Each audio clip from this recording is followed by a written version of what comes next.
In a bid to fulfill the requirements of a technological system, vocational student Chen Yang found himself reluctantly set up on a blind date with a female PhD, only to be met with mockery and derision.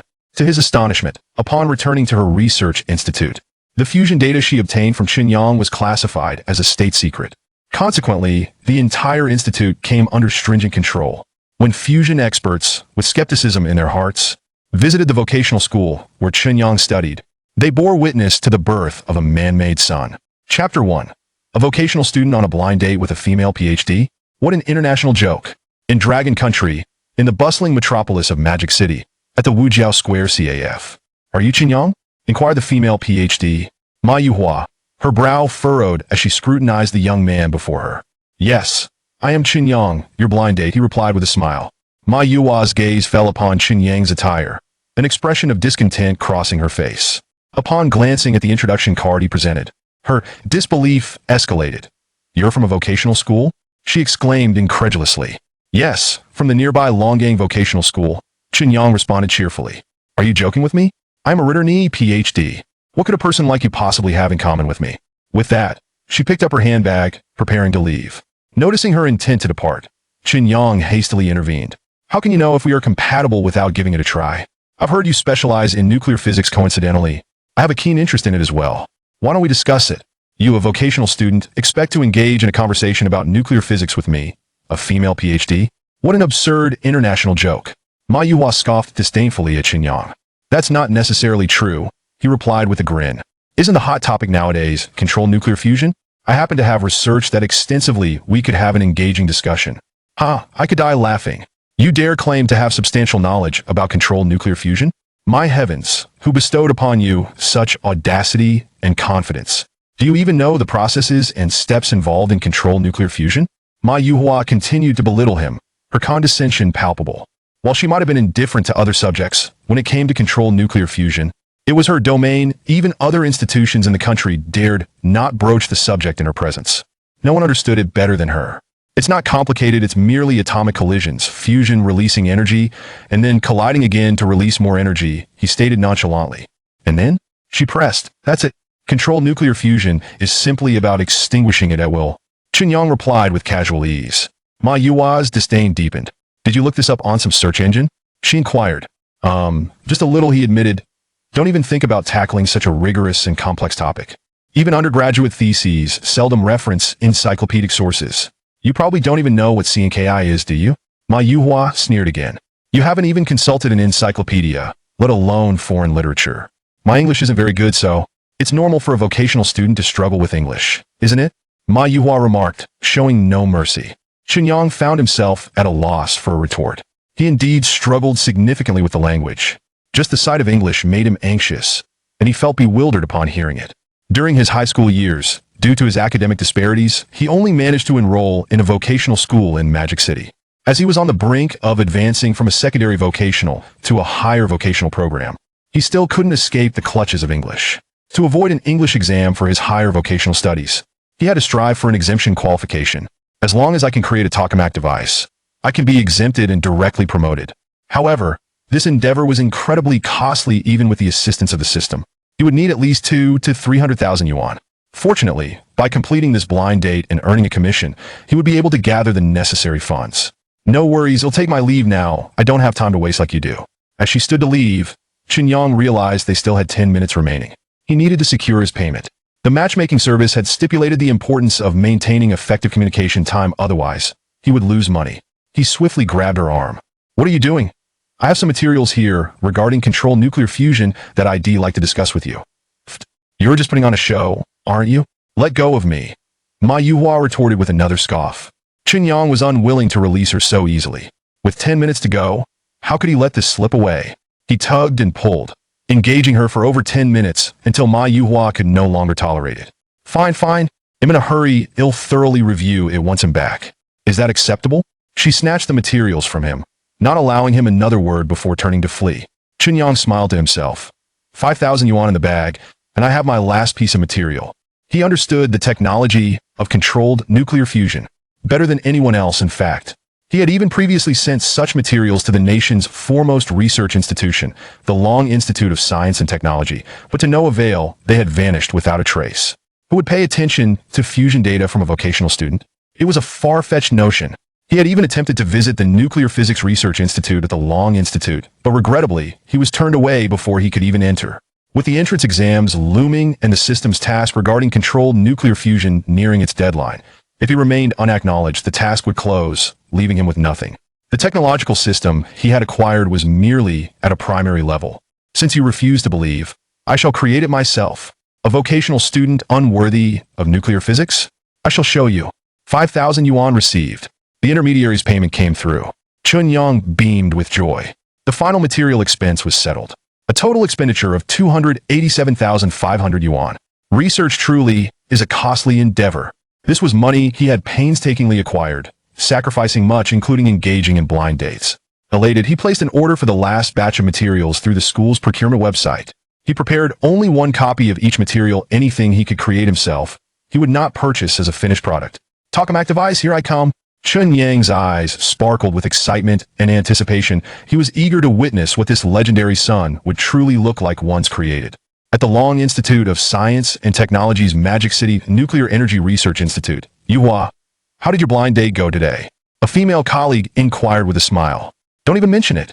I encountered a peculiar individual. Setting aside his appearance and worldview, his intellect is profoundly troubling. A vocational student daring to discuss controlled nuclear fusion with me? If it weren't for the confidentiality agreement I signed, I would have torn him apart. What? A vocational student discussing nuclear fusion? Has he lost his mind? Nowadays, anyone seems to think they can talk about nuclear fusion. When did our nation's critical strategic projects become so commonplace? Recently, someone submitted a proposal for controlled nuclear fusion, claiming they could create a tokamak device for just 500,000 yuan. I tossed it straight into the trash. This is the Long Institute, not a storytelling session. Her colleague, Yang Shui, echoed with disdain. She was responsible for receiving external correspondence for the Long Institute. Similarly, this individual not only discussed it, but even drafted an experimental scheme. Here, take a look. I want look. What could a vocational student possibly understand about nuclear fusion? It's sheer folly. Yang Shui tossed the document onto the experimental table. At 3 in the afternoon, an elderly gentleman entered the laboratory of the Long Institute. Anyone present would recognize him as Peng Tianfang, the head of technology at the Strategic Bureau of Dragon Country. Chapter 2. Breakthroughs in Controlled Nuclear Fusion Technology. Director Peng had come to inspect the progress of controlled nuclear fusion. Foreign advancements had already achieved 500 seconds, while Dragon Country lagged behind at 300 seconds half the distance. Although it seemed a minor gap, a small divergence could lead to significant consequences. He feared being increasingly reliant on others. Thus, he was somewhat anxious. Today, he had come to inspect the situation here. As a nuclear physicist himself, he faced no obstacles. His secretary intended to notify the laboratory personnel, but he stopped him. Instead, he slowly walked inside. The surrounding staff were engrossed in their tasks and, seeing them with their access cards, assumed they were representatives from other educational or research institutions, thus paying them no mind.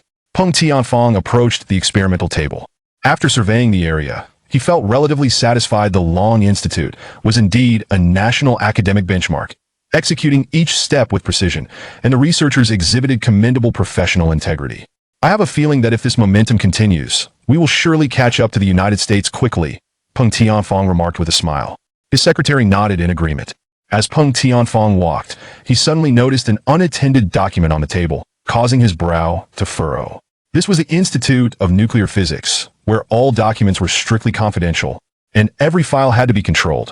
To see one carelessly discarded on the table violated fundamental confidentiality principles.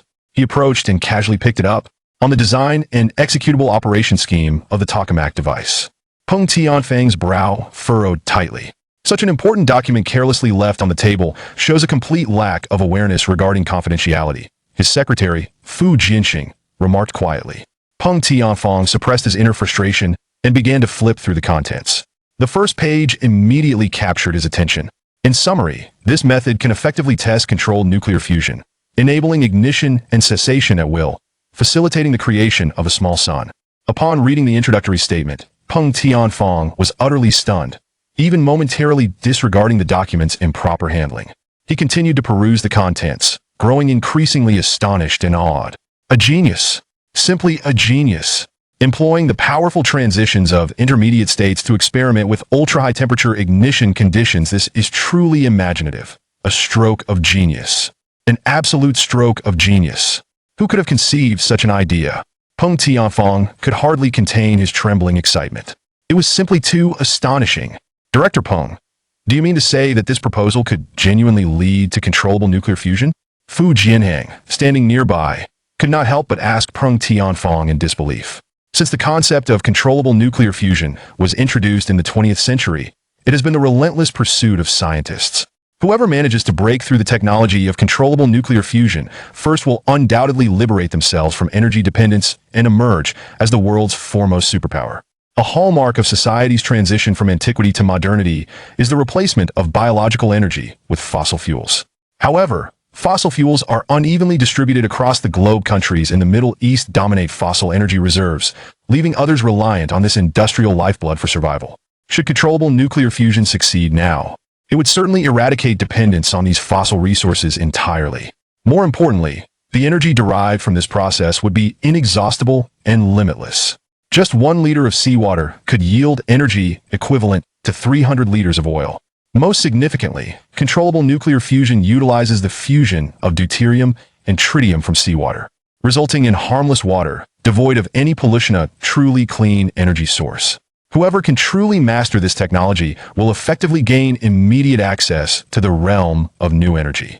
Subsequently, Peng Tianfang directly called Yuan Dawei, the head of the nuclear energy group at Lunke Institute.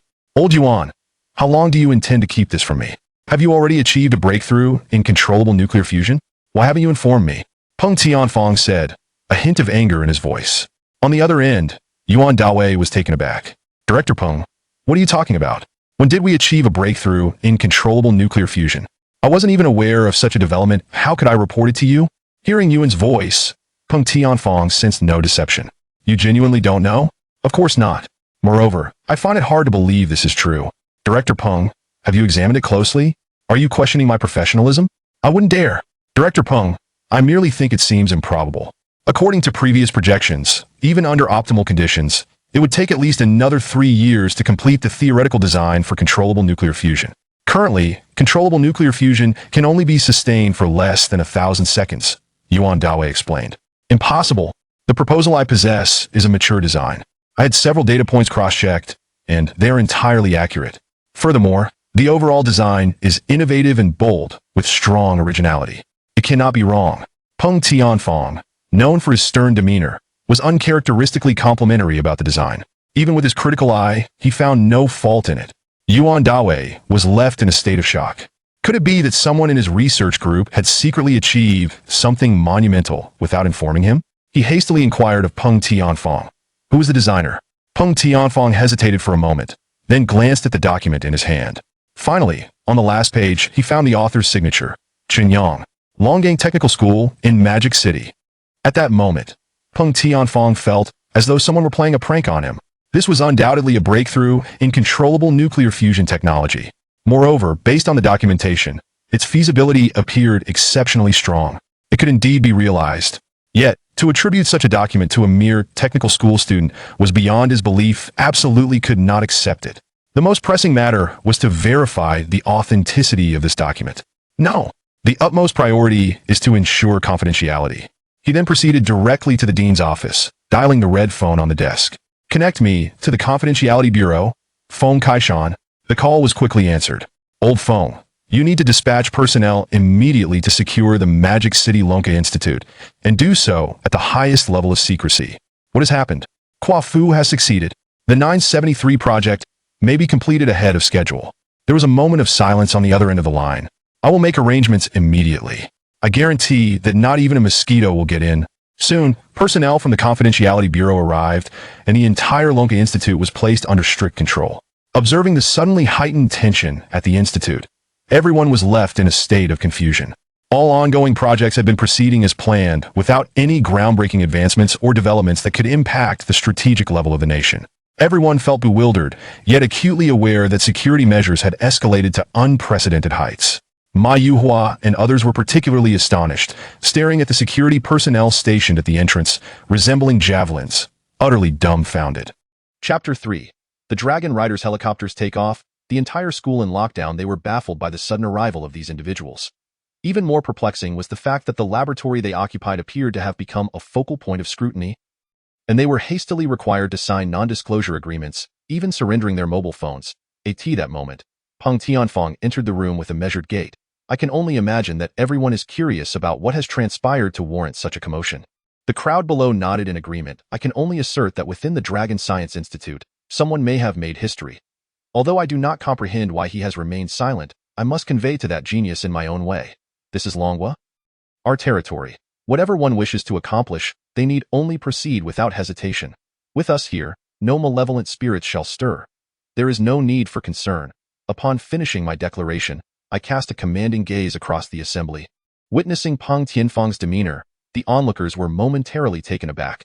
They were certain that this aura could only have been forged in the crucible of conflict. Otherwise, such a formidable presence could not simply manifest. Subsequently, Peng Tianfang's expression shifted as he turned his attention to the timid Ma Yuhua standing nearby. Greetings, I am Peng Tianfang from the Science and Technology Bureau. I would like to inquire about a few matters. Please, proceed, Ma Yuhua replied nervously. Might I ask how your confidentiality protocols have been upheld? Peng Tianfang queried her. Upon hearing this, Ma Yuhua's countenance paled in shock. Sir, I assure you I have not violated any confidentiality principles. My records have always been meticulously organized, and once outside, I refrain from discussing what should remain undisclosed or taking anything that does not belong to me. Then how do you explain this document? He pressed, placing a classified file before her. This, Ma Yuhua stammered, her mind reeling upon seeing the document. You consider this a matter of national core secrecy? This was given to me by my blind date. He is merely a vocational school student. How could he possess national strategic secrets? It is impossible, absolutely impossible.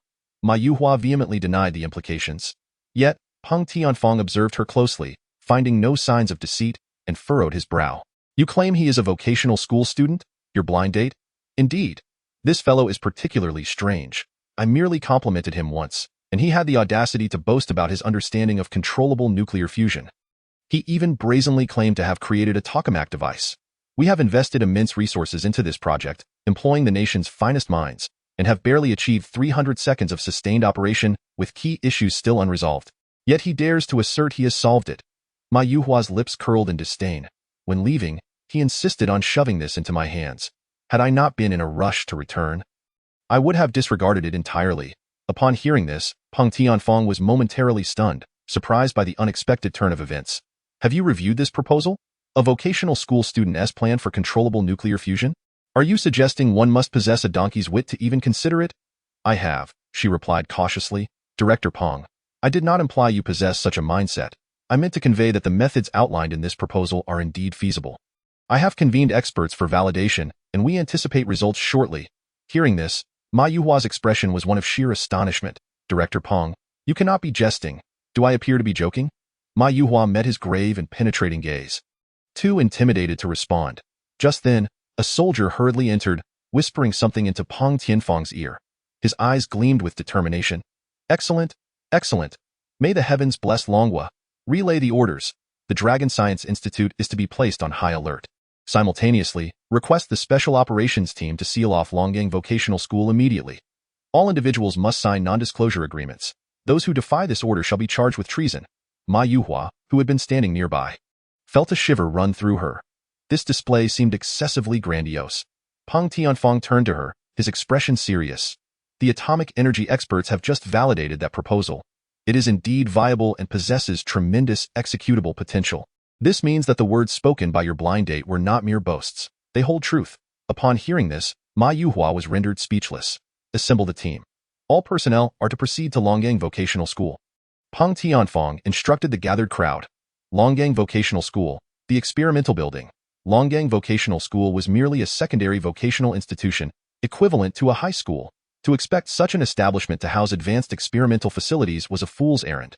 The so-called experimental building was nothing more than a dilapidated 3-story structure, its equipment covered in dust, many devices outdated and broken. Meanwhile, on the 3rd floor, Chen Yang gazed intently at his experimental setup. Conducting experiments was indeed a costly endeavor. Each experiment required an expenditure of 300,000. It was utterly outrageous. Chen Yang could not help but grumble. Should this sentiment reach the ears of those esteemed researchers in controllable nuclear fusion, they would likely be incensed. Which nation's research in controllable nuclear fusion operates on a budget of merely 300,000? Is that enough to cover even the components? Should a single attempt fail, it would take over a year to recover. The avenues for financial gain have dwindled significantly, Chen Yang lamented internally. For the past 6 months, he had been juggling various part-time jobs, scrimping and saving, all to gather funds for purchasing experimental equipment. This infernal system, why must it issue tasks like these, particularly one regarding controllable nuclear fusion? It is sheer torment. Having adjusted the apparatus, Chen Yang slowly introduced the necessary materials. To achieve controllable nuclear fusion, one must follow 3 steps. First, activate the apparatus. Second, insert the materials. Third, close the apparatus. Fourth, ignite it by pressing the switch. Following this, the energy generated from nuclear fusion must be converted and stored. Subsequently, the liquids were poured in. The azure liquid was deuterium, which Chen Yang had extracted from seawater. Although it had consumed considerable time, seeing the results now felt like a reward for his labor. Gently sealing the apparatus, Chen Yang scrutinized the contents within, a twinge of anxiety gnawing at him. If this endeavor were to fail, how many more blind dates would he need to endure to recoup these expenses? Silently, Chen Yang prayed for a successful outcome. Meanwhile, the entire Longgang Vocational School was under lockdown. A dozen Dragon Riders helicopters hovered ominously above the institution. Agile figures leaped from the helicopters, seizing the high ground. On the ground, armored vehicles rolled into the campus. Fully armed soldiers, their faces painted for concealment, surged into the school, filling every passageway with their presence. Chapter 4. For Chen Yang to no longer contact me. He is unworthy. The students stood frozen in disbelief. Such a scene was rarely witnessed, even in films, due to its sheer scale. Many began to murmur amongst themselves, some attempting to retrieve their phones to capture the moment and boast about it on social media, only to discover that their devices had no signal. Students, please remain calm. We are conducting an anti-terrorism drill. We appreciate your cooperation, the leading officer from the Dragon Army stated, his demeanor cold behind dark sunglasses. A drill? You expect us to believe that? Do you take us for toddlers? Someone attempted to retort but faltered under the weight of his icy gaze. In the principal's office, the principal and others were in the midst of receiving a renowned celebrity. Michelle. Michelle is the golden phoenix who has flown from our school. During her time at the institution, she was a sensation, adored by many as a singer. She later rose to fame through a talent show held at the school, gradually ascending the path to stardom. Now, she had become a prominent figure, her recent role as the female lead in Love Me or Leave Me catapulting her fame to new heights. Michelle, now that you are back, would you like to see Chen Yang? Principal Xiaowei inquired tentatively. Their prior relationship had been common knowledge. Everyone was aware that Chen Yang had enrolled in Longgang Vocational School to pursue her. Moreover, it was Chen Yang who had orchestrated her participation in the talent show. Now, having returned in triumph, it was uncertain. Michelle's expression was conflicted. Her manager immediately chimed in, Principal, Michelle is no longer an ordinary citizen. She is a star, and many are watching. If Chen Yang were from a prestigious family like the Wang family, it would not be an issue. But he, in the future, he and Michelle will inhabit different worlds. Do you wish to see all of Michelle's hard work go to waste because of him? Michelle, do you not agree? As Michelle wrestled with her emotions, memories of Chen Yang flooded her mind. His dedication to practicing singing for her, the breakfasts he bought, his frugality in purchasing her clothes and cosmetics, his efforts to rent singing equipment while working as a housekeeper for 6 months. Each memory was precious, yet she was reminded of her own star-studded path. You are a goddess, do not let your heart waver. Those investors will not support a married woman. Principal, what Sister Kong said is correct. We are now 2 people from different worlds. With that, she retrieved a card from her bag. I heard he is tinkering away in the laboratory. Please transfer this money to him. Let him focus on practical matters and face reality. He should not waste his youth any longer. Xiao Wei's face betrayed a hint of awkwardness. Yet she still felt compelled to speak up for Chen Yang. His kindness towards her had become common knowledge throughout the school, even establishing him as a paragon among boyfriends. And now, merely dismissing him with a statement about their incompatibility? Wasn't that a touch too callous and ungrateful? However, Xiao Wei knew better than to press the issue. She then pushed the card back toward her. It would be better if you gave it to him yourself. With Michelle so busy, when would she have the time? If it weren't for the cancellation of a multi-million-dollar advertising contract, she wouldn't even be here today, the agent, Kong Luan, remarked. Just then, a loud roar echoed from outside, startling everyone. Peering out, they saw helicopters soaring through the sky. Could it be that young Master Wang hired helicopters to fetch you? Oh, How fortunate. Yet, we must maintain a sense of suspense and not let him achieve his goals too easily. Kang Luan cautioned. Outside, Long Zhan had already arrived at the principal's office with several others. The newcomers halted, informing him, Miss Michelle is inside. Please wait here for any matters. Two suited bodyguards standing at the entrance raised their hands to block Long Zhan's path. Step aside. I have urgent business with the principal. No matter how urgent your business is, it pales in comparison to Miss Michelle's. Please wait, came the reply. Long Zhan's gaze hardened as he delivered a swift kick, sending the obstructing bodyguard flying 3 paces. The Security Bureau is executing its duties. Anyone who obstructs will be charged with treason. The bodyguard, terrified, fell silent, frozen in place. The other bodyguard trembled at the palpable menace radiating from Long Zhan. Hearing the commotion outside, Kang Luan furrowed her brow and, upon seeing Long Zhan enter, erupted, Who are you? Get out, now, immediately. The Security Bureau is executing its duties. Silence. Kang Luan interrupted. You're just a low-ranking soldier. What gives you the right to act so arrogantly? Do you believe I won't make a phone call to strip you of your position? Let all your fans see how you treat their goddess. In that event, neither you nor your superior will be able to bear the consequences. Long Zhan barely spared her a glance, gesturing for his men. Take her away. The soldiers advanced toward Kang Luan. I won't leave. Who do you think you are? Try me. I'll make sure you regret this. Long Zhan shot her a frigid glance, causing Kang Luan's face to drain of color as she stepped back, though she feigned composure, exclaiming, Is there such a rogue soldier? I need to speak with your leadership. Write down all the names you wish to inquire about. I will call each of them in a moment. This, Kang Luan halted her hand mid-motion, truly taken aback. She had encountered various individuals before. Yet none had instilled such pressure as the man before her. Sister Kang, let us go, Michelle suggested. Take them for isolation and interrogation. They are not to leave until the investigation is resolved. Yes, sir, a soldier replied. Though Kang Luan initially contemplated resisting, she quickly silenced her thoughts upon noticing the insignia on the soldier's shoulder. Once outside, the sight of soldiers patrolling every few steps, armored vehicles in the courtyard, and helicopters overhead left her utterly stunned. Sister Kang, what on earth is happening? At that moment, Kang Luan was too frightened to speak, and it wasn't until they reached the isolation room that she cautiously remarked. Incredible, truly incredible. This small Longying technical school must be housing someone of immense stature. Michelle, equally intimidated by the atmosphere, was baffled by the situation. To her knowledge, there had never been any significant figures associated with this place, nor any events warranting such a display. Inside the principal's office, Xiaowei gazed at the soldiers before her, her eyes widening in surprise. Though she had little prior interaction with them, it was evident that these individuals were far from ordinary. Principal Xia, we wish to meet with your student Chen Yang. We ask for your full cooperation, Long Zhan stated. Who? Chen Yang. I'm not quite sure what this is all about. Has he done something to deserve this?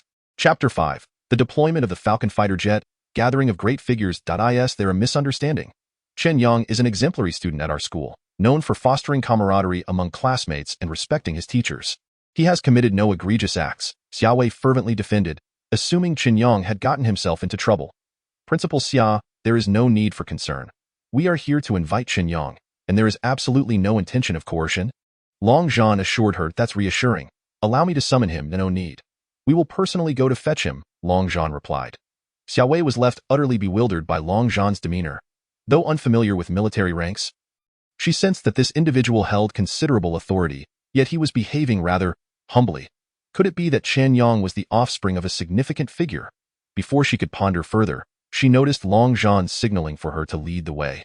Clearly, he intended for her to accompany him as well. I'll just make a quick call to find out where he is, Xiaowei said. Picking up her phone a minute later, she relayed. The counselor just informed me that someone saw him in the experimental building. Let's head there, she added. This lad is a genius. His math, physics, and chemistry scores are exceptional, yet his English is utterly abysmal. He scored a 0 in the high school entrance exam. Such grades would be unacceptable at any school, leaving him no choice but to enroll here at a technical institution. Since arriving, he initially engaged in a relationship, but ever since his partner left, he has become enthralled with experiments, tinkering with various bizarre contraptions. I have no idea what he is up to. The experimental building is largely unused, so we let him explore, as long as he maintains safety. Long Zhan's expression turned increasingly astonished upon hearing Xiaowei's words. Are you suggesting he spends his time conducting experiments in that building? Yes, he often comes here when he has free time. First, the school provided him with the necessary reagents for his experiments. But after exhausting the school's experimental funding, he began sourcing them himself. This boy is quite resilient. I've heard he even went on blind dates to earn some money. He possesses a tenacious spirit. It's a shame his English is so poor. Otherwise, he could have pursued a degree and continued on to postgraduate studies. Regret clouded Xiao Wei's gaze. Having finally encountered a promising student, she was eager to invest all her resources into nurturing him. Yet, the Longying Technical School had limited means, unable to offer substantial support. Here we are, Xiao Wei announced as they approached. Long Zhan surveyed the building before retrieving his walkie-talkie. Surround this area, without my command. No one is to approach. Anyone attempting to breach will be shot on sight. Upon hearing Long Zhan's orders, Xiao Wei was utterly taken aback, unsure of how he exuded such a menacing aura. Meanwhile, not far away, Kong Luan and Michelle, who had just concluded their isolation, were still confined but caught sight of the scene unfolding before the experimental building. The area was heavily guarded. Could it be that a significant figure was inside? With a mix of apprehension, Xiao Wei led Long Zhan towards the third floor. Upon entering, they found Chen Yang engrossed in his peculiar devices, each adorned with strange buttons. Long Zhan's expression morphed from cold indifference to sheer astonishment upon observing the apparatus. Xiao Wei was unfazed, yet she attempted to approach Chen Yang to call him out, only to be restrained by Long Zhan. Do not disturb him. Stand guard now. Connect me to the strategic committee. Request a video link. The connection was established swiftly, revealing several elderly gentlemen with graying hair on the screen. Have you found Chen Yang? Is this controllable nuclear fusion device indeed his creation? The lead figure, by Jingli, inquired anxiously. They were all on edge, having already perused the paper on controllable nuclear fusion theory and implementation, which had left them utterly astounded. Report, Committee Chair. I have arrived at Longying Technical School and have located Chen Yang, who is currently conducting experiments. However, I cannot comprehend what he is doing and dare not intrude. Conducting experiments.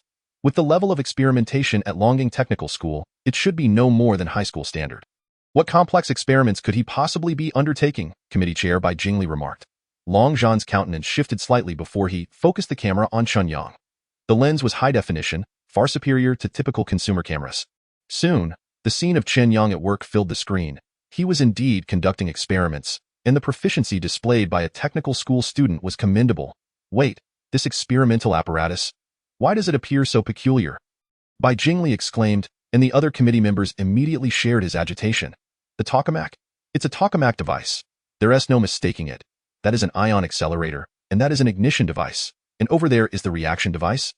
Along with the reaction vessel, good heavens. This reaction vessel is actually integrated, directly extracting deuterium from seawater and then, through rapid ion acceleration. Wait, that probe-like device. Is it a laser accelerator? First, it accelerates ions, then it employs high-temperature laser acceleration to grant particles ample kinetic energy in preparation for collision. This, my goodness, how did he accomplish this? Each of these devices represents strategic-level assets. How did he acquire them? Wait, why is there no labeling? Why does it look so rudimentary? Could these all be DIY creations? Impossible. Absolutely impossible. Ions are accelerating and lasers are charging. What is he up to? Could it be that he intends to initiate controlled nuclear fusion directly within the laboratory of Longying Technical School? Madness. Utter madness. I must go to the scene. I need to be there right now. I shall also go. I want to witness history. And me. You must take me along. Arrange for a plane to pick me up. Quickly. I need to get there at once. If I delay, I shall miss it. The esteemed expert in nuclear energy control, academician Wu Xian, exclaimed excitedly. Upon hearing this, Long Zhan felt somewhat overwhelmed. However, he dared not exhibit even a hint of complacency. Half an hour later, a series of piercing sounds echoed, followed by the sight of elegant tail wings soaring through the cosmos. The Xiaolong fighter jets, the fifth-generation Xiaolong. My goodness. What am I witnessing today? The Xiaolong jets are providing escort. What on earth is happening? Soon after, a contingent of masked warriors arrived, swiftly taking up defensive positions and raising the security level yet again. Chapter 6. Like the sun descending upon the earth. Controlled nuclear fusion succeeds. Kong Luan and Michelle were utterly stunned by the spectacle. Although they had encountered various props during filming, they were all discarded and lacked any real value compared to what lay before them. Before long, everyone beheld a Longtian fighter jet descending onto the campus. Following this, a group of elderly men with white beards disembarked from the aircraft. Among them was Bai Jingli, the chief engineer of the National Defense 973 project, alongside Wu Xian, who spearheaded the Atomic Engineering Initiative. The others were unfamiliar to them, yet their jovial exchanges indicated that they were undoubtedly significant figures. And my heavens, what have I encountered here today? Who can enlighten me on what is transpiring? The students of Longgang Technical School stood in awe at this extraordinary sight. Even more astonished were Kong Luan and Michelle. Just moments ago, she had foolishly contemplated reporting the leader, Long Zhan, yet it was evidently apparent that merely attempting to intervene would have led to their immediate demise. Subsequently, under the watchful eyes of Kong Luan and Michelle, the elderly gentlemen made their way toward the experimental building. Who could be inside? What could have summoned such prominent figures? Old Bai Old Wu? Long Zhan saluted by Jingli and the experts accompanying him. Where is he? Where is he? Xiao Wei stood trembling, utterly clueless about how to react. As a mere principal of Longgang Technical School, a position inferior even to that of a high school principal. He found himself utterly unqualified to speak in the presence of these towering academicians. They are currently conducting experiments inside. I did not dare to disturb them. Excellent, truly excellent, Bai Jingli commended Long Zhan. Everyone turned their gaze inward. Within the spacious laboratory, there stood only Chen Yang and his experimental apparatus. It appeared chaotic, yet exuded a sense of orderliness, as if everything lay under the control of the youth before them. Upon closer inspection, the academicians were filled with astonishment. Did he create all of these contraptions himself? Why have I never encountered such devices before? The ever-trembling Xiao Wei, witnessing the inquiries from Bai Jingli and the esteemed figures, hurriedly stepped forward to explain. Yes, he crafted all of these himself. Observe that seawater extraction device. It was assembled from the remnants of our broken liquid phase analyzer, and that acceleration apparatus, he constructed it by hand. Initially, he intended to hire someone from outside to do the welding, but he found their work unsatisfactory. Eventually, he purchased a welding machine, made his own welding rods, and used specialized rods to assemble this acceleration device, during which he even overloaded and burned out our transformer. Xiao Wei continued to elaborate, leaving the onlookers utterly dumbfounded. Upon hearing Xiao Wei's words, they were rendered completely speechless. At that moment, a hearty laughter resonated. We are finally approaching the final stage. The fate of success or failure hinges upon this moment. A voice, imbued with confidence and a hint of madness, emanated from within. The assembled academicians fell silent, the air seeming to freeze in that instant as they collectively held their breath, not daring to make a sound. Even the rustle of the wind could be heard. Their eyes widened as they fixated intently on the developments inside. Meanwhile, Chen Yang observed as the final reactions entered the reactor. Watching the glimmering liquid, a satisfied smile spread across his face. Accelerate. The reactive liquid was immediately dispersed into a mist, shimmering within the transparent special vessel, beginning to accelerate wildly. Initially, one could perceive a current rapidly flowing within, but as the speed increased, only a streak of light could be seen soaring swiftly. 1 minute, 2 minutes, 3 minutes. Time stretched on for a full 10 minutes. Though it was somewhat monotonous, they remained transfixed, daring not to display even an ounce of negligence or utter a sound. Ignite. The laser apparatus that had been awaiting its cue suddenly ignited, and even from a great distance. Its light pierced through, more dazzling than the sun itself. As time progressed, the beams intensified, ultimately becoming so brilliant that they were unbearable to behold. Yet they stabilized at last. The final step is upon us. Success or failure hinges upon this moment. Release. With a low command from Chen Yang, the luminous gaseous current surged forth, akin to a streak of light, merging into the laser beam. Bang! A dull thud resonated, followed by a blinding flash illuminating the entire laboratory as if struck by lightning. Boom! A more thunderous sound erupted, and a radiantly sun-like beam emanated from a spherical object, illuminating the entire laboratory in pure white light, as if a sun had descended into the space. This brilliant white light persisted for over 10 minutes. After several minutes, Chen Yang cast a glance at the current apparatus, his face revealing a satisfied smile. This discharge will suffice for the school for an entire year. Alas, it cannot be stored effectively. A better power source must be developed in the future, Chen Yang mused. He then raised his finger and pressed down on a black switch. The blazing sun seemed to be shrouded by a dark curtain, gradually dimming until it was extinguished. Phew! It has finally succeeded. Chen Yang exhaled deeply.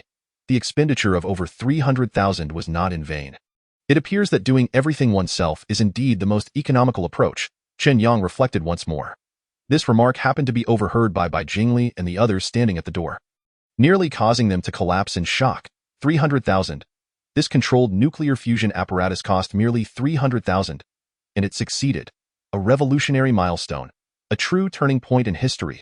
From this moment forth, this young man before us has tamed the monstrous power of nuclear fusion, akin to how our ancestors harnessed fire. Henceforth, We shall no longer suffer from energy shortages. Heroes emerge from youth. Heroes emerge from youth. Upon seeing him, I feel as though my years have been in vain. The crowd was filled with exuberance, with some academicians even shedding tears of joy. The Dragon Nation, having been at the forefront for millennia, nearly faced extinction in recent times. Generations have toiled day and night to accomplish this monumental resurgence. Now, their grand ambition is on the cusp of realization. With mastery over controlled nuclear fusion, they will completely escape the energy crisis, achieving a revolutionary transformation in energy usage, from military to civilian applications, and from politics to industry, ushering in a new wave of revolutionary change. May the Dragon Nation be blessed. May the Dragon Nation be blessed. By Jingli shouted with fervor. Chapter 7. I have written letters to each of you. At this moment, the faculty and students within the school also witnessed the monumental shifts occurring in the laboratory. Many were left in astonishment, pondering what could have transpired, yet they sensed that today was anything but ordinary. Simultaneously, within a 30-mile radius of Longgang Technical School, all signals were lost, and no messages could be disseminated. Any speculations or posts regarding the white light were suppressed, ensuring that no information leaked out. After a considerable time, Bai Jingli finally emerged from his shock and excitement, turning his gaze toward Chen Yang in the laboratory. He slowly walked inside, trembling with excitement as if on a pilgrimage. Excuse me, are you Mr. Chen Yang? Chen Yang, still basking in the overwhelming joy of his experimental success, was startled by the voice behind him. He turned to see a group of elderly men with white beards standing behind him, their eyes fixed intently upon him, causing Chen Yang to instinctively take a step back. Who are you? What brings you to my laboratory? Chen Yang inquired warily. Realizing the gravity of the situation, he instinctively began to dismantle the laser apparatus. No, we mean no harm. We are good people, citizens of the Dragon Nation. Not here to seize your inventions, Bai Jingli hastily reassured Chen Yang. They had only just begun to grasp the power of this laser apparatus capable of accelerating particles to the point of achieving nuclear fusion. Directed at a person, it could instantly vaporize anything. At that moment, Xiaowei stepped up from behind Long Zhan. Chen Yang, why haven't you lowered your weapon? Xiaowei said somewhat timidly. He approached Chen Yang in feigned anger, glaring at him before turning to Bai Jingli and the other academicians, apologizing. Please forgive Chen Yang. He is simply too anxious, considering that all of this is his life's work. Continuing to address Chen Yang, he remarked, Chen Yang, these individuals are experts in nuclear physics from our engineering institute, each one a national treasure. This is academician Bai Jingli, this is academician Wu Xian, and this is academician Qian Sailang. Upon hearing Xiaowei's words, Chen Yang finally lowered his guard. However, he still spoke curtly to the assembly. Now that this device has been successfully developed, what more do you seek? I previously wrote to each of you. Yet not a single one responded. What use is your presence now? The group was taken aback by his declaration. What? You wrote to us? Academician Bai Jingli exclaimed, his expression one of disbelief. Impossible. How could we not take such correspondence seriously? How could you? Chen Yang retorted. Your arrogance and prejudice have led you to value only the papers published by developed countries in Europe and America, ignoring even the work of your domestic peers. How could you possibly regard the words of a mere vocational school student? His words struck home, causing several of them to blush with embarrassment. Indeed, when selecting papers, they had aimed to focus on international research hotspots, often neglecting domestic articles for various reasons. Mr. Chen Yang, did you just construct the tokamak device? Surely you have seen the results? Chen Yang replied tersely. The elderly gentleman exchanged awkward smiles. First and foremost, I apologize for our failure to appreciate your research in a timely manner. Now, I implore you to return with us to the Lonka Institute to continue your research, or rather, to lead your current project, Wu Xian stated earnestly. Upon hearing this, the previously astonished group found their composure slipping away. Wait. How can you claim him as part of your Shanghai Lonka Institute without even consulting him? Do you think we are mere decorations? You heard it yourself. I previously emailed you, yet you disregarded it. However, we have now made a significant discovery, and more importantly, Mr. Chen Yang is currently nearby. I trust he would prefer not to commute far from here, as it may not suit him, wouldn't you agree? Mr. Chen? Wu Xian smiled at Chen Yang. You are speaking nonsense, retorted another academician, Qian Sailang. Mr. Chen has not said anything, yet you are making assumptions. Rest assured, Mr. Chen, our Northeast Lonka Institute possesses the most comprehensive research and development system. Along with the finest experimental facilities, I assure you we can provide the best experimental conditions, without exception, Qian Sailang insisted. Old Qian, that is hardly fair. While your facilities may be comprehensive, they are merely product testing bases. If we are to compare experimental equipment, my laboratory is far superior. Who among you could match my capabilities? Chen Yang asserted. Should you choose to come to us, I can resolve all your issues immediately. The elderly gentleman vied for his attention, all recognizing that securing this talent would mean the successful realization of the monumental project on controlled nuclear fusion. With that achievement, matters such as personnel allocation, funding, equipment configuration, and even the research level of the scientific institution would become paramount nationally. Moreover, once successful, the institution's standing in the global arena would experience unprecedented elevation, potentially becoming a sanctuary of atomic energy. Who wouldn't strive for such an opportunity? What are you doing? Have you no shame at your age, engaging in such antics? Bai Jingli reproached the elderly gentleman. I am aware of your intentions, but this is a mutual selection process. It requires both your esteem and Mr. Chen Yang's approval. Forcing matters will not yield results, he concluded, asserting his authority as a leading figure of his generation. Consequently, the older gentlemen ceased their competition and turned their eager gazes toward Chen Yang. Feeling somewhat uncomfortable under their scrutiny, he spoke, Esteemed scholars, I am grateful for your recognition. I have read your works, and I am particularly familiar with Mr. Wu's papers, as they are often published again in domestic journals after their international release. The static curve concerning the energy release of controlled nuclear fusion that you explored is commendable, but unfortunately, the sample size was too limited and the statistical analysis methods were somewhat inappropriate. Thus, the conclusions you reached diverge from the actual values. I suggest employing the Grans-Bouclet statistical equation, excluding scalars before proceeding with the fitting. Upon hearing Chen Yang's insights, Wu Xian seemed enlightened, as if a veil had been lifted. Recently, I have been grappling with this for some time, focusing solely on experimental procedures, unaware that the issue lay in the statistical analysis methods, he exclaimed, slapping his forehead. Being a physics expert, he was naturally adept in mathematics and well acquainted with the Grans-Bouclet statistical equation. Renowned for its intricacies, which made it generally unsuitable for such large variables, my research direction aligns with that of old Wu. Have you reviewed my work? Another academician, Bai Siki, eagerly inquired. Indeed, I have perused your research. Old Bai, your neutron fission theory has greatly influenced my work, and I incorporated your model into my device. However, I made some modifications as your model had a few issues. Should you be interested? I would be happy to report my findings to you, Chen Yang replied with a smile. The academician's face lit up with excitement, akin to a child receiving praise. And what about mine? Have you read my paper? I have, indeed. Your paper holds significant meaning for me as well. Soon, all the academicians surrounded Chen Yang, each eager to inquire further. Their excitement peaked upon learning that he had utilized their theories in constructing the tokamak device. A genius, truly a genius. Esteemed teachers, my tokamak device is indeed a product of our collective research, Chen Yang humbly asserted. You cannot claim that, Mr. Chen. We are but blind men grasping at an elephant. You have pieced together the puzzle. They insisted, unwilling to take undue credit. Indeed, while we all study physics, each field is highly specialized, and delving deeply into one area depletes all one's efforts. To explore each of our individual works to such depth is a rare talent.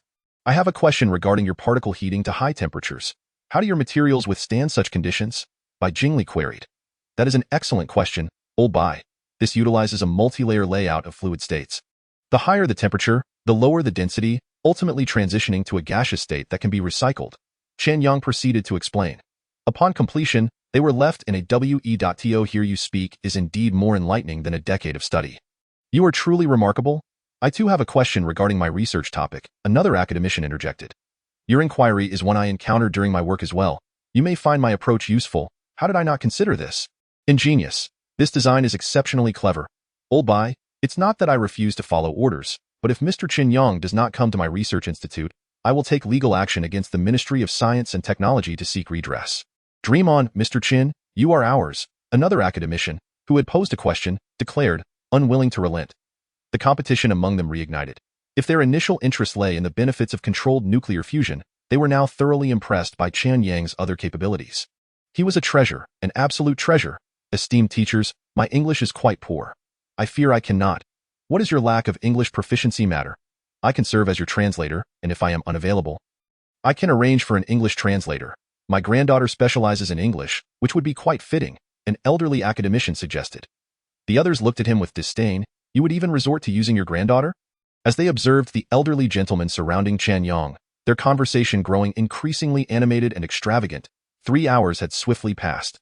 Long Zhan began to feel anxious, while Xia Wei stood agape, unable to fathom that their humble Longgang Technical School had indeed produced a dragon, a magnificent dragon. All that remained was elation and exhilaration. With this one achievement, next year would surely bring everything they desired. Meanwhile, Long Zhan felt somewhat dizzy. He frequently interacted with these elderly gentlemen and understood their temperaments. Many a genius had left their presence questioning their worth and their eyes. What constituted genius was commonplace, as they themselves were once the Armée de l'Armée among prodigies. Yet now, they treated this young student with an almost reverential esteem, akin to peers. However, upon considering the implications of controlled nuclear fusion, he felt a sense of liberation. Mastering this technology would reconfigure the global landscape, effectively controlling a strategic resource and ensuring a continuous supply of energy henceforth. A few individuals. May we now adjourn to a more suitable location for discussion? Long Zhan addressed by Jingli. This place is merely a vocational school. Such a large-scale operation undoubtedly causes significant disruption, so it is advisable to relocate as soon as possible. Bai Jingli quickly grasped the situation. Very well, let us depart immediately. How about we head to our Lonka Institute's Atomic Energy Research Center? It is merely a dozen kilometers away, equipped with all necessary facilities, and security is of utmost assurance, being a military-industrial zone with a battalion stationed on the 10th floor year-round, complemented by guards from the Security Bureau. Ensuring no issues will arise, Wu Xian proposed. Upon hearing this, Bai Jingli naturally glanced at Chen Yang beside him. The expressions of the group were less than favorable. However, there were indeed no better options at present. And only the prospect of the Lonka Institute's Atomic Energy Research Center seemed promising. Chen Xiaoyang's face was alight with excitement and surprise. Chen Yang chuckled. It appears we have no choice but to leave today. Remaining here is certainly not feasible, he then added. I have no objections. I will defer to the arrangements made by the esteemed professors. Upon hearing Chen Yang's words, the group was once again filled with delight. Subsequently, under the escort of the others, Chen Yang made his way toward the Lonka Institute. However, before departing, he manually disassembled several crucial devices. As for the remaining components, we will commence dismantling from here, and the rest shall be transported to Chen Yang pondered, troubled by the sheer size of the equipment, lacking a place to store them. The Lonka Institute's newly constructed Lonka Revitalization Building has already been completed, and you can immediately transfer all these devices there. I assure you, that location will become your exclusive laboratory, untouched by others. Wu Xian stated. Indeed, that place is most suitable, Qian Siliang from the Shanghai Atomic Energy Research Institute concurred. You sly fox, upon hearing Wu Xian and Qian Siliang. The others couldn't help but scold internally. Yet, there was no alternative. After all, the proximity to the source of water grants the first opportunity. Chapter 9. Dating such a person is undoubtedly a significant boost to your career. After arranging everything, Chen Yang bid farewell to the principal and, escorted by the academicians, gradually exited the laboratory building. Meanwhile, in the adjacent isolation building, Michelle and Kong Luan, who had longed to leave, were anxiously waiting. Suddenly, they saw a troop of soldiers emerge, each fully armed and alert, exuding an aura of readiness to shield their charge from harm. They are out, they are finally out. Such a commotion for a single distinguished individual. I am genuinely curious about the stature of this person who merits such treatment. Kong Luan's mind was rife with curiosity. They then observed a lavish yet understated vehicle halt at the entrance. Next, several individuals adorned with medals took positions at the door as sentinels, while behind them stood a group of elderly gentlemen with gray hair. They were undoubtedly aware that these were recipients of the Azure Dragon Medal, whose coffins would be carried by a military honor guard upon their passing. Pillars of the nation. My heavens, who is that striking gentleman among those old-timers? He is exceedingly handsome, surrounded by so many dignitaries and guarded by such a formidable force. Truly a destined sovereign. Kong Luan couldn't help but exclaim to Michelle, "Do you know this handsome fellow? If one could engage in a romance with such a person or spark some rumors, it would undoubtedly be a tremendous boon to your career." Kong Luan remarked, "Celebrities can indeed date. It primarily depends on the individual. If it is someone like him, it would be a considerable enhancement to one's career, perhaps propelling one to stardom. After all, everyone harbors a hero's sentiment." Michelle gazed at the individual at the center, her eyes wide with astonishment. Impossible. Absolutely impossible. How could he? Michelle struggled to comprehend the scene before her. The very person who once filled her with joy, and whom she had desperately sought to distance herself from. Now Kong Luan soon noticed Michelle's distress, initially taken aback, before exclaiming in shock, "Michelle, could this be the Chen Yang who previously pursued you relentlessly? Boasting of creating a world-shattering invention?" Michelle's eyes glazed over, nearly collapsing to the ground, utterly bewildered. Her reaction was tantamount to an admission. Kong Luan was equally taken aback. "My goodness, he possesses such immense capability. Why did you not inform me sooner? Have you sent him the letter of separation yet?" Did those previous letters reach him? If not, retract them immediately, Kang Luan inquired of Michelle. Michelle felt as though her spirit had been siphoned away. It's too late, too late. He has already blocked me. Michelle clearly recalled sending him multiple messages recently, urging him to cease his entanglement with her. Initially heartbroken, she had now resigned herself to acceptance. There might still be a chance. Perhaps we still have a chance, Michelle murmured. However, just as she was about to approach, she saw the principal hand over the card she had previously submitted to Chen Yang. At that moment, as she stood there, regret overwhelmed her. She had once fervently wished to sever ties with him, but now subsequently, she witnessed Chen Yang directly return the card to Principal Xiaowei, before stepping into the vehicle and departing without casting a glance in her direction. At that moment, Michelle felt utterly ridiculous. Such a pity, an immense pity. If only Kang Luan interjected beside her. Silence, Michelle shouted at Kang Luan. Why are you taking your frustrations out on me? You failed to seize the opportunity. So can you blame me? Kang Luan retorted without backing down. Tears streamed down Michelle's face in the vehicle. Chen Yang gazed out the window, his thoughts serene. Through the glass, he had already spotted Michelle. In fact, he had been aware of her arrival since she entered, as the entire school was privy to the fact that Michelle had repeatedly sought to sever ties with him. Her presence today was merely to facilitate his complete closure. After such a lengthy period, the card she presented was nothing more than an attempt to buy his silence. After all, no celebrity could bear the stigma of being labeled the female version of Chen Shimi. A rising star? A heartless courtesan, a callous performer. Chen Yang, I just overheard the principal mention that you are still single. I must tell you, my granddaughter is currently a senior and seems to be unattached. If you do not mind old Wu, spare me the trouble. Have you looked in the mirror to see your own appearance? How dare you introduce anyone to Chen Yang? Another academician bluntly countered. Dismantling his proposal, a few of my students are quite decent. Why not come to my side, and I shall facilitate some matches for you? Another academician remarked to Chen Yang. Chen Yang found himself somewhat speechless. These revered masters, admired by thousands, had such a gossipy side to them. The security forces departed from Longgang Vocational School, leaving the faculty and students there in endless speculation, unaware of the true purpose of these individuals. Rumors circulated that the laboratory building was heavily guarded, and it was there that Chen Yang had been most active. Moreover, the dazzling light emanated from within the laboratory. What do you think? I wonder if this lad truly managed to create something remarkable. It is hard to say. After all, he previously catapulted a certain rising star to fame. I heard that this star came today specifically to break up with him. Who would have thought that just after their breakup, he would be whisked away with such grandeur? It is simply surreal, impressive. That celebrity must be regretting it terribly now. But what is there to regret? Those who study atomic bombs fare worse than those selling tea eggs. Whether or not one feels regret is still uncertain. After all, celebrities earn billions in a year, while a single drama requires immense funding. What do researchers earn? After toiling away, how much can they pocket? It is still too early to speculate. Come the 30th anniversary celebration in a year, we shall see who truly excels. I have heard that the school has already decided to invite Michelle as a distinguished guest. In that case, Chen Yang may find himself overshadowed. Even if a vocational school student manages to slip into those research institutions, where master's degrees abound and PhD holders roam freely, he, being a vocational student, likely lacks even the qualifications to serve as an assistant. If he is summoned now, it is probably because they have identified some advantage in him. Once that value is exhausted, he may find himself back to square one. At that point, with Michelle's current rate of growth, she may have already ascended to the pinnacle of domestic stardom, returning to our school as a triumphant homecoming. How then could one compete with her? The others nearby nodded in agreement, as no one believed a vocational student could progress far in the realm of research, while the entertainment industry offered Michelle great potential. Chapter 10. That dashing gentleman surrounded by dignitaries is actually your blind date. Chen Yang was escorted to the Lonka Institute's Atomic Energy Research Center. The institute was now completely sealed off, with security levels elevated to the highest tier. However, for those within, it made little difference. After passing through the isolation checks, they simply resumed their respective tasks, as such occurrences were not unprecedented.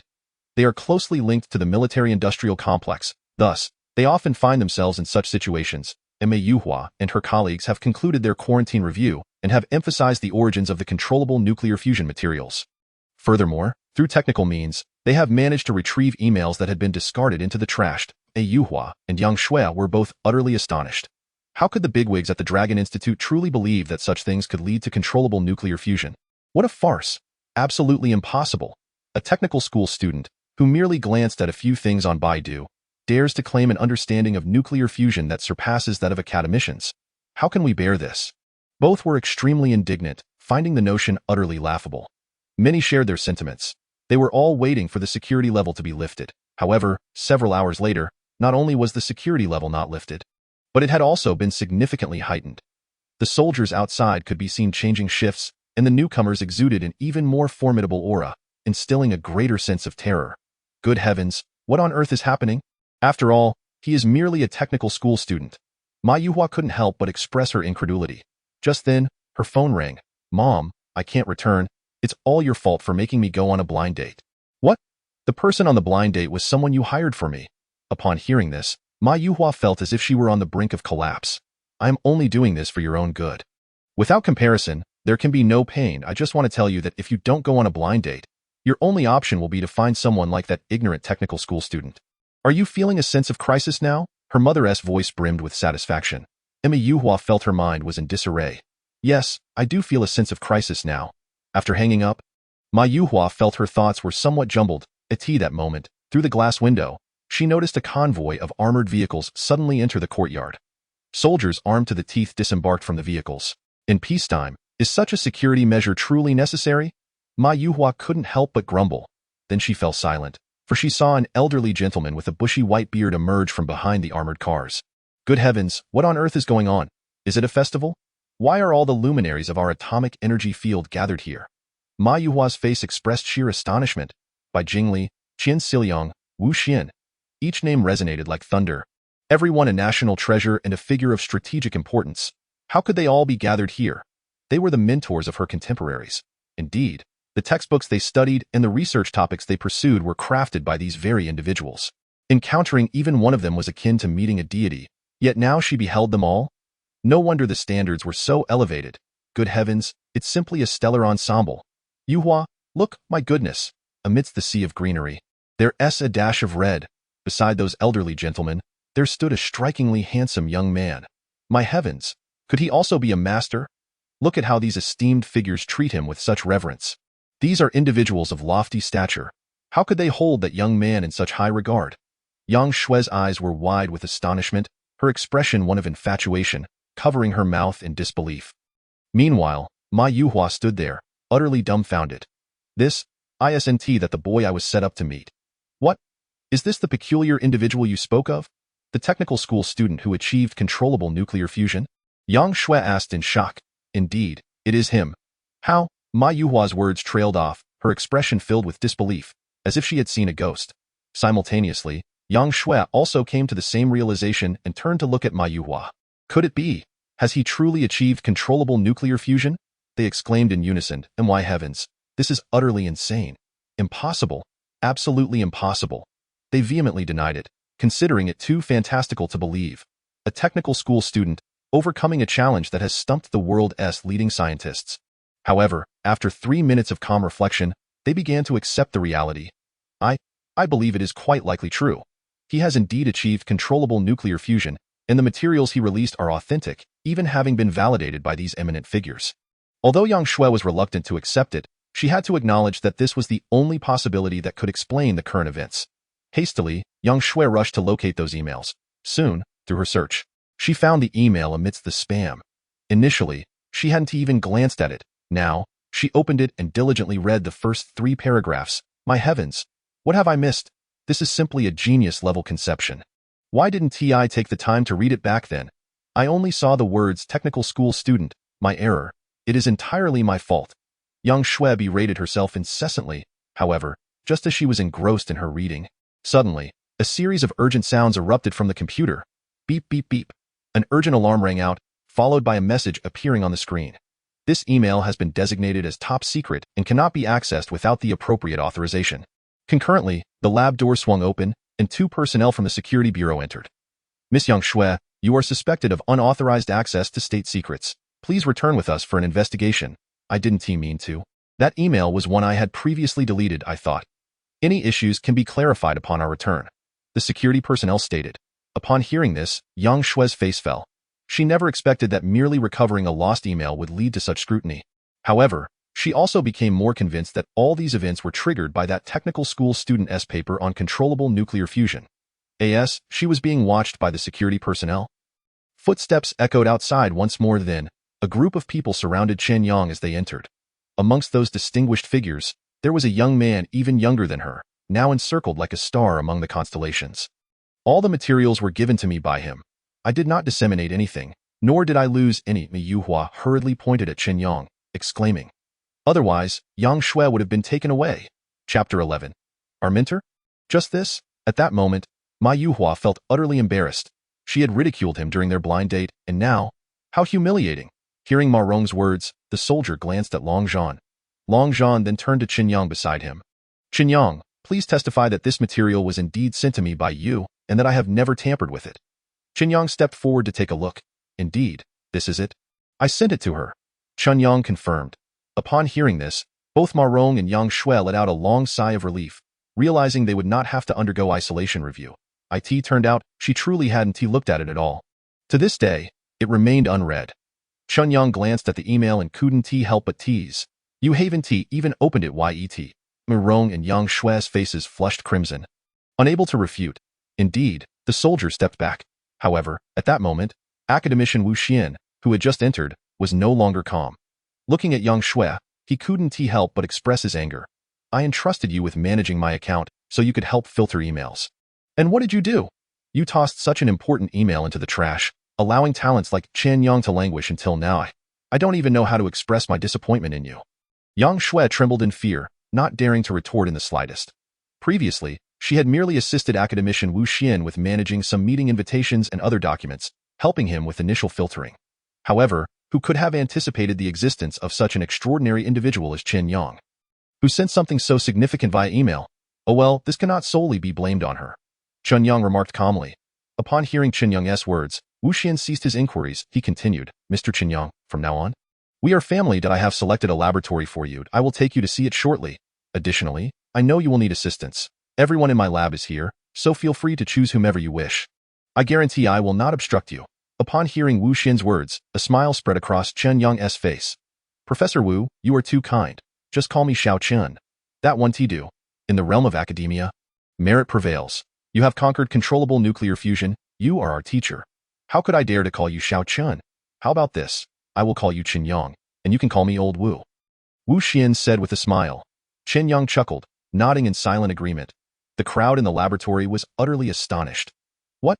The young man before them, who was even younger than themselves, has actually achieved controllable nuclear fusion? Is this some sort of science fiction? While the principles of controllable nuclear fusion are simple, the challenges to actualize it are immense. Just the ultra-high temperature of millions of degrees is enough to render everything else moot. And yet he has managed to break through. Speaking of conducting experiments, it seems I am indeed short on manpower. Anyone willing to collaborate on research with me? Chen Yang inquired to those present.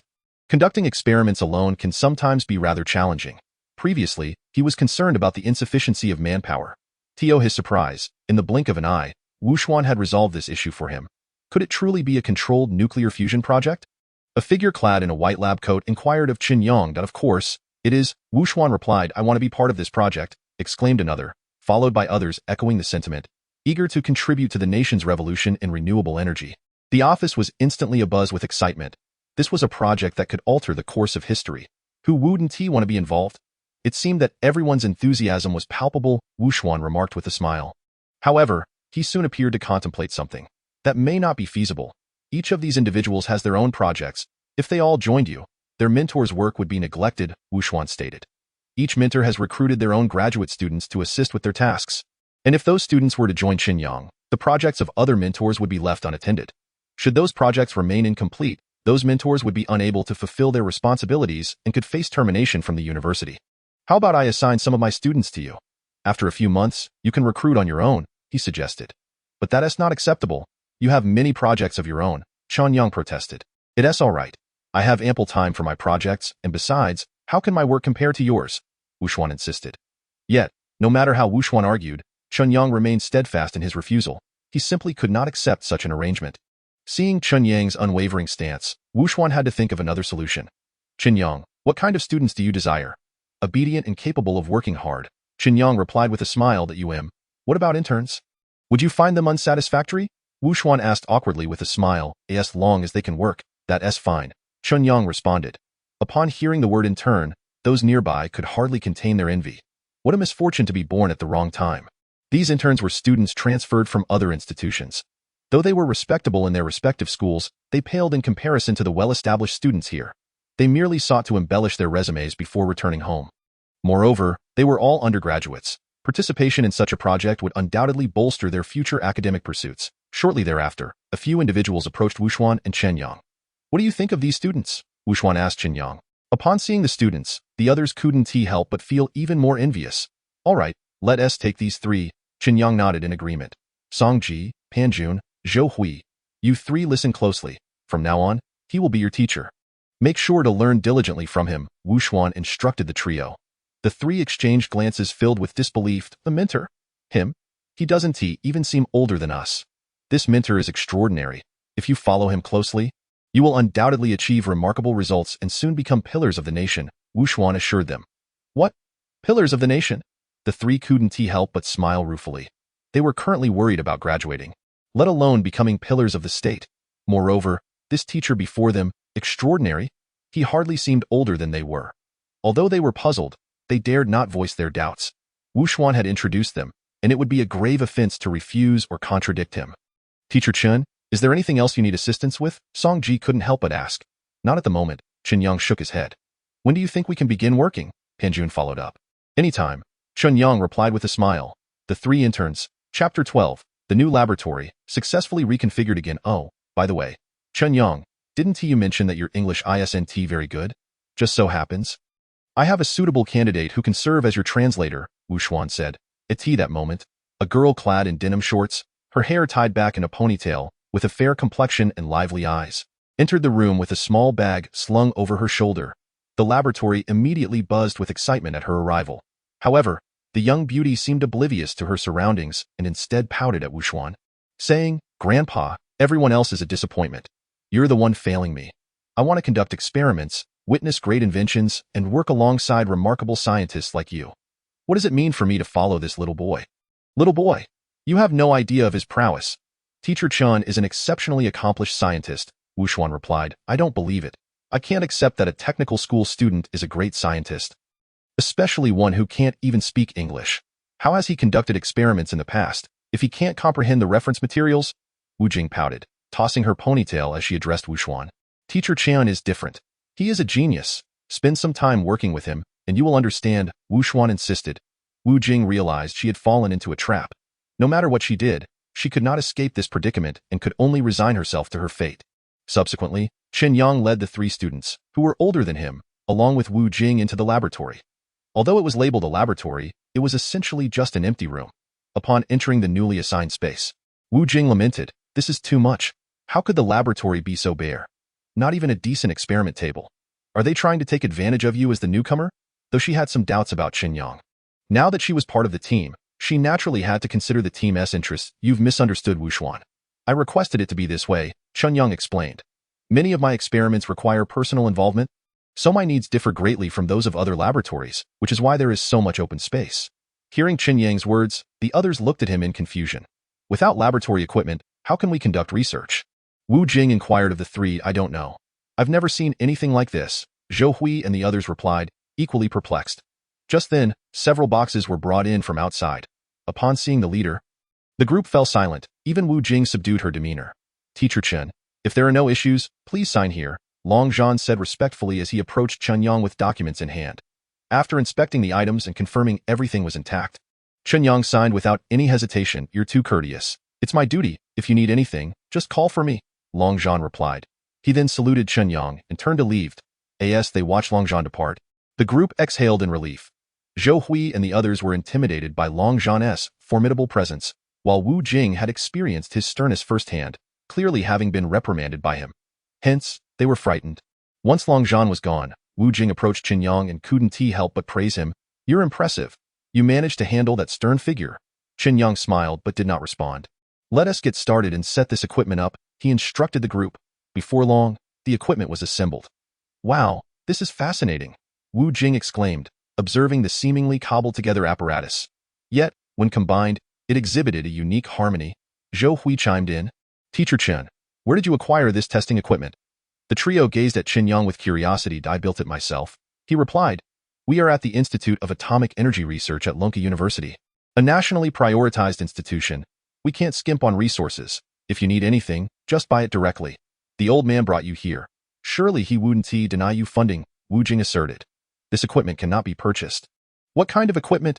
It can't be bought. Zhou Hui responded skeptically. Tokamak device. Suddenly, the air in the room thickened, and then an uproar of laughter erupted. Teacher Chen, you've caught us off guard with your sudden humor. The other two couldn't help but laugh, especially upon seeing Chen Yang's serious expression. It became even more comical. Chen Yang chuckled but continued his work. Teacher Chen, please, don't joke around. A tokamak device is a massive project involving hundreds of people and costing billions. This little thing, Teacher Chen, your serious tone while joking is particularly endearing. Laughter ensued. However, after a while, upon noticing Chen Yang's lack of reaction as he continued to adjust the equipment, they fell silent. Teacher Chen, you can't be serious, can you? Wu Jing asked, turning her gaze toward him.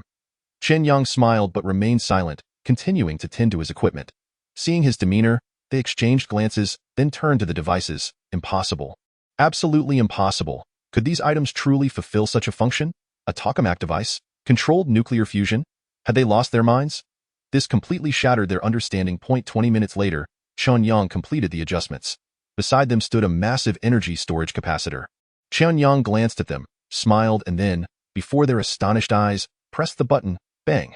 A deep thud resonated, followed by a dazzling white light that suddenly filled the room, engulfing the entire laboratory in brilliance. The mouths of the onlookers dropped open in astonishment, large enough to fit an apple. When the experiment concluded, Chen Yang checked the measuring device. From just 1 liter of seawater, a total of 10 million kilojoules of energy had been released, equivalent to 300 liters of gasoline. Chen Yang felt a sense of satisfaction. Upon seeing this data, everyone was left dumbfounded. Gulp. Wu Jingjing could not help but swallow hard, her eyes filled with astonishment. Growing up surrounded by her grandfather's discussions on controllable nuclear fusion, she may not have graduated as a nuclear physics major, yet her understanding of the terminology and the current state of affairs was hardly inferior to that of the professionals. She comprehended the immense significance of this monumental apparatus. Countless individuals dedicate their lives to taming this monstrous dragon. Now the seemingly frail youth before her has succeeded in slaying the dragon. It took a long while for the group to recover from their initial shock, only awakening from their stupor once Chen Yang completed his test, gazing upon him as if he were a deity. Chapter 13. The first system task completed. What on earth did you just do? Wu Jingjing was the first to regain her composure from the earlier astonishment. Compared to the other three, she felt the most ignorant. Although she had frequently heard of the esteemed little son, she was not a true expert in the field and had only a superficial understanding of it, merely knowing it was formidable and challenging. The tokamak device, didn't I just mention it? Chen Yang replied with a smile. Thud. The textbook in Zhou Hui's hands fell to the ground, his face pale. Did you really achieve nuclear fusion? Is it that difficult? If it weren't for the lack of funds, I would have accomplished it ages ago. Chen Yang dismissed him nonchalantly. Unfazed by their expressions, he walked straight outside. What are you doing? Wu Jingjing hurriedly followed. Returning to the dormitory, isn't it time to clock out? Chen Yang replied. He sensed a shift in the system within his mind and wished to return to explore it thoroughly. Coincidentally, the device was also ready, so there was no need to linger here. Observing his departure, Wu Jingjing quickly chased after him, eager to ask many questions of this boy who was younger than herself, but Chen Yang rebuffed her inquiries. Before long, academician Wu Xian, Qian Xiliang, and Yuan Dawei from the Atomic Energy Research Institute rushed in from outside. What just transpired? We detected a sudden surge of immense energy, Wu Xian inquired. Zhou Hui and the others were still grappling with the shock of the nuclear fusion event. It was Teacher Chen. He performed nuclear fusion again. Wu Jingjing managed to steady her astonishment and explained to the others. Upon hearing this, the group finally relaxed, their gazes involuntarily drawn to the tokamak device. How did he accomplish this? How on earth did this lad manage it? Such complex calculations, so many steps. How could he? Qian Xiliang couldn't help but express his amazement. He had also been involved with the tokamak device and was acutely aware of its challenges. With their large team, despite their collaboration, many issues still needed resolution. Yet this young man, perhaps this was the mark of genius. Wu Xian remarked, his emotions mixed. Thank goodness he is from the Dragon Nation. Heaven bless, Yuan Dawei added. The others nodded in agreement. They had all made significant contributions to the development of the Dragon Nation, living their lives not for fame or fortune, but solely to bolster their homeland. Witnessing such promising talent emerge, especially one so exceptional, brought them immense joy. Where is he now? Wu Xian couldn't help but ask again. He said he was going back to the school dormitory because he was tired. Wu Jingjing replied. Why didn't you stop him? I arranged for him to stay in the family building, just nearby, Wu Xin exclaimed. You didn't inform me in advance, Wu Jingjing protested, feeling wronged. However, Wu Xin soon received word from Long Zhan that Chen Yang had indeed been settled into his new residence. Upon hearing this news, Wu Xin finally felt a sense of relief. It was a rare opportunity to have such a genius. They could not afford any missteps. Let us go. We need to discuss how to report this situation to higher-ups. The Aerospace Institute has been in the spotlight lately. I wonder if we can regain some ground this time, Qian Siliang suggested. The others' eyes brightened at this, and they made their way toward the conference room once more. 2 hours later, they emerged from the office, an assistant at their side bearing a project proposal. It was a plan for constructing a large-scale controllable nuclear fusion facility. This proposal was evidently destined for the highest echelons. I wonder if we can secure this project? They mused with a hint of trepidation. Having previously remained in the experimental phase, they were now bypassing the medium-scale experiments and diving straight in. Was this not a bit hasty?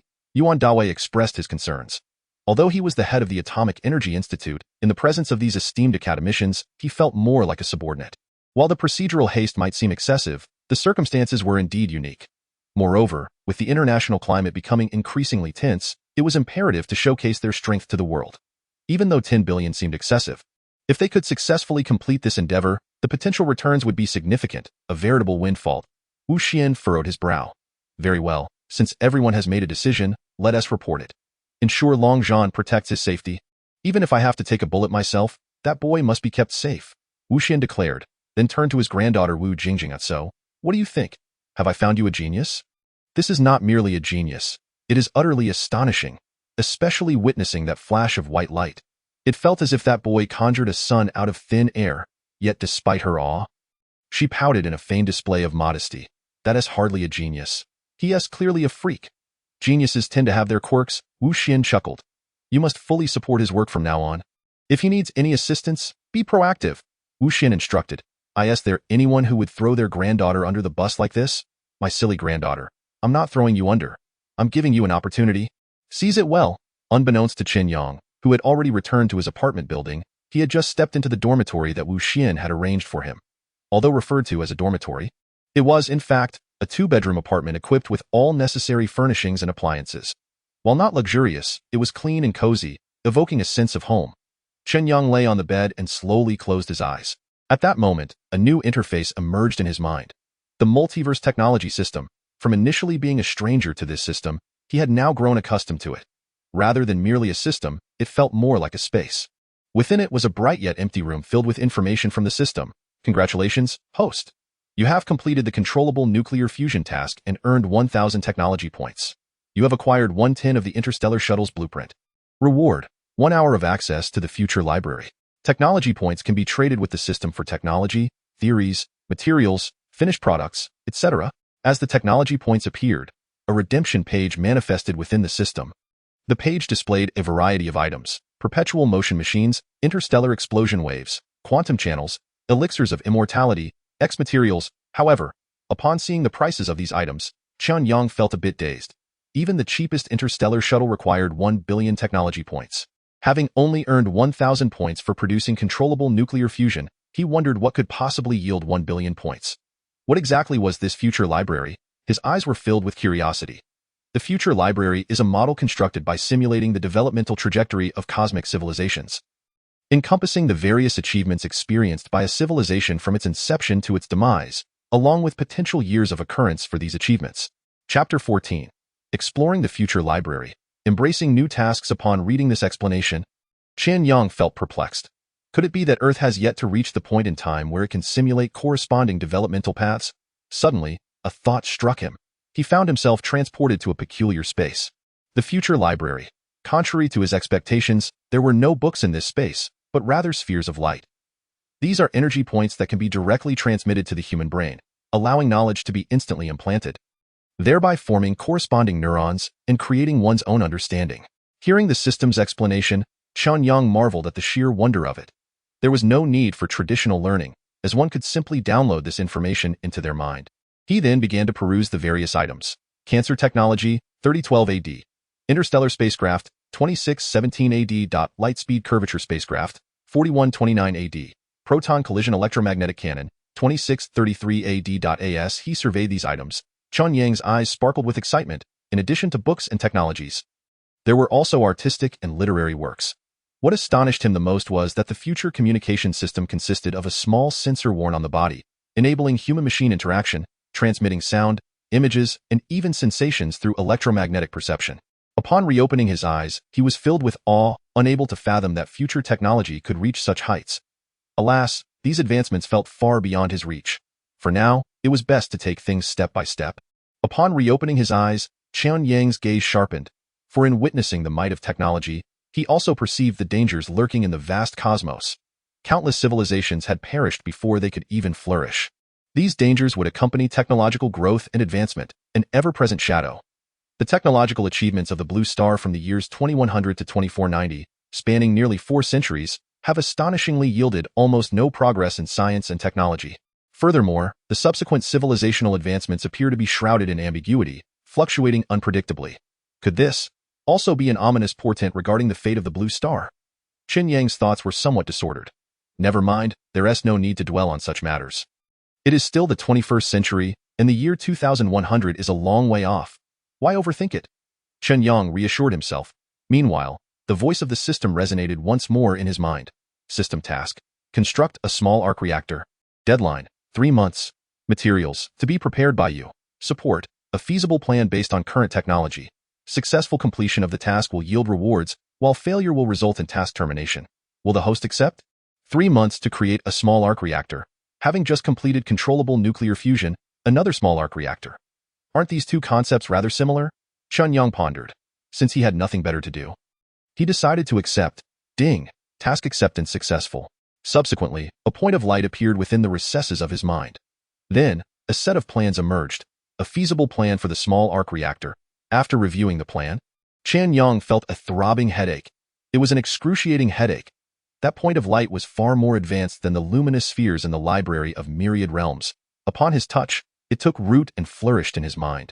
He could even distinctly sense that as these ideas entered his consciousness, they were altering his neural pathways, a sensation that was far from pleasant, akin to being furrowed by some unseen plow. By evening, when Chen Yang exited his room, his clothes were drenched in sweat, his bedding completely soaked, and his body utterly exhausted, his stomach rumbling as if it had been starved for an eternity. "What is wrong with you?" Wu Jingjing, out for an evening jog, happened to see Chen Yang emerge and couldn't help but inquire. I'm fine." Bang. Chen Yang collapsed to the ground. Witnessing this scene, Wu Jingjing was horrified. "Chen Yang, what happened to you?" Chen Yang remained silent. "Someone, quickly, help." As his voice fell, 2 soldiers suddenly appeared. Assessing Chen Yang's condition, they promptly lifted him and hurried towards the nearby hospital. 2 hours later, Wu Xian, Qian Siliang, Yuan Dawei, Bai Jingli, Long Zhan, and others stood anxiously outside the hospital room. When the doctor emerged, they quickly surrounded him. "Old Su, how is the patient? Why did he suddenly faint? Has he regained consciousness? Is he all right? Was there any pre-existing condition?" The group bombarded Director Su Peng with questions. "Who is this young lad that has you old fellows so worried?" Su Peng asked with a smile. "He is the spiritual pillar for us old folks." Qian Siliang replied. "He is also the future backbone of our dragon nation." Wu Xian added. "Indeed, we cannot afford any mishaps with him." Bai Jingli concurred. Su Peng's smile vanished. "If you all care so much, why did you wait until he was in this state to bring him here?" Director Su said, somewhat irritated. The group exchanged glances, unsure of how to respond. Noticing their confusion, Director Su grew more exasperated and explained. "The patient is not severely harmed. He merely fainted due to low blood sugar. Moreover, it is evident that he hasn't eaten for 2 or 3 days. If you truly care, how could you not notice he hadn't eaten for 2 or 3 days?"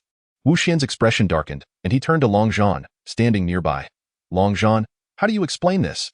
Wu Xian said, filled with rage. "It is my fault. I failed to protect him," Long Zhan replied, his face etched with guilt and remorse. The group entered the room. Lying in the bed, Chen Yang, upon seeing a throng of people standing there, couldn't help but smile. "What is with this grand spectacle?" "I'm sorry. I failed to protect you," Long Zhan said, standing there, burdened with guilt. "You cannot blame yourself. I was simply too engrossed in my thoughts and forgot to eat," Chen Yang replied. "Do you feel any other discomfort? Perhaps we should conduct a more thorough examination," Wu Jingjing suggested. Earlier in the day, she had conversed with Chen Yang extensively and knew he hadn't been neglecting his meals as Director Su had claimed. "No need. I assure you I am fine." If it were any other day, it wouldn't matter, but today I was just too absorbed in my thoughts and exhausted myself, Chen Yang said with an embarrassed smile. You can think so intensely that it leads to this? Wu Jingjing said, half amused, half concerned. If it were mundane thoughts, it would be fine, but I was contemplating something that required considerable computational effort, and I didn't want to pause midway, which led to my physical exhaustion. Chen Yang explained with a smile. You truly are something else, Wu Jingjing said, giving him a thumbs up. Chen Yang, our controllable nuclear fusion project has been approved, codenamed Black Dragon. You are the technical advisor for this project, which is expected to take approximately 5 years.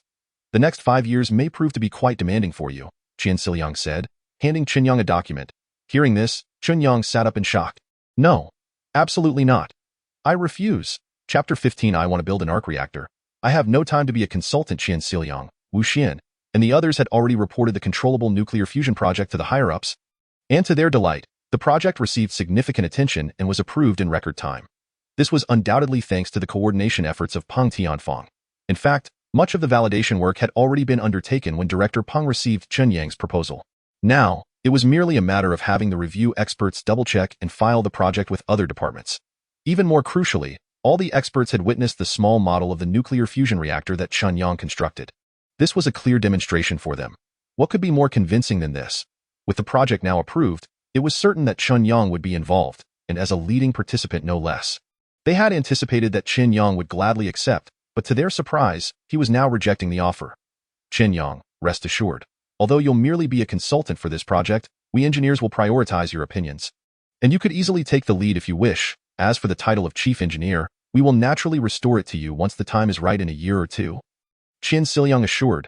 He assumed Chen Yang was dissatisfied with his position, so he quickly added. Upon hearing Chen's words, Wu Jingjing, standing nearby, was utterly astonished. Handing such a significant project to a youth not yet 20 years old was unprecedented. Wu Jingjing approached Chen Yang, urging him. If you have any other requests, feel free to voice them now. I believe Chen and the others will do their best to accommodate you. My refusal is not because I covet the title of chief engineer, but because I simply do not have the time. I have other research pursuits I wish to undertake. Chen Yang replied candidly. Moreover, I am still merely a technical school student and lack the authority to command respect. Chen Yang added, he had promised himself to pursue further education, and his initial intention had been to leverage this to gain admission without examination. Chen Yang, Wu Xian, Wu Jingjing, and the others stood there, momentarily speechless, unable to respond. After a long pause, Yuan Dawei, standing to the side, finally spoke. Teacher Chen, our collective assessment indicates that your capabilities have already reached a professorial level. Furthermore, your work on controllable nuclear fusion has made a monumental contribution to the nation's strategic objectives, achieving an impressive leap forward. In my opinion, we can make an exception and appoint you as a professor. I would like to know if you would be willing to accept this. If you have no objections, I can commence the necessary arrangements immediately. As for commanding respect, in scientific research, merit prevails. You have achieved controllable nuclear fusion, and everyone acknowledges your contributions. Upon hearing Yuan Dawei's words, Chen Yang felt somewhat dazed. Professor? At the Dragon Institute of Technology? This title holds far more prestige than a technical school diploma. I am merely a technical student. Will the other instructors not have an issue with me being granted a professorship? Chen Yang chuckled. They certainly will not. Moreover, should anyone voice an objection, as long as they can achieve breakthroughs comparable to controllable nuclear fusion, I will advocate for their professorship as well. If they lack such capability, they ought to remain silent, Yuan Dawei stated. Hearing this, Chen Yang felt a sense of reassurance. However, he still shook his head. No, that won't work. Chen Yang reiterated. Why not? What research could be more vital to the nation than controllable nuclear fusion? Offering greater contributions? Chen Yang asked, perplexed. A small arc reactor, Chen Yang replied. The group fell silent upon hearing this. As an anime enthusiast, Wu Jingjing's eyes suddenly lit up, and she looked at Chen Yang with a peculiar expression. What did you say you want to create? A small arc reactor. Are you referring to the one from Marvel? Yes, precisely that. Chen Yang nodded. What Marvel small arc reactor? I don't quite understand. Chen Yang and the others asked curiously. Wu Jingjing turned to Chen Yang and the others, explaining. Have you heard of Iron Man? He is the Marvel hero who dons a steel suit and can stand shoulder to shoulder with gods. Iron Man? The scientist from Stark Industries? Chen Yang inquired. Yes, that's him. Wu Jingjing responded to the group. It seems you all aren't entirely out of touch. Wu Jingjing smiled and remarked, I was initially unaware, but it was only when I was purchasing toys for my grandson that he specifically requested this, and that is how I came to learn about it. She then took out her phone, opened a webpage, and pointed at the glowing circular arc reactor on Iron Man's chest, saying, "This is the miniature arc reactor from the movie." After viewing the phone, Qian Xilang, Wu Xian, Yuan Dawei, and the others all shook their heads, asserting, such a thing is merely science fiction. It is impossible to possess an arc reactor of such diminutive size in reality. Let alone where one. There is no conceivable method to achieve this. I can solve it, interrupted Chen Yang, his voice cutting through Wu Xian's statement. The group chuckled and then turned their attention back to Chen Yang. Chen Yang, I acknowledge your exceptional talent and accomplishments in nuclear fusion. However, this arc reactor evidently defies the laws of physics and is unattainable, akin to the impossibility of creating a perpetual motion machine, as it contravenes established scientific principles. The so-called scientific principles are merely the existing framework of science, but given humanity's current understanding and advancement in science, we have only scratched the surface, Chen Yang countered. Moreover, while this may not be as depicted in the films, it is not entirely unfeasible to manufacture. Upon hearing Chen Yang's words, particularly his remarks on scientific principles, the group felt a jolt of realization. Isn't science all about continuous breakthroughs and upheavals? Wu Xin inquired of Chen Yang, how long do you require? About 6 months, I would say. If the materials are adequate, 6 months is sufficient to construct that arc reactor, Chen Yang confidently replied. What? 6 months? Mr. Chen, a person of your caliber is a pillar of the nation. In half a year, you could create numerous miracles for the country. Could you perhaps focus on some scientifically validated research instead? After all, this miniature arc reactor is uncharted territory for everyone, and the risks are considerable, Wu Xin suggested. He believed in Chen Yang's capabilities, but was more inclined to trust the established scientific methodologies that had developed over the years, doubting that one could make significant breakthroughs in such an elusive research topic within half a year. Upon hearing Wu Xin's comments, Chen Yang smiled. Rest assured, Mr. Wu, I will not squander my time, but I guarantee that once this is manufactured, it will astonish you all. Strategically speaking, it will be no less significant than controllable nuclear fusion, and may even surpass it. Seeing Chen Yang's unwavering determination, Yuan Dawei interjected, Teacher Chen, we recognize your genius, but you must understand that an individual's energy is finite. Science is a gradual process, and we believe that continuing research on controllable nuclear fusion is the best path forward. Chapter 16. The genius achieves what others cannot. Upon hearing Yuan Dawei's words, the group could not help but nod in agreement. Scientific research values time and follows certain laws. Much like a sapling, no matter how many resources you provide, it cannot grow into a towering tree overnight. Some individuals may devote their entire lives to solving a single problem, and for someone like Chen Yang to crack the conundrum of controllable nuclear fusion at such a young age is an extraordinary gift. Indeed, while a person's lifespan may seem long, the number of things one can accomplish is relatively limited. Mastering a single endeavor is sufficient to leave a lasting legacy and contribute to the world. Wu Xian added. Their message was clear. Chen Yang should not be distracted and should diligently complete the Black Dragon project. Achieving that in his lifetime would be a remarkable accomplishment. Chen Yang smiled, brushing off their concerns, and rose from the bed. What are you planning to do? Qian Xilang, Wu Xian, Yuan Dawei, and the others all expressed their anxiety, fearing that Chen Yang might hurt himself again. If he were to injure his head, what would become of the Black Dragon project? If you insist on tethering me to this already broken controllable nuclear fusion project, I might as well return home and experiment on my own, Chen Yang declared. The others fell silent upon hearing Chen Yang's words, but as they saw him genuinely preparing to leave, they felt compelled to compromise. How about this? You can serve as the technical advisor for the Black Dragon project, and we will seek your assistance whenever we encounter difficulties. Of course, in your remaining time, you may pursue your own endeavors. All right, but the time wasted on me cannot exceed an hour on average each day. The Black Dragon project, the world's first absolute mega-engineering endeavor, required at least 20 to 30,000 participants, with countless tasks to attend to daily, all while racing against project deadlines. How could they possibly manage to limit the commitment to just an hour each day? That might be somewhat challenging, Qian Xilang remarked. If it's too challenging, forget it. You can find someone else. I still wish to continue developing my arc reactor, Chen Yang stated. Qian Xilang and Wu Xian exchanged glances, their faces filled with helplessness. Why was it that others clamored for such projects while Chen Yang's enthusiasm waned? Fine. We shall proceed with you as the advisor. If you have any other candidates, it is perfectly acceptable if you choose not to take the role. Qian Xilang and Wu Xian wore expressions of bitterness. Had there truly been other candidates, would the project have reached this point? Oh, by the way, regarding the arc reactor project I want to pursue, could you allocate some funding, or consider it an investment? Chen Yang inquired with a smile. How much do you need? Qian Xilang hastily asked. This time, it's a bit more. I need about 2 million, Chen Yang boldly stated. Upon hearing the amount, Wu Jingjing could distinctly sense Qian Sailang and Wu Xian exhaling deeply, as if a weight had been lifted from their shoulders. No problem, we can definitely accommodate that, Qian Sailang replied. For individuals of their stature, each project application and research fund was typically measured in billions. A 2 million project was merely a modest allocation of a couple of small national natural funds. Such research funding may pose challenges for lesser academics, but for these prominent scholars, it was simply a matter of signing a document. Moreover, considering that Chen Yang had selflessly contributed the technology for controllable nuclear fusion, that value far exceeded 2 million. That's great. If you encounter any issues with your project, feel free to consult me whenever I'm not busy, Chen Yang cheerfully stated. Absolutely, Qian Sailang, Wu Xian, and the others felt increasingly at ease upon witnessing Chen Yang's willingness to cooperate after securing the funding.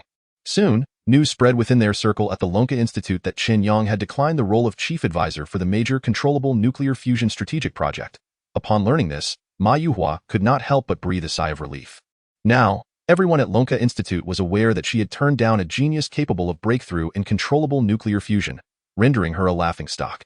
The more accomplished Chen Yang became, the more discontent she felt within herself, only highlighting her own inadequacies.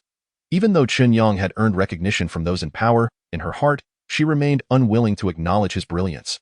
Was he still intent on constructing a miniature arc reactor? Was that not somewhat fanciful and overly divergent in thought? After all, it was merely a science fiction concept. Mi Yuhua could not help but remark, I find it quite promising. Remember, he single-handedly achieved controllable nuclear fusion while in technical school. What makes it impossible for him to create a miniature arc reactor here at our Lonka Institute? Yang Shui interjected. Indeed, geniuses accomplish what others cannot. Einstein published 4 revolutionary papers in a single year in 1905. All through his own efforts, another chimed in. Exactly, moreover, this arc reactor is not entirely a flight of fancy. It possesses a solid theoretical foundation, and perhaps he can indeed turn science fiction into reality.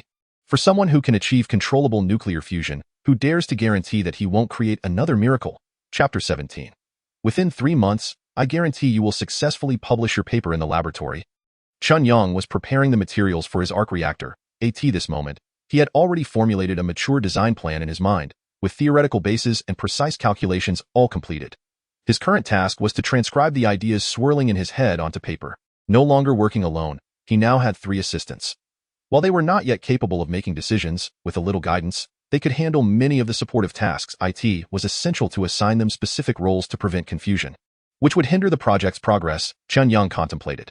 The first step was to create a small arc model. The second step was to extract fuel for the arc reactor. The third step was to utilize the reactor device to channel the energy from nuclear fusion and convert it into other forms of energy.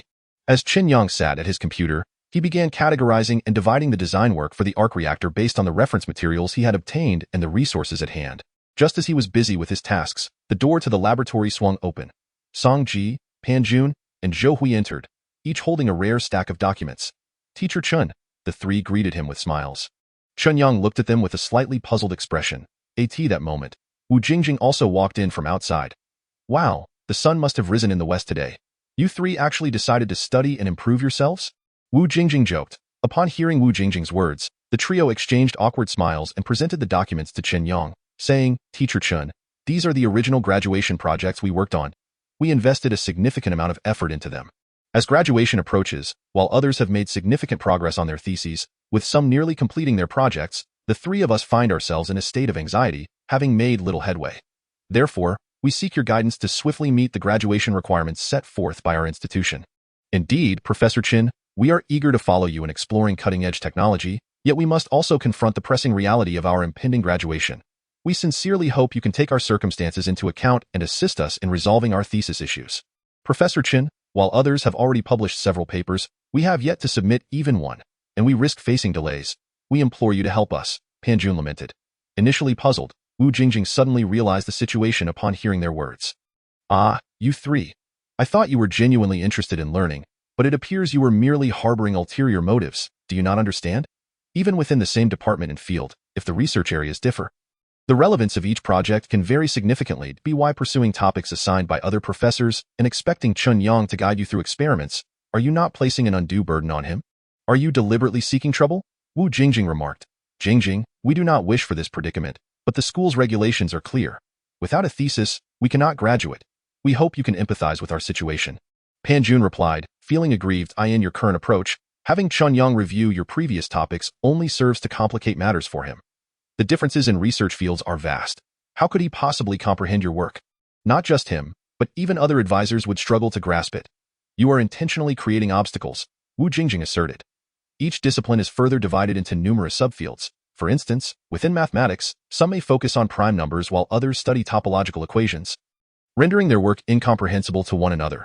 Similarly, in chemistry, there are those who specialize in inorganic chemistry and others in organic chemistry, with some focusing on macromolecules while others on small molecules. The disparities are immense. Even if his grandfather were to examine Chen Xiaoyang's work, it would merely serve as a reference for methods, with no overlap or intersection. Upon hearing Wu Jingjing's words, Pan Jun and the others recognized their previous actions might have been excessive. Very well, we shall retract this topic and kindly ask Professor Chen to assist us in selecting a viable thesis topic that would allow us to graduate. This diploma is of utmost importance to us. Indeed, my father has exhausted every avenue to help me reach this point. If I fail to graduate, he would surely be furious, the three of them stated. After speaking, they gathered their materials and prepared to conduct experiments. Wait, Chen Yang, who had been silently observing, suddenly called out to them, "Is it not simply a matter of wanting to graduate and complete your thesis? Rest assured, I will ensure you graduate smoothly. Within 3 months, I guarantee you will successfully publish an article and meet the graduation requirements." What do you say? Initially, Pan Jun, Zhou Hui, and Song Ji had been ready to abandon their efforts, but Chen Yang's unexpected offer left them astonished. Chapter 18. Anticipating the topic he would design upon hearing Chen Yang's words, the trio felt a surge of excitement. Though they couldn't help but chuckle wryly, "Professor, it's not that we lack trust in you. It's just that you have not served as a lead reviewer for core journals and are new to the Lonker Institute. The graduation standards are stringent. When the time comes, we will need data and published papers. And without anything to show, how can we graduate?" Zhou Hui remarked. This was also why they were eager to associate with the prominent figures at the Lonker Institute. After all, bearing the names of those influential individuals would ensure that their papers would not face excessive scrutiny during the review process, making publication and graduation considerably easier. If you simply follow my lead, if you do not complete the experiments and publish your papers within 3 months, I will personally approach the dean to request that Elder Wu or Elder Qian co-author an article with you, ensuring your graduation. Given my achievement in controlled nuclear fusion, the dean should be inclined to grant my request. Are you really serious? Pan Jun asked, turning to Chen Yang, a hint of excitement in his voice. Absolutely, excellent. It's a promise, Pan Jun and the others exclaimed with enthusiasm. Meanwhile, Wu Jingjing looked on anxiously, casting glances at Chen Yang and whispering, "Why are you making such grand promises? Writing across disciplines will only complicate matters for you." Chen Yang smiled, undeterred. Wu Jingjing was infuriated, stomping her foot in frustration. "Professor, do you think we should reconsider our graduation project topics? Please show me your materials. Here you go."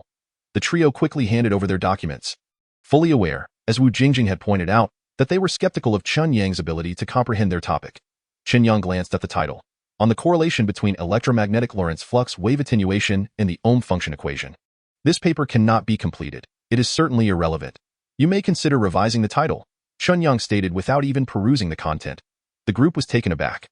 "Professor, are you joking?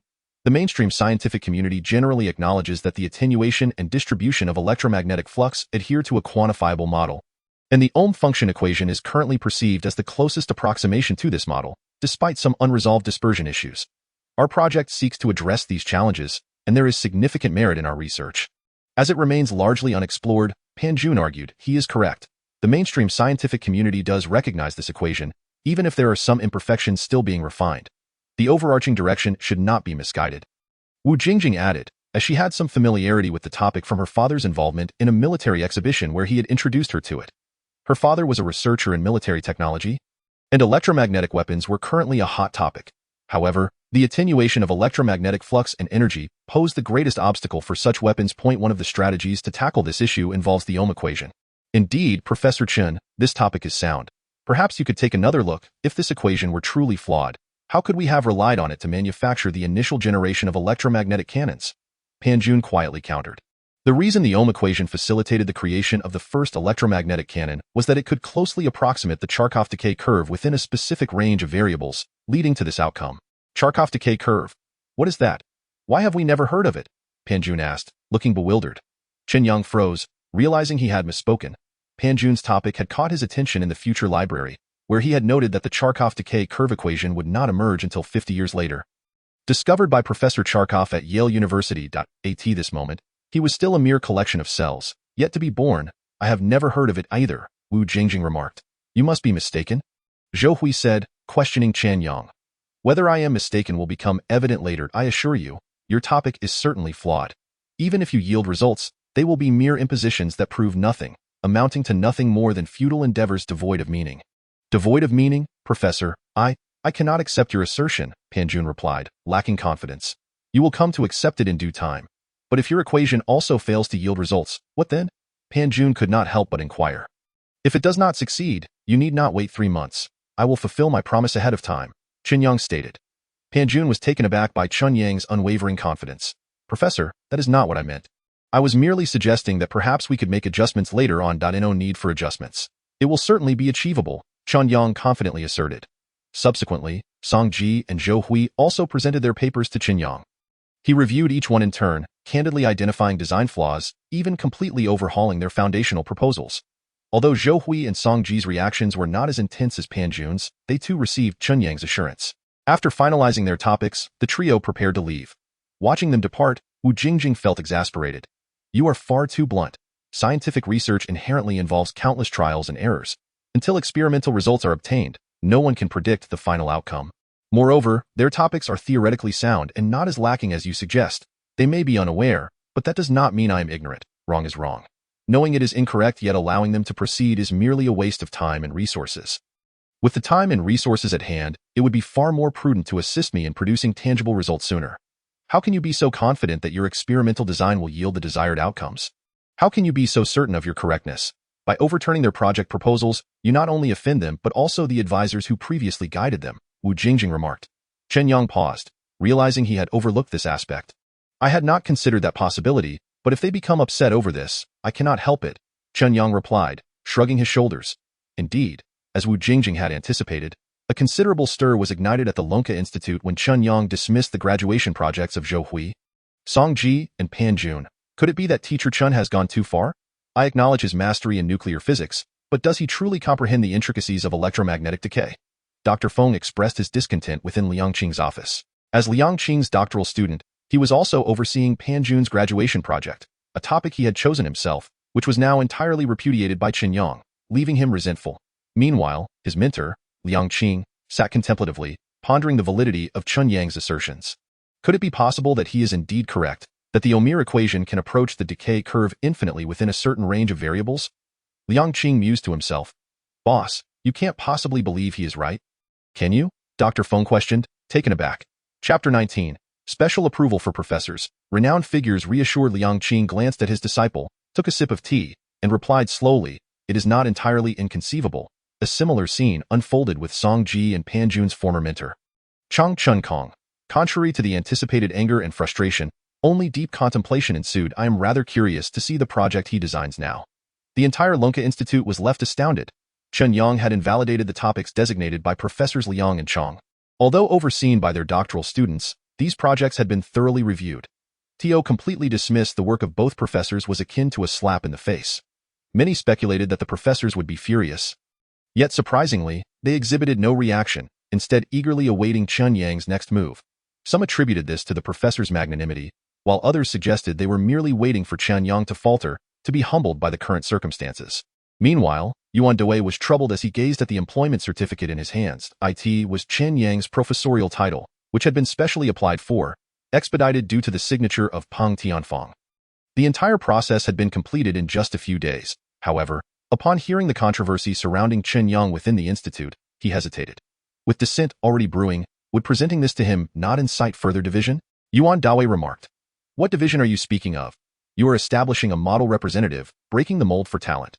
The state appointed you as the director of Lonka Institute to lead the institution in overcoming challenges and generating more advanced technologies.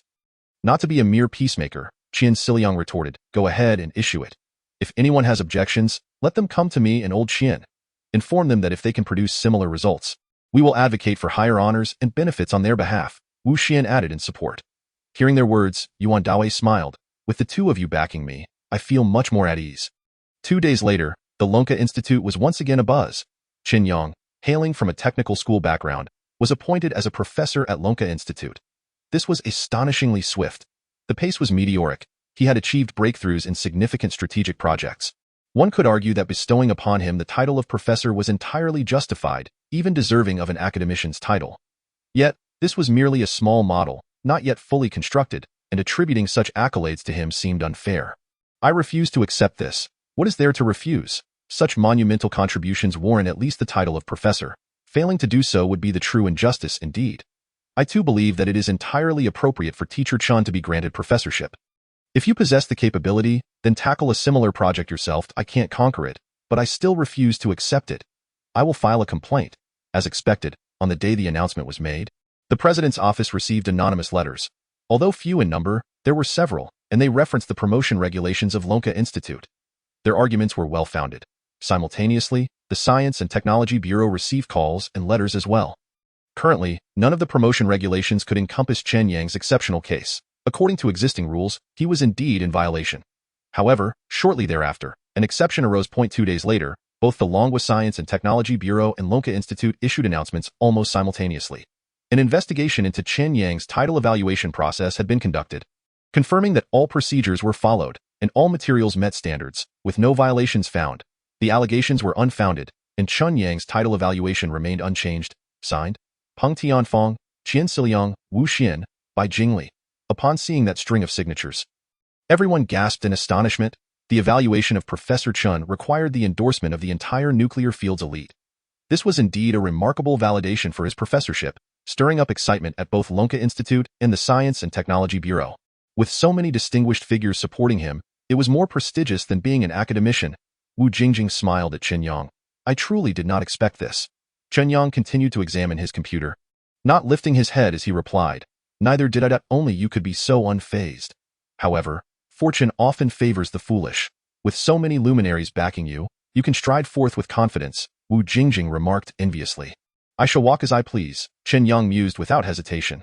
Seeing his lack of response, Wu Jingjing opted for silence. Peering over at Chen Yang's computer, she was suddenly taken aback. Are you truly going to redesign their original projects? Did they not say that we cannot change the subject or title? Then I can only alter the internal design, Chen Yang replied helplessly. But, do you truly understand these concepts? Wu Jingjing couldn't help but inquire. Chen Yang smiled but remained silent. Would you like me to assist you in researching the literature? Wu Jingjing offered, and why research does not heavily rely on literature. Many doubt and report you.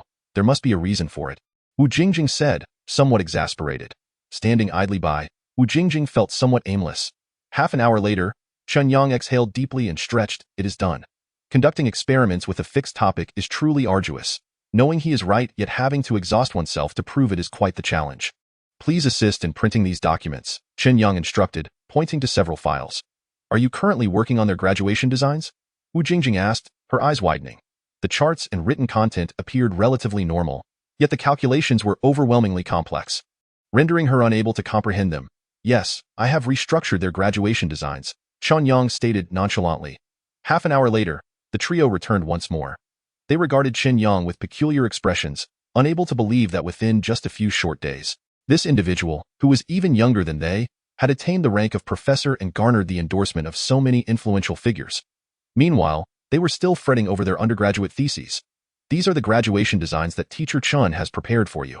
Conduct your upcoming experiments according to these. Wu Jingjing handed the 3 sets of materials to Pan Jun and his companions. Upon receiving the documents, they could not help but frown. Was this truly the same topic? Did he genuinely understand those complexities? Could he have completely overhauled the design in such a short time? It seemed implausible. They muttered quietly among themselves, then cautiously opened the experimental plans. The initial sections mirrored their own, with only slight variations in the experimental design. However, as they delved deeper, Pan Jun's eyes widened in shock. What are these mathematical formulas? The dense array of equations left him utterly bewildered. Most importantly, many of the mathematical tools and theories exceeded his comprehension as a self-proclaimed academic underachiever. So, did you comprehend it? Wu Jingjing inquired of Pan Jun, his face flushed. Well, the calculations are rather extensive. I need to validate them further, and no need for validation. You cannot comprehend them. Chapter 20. Whose masterpiece is this? Pan Jun was left speechless, struggling to articulate a rebuttal. You need not exhaust yourself attempting to decipher these mathematical derivations. You simply need to remember the conclusions at the base. During the experiments, follow these steps methodically, collect the data, and finally utilize these formulas for mutual verification, Chen Yang instructed. Hearing Chen Yang's words, Pan Jun felt as though he had been struck 1,000 times. Subsequently, Song Ji and Zhou Hui were not in a better position either. Their experiments not only featured a slew of bewilderingly complex mathematical derivations, but also newly designed and modified experimental plans, driving them to the brink of despair. You two, do not attempt to analyze these mathematical derivations. You will not understand them, and it would be a sheer waste of time. Simply follow my experimental designs, Chen Yang directed. Upon hearing this, the trio exchanged glances, their faces betraying embarrassment and shame, yet their eyes burned with a desire for vengeance. They hastily exchanged a few words before excusing themselves to familiarize themselves with the plans. Once outside, the three were infuriated, clutching the documents as if bearing a mark of humiliation. How utterly embarrassing. Where did Teacher Chen acquire such intricate mathematical formulas that we cannot even comprehend? This is shameful. We must understand this. We must regain our dignity in front of Teacher Chen, Pan Jun declared. Indeed, let us seek out a few friends from the mathematics department to assist us in deciphering this. Once we have clarity, we will return to challenge Teacher Chen, Song Ji suggested. Perhaps Teacher Chen cannot comprehend these formulas either. Once we grasp them, we shall return to put him to the test. I wonder what expression he will wear, Zhou Hui said with a grin. Upon hearing Zhou Hui's words, the three of them could not help but beam with excitement. At 7:30 in the evening. Are you truly adept in mathematics? After an entire day of effort, not a single formula has been resolved, despite your department's reputation for mathematical prowess. How is it that you cannot even comprehend the equations formulated by Professor Chen? Pan Jun impatiently queried the 7 or 8 students from the mathematics department before him. This mathematical formula is exceedingly intricate, Hai Chen, often referred to as the Prince of Mathematics, replied with evident fatigue. Is this what you call complex? Pan Jun could not help but scoff. Although these equations appear to be merely a handful of mathematical expressions, they are but a simplification, omitting numerous steps, the derivation of which is quite convoluted. Enough with the excuses. Simply state whether you can comprehend it or not. A flicker of difficulty crossed Hai Chen's face. It is hard to say. I can only promise to do my best. But the volume of calculations is overwhelming. Pan Jun, where did this come from? I have scoured the mathematics repository, and it contains none of this. Furthermore, within these pages of mathematical derivation, many concepts are employed. Some transformations I have never even heard of. I cannot help but suspect that this might be a manuscript from some mathematical master. If one is lacking in ability, it is wise to acknowledge it openly. There is no shame in admitting that the problem is challenging. Coincidentally, I have a classmate in the mathematics department at Huaqing University. I shall contact him to seek assistance. With that, he reached for the materials to take them away. Slap! Hai Chen firmly pressed down on the experimental proposal. Leave the materials. Meanwhile, the other students from the mathematics department looked at the documents with eyes ablaze, as if possessed. Clearly, they would not relent until this problem was resolved. No one could dare take it from them. Pan Jun, frightened, stepped back repeatedly. You all should go eat. I will make some copies for you. The students exchanged glances, then spoke in unison. You go make copies. We will wait here. You won't go eat? We must first solve the problem. Pan Jun observed the frenzied determination of these individuals, feeling apprehensive, and hastily left with the documents. Once Pan Jun and the others had completely departed under the gaze of the mathematics students, he took photographs of the materials again and sent them to his friend in the mathematics department at Huaqing University, after which he paid no further attention to IT.as for the operational aspects of the experimental proposal. They posed no challenges. It was merely routine data collection followed by statistical analysis and verification, akin to previous experiments. The proposals from Song Ji and Zhou Hui were equally unremarkable than a week later. Before Pan Jun could inquire, his classmate from Huaqing University called directly. Pan Jun, tell me honestly, who was the master behind this work? I wish to seek his guidance. Surely, you jest. You have so many mathematical experts there. Why not consult them instead of coming to Longku Institute? Are you not afraid of being accused by Huaqing University of betraying your mentors? We have already asked everyone we could over the past few days, and even formed a small group. But regrettably, we have only just reached the 3rd step in our proof, and we have been stuck on the 4th step for 2 days without any leads or progress. Thus, we wish to consult this master. The voice on the other end was sincere. Pan Jun, could it be that this work is genuinely that difficult? Is it possible that the problem itself is flawed, rendering it impossible for you to prove? There is nothing wrong with the problem. It is exceptionally brilliant, Pan Jun responded dismissively. I shall see when our master has time to discuss this further. With that, he hung up the phone and prepared to head to the laboratory. He had been avoiding showing up for days under the pretext of not having finished reviewing the proposal, but it seemed he could no longer evade it. As he stepped outside, he found a group of disheveled individuals with bloodshot eyes standing at the door. resembling zombies. What on earth happened to you? Have you been infected by a bioweapon? Pan Jun could not help but retreat. Each of them had bloodshot eyes and weary faces, yet their gazes were fervent. Pan Jun, take us to see Professor Chen. We wish to seek his guidance on the derivation of that mathematical expression, Hai Chen earnestly stated. Why don't you go yourselves? Pan Jun retorted. Professor Chen said he is too busy and has no time. Hai Chen replied, sounding dejected, akin to an unappreciated concubine. Very well, he mentioned that he would explain the proposal to me today. You may take this opportunity to listen as well, Pan Jun said nonchalantly. Excellent. Hai Chen's eyes lit up. Let us hurry. Another mathematics student chimed in. Remember, when you speak to Professor Chen, be mindful of your tone and show him the respect he deserves. He is my professor, not yours, and he is under no obligation to teach you. Do you understand? Pan Jun warned the group. Absolutely, we will be sure to show the utmost respect, they assured him, their eyes filled with envy. Chapter 21.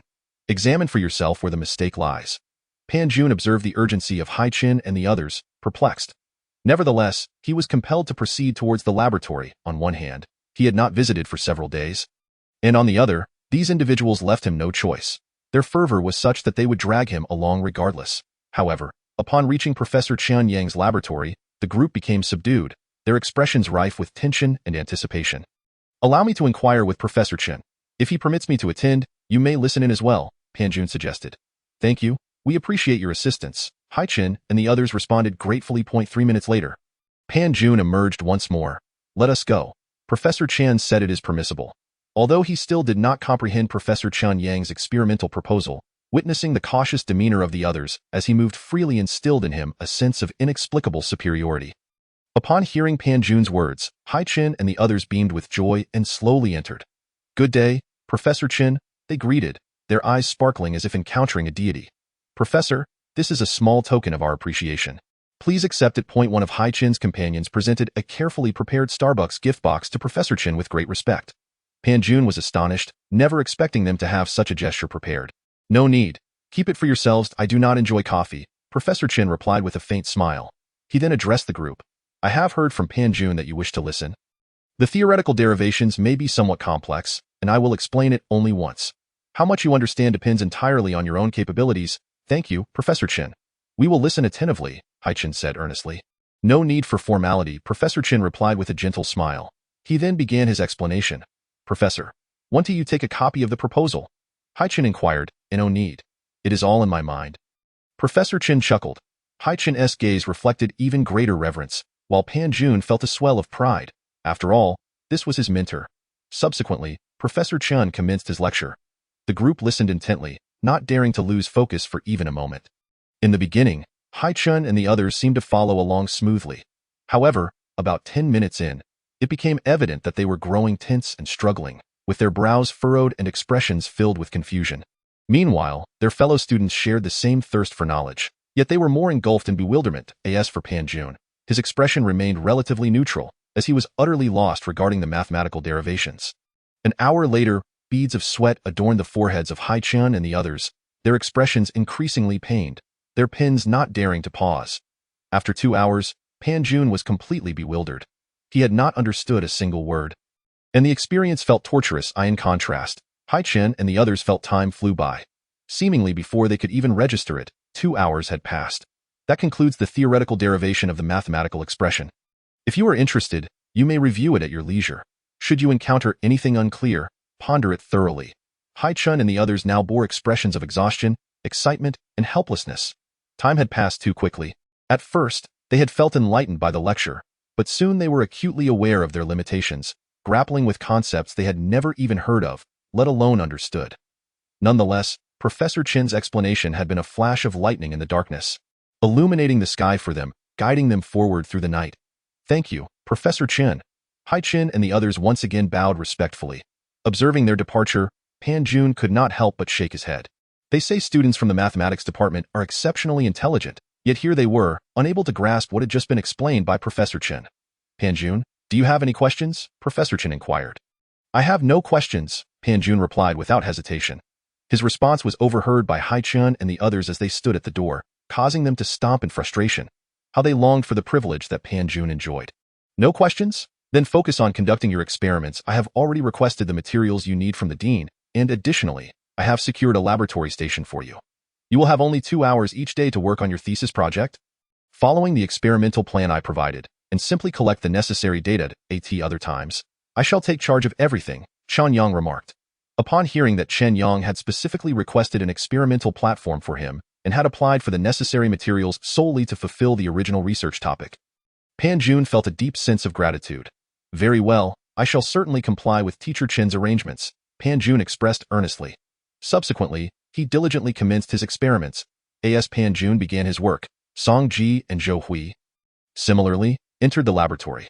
Unlike Pan Jun, however, their experimental proposal was dismissed at a mere glance by the mathematics department. We will require a copy of your data, but we must first thoroughly understand Pan Jun's approach before we can examine yours. They were informed. Therefore, they were not subjected to any disturbances. At 1:30 in the afternoon, Chen Yang observed Pan Jun entering and inquired, "How is it? Have you completed today's experiment?" "I have followed your experimental plan to the letter." Pan Jun replied. "What were the results?" Chen Yang probed. "The results are rather disappointing. The data obtained in the laboratory is a far cry from your mathematical simulation curve," Pan Jun admitted. Chen Yang's brow furrowed. "Let me see your experimental records." Swiftly, Pan Jun handed over his notebook. After a brief glance, Chen Yang slammed the notebook down onto the table, startling Pan Jun. "Examine it yourself and identify where the error lies." A sense of dread washed over Pan Jun, and with a puzzled expression, he picked up the notebook. However, after scrutinizing it for some time, he could not find any faults. "But this is all correct. It adheres to the experimental design," Pan Jun protested. "If you cannot discern the mistake, you need not return after today." Chen Yang's voice was icy. Upon hearing this, Pan Jun's complexion darkened, and he hesitated before taking another look at the records. 3 minutes later, his face flushed with realization. "Teacher Chen, I apologize. I failed to notice this detail. The previous design specified a left-handed rotation of 60 degrees, but I did not realize yours was right-handed." Chapter 22. Quickly summon Chen Yang for assistance. Have Long Zhan send a helicopter to fetch him. Should such assumptions arise again, do not hesitate to leave immediately. I have no time to waste on you. Pan Jun's face burned with embarrassment and anger, leaving him speechless. This scene shocked Song Ji and Zhou Hui, who were conducting their experiments nearby. They had not anticipated that Teacher Chen could exhibit such a temper while engaged in research. 2 hours passed. Pan Jun returned, astonished, clutching his experimental records. "How did it go this time?" Chen Yang inquired. "This time, the actual values align closely with the theoretical values, with only a 2 discrepancy," Pan Jun exclaimed. Eyes wide with astonishment. "Good. Continue with your work tomorrow. Additionally, reflect on the reasons for this 2 error. Of course, you may choose not to." Chen Yang's tone remained detached. To Pan Jun's ears, it seemed that this person, younger than himself, did not believe he could comprehend the issue. "Due to your earlier experimental oversight, which led to erroneous data, you will need to work an additional 4 hours this evening to make up for it," Chen Yang stated matter-of-factly. Pan Jun hesitated momentarily, instinctively wanting to refuse, but ultimately acquiesced. Meanwhile, the Black Dragon project had commenced in an orderly fashion. Wu Xian and Chen Yang served as the project's chief engineer and deputy chief engineer, respectively. At that moment, however, they were troubled by the project proposal. According to the previous plan, they were to install high-temperature resistant materials and plasma cooling devices based on the original design. The design of the high-temperature resistant materials and the plasma cooling device constituted the first critical technical point. However, following Chen Yang's proposed plan, they were unable to achieve the anticipated results, nor could they even complete initial testing, let alone subsequent experiments. The high-temperature resistant materials represented the first step. Temperatures reaching hundreds of millions of degrees cannot be endured by ordinary materials. The existing high-temperature resistant materials can only withstand up to 20,000 degrees.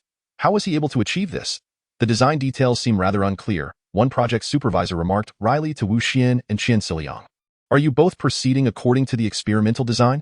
I assure you, there are no discrepancies. This is our project progress chart, and here's the plan." With no apparent differences, the supervisor explained to Wu Xian. After comparing, Wu Xian and Chen Yang indeed found no notable differences. After reviewing the design proposal, both furrowed their brows. Initially, they perceived the design as ingenious, believing it would certainly work, but they were mistaken. They still could not restore the original state. This problem would likely require Chen Yang's intervention to resolve. To untangle the knot, one must find the one who tied it. This issue can likely only be resolved by him. Quickly summon Chen Yang for assistance and have Long Zhan send a helicopter to fetch him. Chen Yang instructed in the laboratory. Zhou Hui and Song Ji presented their experimental records to Chen Yang. Although the two were unwilling to admit it, They refrained from acting defiantly after witnessing Pan Jun's predicament. There are no significant issues with the experiment. However, for the next steps, each operation must be executed with precision. Strictly adhering to the plan, do not assume that close enough suffices. In scientific research, a slight deviation can lead to significant errors. Zhou Hui and Song Ji exchanged knowing glances, amused at how the technical school student had taught them a lesson. Just then, Wu Jingjing entered the room. Chen Yang, we need to leave immediately. The Black Dragon project has encountered an issue, and my grandfather and Professor Qian are requesting your assistance. Wu Jingjing addressed Chen Yang. Also, why aren't you carrying your phone? They've been calling me, she added reproachfully. Chen Yang glanced at her. I am currently reviewing their experimental operations. Please wait a moment. Let us check the experiments upon our return. They are anxious over there, Wu Jingjing urged. Chen Yang fixed her with a look. Feeling somewhat uncomfortable under his gaze, Wu Jingjing finally conceded, very well, but please hurry. Zhou Hui and Song Ji, who had been feeling somewhat resentful, suddenly felt a sense of pressure upon hearing Chen Yang's words. The fact that he had made Professor Qian and Wu Old wait was, Teacher Chen, the Black Dragon project is urgent. Perhaps you should. He trailed off upon noticing Chen Yang's expression and promptly closed his mouth. Subsequently, Chen Yang continued to review the experimental records, pointing out the areas that required improvement. An hour elapsed before they completed the review. Wu Jingjing, initially anxious, settled down after relaying the message to her grandfather, patiently waiting. Teacher Chen is doing well. We should fully support him. Just wait here. There is no need to rush. Whenever Teacher Chen finishes, he will come over. The project has already been stalled for so long. A little more waiting is inconsequential, Wu Xian remarked. After receiving her grandfather's response, Wu Jingjing ceased her urging. When Chen Yang finally concluded, Wu Jingjing approached him that it's getting late. Would you like to grab a meal first? Chen Yang shot her another glance. With Wu Old, Professor Qian, and a host of scientists and engineers waiting, do you think I could possibly eat here? Wu Jingjing stamped her foot in frustration, looking utterly aggrieved. Weren't you the one who told them to wait? Let us go. Wu Old and Professor Qian must be getting anxious, Chen Yang said. Wu Jingjing rolled her eyes. Oh, so you do consider their feelings. Nevertheless, she followed him outside that moment. A black helicopter had landed outside. Long Zhan and two soldiers, clad in tactical attire and sunglasses, stood at attention, saluting Chen Yang as he emerged. I apologize for keeping you waiting, Chen Yang said with some regret. You are too kind, Long Zhan replied, and then Chen Yang approached the helicopter. Wu Jingjing looked on eagerly. Aren't you coming? I don't have the clearance. You are my secretary. How could you not have clearance? Chen Yang remarked. He then turned to Long Zhan. Could you please verify her clearance? Long Zhan nodded, and 3 minutes later, the approval came through. Wu Jingjing was momentarily stunned, struggling to believe her ears before joyfully leaping up. Nearby, Zhou Hui and Song Ji watched the spectacle, their hair tousled by the helicopter's rotor wash, their emotions in disarray. Zhou Hui, do you think we might be taking our good fortune for granted? Perhaps we haven't been treating Teacher Chen with the respect he deserves, Song Ji questioned, reflecting on how much more esteemed Chen Yang was than they had imagined. Zhou Hui remained silent for a moment before responding. Perhaps, if he can truly follow the experimental design and produce ideal results, publishing high-quality papers, I will truly admire him. Chapter 23. I require an office. Chen Yang, accompanied by Wu Jingjing, boarded the helicopter, and under Long Zhan's guidance, they swiftly arrived at a base. As the helicopter touched down, they were greeted by numerous guards on duty, clearly indicating that this was a secret facility. Although Wu Xian was her grandfather and her father was a military engineer, she had heard much about such matters, but this was her first time visiting a high-security secret base. Here are your security cards. Mr. Chen, you are a consultant with high clearance, but Miss Jingjing, your access is limited, so please do not wander about, Long Zhan informed them, handing over the cards. Rest assured, I understand, Wu Jingjing replied. Subsequently, the two individuals navigated through a series of obstacles and arrived inside. Teacher Chen, you have finally arrived. We have been awaiting your presence, exclaimed Wu Xian and Qian Xiliang, their faces alight with surprise as they rushed to greet Chen Yang. In contrast, the others appeared decidedly less enthusiastic, even somewhat aloof. Clearly, they harbored doubts regarding the capability of this young man, who had yet to fully mature, to resolve issues that had eluded their grasp, especially considering he was merely a vocational student. Old Wu, Old Qian, what challenges have you encountered? You could have simply called me directly, avoiding all this unnecessary hassle, Chen Yang remarked. We even dispatched a helicopter to the Lonka Institute, making the entire institution aware of the situation.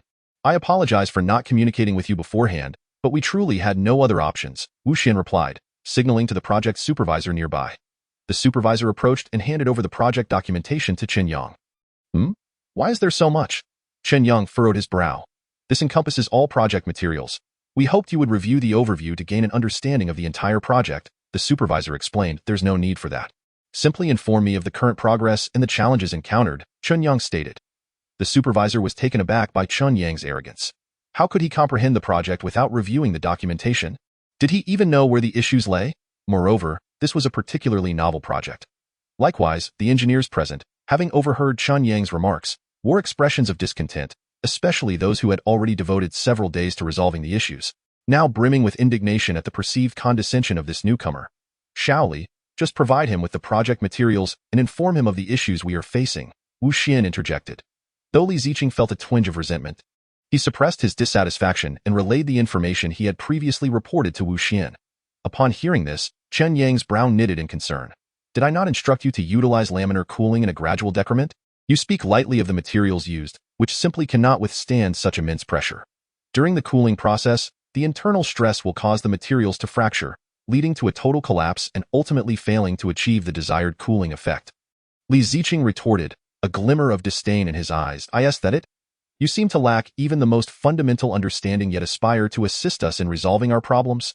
Chen Yang cast a glance at the design blueprints and subsequently examined the design parameters. His understanding dawning. Teacher Chen, when you were creating that model, did you encounter similar issues? Wu Xian inquired. Chen Yang shook his head. Then how did you resolve this issue? Wu Xian pressed. Instead of addressing Wu Xian's question, Chen Yang turned to the supervisor and asked, what solutions have you attempted thus far? We reinforced the original materials with additional layers of high-temperature resistant substances, yet it proved ineffective, and no matter how much we add. We still encounter internal ruptures that damage the furnace, rendering localized cooling unattainable and risking the entire furnace being burned through, Li Ziqing explained. This method is undoubtedly futile. Have you explored alternative approaches? Chen Yang inquired again. Alternative methods? Li Ziqing glanced at Wu Xian and Qian Siliang before responding. We previously attempted to reduce the inner layer of materials and even considered substituting them with different materials. Yet we have found no suitable alternatives that can withstand such extreme temperatures. Thus, the issue remains unresolved. Upon hearing Li Ziqing's words, Chen Yang's brow furrowed deeper. This challenge had not crossed his mind previously, nor had it needed to, as the earlier smaller device had not faced such complications. Now, confronting this issue necessitated a shift in strategy. Teacher Chen, do you have any insights? Qian Siliang asked. None, Chen Yang replied. But I can contemplate it. He then turned to Wu Xian and Qian Siliang, saying, now, I kindly request an office equipped with a computer. You are our project technical consultant. Your office has long been prepared. Allow me to escort you there, Wu Xian replied. Very well, I will proceed and strive to devise a solution promptly, Chen Yang stated. As Chen Yang departed, the supervisor Li Ziqing and others exchanged glances. Is this feasible? I find it hard to trust this approach. I am beginning to doubt whether he truly comprehended the issues at hand. Another engineer remarked. Qian Lao, are we placing our hopes on him a bit too recklessly? The others questioned Qian Siliang. Do we possess any better alternatives? Can we rely solely on ourselves? If you believe you can resolve this, why trouble him? Qian Siliang retorted bluntly. Upon entering his office, Chen Yang settled into the chair and closed his eyes in contemplation. Is there anything you require of me? Wu Jingjing inquired. Not at the moment. I will call for you when needed, he replied, once again shutting his eyes. Observing his demeanor, Wu Jingjing decided to exit, as Chen Yang's secretary. She had also been provided with an office. Chen Yang opened his system and reviewed the principles of controllable nuclear fusion once more, ensuring he had not overlooked any details. However, he noted a lack of extensive elaboration on high-temperature materials. Subsequently, he re-entered the future library. 10 minutes later, Chen Yang's consciousness withdrew from the library. He adeptly accessed the database and searched for an article. Jingjing, please assist me in translating this article, Chen Yang requested. Wu Jingjing approached, glancing at the document. This is an article on polymer chemistry. Do you truly wish to review it? She asked. Indeed. Wu Jingjing, somewhat exasperated, proceeded to translate the article. Chapter 24 now. Who among you still doubts Teacher Chen's capabilities? It must be acknowledged that Wu Jingjing excelled in English. Despite the numerous technical terms, her proficiency, combined with professional software, enabled her to produce an accurate translation within 5 minutes. After Chen Yang reviewed the translation, synthesizing it with his prior knowledge from the library and the entire process of controllable nuclear fusion, clarity dawned upon him. Let us proceed, Chen Yang declared as he rose. Resolved? Indeed, so swiftly? When Chen Yang and Wu Jingjing emerged, Wu Xian, Qian Siliang, and the others had yet to depart. Teacher Chen, do you have any additional requests? Is there anything lacking in your office? If something is missing, I will arrange for it to be provided immediately. Chen Yang offered. No requests. Then what is this? I have conceived a solution, Chen Yang responded. What? You have already devised a solution? How is that possible? Chen Yang inquired, astonished. What is the solution? Please, share it, Wu Xian urged eagerly. While the other engineers expressed a mix of 3 parts astonishment and 7 parts skepticism. The tokamak device I originally designed was small scale, thus the material's pressure-bearing issues were not prominent and remained within manageable limits. However, transitioning to a commercial variant necessitates that the materials not only withstand high temperatures but also endure pressure. The original materials can no longer meet these demands and require further refinement. Chen Yang explained. Upon hearing his words, the engineers could not suppress their laughter. We are well aware that these materials need enhancement, but modifying materials is not a simple task. Many critical technical challenges ultimately stem from material issues. Li Ziqing remarked, I have identified a solution that requires merely adding several additives to the original materials and slightly adjusting 2 parameters during the later molding process. This constitutes the proposed improvement process. Chen Yang asserted, handing over a sheet of paper. The engineers gazed at the paper with anticipation, only to erupt in laughter upon examining its contents. The process design is far too rudimentary, consisting of merely a few chemical formulas and metallic elements, along with notes on quenching, annealing, molding cooling times, and material types. You call this a material process? A materials engineer scoffed at Chen Yang. Chen Yang surveyed them, aware that they would not believe his words. He then turned to Chen Yang and Wu Xian. Old Xian, old Wu, this is my revised material design proposal. If you believe in my capabilities, you may proceed to fabricate it based on this. It can be done using the original materials. If you do not believe, I cannot force you, Chen Yang stated before turning to Wu Jingjing, saying, let us depart. Wu Jingjing was taken aback by Chen Yang's audacity but remained silent as she followed him out. Watching Chen Yang depart with Long Zhan, the others were incensed. How brazen! The proposal has yet to succeed, and he acts so arrogantly. This is simply, utterly excessive, ridiculously haughty. With such an attitude, one wonders about his actual skills. Is this alleged molding process even feasible? An engineer questioned. What is this nonsense? Can it truly be executed? Another engineer doubted. The group then turned to Chen Yang and Wu Xian, who exchanged glances. Let us give it a try. As for this improved process, we can have Xiao and I, who is responsible for material preparation, review it first. The others nodded in agreement. Before long, Qingjiang walked in from outside. After listening to the situation, he felt an overwhelming sense of pressure. This is the improvement plan left by Teacher Chen. See if you can comprehend it, Wu Xian remarked. After glancing at the paper, a hint of embarrassment crossed Qingjiang's face. The others could not help but chuckle. You can't understand it either, can you? This is because the material processing is somewhat complicated. There are a total of 132 steps, and I have only recently begun to familiarize myself with it. So I still need to consult the process manual, Qingjiang sheepishly replied. You should verify it now, Chen Yang urged. Upon hearing Chen's words, Qingjiang ceased to hesitate and promptly took out his laptop to compare the material processes. Initially, he appeared tense, but soon, astonishment took over his expression, which deepened with each passing moment. Yes, it's all correct. Not a single mistake. Incredible. How could he remember such a complex process so clearly, and not a single error? This small sheet of paper encapsulates the essence of the improved process. With this, our improvement procedure is crystal clear. Mr. Chen, please tell me, who is this remarkable individual? I wish to engage in a thorough discussion with him. The others, witnessing Qingjiang's expression, were equally astonished. Are you implying that this paper was not hastily scribbled? Li Ziqing inquired. Certainly not. This paper is worth its weight in gold. The original high-temperature resistant material could withstand millions of degrees. But its strength was lacking. However, with this improvement, I have a strong intuition that the strength can be significantly enhanced. Moreover, this process design completely resolves the difficulties encountered during material preparation and molding. A master, undoubtedly a master? Qingjiang could not help but exclaim. Upon hearing this, the expressions of the others turned complex, especially those engineers who had previously questioned Chen Yang, now visibly uneasy. However, Wu Xian and Chen Yang paid little heed to the tension. If we proceed with this process, how long will it take to produce the material? Chen Yang asked Qingjiang. This improved process does not add excessive preparation steps, although additional materials have been included. They do not significantly affect the overall timeline. Thus, the preparation time will not differ much from the original, Qingjiang explained. After a moment of contemplation, he addressed Chen and Wu, 3 days at the latest. We can deliver the first batch of materials in 3 days. I'll see if I can work overtime to expedite it to 2 days. Very well, I await your news. 2 days later, at the Black Dragon Project's large tokamak facility. Chen Yang, Wu Xian, and others anxiously awaited the results. The new materials had been installed, and they were anticipating the test outcomes. Silence enveloped the office as everyone waited with bated breath. Finally, the door swung open, and Li Ziqing entered, his face alight with excitement. "Mr. Qian, Mr. Wu, the tests have passed." As soon as he spoke, the atmosphere in the office erupted with enthusiasm, and applause erupted from the crowd. The new material has encountered no issues.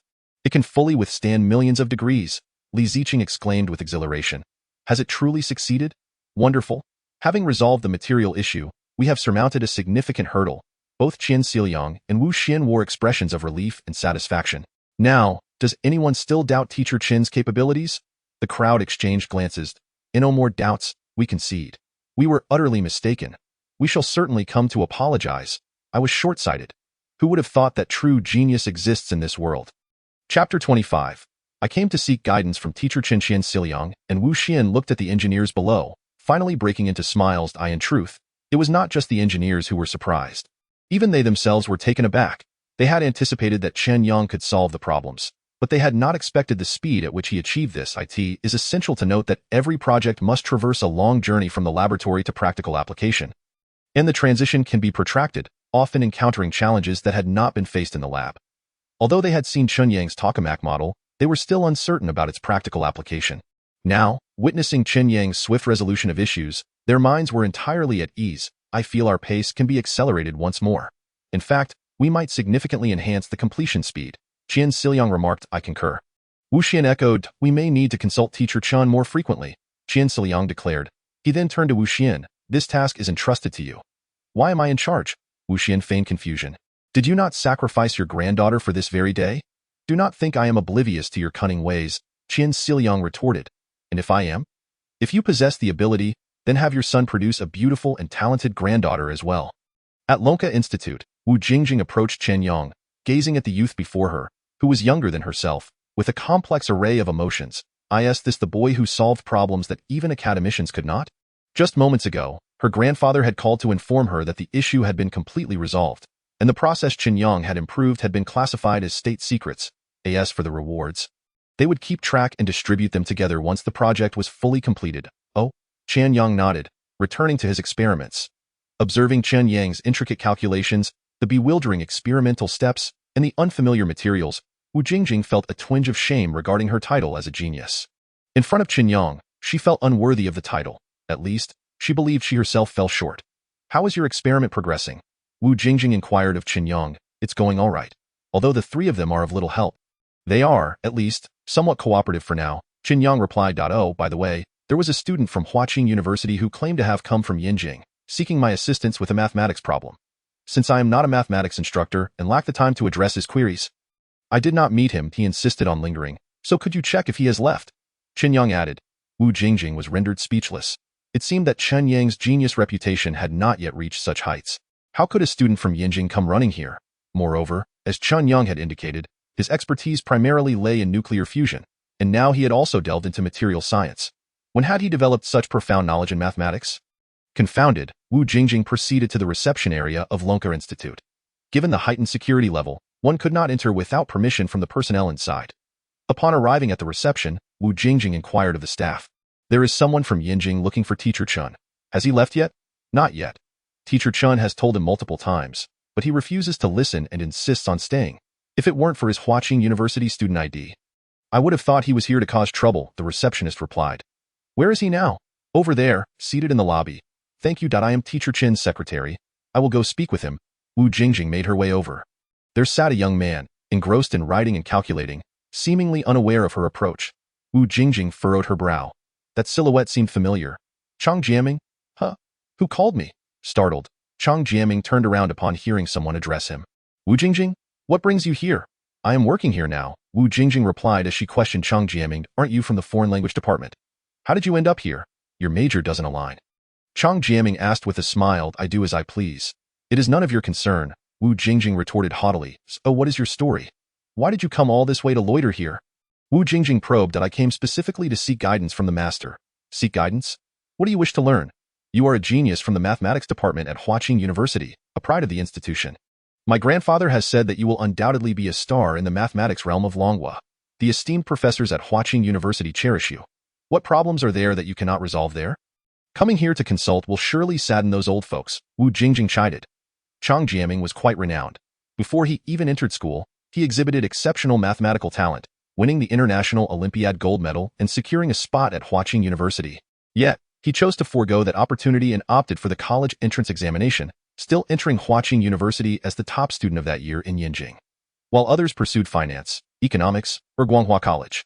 He chose mathematics, creating quite a stir at the time. Wu Jingjing and Chen Yang were classmates in middle school, so she was relatively familiar with him. Although they had not kept in touch much afterward. Chen Yang's fame was so great that he often became the child of someone else's family in the eyes of mothers in Yinjing, making it hard to avoid knowing about him. I consulted with my mentors, yet none could provide me with a satisfactory answer, nor even a single approach to solving the problem. Thus, I had no choice but to seek help on my own. As Chen Yang candidly expressed, "What? Is it true that no one in the entire mathematics department of Huaqing can offer a solution? Surely, you jest? How could I possibly jest about such a matter?" Chen Yang replied, "Show me your problem." He presented the printed photographs and materials he had. Wu Jingjing, upon reviewing them, was left both amused and bewildered. "Isn't this the mathematical derivation formula from Chen Yang's student's thesis? How on earth did you come by it?" "A junior of mine sought my guidance, and I obtained it from him." Wu Jingjing was at a loss for words. Just a few days prior, a group of mathematics researchers from the Longhua Institute had similarly become obsessed, seeking explanations from Chen Yang. Ultimately, during his explanation to Pan Jun, they were mere observers, and he had clearly stated he would only explain once. "I can't believe you're here again. Just moments ago, Teacher Chen reiterated that you should return whence you came. He has no obligation to teach you." Chen Yang's expression darkened. After a long pause, he finally stated, "I have come specifically for this mathematical issue. If I do not receive an answer, I shall not leave. Even if you refuse to go back, it will be of no consequence." "You are stubborn, but he is even more so. He will not yield," Wu Jingjing remarked. "How can you be so certain?" "I am his secretary. How could I possibly be unaware?" "What? You are his secretary? That is splendid. Please intercede on my behalf. I shall be immensely grateful," Chen Yang implored. "Humph, I have no need for your gratitude, and I advise you. I recall back in middle school, your aspiration was to become a distinguished scientific translator, aiding in the translation of foreign scientific works into Chinese, and your idol was Fu Lei by chance. I possess a manuscript of Mr. Fu Lei's posthumous works. I wonder if that piques your interest?" Wu Jingjing, who had initially intended to decline, fell silent in an instant. "How could you possibly have that? It was only last year that Cheng Kuan of the Cheng family acquired it for a staggering 12 million. How could you possess it?" "He is my father." Wu Jingjing returned to the laboratory, contemplating a refusal, yet the conditions proposed by Chen Yang were simply irresistible. 10 minutes later, she returned. "Teacher Chen stated he has no time, but he has already explained it to Gao Chun. If you have any questions, you may consult him temporarily. Should you comprehend the first 7 steps, you may approach him again." Upon hearing Wu Jingjing's words, Chen Yang's eyes sparkled with delight. Thank you. I will have my father package it up and send it to me immediately. I assure you it will reach you by tomorrow morning." Wu Jingjing regarded him incredulously. "Your father spent 12 million to acquire it, and you intend to just give it away so casually? Won't he be furious?" "Not at all. I seldom ask him for anything. This is the first time. Moreover, while that sum is considerable, it is not an excessive amount for my father. Truly, the foolish son of a wealthy family. Is it truly worth it to go to such lengths for a mere mathematical problem?" This question lingered in Wu Jingjing's mind until 3 days later, when she finally understood why both Gao Chen and Chen Yang were willing to expend such tremendous effort and resources on the mathematical formulas within this experimental design. 3 days later, Gao Chen returned to Chen Yang's laboratory, holding a document. "Teacher Chen, my paper has been accepted. It has been accepted by math." At that moment, Gao Chen's face flushed crimson, his eyes alight with excitement, his hands trembling as he clutched the document. Beside him, Pan Jun, Song Ji, and Zhou Hui, who were engaged in experiments, were taken aback, believing they had misheard. Math is the most influential journal in the field of mathematics, ranked alongside Nature, Science, Cell, and The Lancet as the quintessence of excellence. Any article published in these 5 journals is undeniably a milestone achievement, representing the pinnacle of each respective field. A scholar who manages to publish even a single article in these journals throughout their lifetime has ample reason to take pride. It is a distinction not easily attained, even by most professors at Longhua Institute. And yet, Gao Chun, still a student in the mathematics department, has already achieved such greatness. His future accomplishments and status are bound to place him at the forefront of the industry. Wu Jingjing was equally aware of the challenges associated with publication in such a journal. Since its inception, no one had published in it before turning 30, and for someone like Gao Chen to achieve this before the age of 28 was indeed a rarity. Impressive. I admire you, Gao Chen. Setting aside everything else, with this paper, securing a professorship at Lonka Institute should pose no challenge whatsoever, Pan Jun remarked, his voice brimming with envy. Yet, Gao Chen approached Chen Yang, bowing deeply. Teacher Chen, I apologize for publishing your findings without your permission. I hope you will not take offense. Rest assured, my article lists you as the corresponding author. I merely requested the first author designation. What? You granted him the title of corresponding author and expect him to overlook it? Are you out of your mind? Pan Jun questioned Gao Chen incredulously. According to international conventions, the corresponding author holds the intellectual property rights to the paper, while the first author merely executes the work. Thus, for Gao Chen to assign the title of corresponding author to Chen Yang was seen as an enormous favor, one that would warrant profound gratitude. Not requests for forgiveness. Have you lost your senses? Gao Chen rebuked Pan Jun. If Teacher Chen had not elucidated the concepts for me, how could I have possibly comprehended this previously unseen mathematical theory? How could I have organized this theory into a manuscript suitable for submission to such a complex mathematical journal? It is all owed to Teacher Chen. I merely transcribed his teachings and do not feel deserving of the honor of being the first author. Upon hearing Gao Chen's words, Pan Jun and the others were momentarily stunned. Discovered a new mathematical theory? What nonsense is this? Mathematics comprises numerous branches, and making a mark in any single one is immensely challenging. Are you suggesting that a mathematical derivation formula within a paper represents an entirely new branch of mathematics? Absurd. With such an accomplishment, one could establish a new school of thought, despite the skepticism of those around him. Gao Chen paid them no mind and once again turned to Chen Yang. Teacher Chen, as per international conventions, the newly discovered mathematical equation should bear the name of its creator. Therefore, I presumptuously referred to this new mathematical equation as the Chen Yang equation upon submission. And math has responded positively, agreeing to this nomenclature. I wonder if you have any objections? At that moment, Pan Jun and the others were left gaping in astonishment, while Wu Jingjing was equally shocked. Spending an entire day to devise 3 design schemes, and within this graduation project, birthing a new mathematical theory that warranted a designation in his name. It was simply too extraordinary. Is it truly that remarkable? Why does my paper appear so similar to my original work? Pan Jun could not help but cast doubt. Keep talking nonsense, and believe me, I will not hesitate to put you in your place. Gao Chen, who had previously regarded Chen Yang with utmost respect, was now incensed by Pan Jun's comments, directing his fury at him in Gao Chen's eyes. Chen Yang was nothing short of an idol, a deity. To insult him in his presence was nothing short of a provocation. Chapter 27. The small-scale arc reactor is ready for testing. Pan Jun, witnessing Gao Chen's sudden fury, felt his own expression shift. Why are you shouting at me? Had it not been for my suggestion to review the materials, would you have had the opportunity to engage with such concepts and achieve such success? Gao Chen momentarily found himself at a loss for words, yet he quickly regained composure. That is beside the point. I will express my gratitude where it is due, but I cannot allow disrespect toward Teacher Chen. Otherwise, do not expect me to hold back. Pan Jun regarded the obstinate youth with frustration, ultimately choosing to ignore him. Where is your paper? Let me have a look. Chen Yang, unfazed by the dispute, addressed Gao Chen.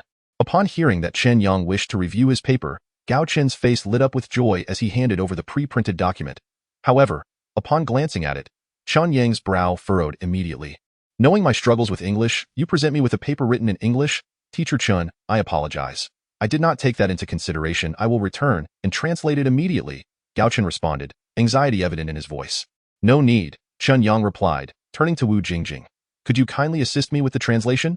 Wu Jingjing smiled, her heart secretly elated, and discreetly translated the paper on the spot. In under 5 minutes, she had completed the primary section of the translation. Chen Yang reviewed it, unable to suppress a nod. Well done. The essence of this graduation project lies in the digital simulation of the decay of this equation in relation to electromagnetic flux. However, the challenge lies in the derivation of this equation. It is indeed remarkable that you have grasped the equation to such an extent in such a short time. Upon hearing Chen Yang's praise, the tall man, who had just been anxiously arguing with Pan Jun, now felt a tinge of shyness as he scratched his head and replied to Chen Yang. Teacher Chen, your words make me feel a bit embarrassed. I merely organized the information you shared with me. That is already quite impressive. Chen Yang replied with a smile. I still feel I have a long way to go. You have explained so much to me, yet I still cannot fully comprehend this set of equations, Gao Chen admitted. feeling somewhat bashful. The derivation of the latter half involves other mathematical knowledge. You may come by during dinner tonight, and I will explain it to you. As per our usual practice, I will only explain it once, Chen Yang stated. Really? Gao Chun was pleasantly surprised by the quick turn of events. Thank you, Teacher Chen. I will definitely come on time this afternoon and promise to listen attentively. Nearby, Pan Jun and others observed how Gao Chun had merely studied the equations in his graduation project and had already published in a top-tier journal, far exceeding graduation requirements, which stirred their own ambitions. Teacher Chen, I would like to listen as well. There is no need. You wouldn't understand a word, came the reply. Wu Jingjing, standing beside them, couldn't help but stifle a laugh. Teacher Chen, my middle school classmate came all the way from Huaqing University to seek your guidance. Could he also sit in? Wu Jingjing seized the opportunity to ask. Oh, I had almost forgotten about him. If he understands the first part, then he may join us. The others need not come. It would be futile and merely waste time. Thank you, Teacher Chen. I will inform him immediately. I believe he will be thrilled. Once Gao Chen and the others departed, the laboratory fell silent once more. Chen Yang remained at his computer, quietly calculating, grappling with formulas that were complex and obscure, barely comprehensible. Meanwhile, Pan Jun, Song Ji, and Zhou Hui exchanged complex expressions. How is your experiment progressing? Pan Jun inquired of the two. Smoothly, exceptionally smoothly. It feels less like conducting exploratory experiments and more like performing verification experiments. Perfectly aligning with what Teacher Chen had predicted. Song Ji responded to Pan Jun. Mine is the same. The experimental results are so flawless they seem fabricated, leaving me questioning my own work. Zhou Hui chimed in. Could it be that our project is too simple, hence easily accomplished? I am uncertain. Let us not dwell on it. As long as we can obtain data and publish papers, what more is there to consider? Do you really wish to languish in the laboratory for a lifetime? Exactly. What prospects lie within the confines of the laboratory? Those like Gao Chun, who managed to publish in top academic journals, are merely fortunate. In the afternoon, after finishing work, Gao Chen and Chang Jiaming had arrived early outside Chen Yang's laboratory. Even though Gao Chen had already published in a prestigious international journal, a single article was sufficient to establish his academic standing. And numerous research institutions and renowned foreign universities had extended invitations to him, all of which he had graciously declined. His future plans were crystal clear. He would not go anywhere but follow Chen Yang. A slight hint of guidance from him was immensely beneficial. After finishing his meal, Chen Yang ceased his explanations. Observing the two, who looked both eager and troubled, he stated, "Let us conclude here for today. How much you can absorb and comprehend depends on your own abilities. Thank you, Teacher Chen." Gao Chen and Chang Jiaming stood up and respectfully bowed to Chen Yang. Despite Chen Yang being a vocational school graduate and younger than them, in their eyes, he had grown to be a towering figure, evoking a sense of reverence akin to gazing at a lofty mountain. Time passed gradually. In the blink of an eye, 2 months had flown by.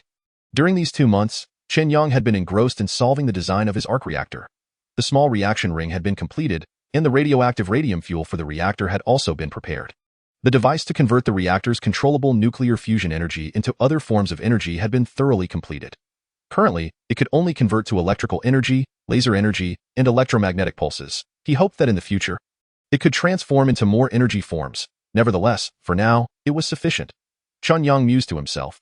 The remaining tasks involved assembling and debugging the equipment. He hoped for a successful outcome on the first attempt. After completing all the preparatory work, Chen Yang called Wu Jingjing. Please help me find a testing site. I need to test the results of my recent work. Wu Jingjing had just finished showering, applied a face mask, and was preparing for bed when she received Chen Yang's call. Initially intending to scold him, she promptly forgot her irritation upon hearing his words, feeling utterly astonished. You? What do you need a testing site for? Could it be that your small arc reactor has truly been completed? Chapter 28. Immediately head to Lonka Institute for an emergency meeting. Wu Jingjing could hardly believe the news. This was something straight out of science fiction. How could Chen Yang, with just 200,000 yuan in funding, manage to achieve such a feat? It cannot be deemed a success yet, as testing is still pending. However, I feel we are close. I am confident the experiment will proceed without issues, Chen Yang declared with unwavering confidence. When do you plan to conduct the test? What are your requirements for the testing site? The sooner, the better.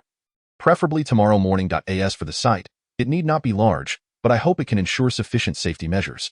Although I am confident in my abilities, for the sake of precaution, I would prefer a remote and desolate area for testing. After all, should anything go awry, it would be akin to detonating a ton of TNT, potentially obliterating half of Magic City. Upon hearing this, Wu Jingjing felt overwhelmed. You are utterly reckless, conducting such a dangerous experiment at Lonka Institute in Magic City? If anything goes wrong, wouldn't everyone be at risk? Wu Jingjing was somewhat irked. Nevertheless, she decided to inform her grandfather about the situation in full. What? He intends to conduct a test of the small arc reactor? Has he succeeded? It remains uncertain. He wishes to test it as soon as possible. Wu Xian had clearly recognized the gravity of the situation. Old Xian, get up, gather our old friends. We must head to Lonka Institute immediately. Wu Xian instructed over the phone. He then promptly got out of bed, dressed, and called his secretary. Let us go to Lonka Institute.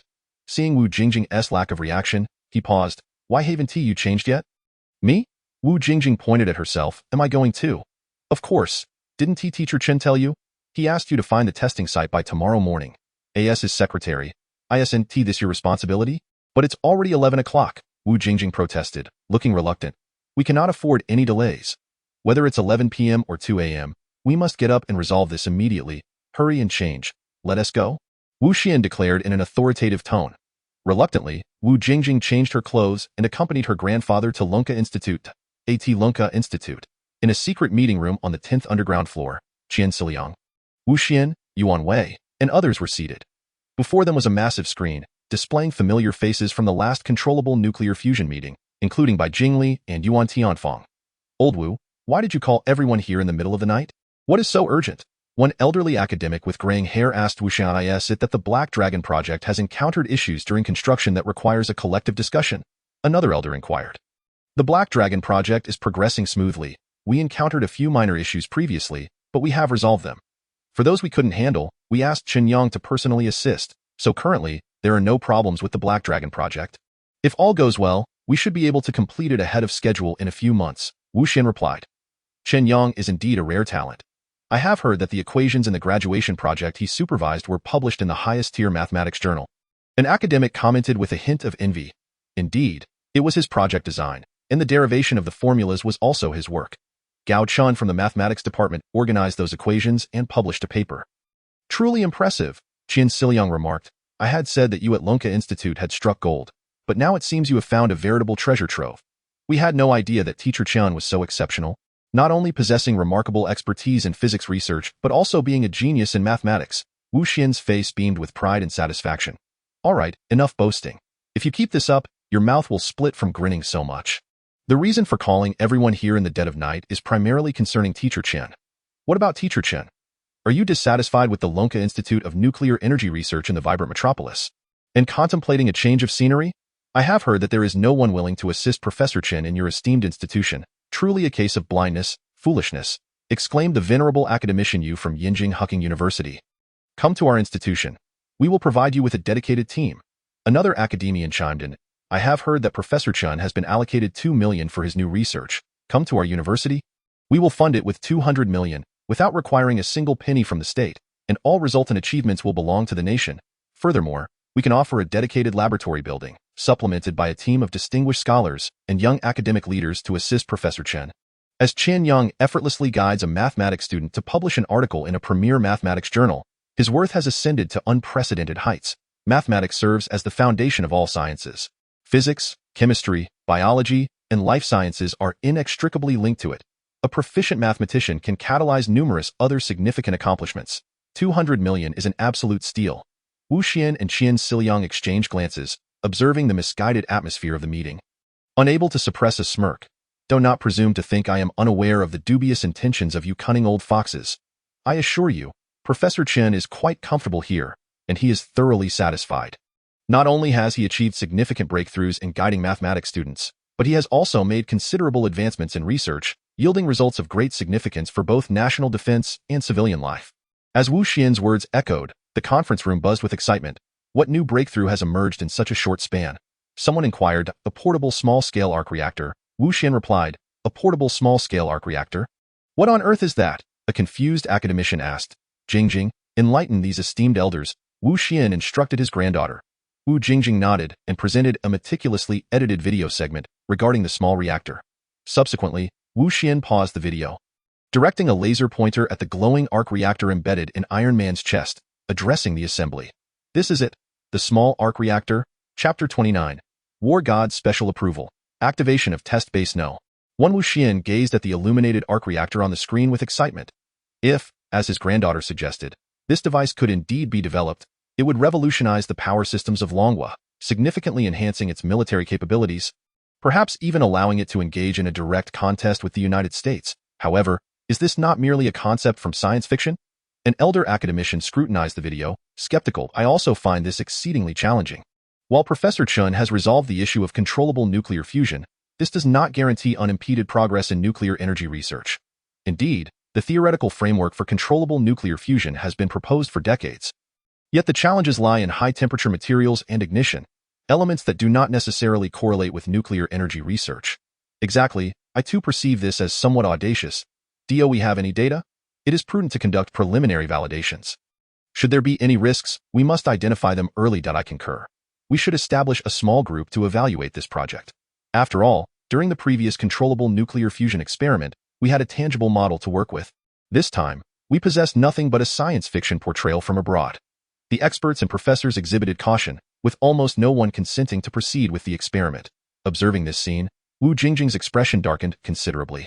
Esteemed professors, I understand your concerns, but Professor Chen has devoted his entire focus to the development of the small reactor.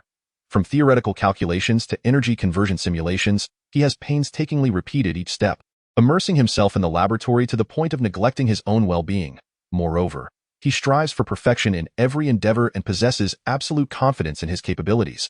Thus, I implore all of you to share in this confidence. Wu Jingjing speaks the truth. Chen Yang is an individual of remarkable diligence and responsibility. It is said that he achieved success in the last controllable nuclear fusion experimental model on his first attempt. His research proficiency and foundational skills warrant our trust, Chen Yang affirmed. However, such a perilous nuclear experiment must be conducted within test base number 1, and the procedures for activating this base are notoriously complex, involving numerous stakeholders and extensive ramifications. You are all likely aware that the final experimental results and reports must be submitted to the higher authorities. Should we ultimately yield no results, how shall we account to other departments? An academician interjected. Upon hearing this, a profound silence enveloped the room. All understood the gravity of the decision required to activate test base number 1. They exchanged glances, apprehensive. Wu Jingjing surveyed the assembly, subsequently turning her gaze to her grandfather. Wu Xian clenched his fist and addressed the assembly. In conducting experiments, success and failure coexist. No one can guarantee absolute success.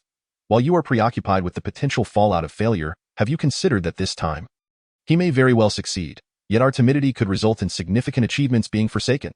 In this fiercely competitive landscape, what impact would that have on Longgua's international standing and influence? Wu Xian scanned the room once more. His tone resolute. I believe in Chen Yang's capabilities. He is a composed individual who will not act recklessly. I am willing to vouch for him. Should any issues arise, I will take full responsibility. The assembly turned to Wu Xian, astonished by his unexpected declaration. Count me in. I also trust Professor Chen, and I am willing to vouch for him, Chen Yang added. Extraordinary individuals undertake extraordinary endeavors. One cannot apply ordinary reasoning to them. I, too, have faith in Professor Chen and am willing to serve as his guarantor, Chairman Bai Jingli of the Nuclear Energy Committee proclaimed. With 3 influential figures standing as guarantors, the gravity of the situation was indeed remarkable. Director Peng, given that we 3 are willing to vouch for him, can we expedite the approval for Chen Yang's reactor experiment? Bai Jingli inquired, directing his gaze at Peng Tianfang, who was featured in the video. As the head of the Science and Technology Bureau, he held considerable authority regarding the utilization of such significant experimental bases. That will not suffice. According to the regulations governing test base No. 1, the endorsements from the 3 of you do not meet the requirements for activation. Upon hearing this, Wu Xian, Chen Yang, Bai Jingli, and Wu Jingjing all wore grim expressions. However, if I too were to express my trust in Professor Chen and offer my guarantee, I could submit a request to the test base number 1 committee for special approval, Peng Tianfang added. What? You wish to vouch for him? This? The assembly gaped at Peng Tianfang, comprehending the profound implications and immense risks associated with his guarantee. If even a minor issue arose, he would be held primarily accountable. Experiments inherently carry risks, and this particular special approval experiment harbored even greater uncertainties. To achieve substantial results, one must inevitably pay a price, Director Peng remarked. Thank you, Director Peng. Wu Jingjing exclaimed, her excitement palpable as she addressed the screen. No. It is I who must thank you all. Your silent contributions elevate the national strength of Longhua. Your efforts are commendable, Peng Tianfang responded to Wu Jingjing. You have worked even harder, Wu Jingjing replied with admiration. All right, I shall refrain from further conversation. Elder Wu, please draft a proposal. I will prepare the special approval procedures on my end, aiming to secure completion by tomorrow morning. so that we may officially commence experiments at test base No. 1. Very well, I will send it to you in 2 hours. For many in Longhua, that night was an ordinary one, unremarkable in nature. However, for the experts of the National Nuclear Energy Committee, it was a night of sleepless anticipation. Shared by Peng Tianfang and others, the following day, around 10 o'clock in the morning, Wu Jingjing, with bloodshot eyes and an expression of exhaustion, burst into the laboratory with the approval documents. ITS approved. Your experimental application has been accepted. You may proceed with the tests. Wu Jingjing excitedly presented the document before Chen Yang. Chen Yang glanced at it, astonished. A mere slip of paper bore more than 10 official seals, each one a vibrant red, and they belonged to formidable institutions, including the military of Longhua. Moreover, the signature section bore the bold, striking characters, approved signed, Grand Marshal of the Longhua military, Long Jiuxiao. Chen Yang's pupils constricted. He had not anticipated that a simple experiment would invoke the attention of so many departments, even rousing the legendary war god of Longhua. Chapter 30. This spectacle seems a bit excessive. Wu Jingjing radiated exhilaration. This is personally approved by the war god. How incredibly cool. He has even sent word for you to proceed without restraint. Such an honor is exceedingly rare throughout Longhua. Gather your things. Let us make our way over. Wu Jingjing urged Chen Yang. Chen Yang nodded. He meticulously packed the small arc reactor, energy converter, and other testing apparatus into 4 sizable boxes. Once prepared, he called Long Zhan. Half an hour after hanging up, the roar of helicopters filled the air.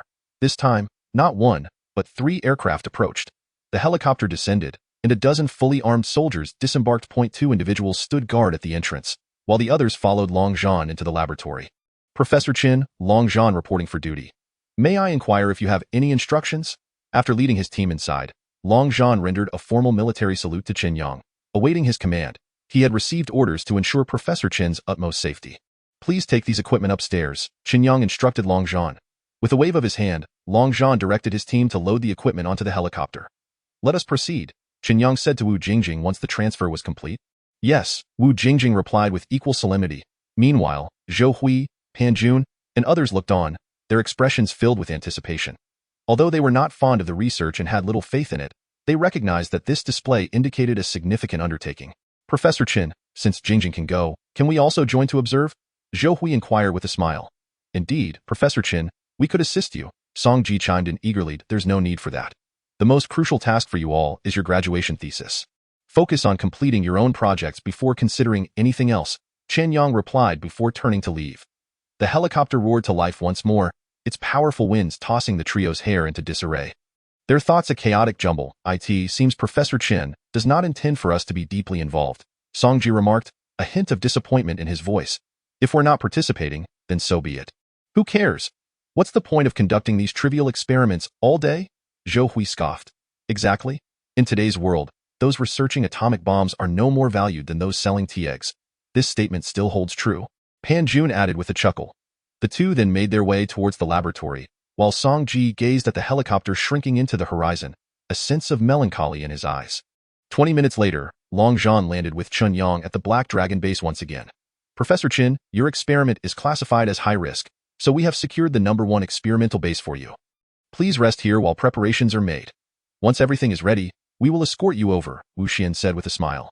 All right, Chen Yang replied, taking a seat in Wu Xian's office. The #1 base, designated for this experiment, was established at the inception of our nation for the development of atomic bombs. It was later decommissioned due to the Global Alliance Treaty. 20 years ago, for various reasons, it was reactivated. The area within 1,000 kilometers of the base is a military exclusion zone, and only significant, high-risk projects are conducted here. Each experiment requires the approval of more than half of the committee experts before being submitted to the Science and Technology Bureau, which must then be validated by the military, only proceeding after Dragon City grants its approval. Every experiment necessitates the enforcement of airspace control within 1,000 kilometers. Additionally, 36 military satellites provide continuous space surveillance, with the rocket forces on standby to prevent high-altitude monitoring. Consequently, it is seldom activated, but when it is, the repercussions are monumental, Wu Xian explained to Chen Yang. Though he did not wish to add pressure, he feared that Chen Yang might underestimate the gravity of the situation. Thank you, old Wu, I will not disappoint everyone, Chen Yang assured him. Do not feel overly burdened. It is not that failures are prohibited at the experimental base, but rather that failures must yield valuable insights. Wu Xian advised. Understood, Chen Yang replied. A few minutes later, Long Zhan and Wu Jingjing returned from outside. Everything is ready. We can board now, Wu Jingjing announced. Chen Yang rose and said to Wu Xian, Old Wu, await my good news. I look forward to your next masterpiece. Wu Xian responded with a smile. Chen Yang nodded and proceeded outside, where a vehicle awaited him at the entrance, taking him towards the airport. 5 minutes later, they arrived at the Black Dragon Base Airport. At that moment, a gray-green military transport aircraft was stationed on the runway. As per protocol, all experiments conducted at the number 1 base are transported using a military aircraft. Long Zhan explained. Chen Yang nodded in gratitude. Board and take off. The aircraft ascended smoothly, and at the same time, 2 voices echoed in the passenger cabin. Xiao Long 037 is on escort duty. Please rest assured. Xiao Long 061 is on escort duty. Please rest assured. Chen Yang gazed out the window at the fighter jets flying alongside the transport aircraft, his heart racing. Upon seeing the sleek design of the jets, he was utterly astounded. These were the latest 6th-generation fighter jets recently commissioned. This is quite an impressive display, isn't it? Chen Yang remarked to Long Zhan and Wu Jingjing. Wu Jingjing, equally astonished, looked at the fighter jets. She had only heard of the high security level at the number 1 experimental base. She had not anticipated it to be this stringent. Any experiment conducted at the number 1 base is a matter of national significance, and thus, it is imperative that it remains concealed from outside knowledge. Therefore, the confidentiality and security levels are of the utmost rank. Long Zhan informed Chen Yang. In addition to what you see, ground missile units, space reconnaissance, and naval surveillance have all received security orders to ensure that the experiment proceeds without any external disturbances. Upon hearing Long Zhan's words, Wu Jingjing, who had been relatively calm, now felt a surge of anxiety. She had never imagined that such a simple experiment would require such an extensive allocation of resources. Now, she understood why so many experts had opposed the application submission last night. The specifications were simply too high.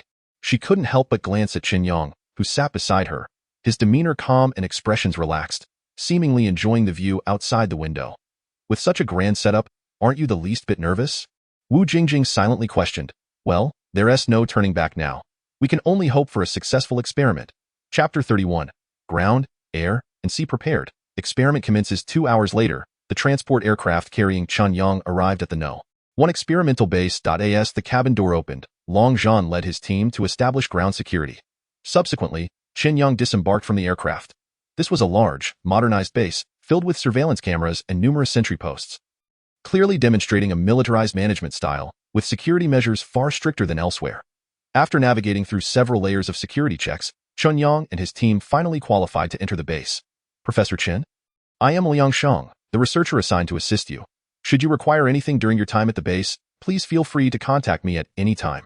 A middle-aged man wearing glasses greeted Chen Yang with a smile. Hello, I will be relying on you over the next few days. Chen Yang replied, It is my duty. Liang Sheng said courteously, then took another look at Chen Yang.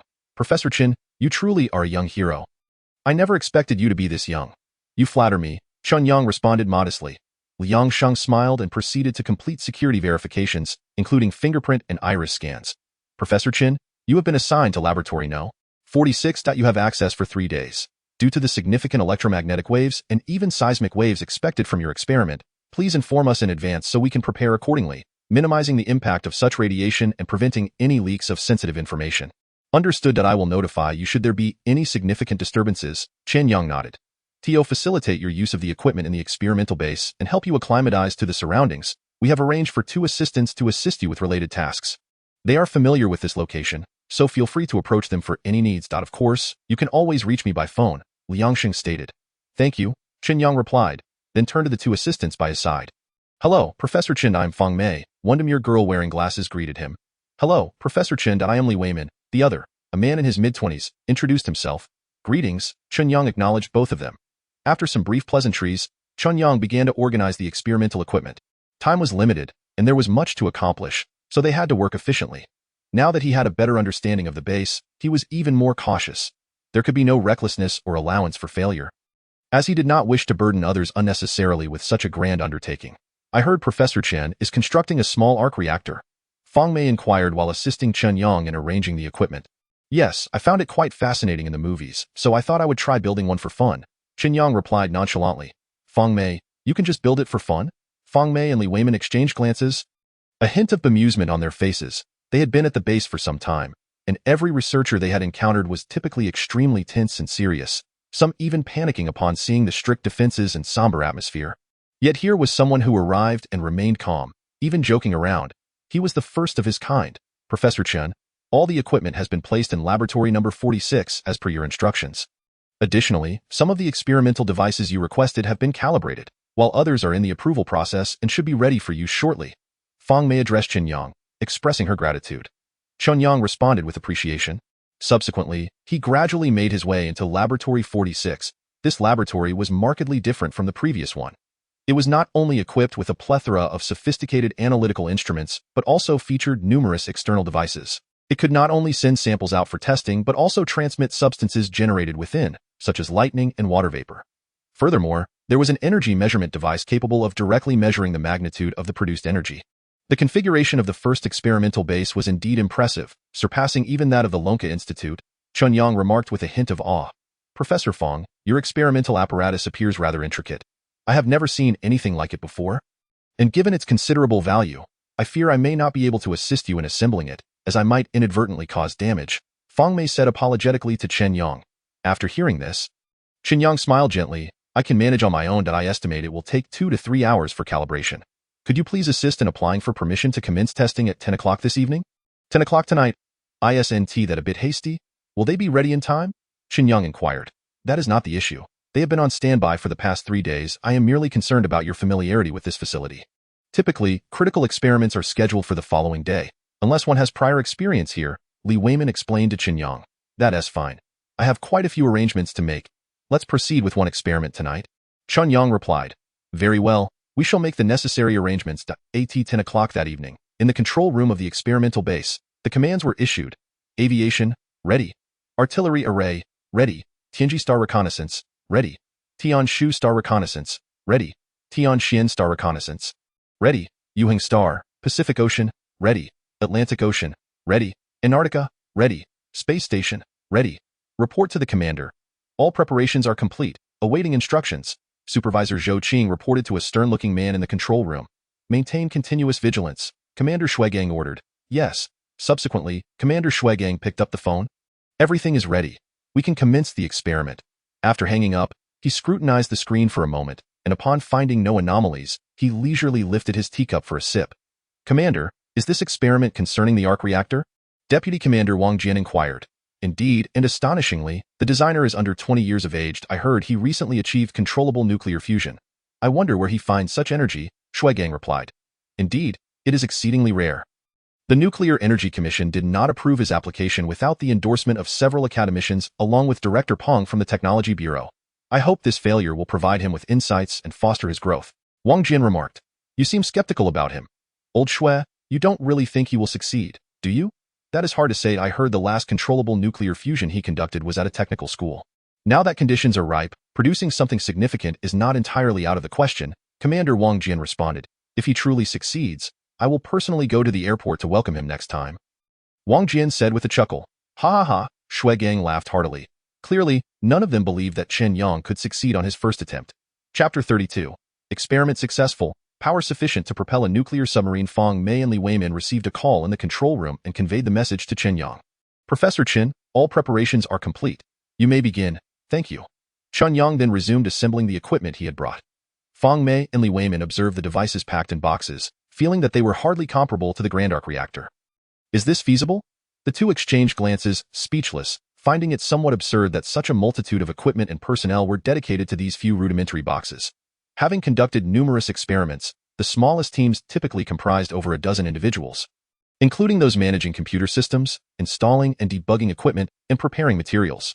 Each member was under considerable stress, especially the project leader, who bore the weight of the complex application process, intricate research, and uncertain outcomes, leading to immense pressure and exhaustion.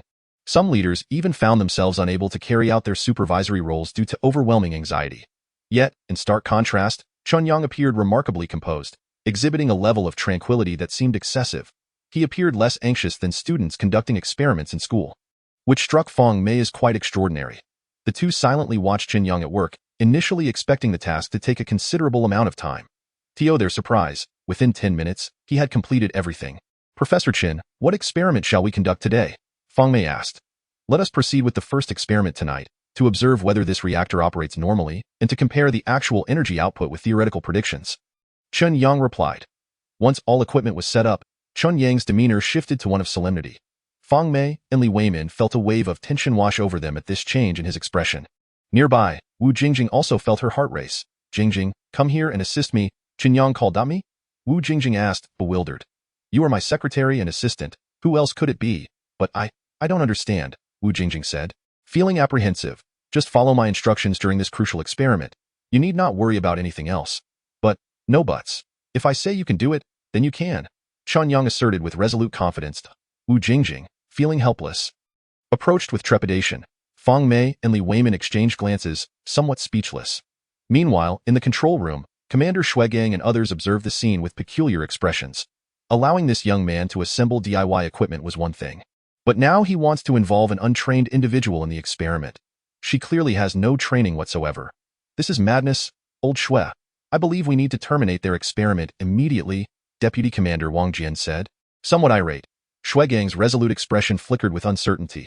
Old Shui, temporarily employing untrained personnel in an experiment is a serious violation. This could lead to significant problems, Wang Jian insisted. Shuegang furrowed his brow. His gaze fixed on the screen, caught in a dilemma. We cannot delay any longer.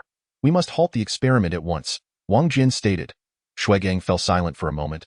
Wait a moment, I will make a call, he said, then moved to the communication room. Bei Jingli, what on earth are you doing? Why did you allow someone like this to conduct the experiment? Are you sure he is working on the arc reactor and not merely playing house? Shuegang spoke into the phone. Ha, old Shui, didn't I tell you before? This is an extraordinary talent. One cannot judge him by ordinary standards. 5 minutes later, Shuegang returned to the control room and addressed the personnel. Professor Chen's experiment will continue. We just need to focus on our responsibilities. Wang Jian was momentarily taken aback, unable to comprehend Shuegang's leniency towards this young man. I cannot understand. I will report today's events accurately and document them in the base's experimental log as per regulations, Wang Jian stated, maintaining a professional demeanor. Within the Lonka Institute, Wu Xian and others sighed in relief as Bei Jingli hung up the phone. Finally stabilized again. This young man is too unpredictable. They had anticipated such developments, which is why they had positioned themselves outside, awaiting the call from the first experimental base, and indeed, it had come. This young man is certainly not one to provide peace of mind, Wu Xian remarked with a smile. In Laboratory 46 of the first experimental base, Chen Yang had already placed the fuel into the reaction ring, which was now positioned within the reaction controller. All that remained was to initiate the ignition sequence. And at one end of the reaction controller, it was connected to Chen Yang's homemade energy converter. You will follow my instructions. You will activate the reactor switch, Chen Yang instructed Wu Jingjing. All right, Wu Jingjing wiped the sweat from her palms, her confidence wavering. Chen Yang meticulously reviewed all the equipment and procedures once more, confirming everything was in order. He then established real-time communication with the control room. The reactor is ready. Is the auxiliary department prepared? Chen Yang inquired. All other departments are ready, Shuegang replied. All departments, listen to my command. Prepare. 3, 2, 1, ignition. Chen Yang shouted. In the laboratory, upon hearing the command, Wu Jingjing trembled as she pressed the reactor's start button. As the button was pressed, the previously silent reactor erupted with a resounding blast, followed by an intense radiance that was almost blinding. Simultaneously, the energy testing device accurately received the converted electrical energy. On the control screen, a green energy column shot up into the air. Everyone in the control room was left in a state of shock, staring at the scene before them as if in a dream. After a moment, the energy observer's trembling voice broke the silence. Report, the reactor has released electrical power reaching 1 megawatt. Expected duration, 10 hours, bang. Shuegang slammed his palms on the table, pressing his lips tightly together, his gaze fixed on the screen, unable to utter a word in his overwhelming excitement. Had they truly succeeded? Could it be that they had genuinely succeeded? Wang Jian gazed at the screen, mumbling nervously as if in a trance, feeling as though he were wandering through a dream. The people around him were utterly stunned. They could hardly believe that this unassuming device could produce such an abundance of power. 1 megawatt. A full megawatt. Sufficient to meet the normal electricity needs of 10,000 individuals. Capable of powering a small nuclear submarine. And with a dozen such devices, one could propel a conventional aircraft carrier. An energy revolution. This is an energy revolution? Applause erupted. Everyone in the control room stood up. Clapping in celebration. Professor Chen, congratulations, Shuegang exclaimed, regaining his composure and addressing Chen Yang with excitement. Thank you for taming a celestial dragon for the dragon country. In the control room, jubilation ensued as everyone applauded to honor Chen Yang. In Laboratory 46, Wu Jingjing stood frozen, hearing the commotion from the main control room. Had they succeeded? The fantastical elements of a science fiction film had indeed materialized. It was utterly unbelievable. She felt as if she were dreaming. Yet she had clearly pressed the start button herself. Thank you. But it is still too early to declare success, Chen Yang remarked. Isn't the reaction already successful and stable? Are there not other parameters to consider? Shui Gang inquired of Chen Yang. With a smile, Chen Yang refrained from answering and once again picked up the intercom. Attention all departments, the experiment has only just begun. Please continue your cooperation. He then cast a glance at Wu Jingjing and adjusted the reaction status to level 2. Good. Wu Jingjing, now more adept than before, twisted the red button to set the reaction status to 2. Boom.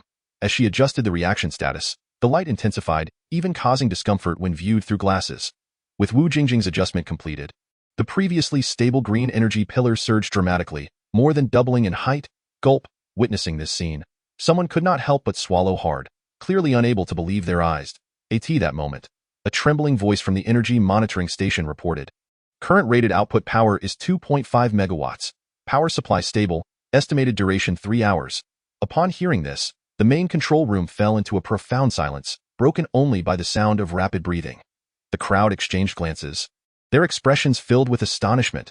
If the earlier 1 megawatt had been within the realm of acceptance, this 2.5 megawatts had completely surpassed their imagination.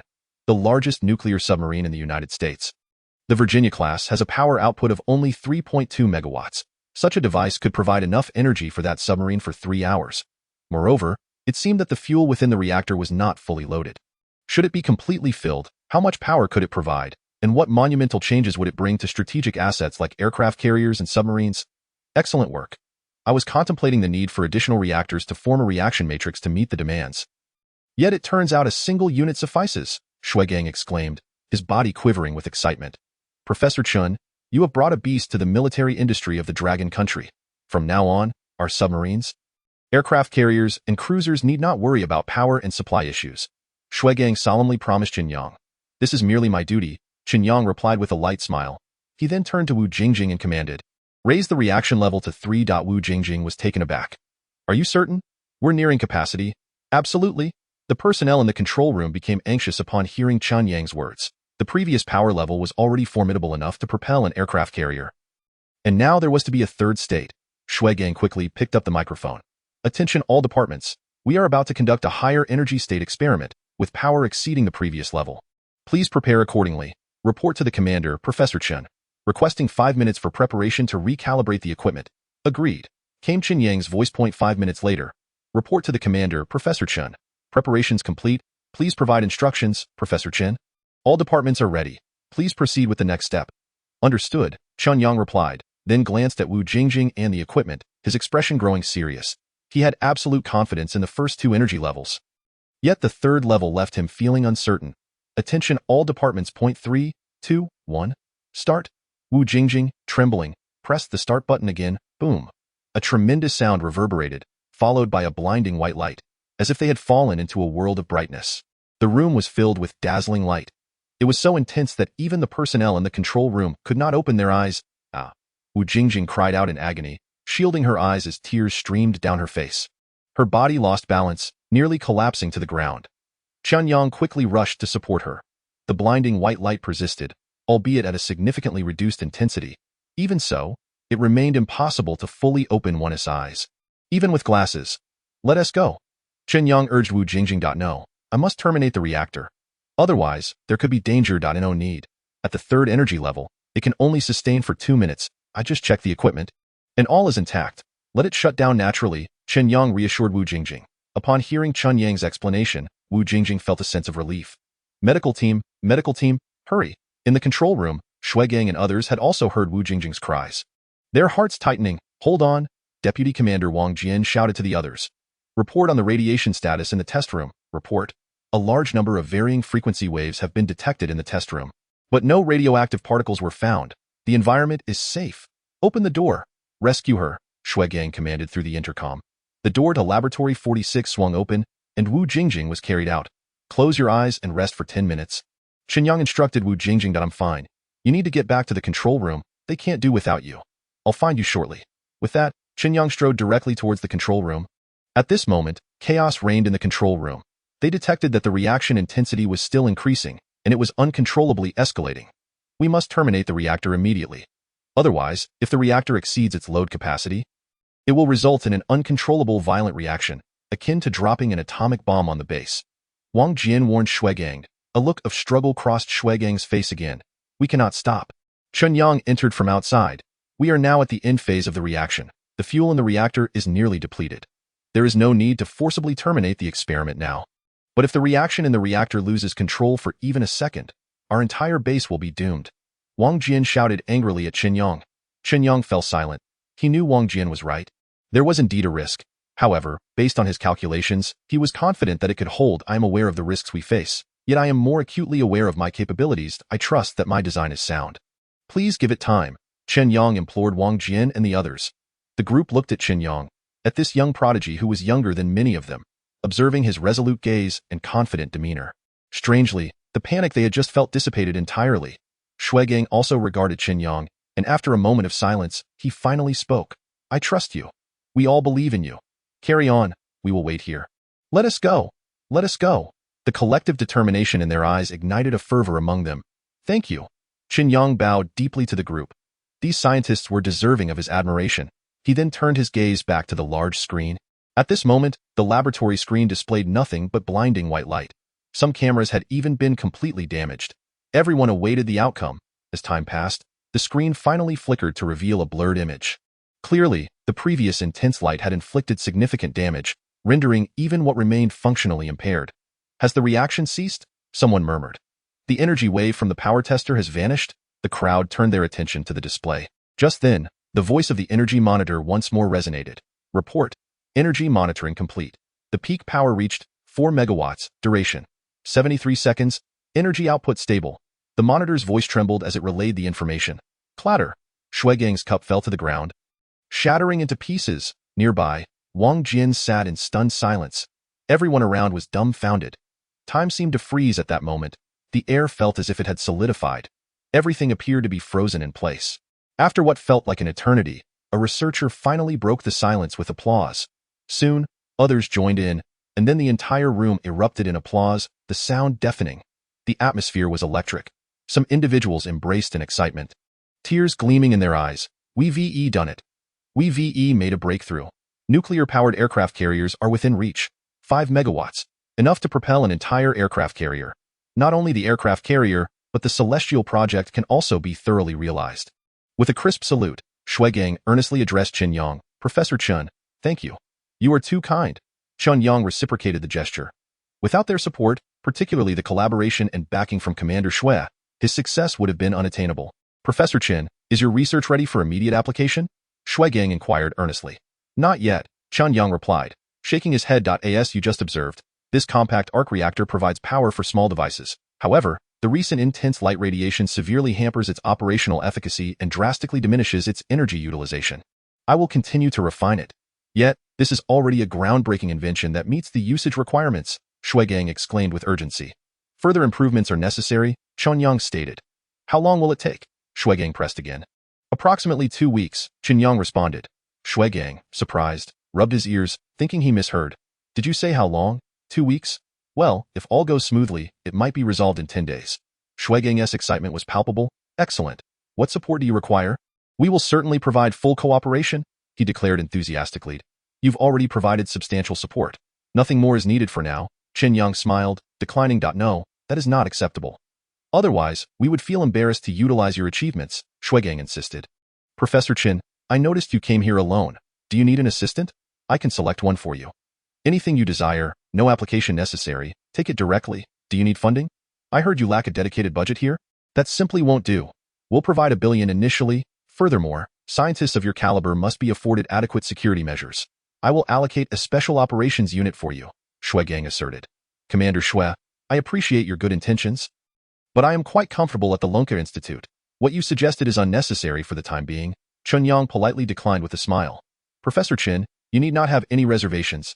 We also possess our own research team, which, unlike the purely academic Lonka Institute, primarily focuses on enhancing military capabilities. Scientists here will receive the utmost respect, Shui Gang reiterated. Chen Yang chuckled again. Commander Shui, please, do not call me Commander Shui. It sounds too formal. Just call me Old Shui. Old Shui. I rather prefer the relaxed atmosphere at the Lonka Institute. Although I believe I would enjoy greater freedom here, under strict adherence to discipline and regulations, I would find it difficult to act independently. Even if I am not reprimanded from above and my comrades do not complain, I would still struggle with my conscience, Chen Yang expressed. Seeing Chen Yang's steadfastness, Shui Gang ceased further persuasion. Very well. Since you refuse, let me know when you wish to come.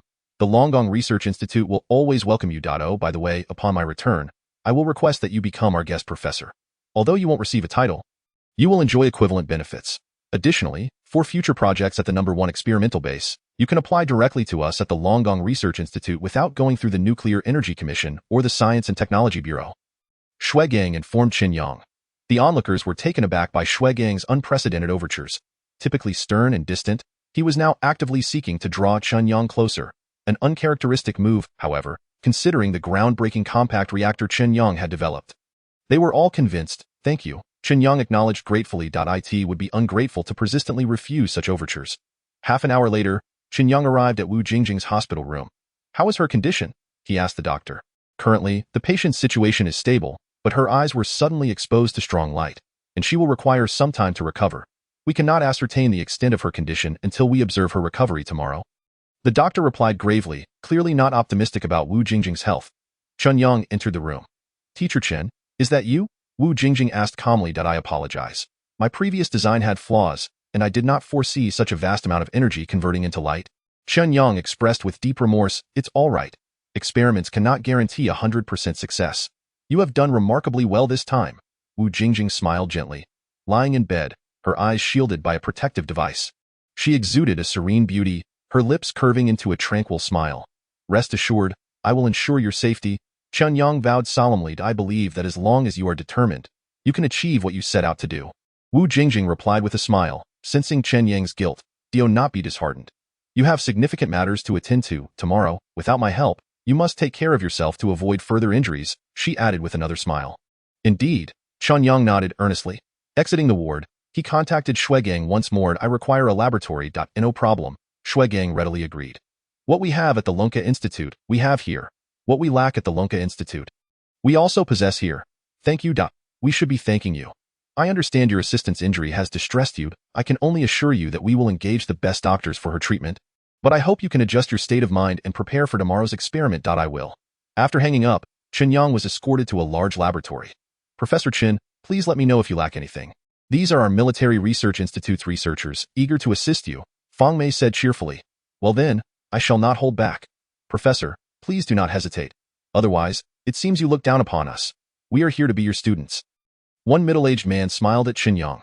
Very well, please adjust these devices according to my specified parameters and assist in preparing these materials, Chen Yang instructed, handing Fang Mei several pages of documents. Understood. I will take care of it immediately. However, may I ask what you intend to do with these materials? Today's experiment experienced excessive energy dissipation, causing not only energy waste and reduced power, but also additional harm. I aim to improve this to ensure no one is injured in tomorrow's test. Chen Yang declared resolutely. But the experiment is scheduled for tomorrow. Is there enough time? If it were just me, it would certainly be insufficient, but with your assistance, we might just make it, Chen Yang replied. The team, inspired by Chen Yang's confidence, began working diligently. Initially, their coordination was somewhat clumsy, but after 2 hours, they had established a harmonious workflow under Chen Yang's guidance, significantly boosting their efficiency. He's still in the laboratory? In the late hours, Shui Gang asked his subordinates. Yes, he is still busy. Although no one knows exactly what they're working on, the scientists who assisted him appeared quite pleased, as if they were thrilled with their tasks. Should I go tell them to wrap up for the night? It is already 3 in the morning, and they have been awake all night.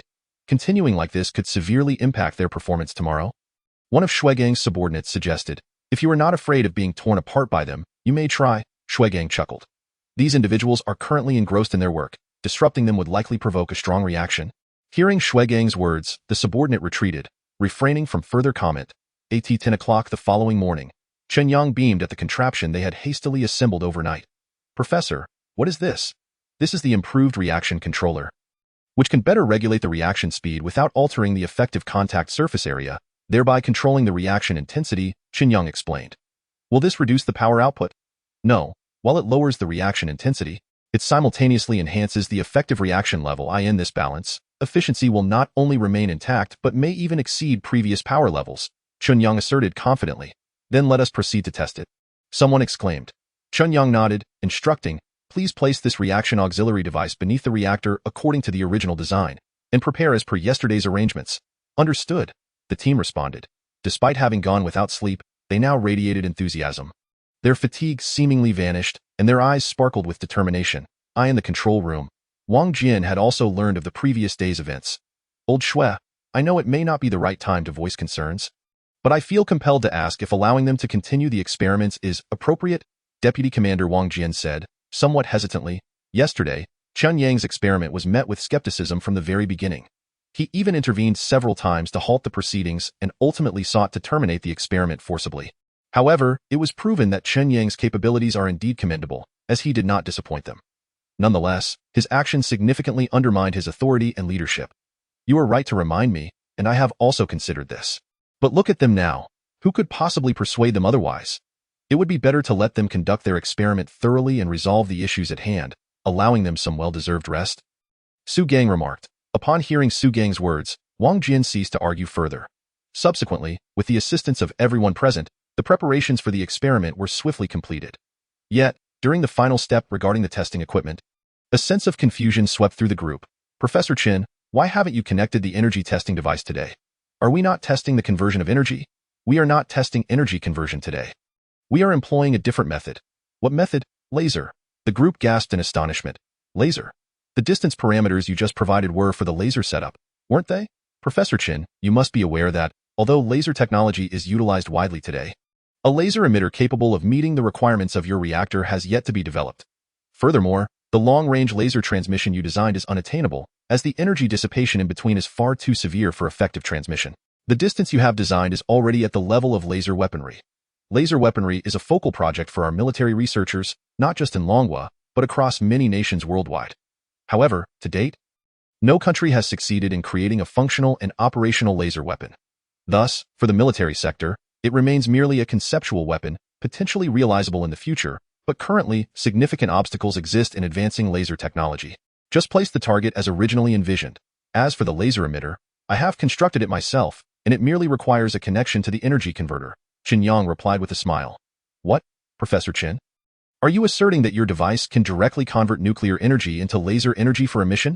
The researchers gazed at Chen Yang in disbelief. Indeed, Chen Yang nodded. The laser I originally designed could only achieve energy transmission over a distance of 30 to 80 kilometers. I wonder if adding this auxiliary reactor will yield better performance. What? 30 to 80 kilometers? Professor Chen, you cannot be serious. Even the most advanced laser weapons have an effective strike range of merely 10 kilometers. The surrounding individuals struggled to comprehend the astonishing implications of such results. Chen Yang merely smiled and continued inspecting the equipment. Everything was in readiness. In the control room, Chen Yang stood beside Su Gang, issuing commands in Su Gang's stead. Initiate, yes. Following yesterday's experiment, they had become more familiar with the reactor.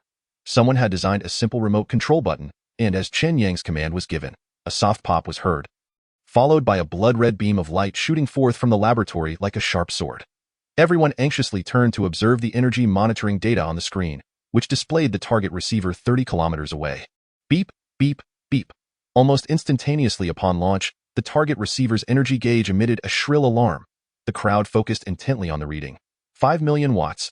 The power had indeed reached 5 million watts. It had already exceeded the limits of the laser signal receiver. 100,000 watts could obliterate guided electronic components. 1 million watts could destroy missile casings, and 5 million watts could directly annihilate tank armor. This surpassed the United States and led the world. This power was undoubtedly the greatest. And the distance was a staggering 30 kilometers. Professor Chen, was that truly a laser you just emitted? Someone beside him inquired incredulously. The entire laboratory stood dumbfounded, astonished by the unprecedented energy beam generated during the first activation test. If I am not mistaken, the United States' most advanced solar god can only emit a power of 150,000 watts, right?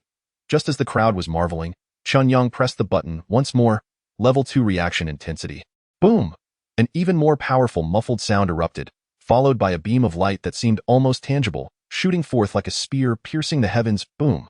The screen displayed the target receiver 50 kilometers away, which had just received the energy laser. Report. Target distance, 50 kilometers, laser power 3 million watts. The entire laboratory was now so stunned by the result that they felt numb. Quick, proceed to the third level of the experiment. Su Gang urged Chen Yang beside him. At that moment, he felt his heart racing. A laser weapon. The long-cherished dream of a laser weapon. The United States Solar God laser cannon was already a global leader. Yet in the presence of this nuclear energy laser converter, it seemed like child's play. Half an hour later, the third level of the nuclear energy conversion laser experiment concluded. 80 kilometers. The laser power reached an astonishing 2 million watts. It could still penetrate aircraft and other high-altitude flying vehicles. Professor Chen, I now represent the Military Research Institute in extending an invitation for you to join us, leading us to forge a sword for Longwa's military. Su Gang declared. Professor Chen, if you continue to call me Commander Su, don't blame me for being anxious. Call me Old Su. Ah, Chen Yang sighed in resignation. Old Su, didn't we agree on this before? Why bring it up again now? Previously, I failed to recognize your greatness. Su Gang stated candidly. With your capabilities, if you do not lead military technology to greater heights, it would be a tremendous loss for us, as well as a significant dereliction of my duty. Observing Su Gang's unwavering determination, Chen Yang couldn't help but chuckle. Let us set aside these discussions and continue with the experiment, Chen Yang said to Old Su. Very well, you carry on with the experiment here. I have some matters to attend to and will return shortly, Su Gang replied. He then turned to Wang Jian. Old Wang, I have a task for you. We must meet all of Professor Chen's requests. Even if he says he wants to blow up this base, we must provide him with explosives. Understood? Understood. Wang Jian responded loudly, fully convinced at this moment. Old Wang, while I'm away, you must keep a close watch on him. If he goes missing before I return, I shall hold you accountable. Rest assured. Before you return, I guarantee he will remain here obediently at the base, Wang Jian assured him. Nonsense, I instructed you to ensure he stays here. Not to keep him under house arrest, Su Gang retorted angrily, before striding out. General, where are you headed? His personal guard Lu Heng inquired. Where else could I go? Of course, I must head to the command center. Such a treasure cannot be squandered among those old-timers at the Longwa Academy of Sciences. 20 minutes later, Su Gang arrived by helicopter at a residence.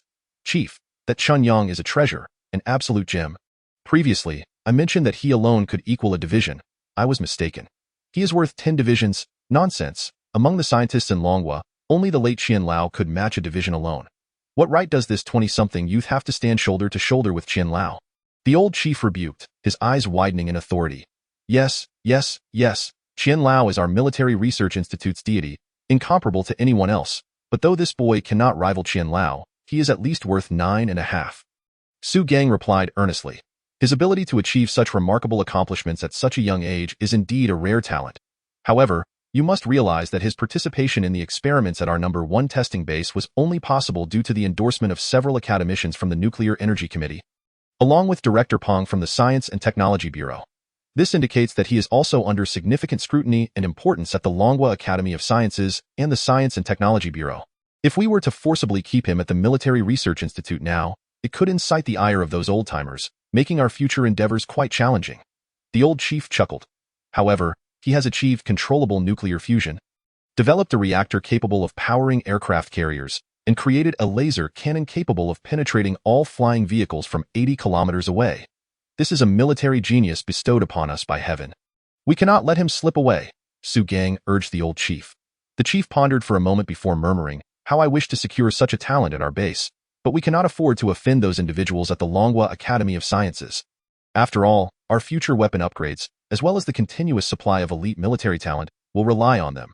But, no buts, from your description, this young man should possess a heart of loyalty. If he truly achieves something that the nation requires, he would not withhold his contributions. Therefore, there is no necessity to forcibly bring him to our Military Research Institute. Let us proceed with your previous suggestion. First, award him an honorary rank of second lieutenant, grant him special permissions at the base, and additionally allocate 1 billion for future projects. If he accomplishes anything remarkable, we can then discuss retaining him. The old chief concluded. Second lieutenant? Isn't that a bit too low? Su Gang remarked to the chief. It is quite remarkable, especially for someone with no prior military background, to be awarded the honorary rank of second lieutenant. However, his achievements have the potential to give birth to the world's foremost nuclear-powered aircraft carriers and high-energy laser cannons. Though these endeavors are still in the experimental phase, once they materialize, improvements can certainly be made. Moreover, at just under 20 years of age, he has ample time ahead of him. Rest assured, we will provide everything that is due, remarked Commander Lu Laohu. Understood, Shui Gang replied. Although this honorary title is not particularly high, it is nonetheless a significant affirmation, as the commander stated. The days ahead are still lengthy. That moment, a man burst into the room, visibly agitated. Commander, we've detected the U-7 high-altitude aircraft again, and it is currently conducting reconnaissance on our side. Again. These Americans are becoming increasingly arrogant. Chen Yang couldn't contain his anger even before the commander spoke. Upon seeing Chen Yang, the man seemed to find an outlet for his pent-up frustration and erupted. Shui Dunzi, how can you still have the audacity to speak? Every time we gather flight observation data and send it to you, you have yet to present a proper solution since the very first time. Hearing the man's words, Shui Yang's face flushed with embarrassment. This is the most advanced U-7 reconnaissance aircraft from the United States, flying at nearly 80,000 meters. Not even our missile systems can reach it, let alone our fighter jets, which have a ceiling of just over 30,000 meters. Strictly speaking, this is approaching the realm of spacecraft. How could we possibly develop a countermeasure so swiftly? Don't give me that. If you need manpower, we can provide it. If you need funding, we can furnish that too. Yet you can't even shoot down a single lousy plane. What exactly are you all doing? Feng Paozhong, what are you shouting about? Aren't we working diligently on research? This is the 7th-generation reconnaissance aircraft from the United States. Who knows where they sourced the technology to produce so many of them? The U.S. has only 4 of these aircraft, each costing over $1 trillion, equipped with the most advanced technologies. It is a true American weapon of mass destruction. If it were so easy to take down, the U.S. would no longer be the U.S. Now, not only us, but even the Russians have no effective means to counter it. Are we just going to allow them to defecate and urinate on our heads? Feng Bin retorted bitterly. We will expedite our research. Nonsense. You've said that 800 times. Feng Bin exclaimed in anger. How infuriating that our fighter jets can't reach it. Otherwise, I would have taken it down myself. The altitude is too high for our fighter jets to reach. I'm not even asking you to develop artillery that can strike them from the ground. If you could just create a 10,000-meter-long blade, I would personally take it down. Feng Bin, what kind of nonsense are you spouting? Where on earth could you find a 10,000-meter-long blade? Stop your foolishness and get out. The old commander Lu Laohu glared, his voice filled with fury. Upon hearing the commander's words, Feng Bin realized he had gone too far and ceased to speak further. However, upon hearing Feng Bin's words, Shui Yang stood there, stunned as if struck by lightning. What did you just say? Feng Bin, noticing Shui Yang's reaction, quickly added, Old Shui, I was just speaking without thinking. Don't take it to heart. What did you just say? Shui Yang pressed again. Feng Bin, seeing the intensity in his gaze, felt a twinge of fear. Could this guy have been provoked to madness? You said if you were given a long blade, you could take it down. Feng Bin glanced at the commander, feeling uneasy. Old Shui, don't be angry. I was wrong and I apologize. No need for an apology. Just give me a long blade, and I will take it down. With that, Shui Yang dragged Feng Bin outside. Where are we going? To get you a long blade. Feng Bin looked at Commander Lu with a pained expression. Commander, please watch over me. This fellow is pretending to be crazy to swindle me. Shui Yang smacked Feng Bin on the head. Stop talking nonsense and hurry up. You're the one pretending. 20 minutes later, the group arrived at Base 1. Professor Chen, what you mentioned over the phone. Can this laser truly be operational now? Yes. After yesterday's improvements, I can confirm there are no issues. Chen Yang replied firmly. Excellent, Shui Yang exclaimed in delight. He then turned to Feng Bin beside him. Old Feng, weren't you wanting a long blade? Well, now I found it for you. If you fail to take down that flying menace, I will not spare you. A long blade.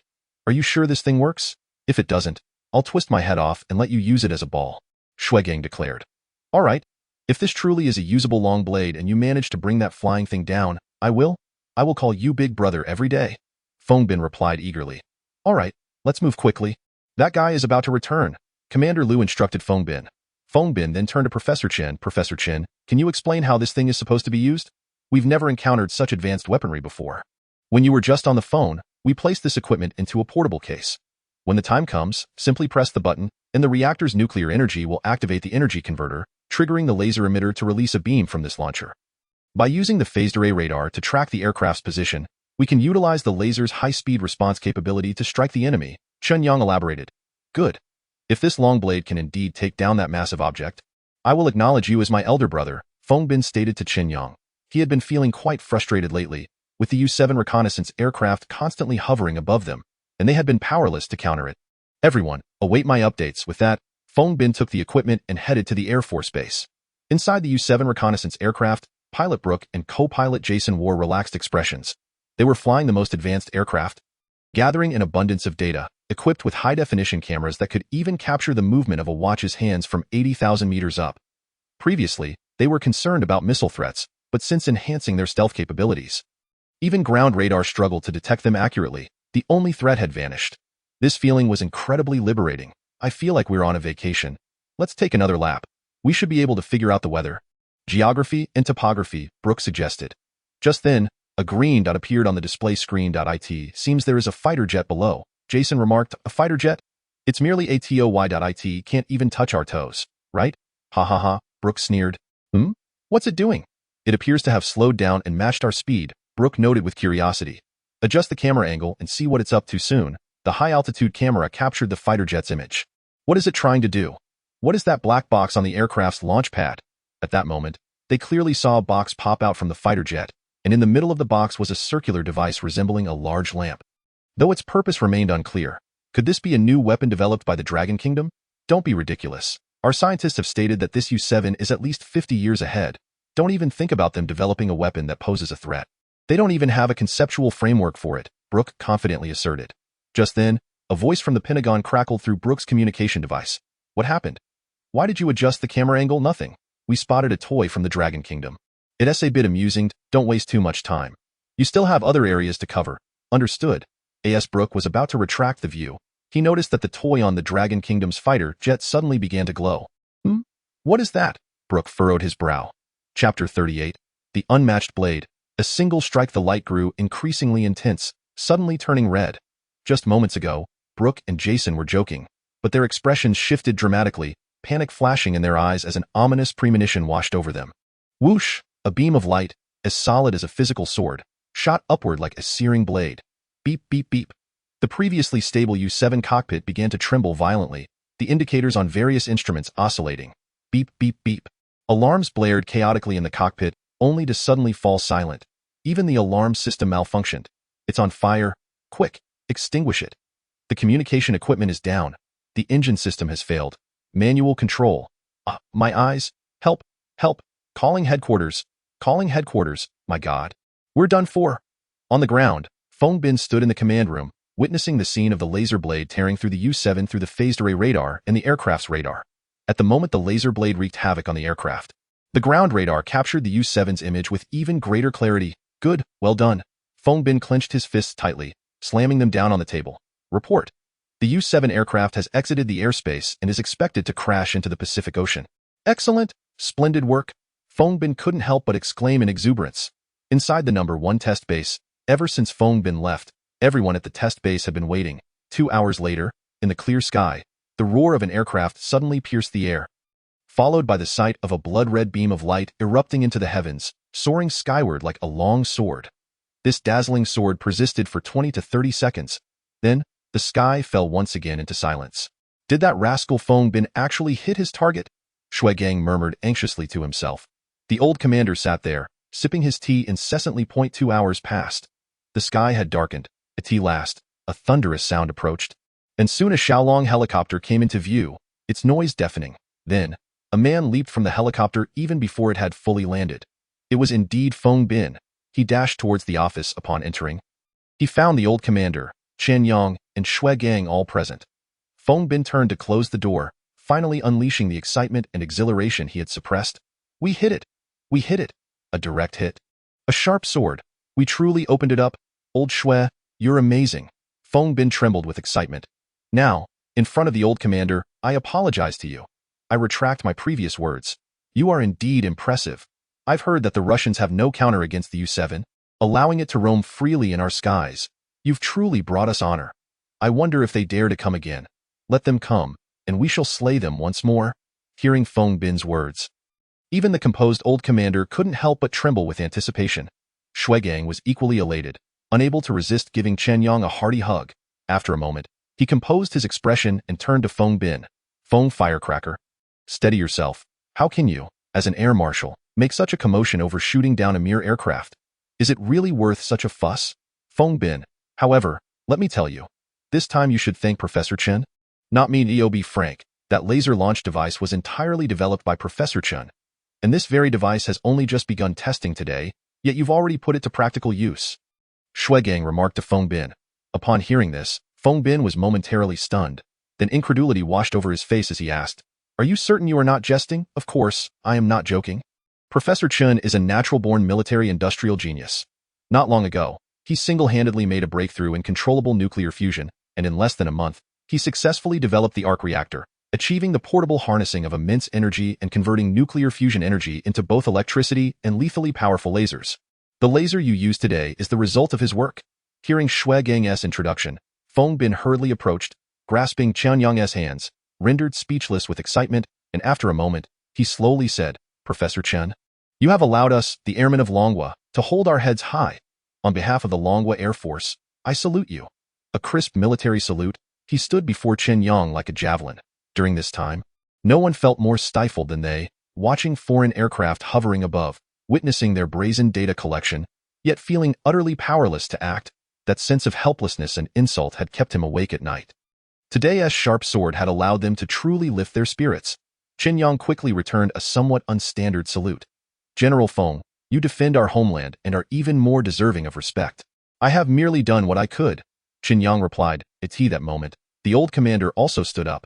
Heroes emerge from youth. Truly, heroes emerge from youth. He then turned to Shui Gang, his expression turning cold. Shui Gang? With such an outstanding Professor Chen, why did you not inform me sooner? Shui Gang looked at the irate old commander, somewhat bewildered. I didn't tell you. I could hardly contain myself from shouting in your ear. But what could he do? If he dared to retort, he feared the old commander's cane would swiftly descend upon him. Such exceptional talent should indeed be recruited to our military research institute. The old commander declared, Professor Chen, I now formally invite you to our military research institute to forge a mighty sword for the defense of Longhua. The old commander, thank you for your kind offer.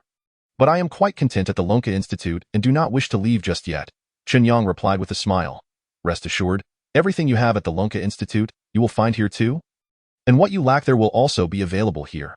After saying this, he turned to Shui Gang. How did you propose to Professor Chen earlier? What conditions did you plan to offer him? Shui Gang glanced at the old commander and said, we prepared to offer Professor Chen a research fund of 1 billion each year, a dedicated research team, priority access to laboratory facilities.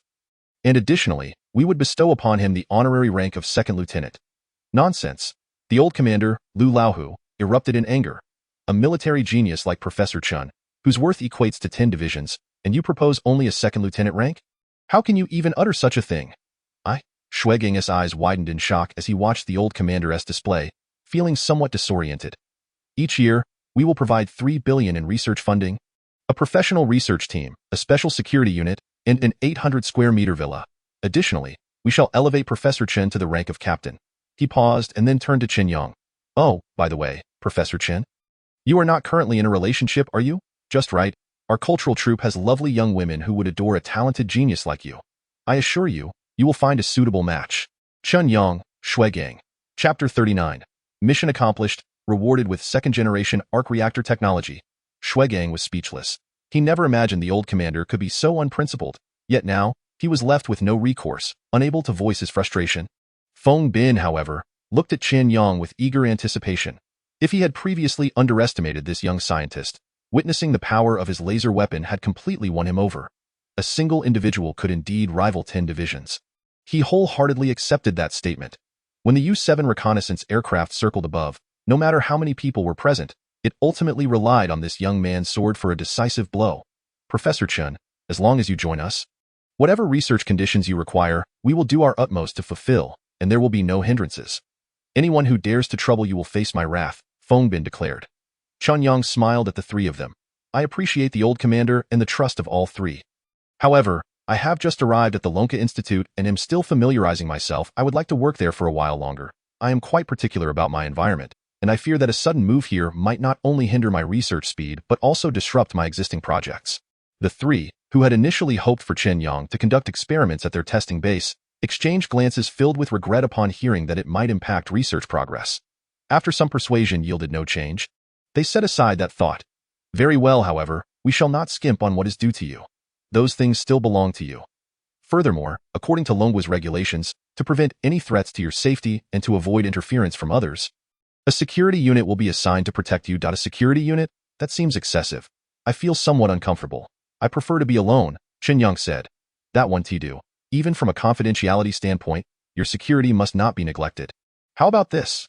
I will select someone for you. and this security unit will be dedicated to your safety, simply training here but at your disposal whenever needed, the old commander, Lu Laohu, decreed.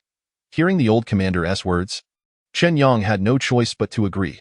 Whether it be controllable nuclear fusion or small reactors, these had reached the status of national treasures, and should they fall into the wrong hands, he might indeed find himself in trouble. Very well.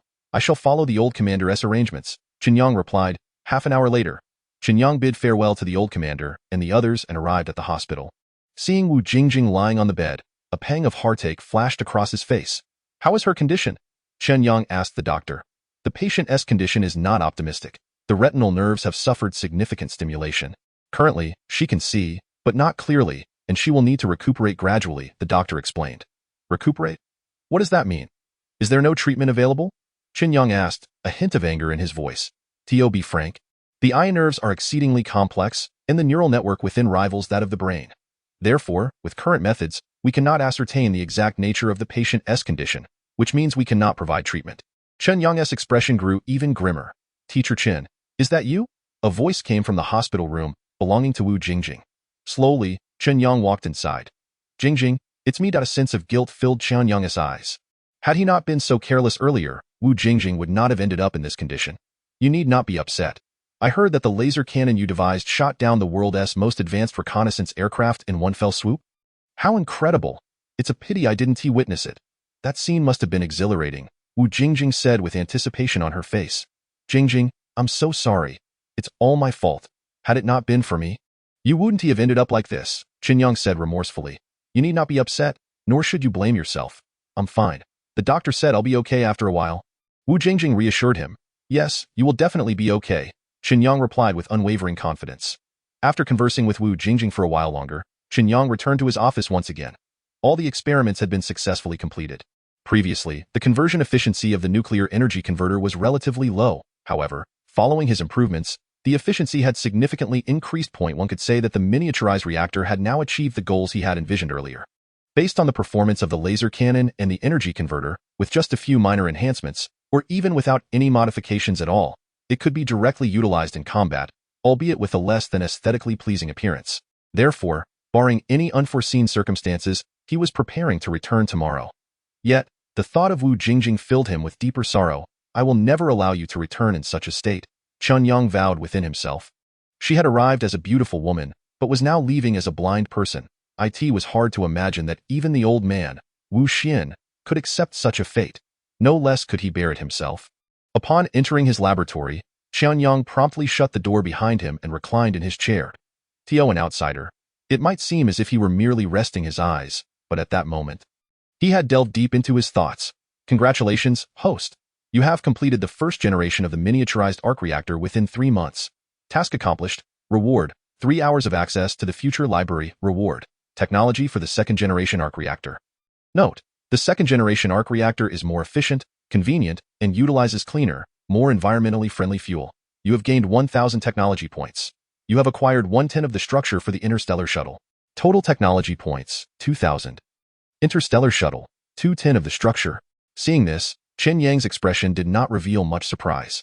Instead, he looked at the system and inquired, can the treatment for Wu Jingjing's eyes be administered?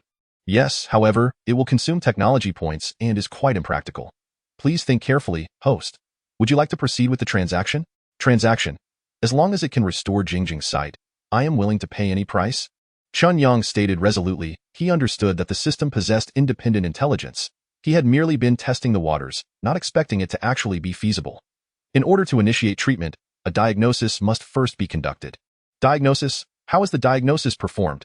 After a few seconds of further communication, Chen Yang understood. He then made his way to Wu Jingjing's hospital room. At that moment, Wu Jingjing was asleep. Chen Yang quietly entered the room. What do you need me to do? He asked. Place your hand on the patient's face. The system will utilize your arm as a detector to scan the patient's condition. Hearing the system's instructions, Chen Yang reached out and gently caressed Wu Jingjing's cheek. Is it time to begin the scan? 3, 2, 1. Scan complete. The system is generating the diagnostic results. Diagnosis generated. Nerve at point 172 in the eyes is damaged. A special neural repair medication is required for restoration. The formula and preparation process for the neural repair medication have been placed in the host's mind. Please take note.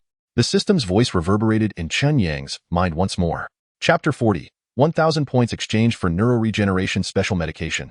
Upon hearing that the system had completed the scan and provided a treatment method, he slowly withdrew his arm.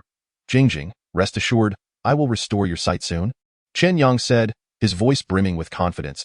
He then exited the room, preoccupied with his joy, completely oblivious to the fact that Wu Jingjing's face had turned as red as an apple. After Chen Yang left, a charming smile graced her lips. At 11 o'clock that night, the entire experimental base had fallen into a profound silence. In his temporary office, Chen Yang sat in a daze, his face displaying a peculiar expression. He had received the treatment diagnosis for Wu Jingjing's eyes from the system. The retinal nerves had suffered damage from intense light exposure, and under normal circumstances, it would take 3 years for recovery. Even after recovery, due to the prior damage, her vision would continue to be affected, potentially leaving her to live in a blurred world for the rest of her life. Neuroregeneration special medication, specifically designed for treating nerve damage? Upon reading the medication's description, he felt a shock. This substance could not only heal the damage to the optic nerve, but could also address other nerve injuries. No wonder it cost me a staggering 1,000 technology points so swiftly, Chen Yang lamented. Nevertheless, he began to study the preparation of this formula. Although the process was not overly complicated, it involved a foundational theory that would not see breakthroughs for at least another 30 years. Hence, the actual emergence of this medication would be delayed by a similar duration. Regardless, I must learn it first, Chen Yang muttered to himself. 2 hours later, at 1 o'clock in the morning, Chen Yang finally comprehended all the processes and preparation techniques. Even grasping the underlying principles thoroughly, Lao Shui, could you arrange for me to have a biological laboratory? What? A biological laboratory? What do you need that for? If they're ISNT1, then forget it. Yes. What level do you require? The highest I have here is AP3 level laboratory. If you want AP4 level, I will need to coordinate elsewhere tomorrow. That's unnecessary. Regular one will suffice, Chen Yang replied. 10 minutes later, Shuigang called to inform him that the biological laboratory was ready. I have some experimental materials. Please assist me in preparing them, as I need them urgently. In the laboratory, Chen Yang addressed Zhang Yuan, who had been assigned as his assistant. Upon seeing the list Chen Yang handed over, Zhang Yuan breathed a sigh of relief.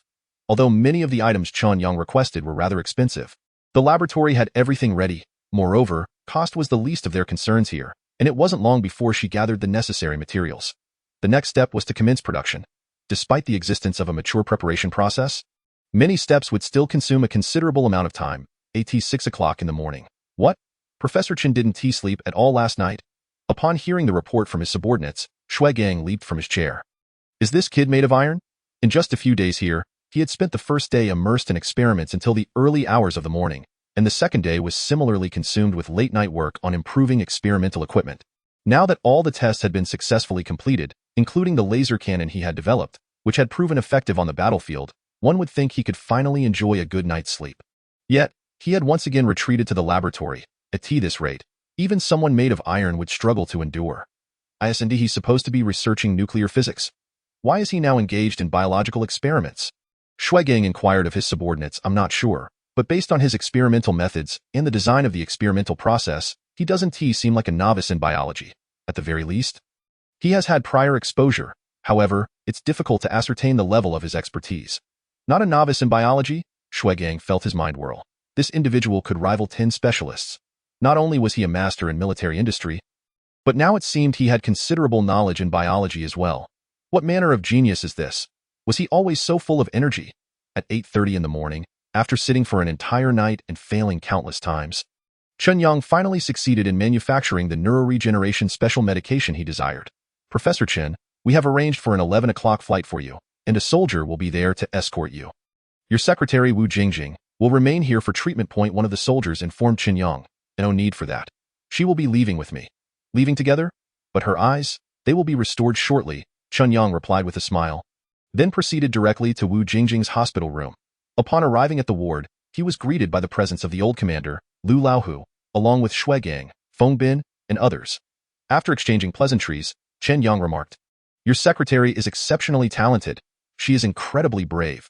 Without her assistance, we likely would not have been able to produce that laser cannon so swiftly. Rest assured, we will ensure she receives the best medical care to restore her beautiful eyes. The old commander stated, Thank you, Commander. I am fine. I merely did what I ought to do, Wu Jingjing said from her bed. You have no idea. Professor Chen stayed up all night yesterday, asking Shuigang for a biological laboratory, reportedly to research the medication for your treatment. Such commendable intentions, Though the methods may be somewhat misguided, the old commander chuckled at Chen Yang. Indeed, Professor Chen, each field has its own expertise. You are a researcher of nuclear physics. While you are a genius in military technology, you are but an outsider in the realm of medicine. Furthermore, medicine is not in the least simple compared to nuclear physics if you recklessly dive in. How can you expect to yield results? Such specialized matters should be entrusted to professionals, Chen Yang chimed in with a smile. Absolutely. Focus on your military research. We will enlist world-class experts to treat Miss Wu Jingjing's eyes.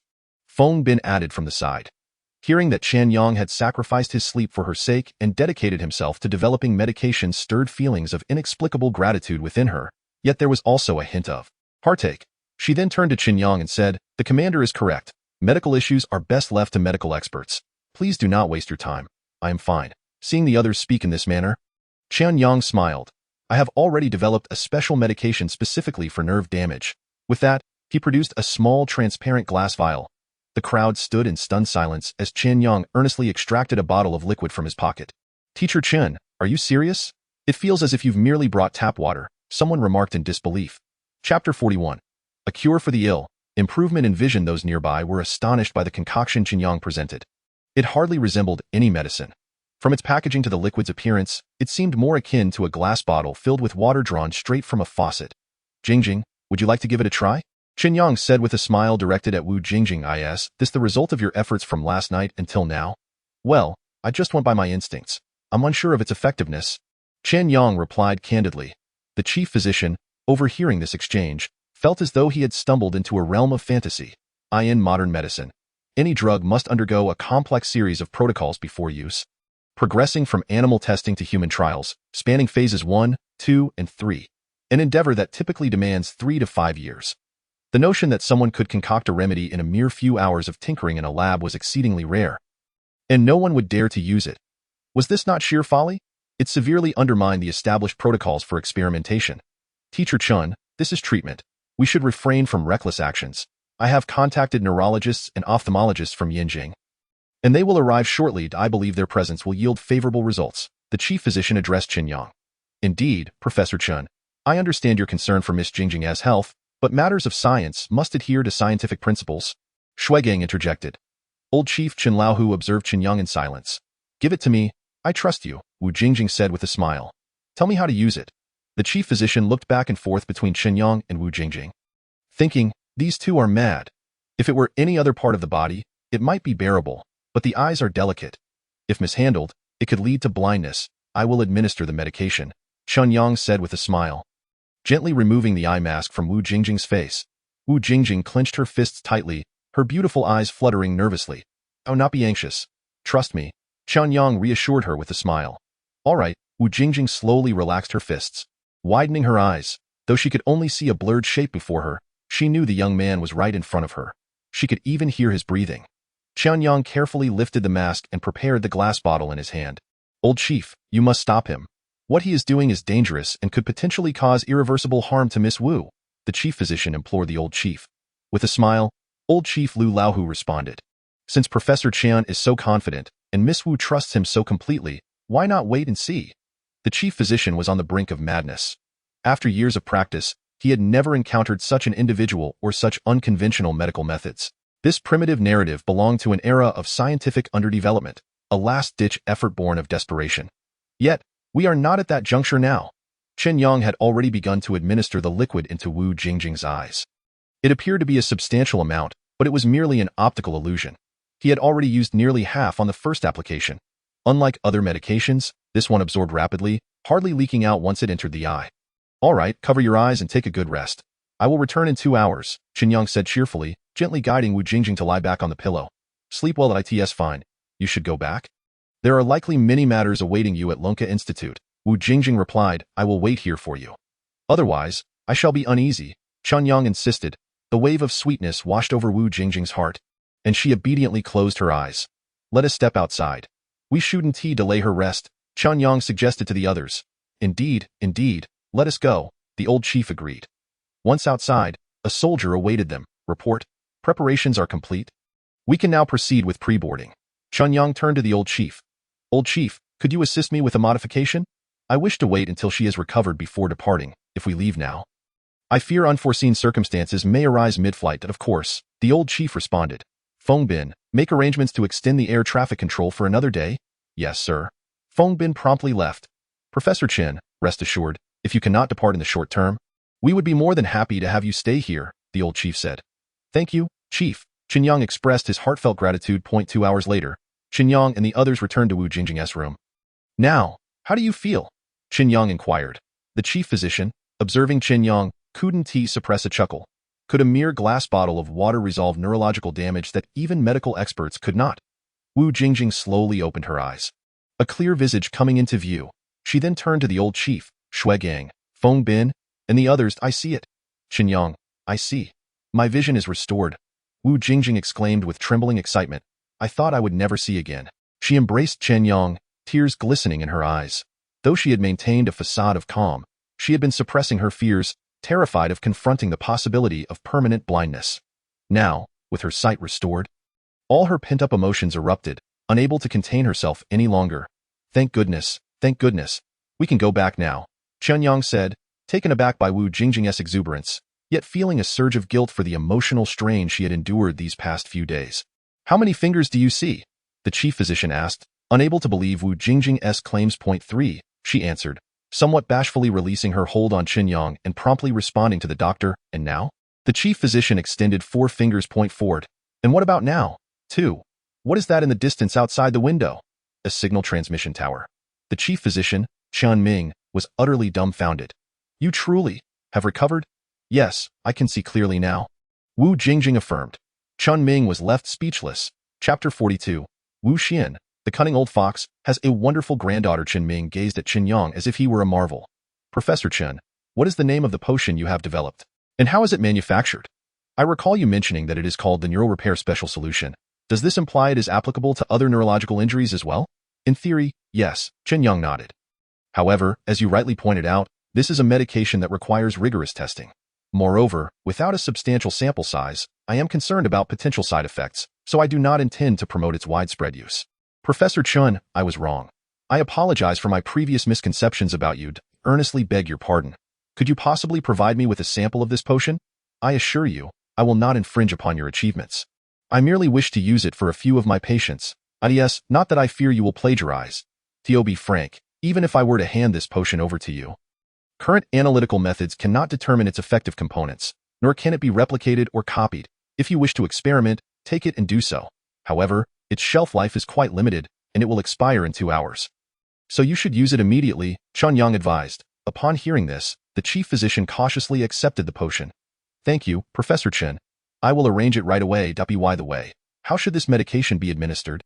It is best to apply it directly to the affected area for maximum efficacy, thus minimizing medication loss. For instance, in the case of a leg injury, one should first apply a topical layer and then administer an intramuscular injection for repair. Thank you, Professor Chen, Chen Ming said, his face radiant with gratitude. Then, feeling somewhat bashful, he continued, Professor Chen, could you provide me with your contact information?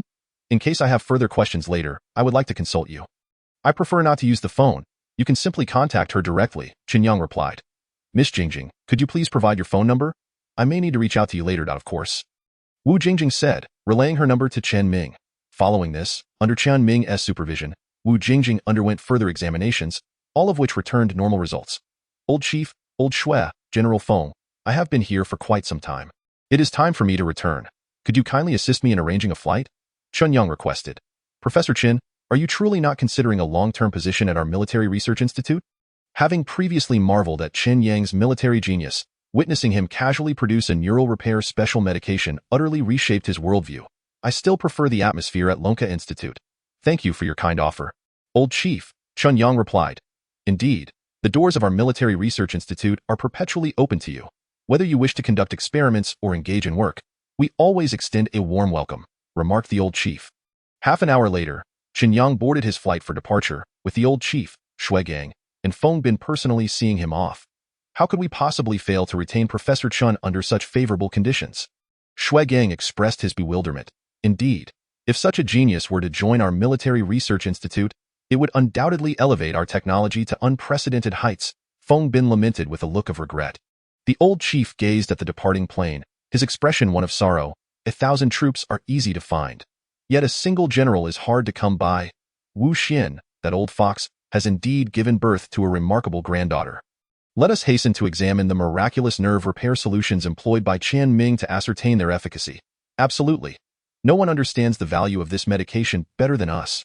Presently, we can achieve limb reattachment and even organ transplantation. However, we remain ignorant regarding the more intricate nerves, leading to numerous disabilities and underlying ailments. Particularly on the battlefield, many valiant soldiers, even if they miraculously maintain bodily integrity post-injury, suffer from nerve damage, resulting either in the loss of arm function or permanent disability, profoundly impacting their lives and consequently diminishing the combat effectiveness of Longhua.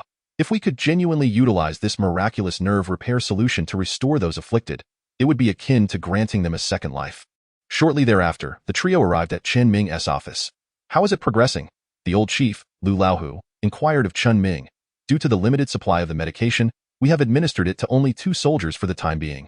Following Professor Chen's prior instructions, we must wait a minimum of 3 hours after administration. It has only been 10 minutes since usage commenced, and we must remain patient for several more hours. Gentlemen, why not return and await the results? I shall report back to you, Chen Ming suggested. No. I shall wait right here, insisted the old chief. Lu Hu, observing the old chief's resolute stance, Chen Ming chose not to argue further. Time passed slowly. 1 hour, 2 hours, 3 hours. The old chief and his companions continuously sipped water, while Chen Ming frequently stepped outside to check on the 2 patients.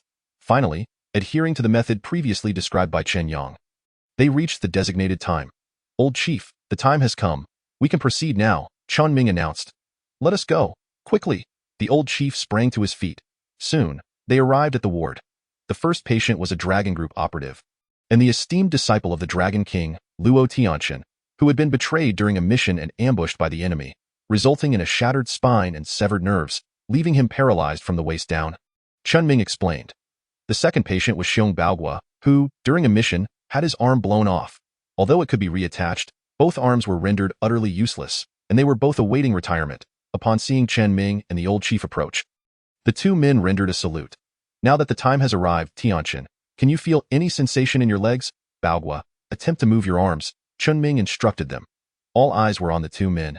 Luo Tianqian appeared momentarily dazed, but then slowly began to test his legs, perhaps due to prolonged sitting or the lengthy absence of leg function.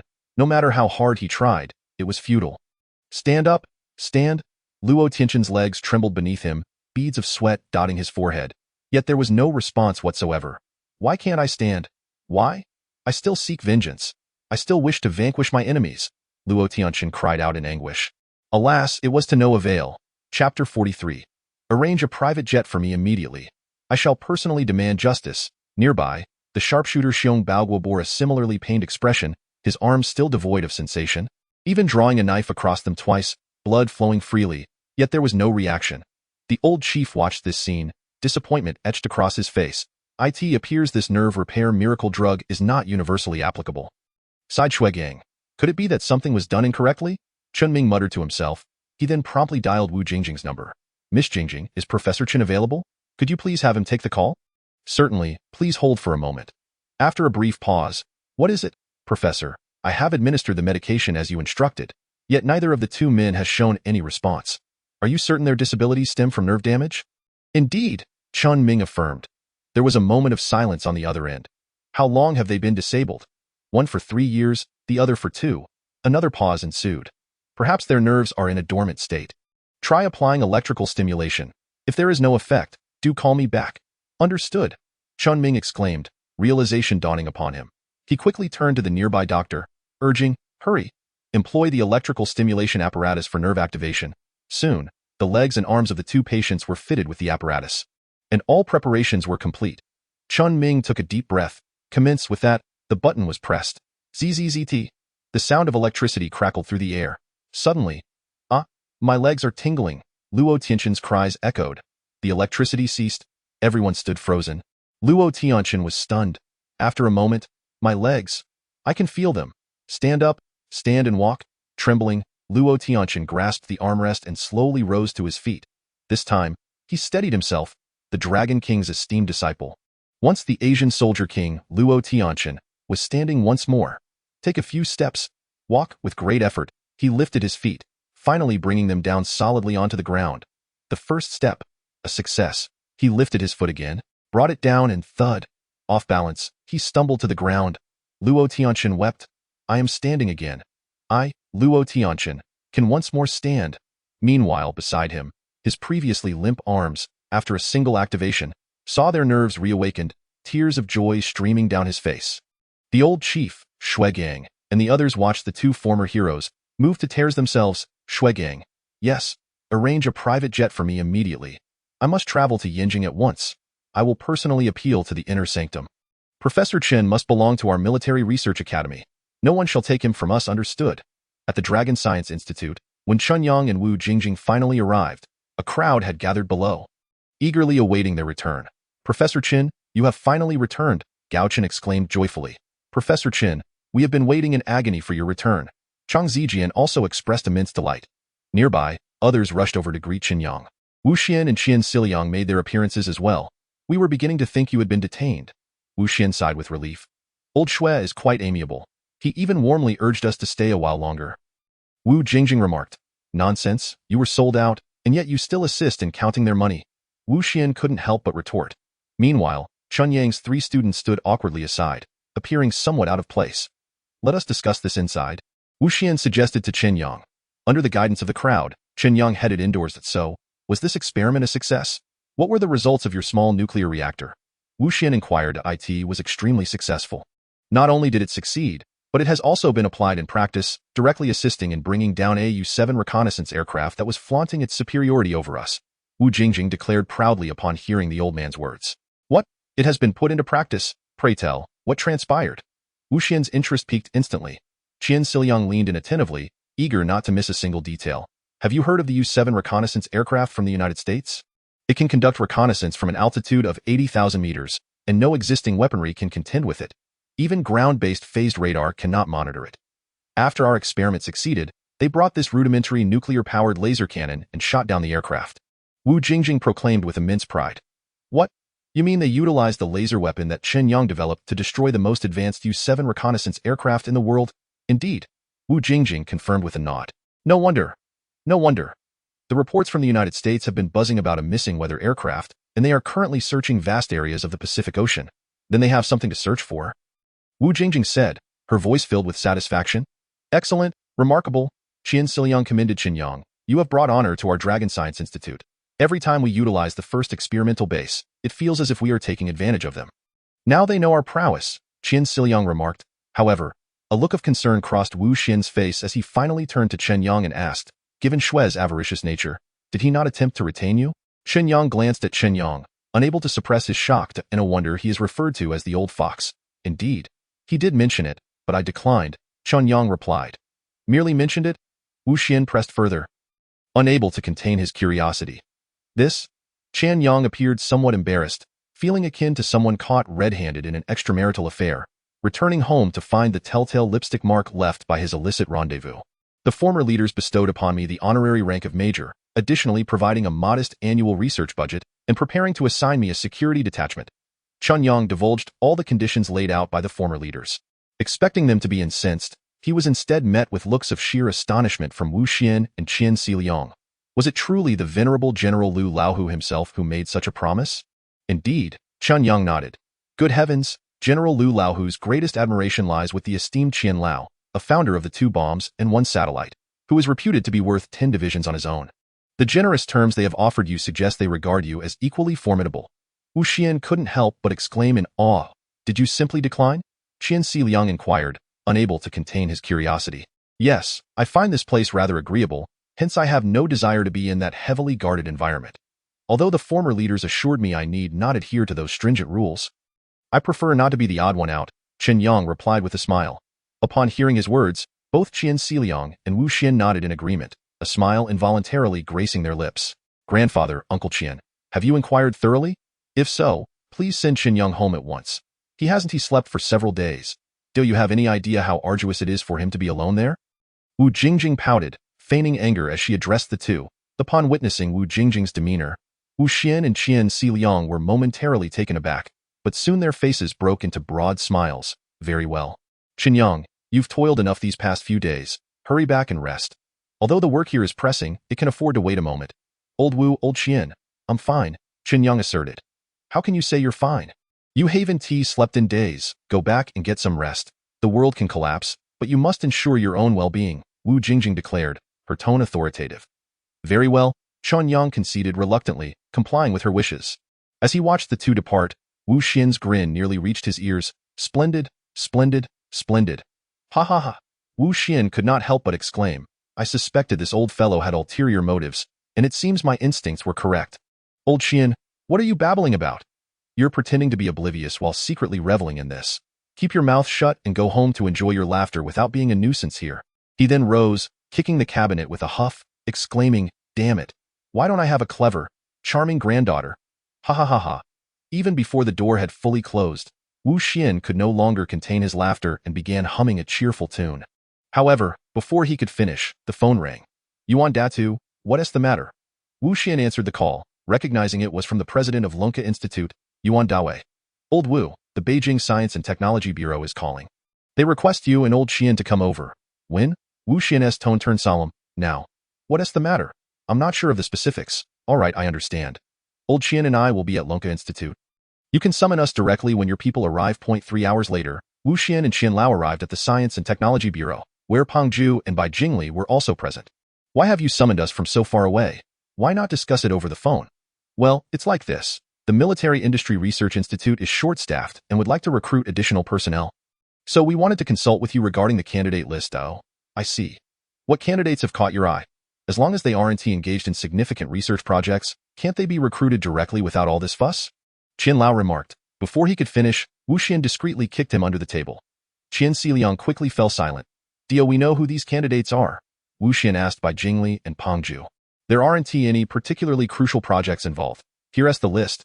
If you agree, we can proceed with the requisition procedures for them. Pang Zhu handed over a list. Wu Xian accepted it, noting there were over 30 names. As he scrutinized the list, his brow furrowed. Who is this Chen Yang? Wu Xian inquired. He asked the technical school student who recently achieved controllable nuclear fusion. Pang Zhu replied with a smile. According to individuals in military technology, his performance at base number 1 was nothing short of remarkable, which is why they wish to transfer him. I see he hasn't taken on any major projects with you, and since he is conducting research in your laboratory, it should be feasible if you agree. Upon hearing this, even a fool would understand the underlying motives. This was not merely about recruiting a few individuals. Their true aim was Chen Yang. With a resounding clap, Wu Xian slammed his hand on the table. Old Bai, Pang Zhu, tell us, what benefits have the military offered you to persuade you to assist outsiders? There are no benefits. I am purely acting out of a sense of duty to my country. I've heard he has successfully developed a small-scale arc reactor and a high-energy laser cannon, making significant contributions, Pang Zhu defended. Nonsense. Do you even know what he has been working on at Lonka Institute? He merely guided 3 students on their graduation projects, helping the mathematics department publish an article based on the mathematical deductions from those designs. And I hear a second article is imminent. Who among you possesses such capabilities? Moreover, he led the students through 3 graduation projects, each of which is poised to create seismic shifts in their respective fields. And you want to cast him aside for the Military Industry Research Institute? Wu Xian retorted furiously. After hearing Wu Xian's words, Pang Tianfeng's expression soured. Noticing this, Wu Xian sneered. What exactly have they offered you to make you willing to betray our Lonka Institute's Nuclear Energy Research Institute? Old Wu, don't slander me.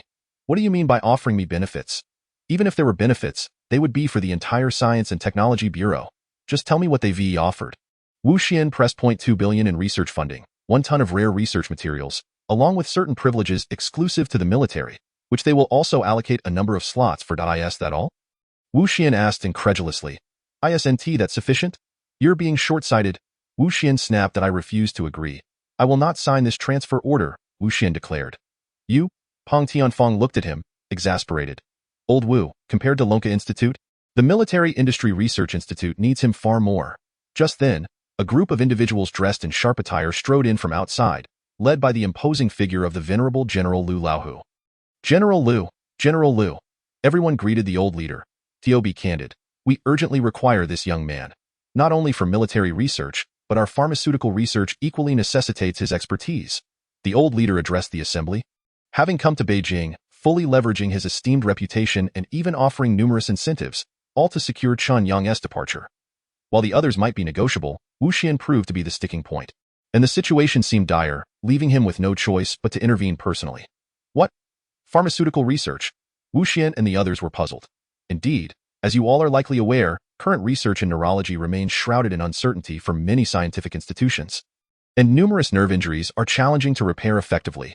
Yet, Professor Chen, in just a few hours, concocted a miraculous potion capable of rapidly repairing nerves, not only restoring Miss Wu Jingjing's eyesight, but also healing a veteran's long-standing disability. He reiterated the incident where Wu Jingjing's eyes were injured during an experiment. Hearing this, Wu Xian's face paled with dread, but the revelation that Chen Yang had resolved a decades-old dilemma in the medical community in a matter of hours left him utterly astonished. Chapter 45. Establishing Professor Chen's workstation. Thus, the Military Industry Research Institute has an even greater need for Professor Chen.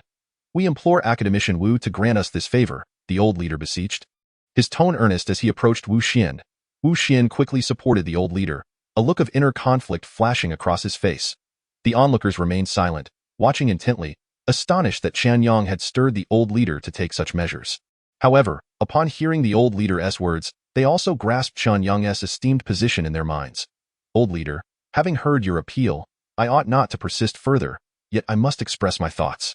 A talent like Chen Yang is a once-in-a-century scientific genius. He has achieved controllable nuclear fusion while still in technical school, and shortly after joining Lunker Institute. Not only did he develop a small-scale arc reactor, but he also aided the mathematics department in achieving significant breakthroughs, publishing articles in globally recognized journals. Furthermore, his other 3 papers are on the cusp of major advancements. Lunker Institute possesses the most comprehensive research framework, allowing his talents to flourish to their fullest potential, thereby enabling him to contribute maximally to our nation. Perhaps, as you say, the Military Industry Research Institute requires him, but such a talent is equally essential for Lunker Institute. And moreover, he is far better suited to it. One should recognize that the strength of a nation cannot be solely measured by its military prowess. Wu Xian earnestly articulated to the esteemed elder. Chief Lu Laohu. Upon finishing his statement, those in attendance could not help but nod in agreement. Shuigang and others furrowed their brows, seemingly contemplating the implications of Wu Xian's words. After a prolonged silence, Shuigang finally remarked, if I understand correctly, you are reluctant to let him go. Wu Xian paused momentarily before responding. Such a talent is not someone anyone would wish to part with. I will not sign the mobilization letter you provided him. Yet I fully respect Chen Yang's personal choice as long as he is willing to proceed. I will certainly not obstruct him. Upon hearing Wu Xian's words, Chief Lu Laohu could not suppress a hearty laugh. Wu Xian, you are indeed quite shrewd. That girl Jingjing is commendable. The assembly, taken aback by this seemingly unrelated comment, exchanged puzzled glances. What could this mean? Is there a larger scheme afoot? Nevertheless, since no one was inclined to compel him, it was deemed best to grant them the utmost freedom to unleash their potential. Given that we cannot monopolize Professor Chen, we hope to provide him with a workstation, and the Military Industrial Research Institute will furnish him with an appropriate working environment and team. A workstation? Is this not a privilege reserved for academicians? At present, only academicians are qualified to establish workstations beyond their own roles, thereby better showcasing their leadership capabilities. Yet here we have Chen Yang, a mere associate professor, enjoying such an honor. However, none present found this notion inappropriate. I believe this is acceptable. It will enable Chen Yang to better guide the relevant work, Wu Xian stated. Hearing this favorable outcome, Peng Tianfang, who had been standing nearby, finally broke into a smile. Since all parties are satisfied, congratulations to Chief Lu on acquiring another formidable general. We hope Professor Chen will contribute significantly to the Military Industrial Research Institute and enhance our national strength. Thank you, Chief Lu replied. After a brief pause, Peng Tianfang continued with a grin, Chief Lu, as per your earlier vision, Professor Chen is now set to work at the Military Industrial Research Institute. We have made considerable sacrifices. Should we not expect the fulfillment of your previous promises? Old Peng, you are being rather unreasonable. Professor Chen belongs to our Lunker Institute of Nuclear Energy Research in Modub. If there is to be any exchange, it should be with us, Qian Xiling interjected, then turned to Chief Lu with a smile. Chief Lu, you have witnessed Professor Chen's capabilities. His time is invaluable, yielding many significant results daily. Now he must also allocate time to work with you. Shouldn't we receive some form of compensation? Chief Lu looked at Qian Xiling and asked, what is this? Do you all perceive us as easy marks, seeking to extract something from me? If you find it inappropriate, then let it be that I shall speak with my grandniece and advise her to be mindful when conveying messages to ensure Professor Chen's work is not hindered. Your grandniece? Wu Jingjing, Chief Lu replied. His expression shifting. I too believe some compensation should be afforded to you. Shuigang has already prepared a specific proposal. Meanwhile, Chen Yang, oblivious to the negotiations transpiring, had been sound asleep for over 20 hours. He was utterly exhausted. Upon lying down, his body had instantly relaxed. Upon awakening and glancing at the time, he discovered it was already past 9 in the morning. Rising, he noticed a breakfast arrayed on the table. Soft, creamy rice porridge, crisp pickled melons, golden fried dough, lovingly prepared poached eggs, and a few vibrant green vegetables. Quickly wash up and enjoy your breakfast, a gentle voice chimed. Who else could it be but Wu Jingjing? How did you get here? Chen Yang inquired. I have a key to your place. Moreover, as your secretary, I am not only here to assist you in your professional endeavors, but also to care for your personal needs, ensuring you can work with peace of mind. Chen Yang chuckled, slightly embarrassed, yet he rose, quickly washed up, and began to eat. This tastes delightful. Chapter 46. I initially intended to develop a planetary engine. After finishing breakfast, Chen Yang returned to Lonka Institute. The perception of him had undergone a complete transformation. To earn recognition at Base 1, and to be favored by its commander, marked one as a figure of immense stature, an acknowledgement rarely granted even to the academicians within Lonka Institute. Professor Chen, we have completed the mathematical derivations for our second phase. I have compiled them into a paper. Here is the Chinese version, and here is the English version. Please take a moment to review them. Gao Chen rushed over to seek Chen Yang's guidance upon learning of his presence at the office. Chen Yang glanced at the papers in his hands. This derivation is incorrect. Revise it. While this result is correct, the logic is flawed. Please reorganize it. Chen Yang stated directly to Gao Chen. Upon hearing this, Gao Chen's expression shifted, scrutinizing his paper from various angles, yet unable to discern the error, especially since his results were accurate. He wished to inquire further but was hindered by Chang Zijian standing beside him. Professor Chen, this is my derivation. Please review it. Like Gao Chen, Chang Zijian, having attended a class with Chen Yang previously, had not returned home. Now, upon hearing Chen Yang had returned, he hurriedly presented his research findings for review, eager to gain Chen Yang's guidance. From the data and results, this derivation appeared even more impressive than the last. Chen Yang did not pause but rather proceeded to assess the paper on the spot. 1 minute later, he remarked, this step is incorrect. Please recalculate it. Furthermore, while this calculation is correct, like the previous one, the logic is flawed. You should exchange insights with each other. Through collaboration, you will ultimately arrive at the correct results. No one should withhold knowledge. Chen Yang instructed the two. Upon hearing his words, both men felt a wave of embarrassment. One was a mathematical prodigy from Lonka Institute, and the other was a top scholar from Hucking University. Both were eminent figures with their own pride, firmly believing in their correctness. Now, it seemed only Chen Yang's words could resonate with them. Return and verify thoroughly, fostering mutual growth and improvement. Do not let narrow-mindedness stifle your joy in research, Chen Yang reiterated. The two, feeling ashamed, bowed deeply in gratitude. Thank you, Professor Chen, for your guidance. Watching them depart, Wu Jingjing could not help but give Chen Yang a thumbs up. Only you could manage to bring those two together. I heard they have begun working independently on their projects, and even their mentors cannot provide much guidance on their research topics, only offering suggestions. You managed to get them to collaborate. Remarkable. Moreover, I particularly admire what you just said. Do not allow your own narrowness to hinder the ultimate joy of scientific inquiry. Chen Yang smiled. I merely found a lofty excuse to deflect, as I lack the time to guide them. What will you do next? Wu Jingjing asked Chen Yang. There are still numerous issues with the arc reactor that require improvement. I hope to achieve the desired results. However, from their perspective, it seemed a near-perfect reactor had already been created. Moreover, I heard the nation has begun to officially undertake this project, so it is certain that you will serve as the chief designer and commander. Wu Jingjing remarked. You want me to be the chief commander again? Surely, you jest. What is the matter? No one dares to underestimate you now due to your academic qualifications and experience, so you may pursue your endeavors freely. Perhaps not. I do not have that much time. Besides, the arc reactor has already been developed. It poses no challenge for me, and thus, lacks excitement. I yearn to engage in work that truly interests me. Chen Yang chuckled. Soon, he embarked on the development of his second-generation arc reactor. During the course of this development, Zhou Hui, Pan Jun, and Song Ji completed their graduation theses. Moreover, the experimental results perfectly validated their initial experimental design. Not only they, but even the professors who initially guided them, Liang Qing and Chang Chengkong, were left in awe. They had never witnessed results aligning so flawlessly with the design. The data appeared almost fabricated. The trio was overjoyed, confident that this data could be published in a top-tier journal. Now, they regarded Chen Yang's words with utmost reverence. In the blink of an eye, another month had passed. Professor Chen? With graduation approaching, our thesis remains unfinalized. When shall we begin organizing it for publication? Pan Jun inquired. Any time you wished, do you not wish to delve deeper? Chen Yang replied. Not particularly. We merely wish to secure our graduation certificates. Pan Jun scratched his head and responded. Chen Yang chuckled. Indeed. You are like mud that cannot be molded. Return and write your theses. Should you encounter any issues, come find me. Really? You no longer require our assistance for the experiments? No, I do not, Chen Yang replied with a smile. After the two departed, Chen Yang could not help but shake his head in bewilderment. If they were disinterested, why squander their time here? Nevertheless, he was no longer concerned about the staffing issue. Old Shui, did you not mention that someone wished to follow me for guidance? He inquired. They still wish to learn? Indeed. Ever since these individuals in the lab witnessed your prowess, they have lost interest in anyone else. Would you be willing to come and mentor them? I shall not go. Let them come to me instead, Chen Yang stated.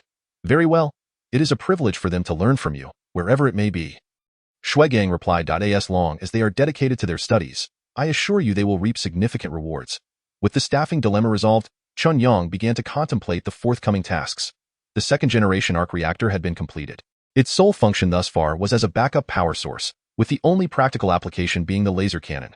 Grandpa and Elder Qian had already submitted the proposal for the laser cannon and the small reactor, which would likely be approved soon. This project would not only involve our Lonka Institute, but also the Military Research Academy, Wu Jingjing remarked. That sounds promising, Chen Yang nodded. What do you plan to do next? Wu Jingjing asked once more, knowing that Chen Yang was reluctant to engage in trivial matters. I will work on this, Chen Yang said, pointing to an image of an engine in a magazine. You intend to design an engine? What type of engine? Let us start with something simple. I shall create an aviation engine, Chen Yang replied with a smile. An aviation engine? You consider that simple? The aviation engine has yet to surpass the speed limits of Earth. Does that not qualify as a conventional engine? I had originally planned to develop a planetary engine, Chen Yang chuckled. Chapter 47. Professor Chen, you truly lack consideration. Why did you not invite us? The aviation engine is one of the technologies that currently eludes our nation. Due to our late start, we are at the mercy of the United States. Although we have made significant strides over the years, we still lag far behind in both fighter jets and reconnaissance aircraft. Not to mention transport planes, particularly, the U-7 reconnaissance aircraft is capable of surveillance at an altitude of 80,000 meters. Were it not for your laser cannon, we would still be powerless against the U-7. Do you truly intend to pursue the aviation engine? Wu Jingjing asked Chen Yang. Yes, he affirmed with a nod. The previous hesitance to initiate research on engines stemmed from unresolved energy issues. Now that the energy problem had been addressed, the next step was to convert energy into power. The most direct means of achieving this was through engine design. The aviation engine is the pinnacle of engines, the crown jewel of industry, and thus must be the first challenge to tackle. Furthermore, there are systematic rewards associated with it. If not the aviation engine, then what else could one pursue? However, creating an aviation engine necessitates comprehensive wind tunnel testing and various equipment. To assemble a complete engine, the production of turbofans and aviation materials requires the collaboration of thousands of categories and trades. Are you certain you wish to undertake the development of an aviation engine here? Wu Jingjing could not help but question Chen Yang. The development of an aviation engine relies on the cooperation of the entire industrial sector. If any single aspect falters, the desired results will be unattainable, and the performance and quality of the produced engine will suffer drastically. This explains why, among over 200 countries globally, only a select few can manufacture aviation engines, and only a handful of those can achieve optimal performance. What you describe pertains to traditional turbo or turbofan engines, which merely utilize air-s thrust in a rudimentary and crude manner to generate power. Thus, even at this stage of development, such engines achieve a thrust-to-weight ratio of only about 20. With maximum thrust barely exceeding 30 tons, Chen Yang's voice dripped with disdain. A thrust-to-weight ratio of 20? Thrust of merely 30 tons? My dear fellow, if you could produce such an engine, I guarantee you would win this year's Scientific Progress Award. Wu Jingjing remarked. Her father worked in military research, hence her familiarity with such pivotal national technologies that could markedly alter the balance of power between nations. I disdain to engage in such trivialities. Trivialities? Wu Jingjing felt her intellect falter, then turned back to Chen Yang. Chen Yang, are you jesting with me? I am not jesting. How confident are you in this endeavor? About 80 to 90%, Chen Yang replied. 80 to 90%. Wu Jingjing's beautiful eyes widened in disbelief. I shall promptly relay this information to Grandpa and request funding for you. You harbor no doubts? Chen Yang queried with a smile. If someone else were to say this to me, I would certainly be skeptical. However, hearing it from you, I hold complete faith. You possess the capability to accomplish this. Moreover, you will excel at it. Wu Jingjing beamed. Chen Yang could not help but rub his nose, smiling. He had not anticipated such unwavering trust from this young woman. What do you require? Inform me, and I shall ensure everything is arranged, Wu Jingjing insisted. Are you not concerned they might refuse? Do they dare to refuse? Setting aside everything else, your achievements in controllable nuclear fusion and the arc reactor alone would dispel all doubts. Besides, who can claim their experiments are guaranteed to succeed? Wu Jingjing replied with a smile. As Wu Jingjing had anticipated. After she proposed the idea, Wu Xian immediately consented. Professor Chen, do you truly intend to pursue this aviation engine? Yes, Chen Yang confirmed with a nod. Excellent. I shall prepare the materials for you at once. Please specify your needs. Wu Xian inquired. I require a wind tunnel laboratory for engine testing, a thrust laboratory, an anti-jamming laboratory, and a series of other facilities. Chen Yang replied candidly, very well. We shall arrange these immediately. Is there anything else you require? Wu Xian asked. Everything else has been noted by Jingjing. Simply prepare what is on the list for me. Chen Yang instructed. Understood. We shall prepare it promptly, Wu Xian affirmed. Although Chen Yang's current endeavor was entirely distinct from his previous projects, Wu Xian believed in Chen Yang's ability to traverse disciplines. If he could develop a miraculous drug for neural recovery in medicine, then creating an advanced aviation engine was entirely plausible. Meanwhile, at Base 1, the old Commander Liu, who also received news of Chen Yang's intent to initiate the development of aviation engines, and promptly sent Shuigang to investigate. Professor Chen, you truly lack consideration. Why have you not included our Long Engineering Institute in this remarkable project? Shuigang could not restrain his grievances. Old Shui, this is merely a small project. I did not anticipate you would place such significance on it. Chen Yang replied. What? A small project? You must not be aware of how fervently our Long Engineering Institute aspires to develop engines. Tio put it bluntly, our aviation engine research department is consumed by dreams of catching up to the advanced performance of American engines. This urgency has intensified, particularly since the U-7 reconnaissance aircraft was developed. If we cannot make breakthroughs in the near term, we shall only be left to endure being outclassed, Shuigang lamented. Just tell us how much funding you require. We will prepare everything in duplicate, hoping that when the aviation engine is successfully developed, our Long Engineering Institute can be credited as well. You have such faith that I can accomplish this? I do not trust others, but I absolutely trust you. Thank you. I hope I will not disappoint you. Chen Yang responded, I will arrange for the materials to be sent as swiftly as possible, and all personnel will be dispatched accordingly. Should there be a shortfall, I will allocate more resources, Shuigang assured him. Thank you. Chen Yang expressed his gratitude once more. He had not expected this request for resources to be even easier than the last. However, a day later, Wu Xian, Qian Sailang, and Wu Jingjing all arrived, looking dejected. Professor Chen, are you certain you did not miswrite the parameters? Qian Sailang asked again. Elder Qian, this material is intended for the aviation engine. Every detail must be flawless. How could I possibly misstate the parameters? Chen Yang responded with a smile. Yet, if you did not err, why do the materials you provided show carrying capacities and performance metrics that exceed the best materials currently available by several magnitudes? For instance, while this steel plate exhibits superior ductility, materials with such ductility typically lack strength. The two cannot coexist. We have scoured the nation for steel, yet we cannot find anything that meets your specifications. Therefore, please confirm once more whether the parameters were written correctly. Chapter 48. Collaborative Development, Shared Achievements. I assure you, this parameter is infallible, Chen Yang declared. Meanwhile, Shuigang arrived by helicopter, accompanied by a group of individuals. Professor Chen, the steel materials you specified are simply non-existent. Not even in the United States or Russia can such materials be found. Upon hearing Shuigang's words, Wu Xian exhaled deeply. Tio speak candidly. He genuinely feared that he might not find what he needed on his end, only to have Shuigang located on his behalf. Should that occur, it would not be surprising if Professor Chen were to relocate his office to their establishment. No? Chen Yang could not help but furrow his brow. What materials are lacking? There is a deficiency of special steel grade 354, electromagnetic converters, sealing materials, and a plethora of others. Wu Xian enumerated a long list in one breath. Upon concluding, he felt a wave of embarrassment wash over him. Out of over 800 types of materials, the absence of 400 to 500 was alarming, and furthermore, not only were these materials missing, but there were also no available purchasing channels. Tio have managed to prepare over 300 types was quite an achievement, Chen Yang remarked with a smile. Beside him, Shuigang shared in the discomfort. We are in a similar predicament as Old Wu. We have scoured every warehouse and sought suppliers from around the globe, even reaching out to vendors in the United States, yet none can provide the materials you require. They assert that, given the current technological capabilities, it is utterly impossible to manufacture materials with such performance. I wanted to confirm with you. Is it possible that you made an error? Shuigang spoke with a hint of uncertainty. There is no mistake. Perhaps my demands are simply too lofty, Chen Yang replied with a smile. Professor Chen, given the current circumstances, do you still intend to pursue your research on the aircraft engine? The aircraft engine, a culmination of the most sophisticated technologies from the entire industrial system, is inevitably constrained by the limitations of its era and can only come to fruition through advancements across the entire industrial framework. In light of the unavailability of these materials, the entire plan is bound to falter. The sheer number of components involved in the engine is staggering, far beyond what any ordinary company or institution could surmount. If we cannot procure them, I will have to resort to crafting them by hand, Chen Yang stated. Wu Xian sprayed water onto the floor in surprise.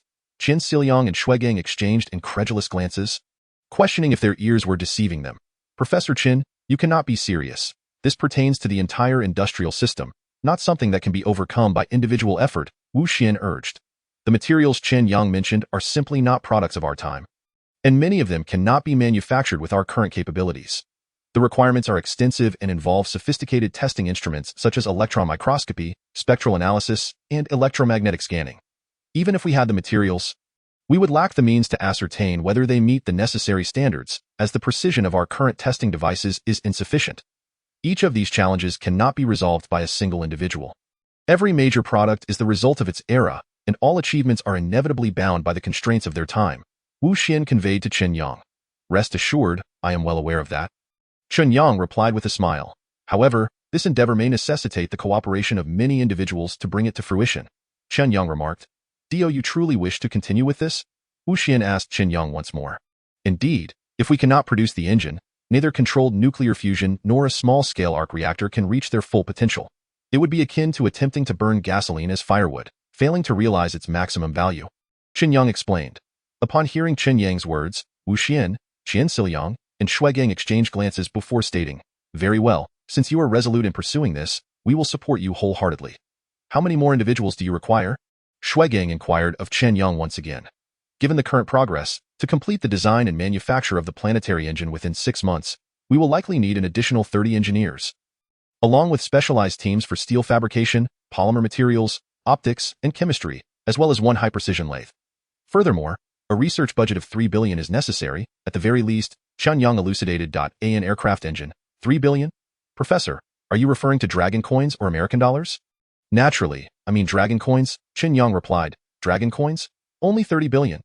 If all goes smoothly, we will require 30 billion. However, if complications arise, we may need to increase the budget, though it should not exceed 40 billion. Chen Yang asserted confidently. Observing the expressions of those present, Chen Yang felt a twinge of embarrassment. I said a bit expensive? Previously, I managed to develop controlled nuclear fusion for 300,000 and the small-scale arc reactor for 2 million. Yet now, I am leaping to a demand of 30 to 40 billion dragon coins, which makes me somewhat uneasy. Not at all. It is not expensive in the slightest. Quite the bargain, Wu Xian exclaimed to Chen Yang. Currently, we are investing 700 billion in the turbofan engine, while the Americans have spent 1,500 billion. The funds expended do not guarantee success. Your budget, when compared to theirs, is hardly excessive. Wu Xian, eager to alleviate any pressure Chen Yang might feel, quickly reassured him. Indeed, you need not worry. It is merely 30 billion, and within my purview, the Military Research Institute will cover this cost. Hey, what do you mean by that? Do you intend to monopolize? Let us not forget where you stand. Professor Chen is with our Lonka Institute. What do you mean by saying you will cover it all? Do you consider our Lonka Institute to be impoverished? I assure you, this is a project of our Lonka Institute, and it is of no concern to you. We can certainly afford 30 or 50 billion, Wu Xian asserted. Old Wu, do not take advantage of your position. Last time in Yanjing, it was agreed upon that Professor Chen is also a member of our Military Research Institute, and we will undoubtedly be involved in this project. Chen Yang, Wu Jingjing, taken aback, observed as the two top-tier research institutions, Lonka Institute and the Military Research Institute, vied for the project and rushed to finance it. This must be a singular occurrence throughout all of Longhua. There is no need to compete. Since the entirety of this endeavor comprises personnel from the Military Research Institute, I would kindly ask Old Shui to oversee the remaining arrangements as well, making coordination all the easier. Understood. We shall ensure the task is completed, Shuigang responded with great enthusiasm. He then turned to Wu Xian, beaming with pride. Old Wu, see? Professor Chen has greater faith in our researchers.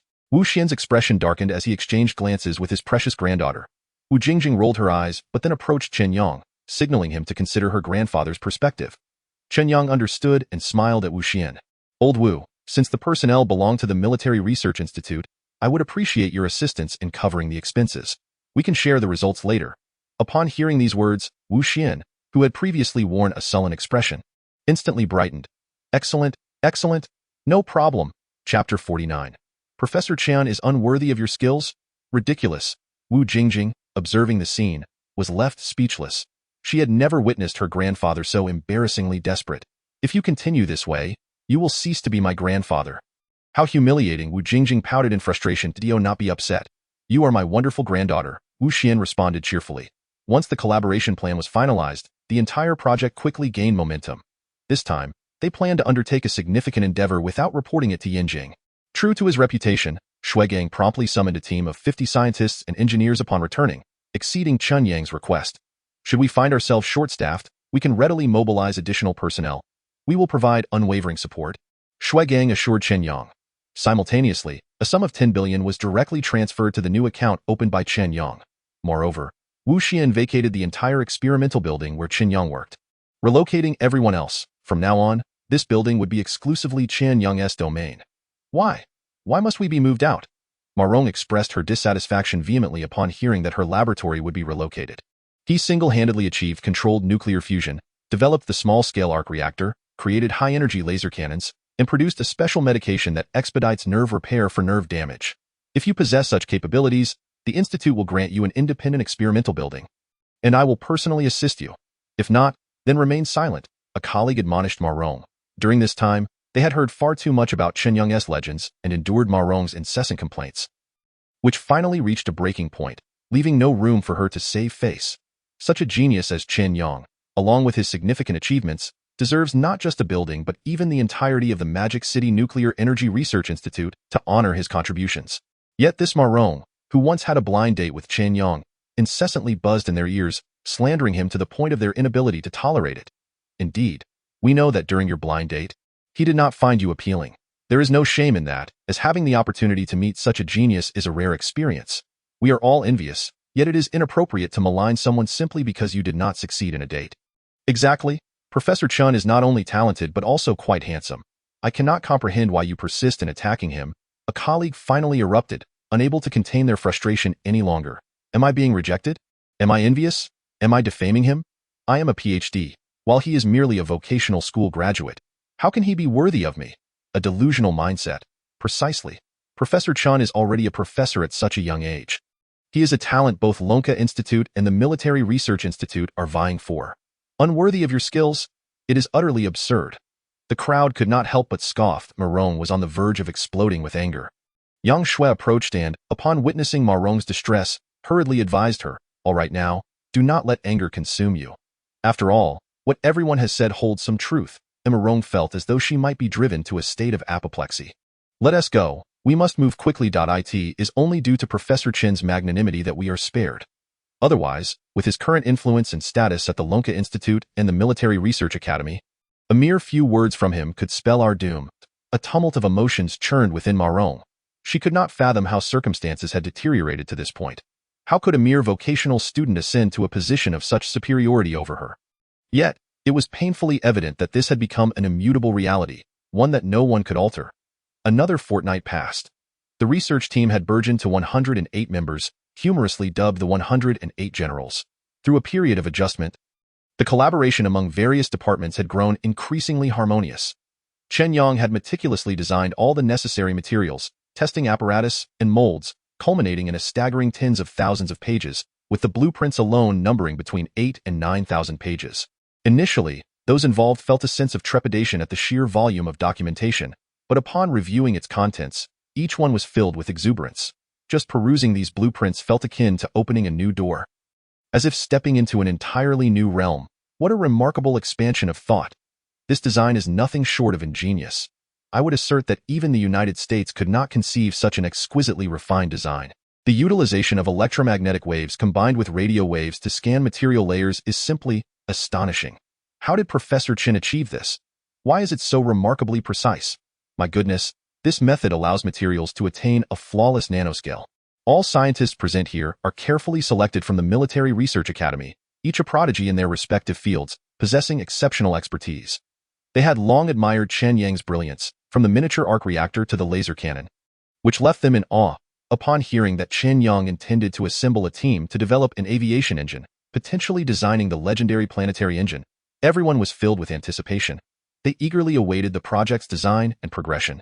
Previously, they had unleashed their imaginations, yet upon encountering Chen Yang's design concepts and proposals, they could not help but exclaim in disbelief. This design transcended their expectations, even surpassing the limitations of its time. It simply should not exist in this era. My confidence in Professor Chen's ability to create this aviation engine has grown immensely.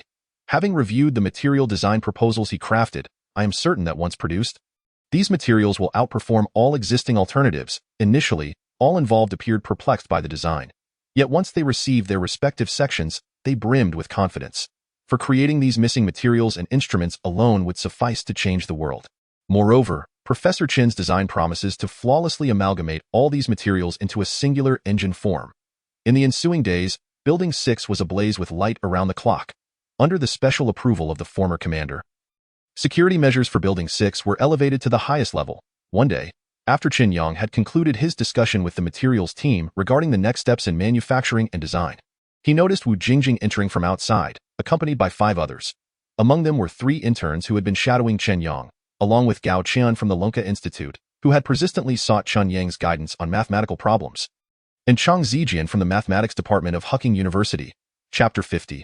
Publication in top-tier journals? I am not interested at present.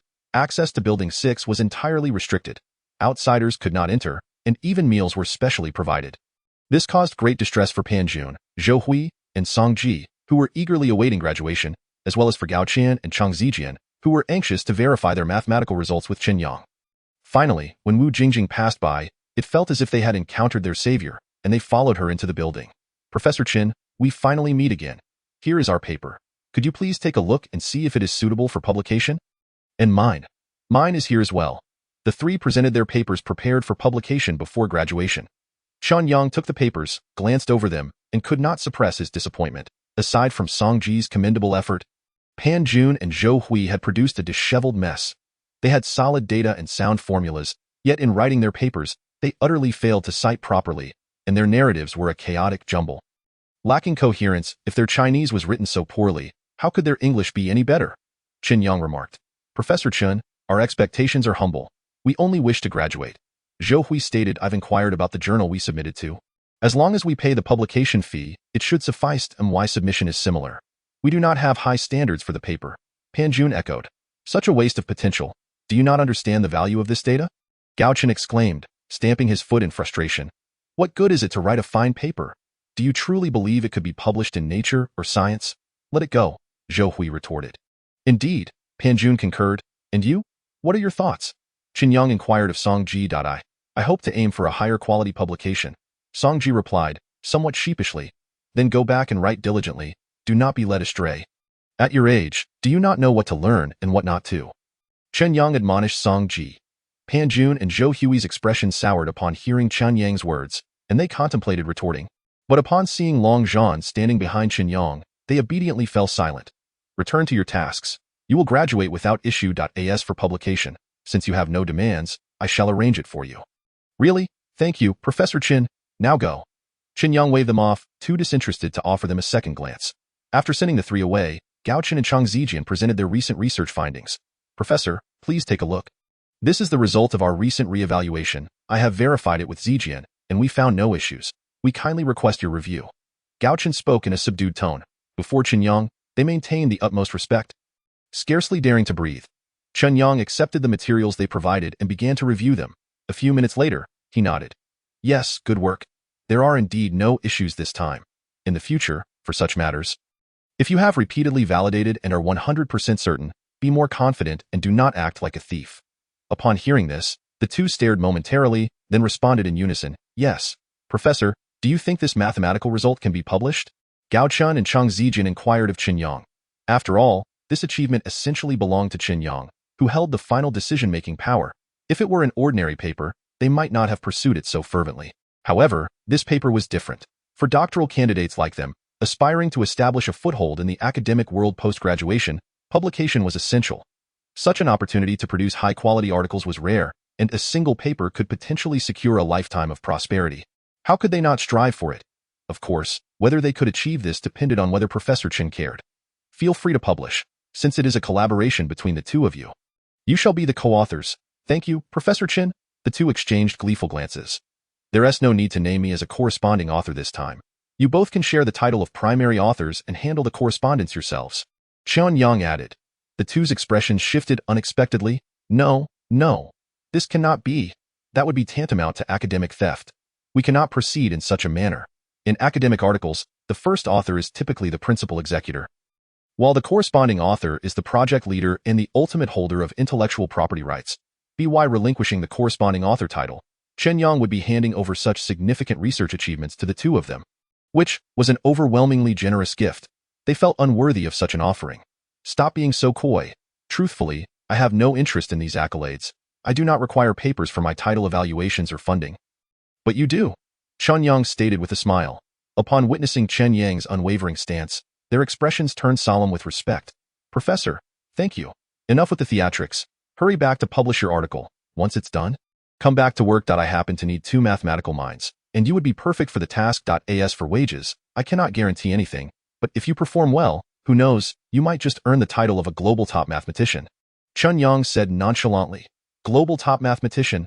Upon hearing this, both men could not help but tremble with excitement. Such a title was immensely desirable. If anyone else had made such a claim, they would have dismissed it as folly. However, when Professor Chen said it, they believed it. He possessed that capability. 3 days later, Zhou Hui and Pan Jun successfully obtained their papers, meeting the requirements for graduation. Meanwhile, their peer, Song Ji, was still diligently toiling over his paper revisions. Song Ji, do you truly believe that working meticulously will yield a commendable article? You might as well follow our lead, graduate early, and start earning money. Song Ji paid no heed to their remarks. A week later, Song Ji finally completed his paper and submitted it once more to Chen Yang. This time, the writing is commendable, the logic is remarkably clear, and the data is aptly chosen. Although the prose lacks elegance, it does not overshadow the overall quality, as long as the editor is not blind. There is no way they would reject your article, Chen Yang remarked. Which journal should I submit my article to? Song Ji inquired, somewhat apprehensively. It's entirely up to you. You can choose either Nature or Science, he replied nonchalantly. Song Ji was left in a state of shock. Professor Chen, are you suggesting I submit to either of those 2 journals? Indeed, there are no journals more authoritative in the world than these. They are the only options available. Song Ji was bewildered, having never encountered such a peculiar rationale for submission. Chapter 51. Professor Chen possesses a somewhat alchemical ability. Directly to Science or Nature? Song Ji began to doubt whether his ears had malfunctioned. These 2 journals are the pinnacle of global academic publishing. Anyone fortunate enough to have their work published therein is undoubtedly a scholarly giant. Not to mention a recent graduate like himself. Even seasoned researchers, having dedicated years to their fields, find it exceedingly challenging to publish in these esteemed venues. Every article therein represents the forefront of its discipline, replete with academic value and guidance. Moreover, the prestige associated with such publications is unparalleled.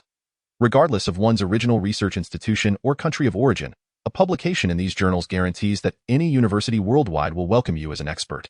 Now, with a journal of such stature, does Professor Chen harbor a misunderstanding of my capabilities or of the journals themselves? Professor Chen, is this not a bit overly ambitious? Song Ji questioned Chen Yang, his confidence wavering. Despite recognizing the ingenuity in Chen Yang's experimental design and the ideal results achieved through meticulous data collection, the simplicity of the process left him feeling insecure. The ease with which they arrived at their results made him doubt their intrinsic value. To be told outright that their work could be submitted to top-tier journals felt like a jest. It is not a matter of overreaching but rather of recognizing their worth, Chen Yang asserted confidently. If there were better journals available, they would not be worthy of publishing this article. Song Ji found himself at a loss for words. Should I seek assistance for further refinement? After all, my English is not particularly strong. And I have heard that these journals maintain rigorous standards for linguistic proficiency, and no need for that. Why complicate matters with unnecessary embellishments? Just submit it as is. If you are truly concerned, let Jingjing review it for you. If there are no significant issues, do not waste time on revisions. Besides, there is no language more beautiful than mathematics. As long as the reviewers are not fools, rejection is unlikely, Chen Yang stated. Upon hearing Chen Yang's unwavering confidence, Song Ji decided not to press the issue further. After all, there was no cost in trying. All right, I will submit the article according to their guidelines right away, he declared. A week later, a banner hung at the entrance of Lunka Institute. Congratulations to Gao Chun for publishing in math. Scaling the heights of mathematical achievement, The entire institute buzzed with excitement, and even the broader mathematical community in Longhua felt the tremors of this accomplishment. Within 3 months, 2 articles had been published in math, a speed that would leave even the most eminent mathematicians in awe. The Longhua mathematical community turned its gaze toward the magic capital's Longhua Institute of Nuclear Research. They were unaware that, among the many Longhua institutes across the country, while the magic capital's institute was commendable, it was not the pinnacle of mathematical prowess, merely occupying a middle ground. The mathematics departments of the Northwest Longhua Institute and the Northeast Optoelectronics Institute, or even the Yinjing Longhua Institute, boasted far superior mathematical capabilities. Yet, it was precisely this lack of publications in top-tier journals that incited their frustration. Those who were privy to the truth at Longhua Institute, however, were utterly astonished. It was simply remarkable. To think that research on a graduation project could lead to publication in such prestigious journals. Professor Chen truly possesses an almost magical ability. Whether this ability is indeed magical will soon become apparent. As rumors circulated that he had enabled undergraduate students to publish their thesis papers in those 2 elite journals, and submissions had already been made. Truth be told, if Professor Chen were to conduct experiments himself, publishing in such journals could be feasible. However, considering that these were merely interns yet to graduate, even a commendable thesis would suffice only as commendable. The prospect of publishing in journals like Nature and Science seemed rather fanciful. Regardless, I admire his audacity, someone remarked with an unusual tone. Every year, the Longhua Institute submitted a limited number of articles to Nature and Science. This year, accusations of plagiarism from abroad had resulted in fewer than 10 submissions to these journals, with only 5 ultimately accepted, while the Magic Capital's Longhua Institute had none. Both Gao Qian and Chang Zijian promptly approached Chen Yang with their acceptance notifications. Thank you, Professor. We are grateful for your support. Our articles have been accepted. They bowed respectfully to Chen Yang. Just 1 article in math is enough to secure Gao Qian's legacy in the history of mathematics in Longhua. Noted, Chen Yang replied with an unremarkable tone, as if discussing a mundane event. There was nothing to boast about in publishing in such journals. If you desire more, I can certainly provide additional opportunities. 1 article a day is not a challenge at all. Enough. Upon hearing Chen Yang's words, the 2 stared in disbelief. If other researchers were to overhear such statements, they might be incensed. What did he take the world's leading mathematical journal for? Did he not care for his reputation? However, merely publishing articles does not address practical issues. To achieve even greater accomplishments in mathematics, one must learn to apply mathematical reasoning to resolve other challenges encountered in experiments. After publishing your articles, do not return, join the project team instead. We are currently in need of talent in mathematics, and your arrival will perfectly fill this gap, Chen Yang proposed. Yes, thank you, boss. They bowed, unable to contain their excitement. Chen Yang returned to the laboratory, observing the industrious military research scientists, and could not help but ask, is there anyone in urgent need of articles to solidify their position?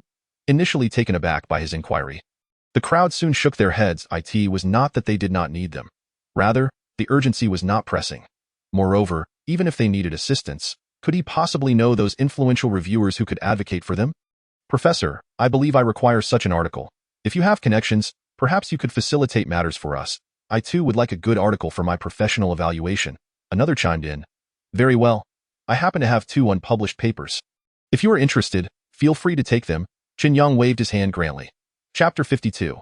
The future of humanity lies among the stars, and the papers Chen Yang referred to were indeed the graduation projects previously assigned to Zhou Hui and Pan Jun. Now, both projects had yielded flawless results. Chen Yang had intended for them to write thoroughly and publish, but to his surprise, neither of them seemed particularly ambitious, struggling even with the most basic logical coherence. To assign such data to them would be a gross waste. Zhang Jia and Peng Lijuan were taken aback by Chen Yang's offer. Excuse me, Professor, what are these 2 papers about? I wonder if they relate to our field. One concerns electromagnetic attenuation, while the other investigates micronanoalloys. I specialize in electromagnetics and have a foundation. Zhang Jia replied, I work with polymer materials, but I can certainly learn about micronanoalloys, Peng Lijuan added. Excellent, you 2 will do just fine. IT is not particularly difficult. Having hands is sufficient. What matters is your attitude, Chen Yang stated. Professor Chen, where do you plan to submit these 2 articles? To Science, I suppose. After all, that journal is quite reputable. The world's leading journal is merely described by Chen Yang as quite reputable. The 2 understood Chen Yang's temperament. While they felt the prospect was unlikely, they still held on to a glimmer of hope. Professor Chen, what do we need to do? Familiarize yourselves with these plans once more, reorganize the data logically, and have Jingjing review it before submission, Chen Yang instructed. Professor, won't you take a look at it? They pressed. Jingjing can review it, he replied. You may show me the initial Chinese draft. The two exchanged glances. All right, we will follow Professor Chen's guidance. Though they felt apprehensive, the individual before them had accomplished numerous miracles. Perhaps he could orchestrate another. Besides, even if they were indeed rejected, they could later submit to other journals. You may treat this paper as something to work on during your leisure time. Just ensure it does not interfere with the engine's construction. Chen Yang advised the two. Understood. The entire revival building was bustling with activity. Unlike other tranquil research buildings, this one is filled with a cacophony of sounds. The noise from chainsaws and electric drills is so loud that one might mistakenly think they are preparing to weld an entire street.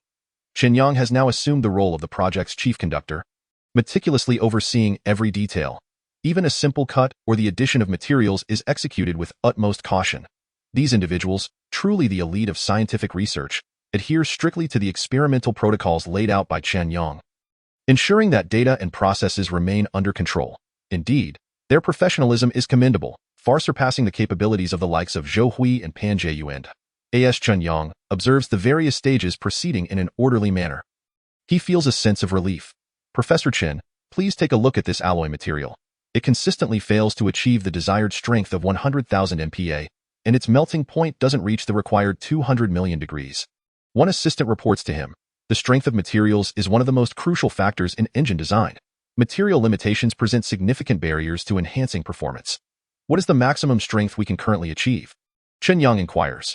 The maximum strength is 50,000 MPa, and the highest melting point is 150 million degrees, responds a materials expert. Although this falls short of the anticipated design specifications, rather than feeling disheartened, Chen Yang is instead filled with exhilaration, almost wanting to shout with joy. A maximum strength of 50,000 MPa and a melting point of 150 million degrees.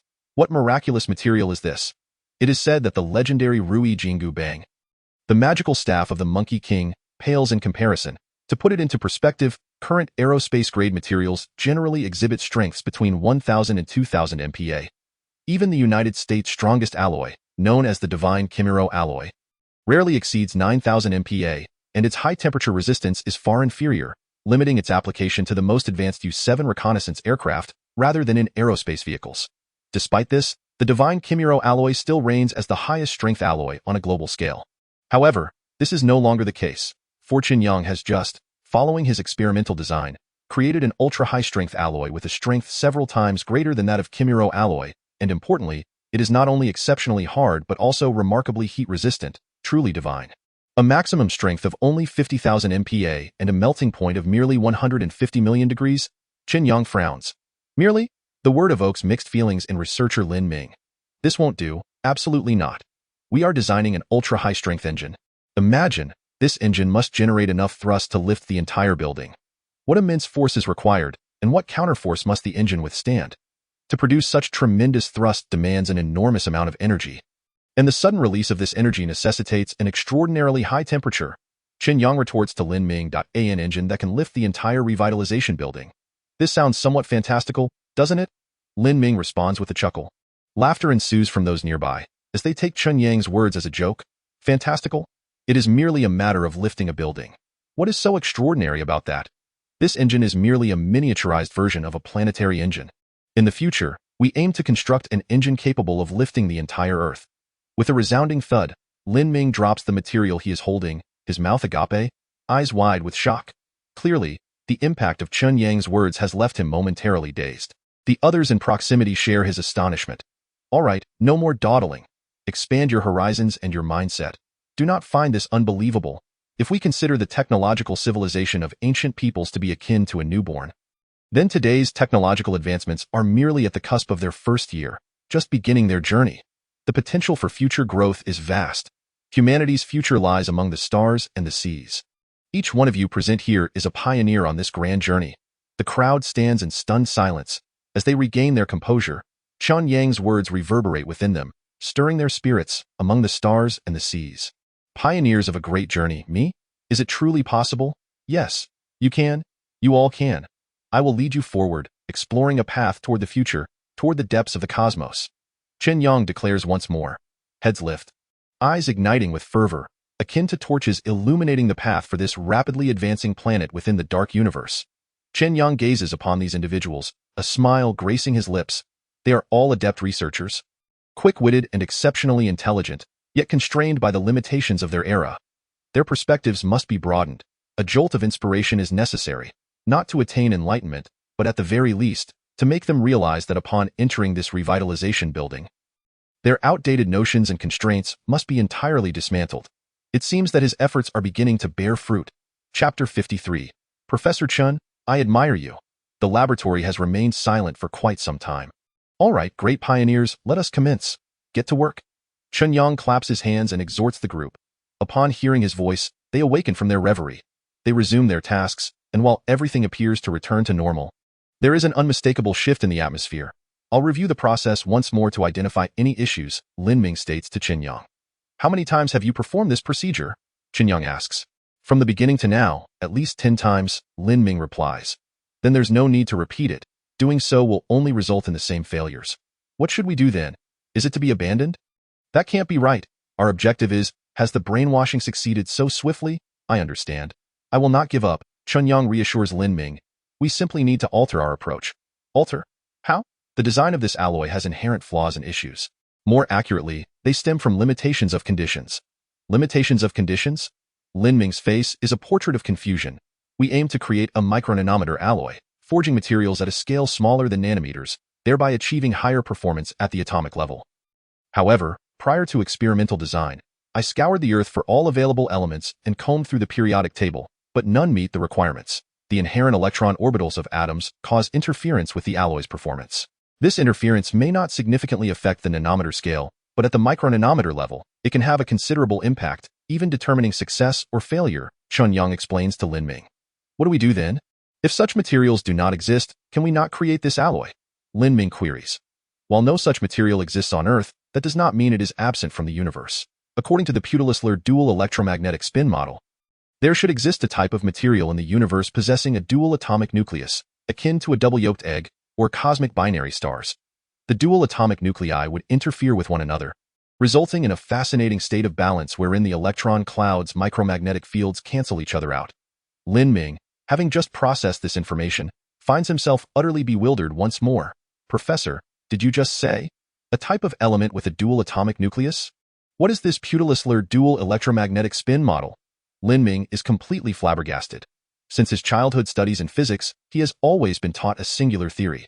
Every atom contains only one atomic nucleus, which houses a positively charged proton alongside several negatively charged electrons. Now, he is suddenly told they must seek out an element from cosmic materials, one with a dual atomic nucleus, much like a double-yolked egg. And what of this electromagnetic spin model? What on earth is that? I hold a doctorate, though my specialty is materials science. These foundational principles of physics and chemistry are my fundamental skills, yet I feel utterly lost. This dual atomic nucleus material is also known as an even atom substance. While it is rare on Earth, the cosmic explosion produced a substantial amount, and it exhibits distinct characteristics. What characteristics? To explain would be futile. You will understand upon encountering it, Chen Yang responds. And this Putillisler model, what is it all about? Who is Putillisler? I've never heard of him, that. Chen Yang inwardly berates himself for letting slip too much. According to the technological simulations of the future library, a figure like Putillisler would not emerge for another 300 years, and it would be his mathematical advancements, astronomical observations, and foundational physics that would lead to the derivation of the Putillisler dual electromagnetic spin model. To verify this theory in practice would require another 350 years. Where could one find such information now, when even his forebears are beyond reach? Noticing Chen Yang's silence, Lin Ming cautiously approaches him. Professor Chen? Could it be that you are Putillisler? Did you derive this model? Chen Yang gazes at this brilliant individual before him, momentarily at a loss for words. Lin Ming, seeing Chen Yang's silence, becomes increasingly convinced and filled with reverence. What a remarkable person, not for fame or fortune, but solely to guide humanity forward through the darkness of the cosmos. Professor Chen, I admire you. Lin Ming states earnestly, rest assured, I will keep your secret safe. Unless absolutely necessary, I shall never reveal that Putillisler is you. Chen Yang shook his head helplessly. All right, enough with the daydreaming. Let us tidy up and go. We're heading to Yanjing, Tio Yinjing. What for? My micro-nano alloy materials are still not ready. Sharpening the axe does not delay the work of cutting wood. Without the original material, no matter how hard you toil, it will remain unattainable, Chen Yang asserted with conviction. Lin Ming was taken aback. Suddenly enlightened. Indeed. I'll prepare right away. Meanwhile, Wu Jingjing approached. Dressed in a sleek black blazer and a refined professional skirt, her figure was slender, exuding exceptional grace, a blend of elegance and poise. Already strikingly beautiful, her ensemble accentuated her remarkable aura even further. The article from Song Ji has been published today. These two are by Zhang Jie and Peng Lijuan. I've reviewed them, and they're flawless. Here's the Chinese draft. Please take a look. Chen Yang accepted the draft, scanning it briefly before nodding in approval. Not bad. This caliber is indeed incomparable to Pan Jun and Zhou Hui. You flatter me. Zhang Jie has pursued a continuous academic path at Huqing University for both her master's and doctoral studies, while Peng Lijuan earned her undergraduate degree at Longwei University of Science and Technology, followed by her master's and doctorate at Huqing University. Which one of them isn't leagues ahead of the two you mentioned? Your comparison seems a bit off.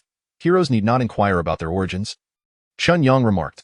However, academic qualifications largely reflect one's capabilities.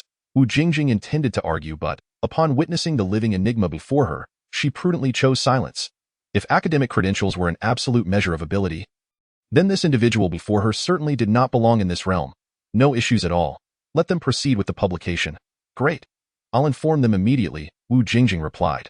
They aren't resistant to submitting to science anymore, right? Not just unresistant. They are eagerly anticipating it. They conducted their own research background investigation, and this article undoubtedly possesses epoch-making significance. Now, we just hope you can review it swiftly so they can publish it soon.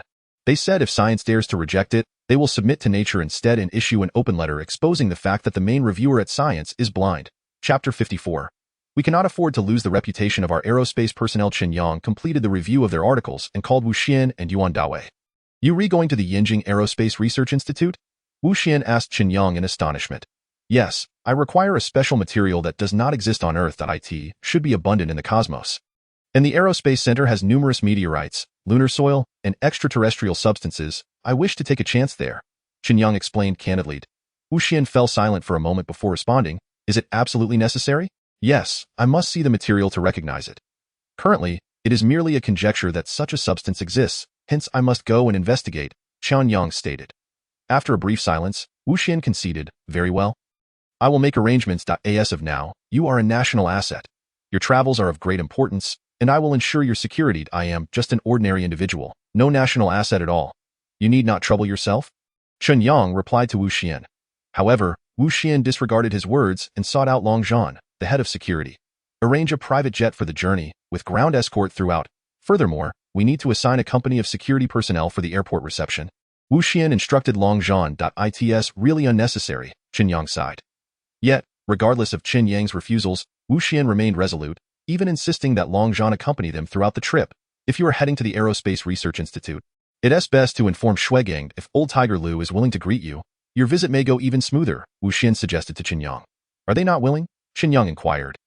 Active cooperation and passive cooperation yield entirely different results, Wu Xian replied. Chen Yang nodded and promptly dialed Shuigang. You are going to the Aerospace Research Institute. Shuigang's voice on the other end was tinged with caution. Yes, I lack materials, and the only place likely to provide them is the Aerospace Research Institute. Chen Yang reiterated the necessity of his visit. All right, I'll make arrangements. Shuigang responded. 2 hours later, Shuigang called again. It's all set? They will fully cooperate. However, after you arrive, please refrain from discussing too much about engine-related matters. Why? I fear it may provoke them. You know how things can go awry after such provocations? Understood. I will do my best. In Yinjing, the vice president of the Aerospace Research Institute sat in his office, his expression rather grim. In the realm of aerospace, they considered themselves the principal authority, viewing other institutions as inconsequential. He had never regarded them with much esteem. For this was the pride of their aerospace personnel. This included that tech prodigy from Lonka Institute, who graduated from a vocational school. However, upon hearing about Chen Yang's impressive achievements, he felt somewhat unsettled. He then picked up the phone and connected with Chief Engineer Lu Minsheng. This kid seems to be a polymath, creating such a significant commotion. Has he genuinely made a breakthrough in key engine technology? Vice President Hu Yuiming inquired over the phone. Absolutely impossible. Engine technology is vastly different from nuclear technology. It involves too many factors, and there are no shortcuts. Just as we made significant strides in nuclear technology shortly after the establishment of our nation, producing formidable nuclear weapons in no time, we have, over the years, remained constrained in engine technology. Even the engines of cars and motorcycles are far behind those abroad. This reflects the accumulation of technology, which cannot be rushed. Compared to the United States, Japan, and various European countries, we are significantly lagging. The same applies to Lonka Institute in relation to us, Lu Minxing reassured Vice President Hu. Indeed, you have a point. I was too worried. If that were the case, our aerospace personnel would be utterly humiliated, Hu Yuiming remarked.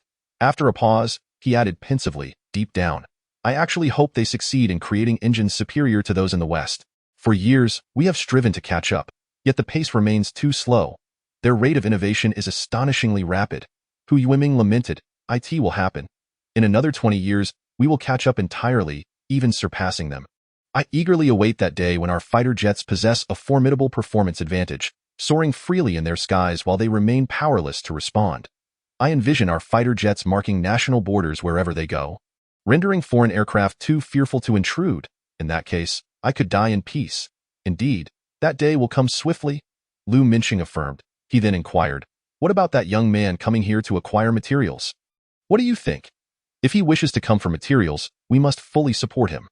Not only for the mere fact that he independently developed those items and selflessly contributed them to the nation, which is commendable, but his contributions to the country are certainly on par with ours, if not greater. Such individuals deserve our robust support. However, we must not lose our momentum or the name of the Aerospace Research Institute. Otherwise, how can we justify the honors painstakingly earned by the previous generation? If he wants materials, he must naturally offer something in return.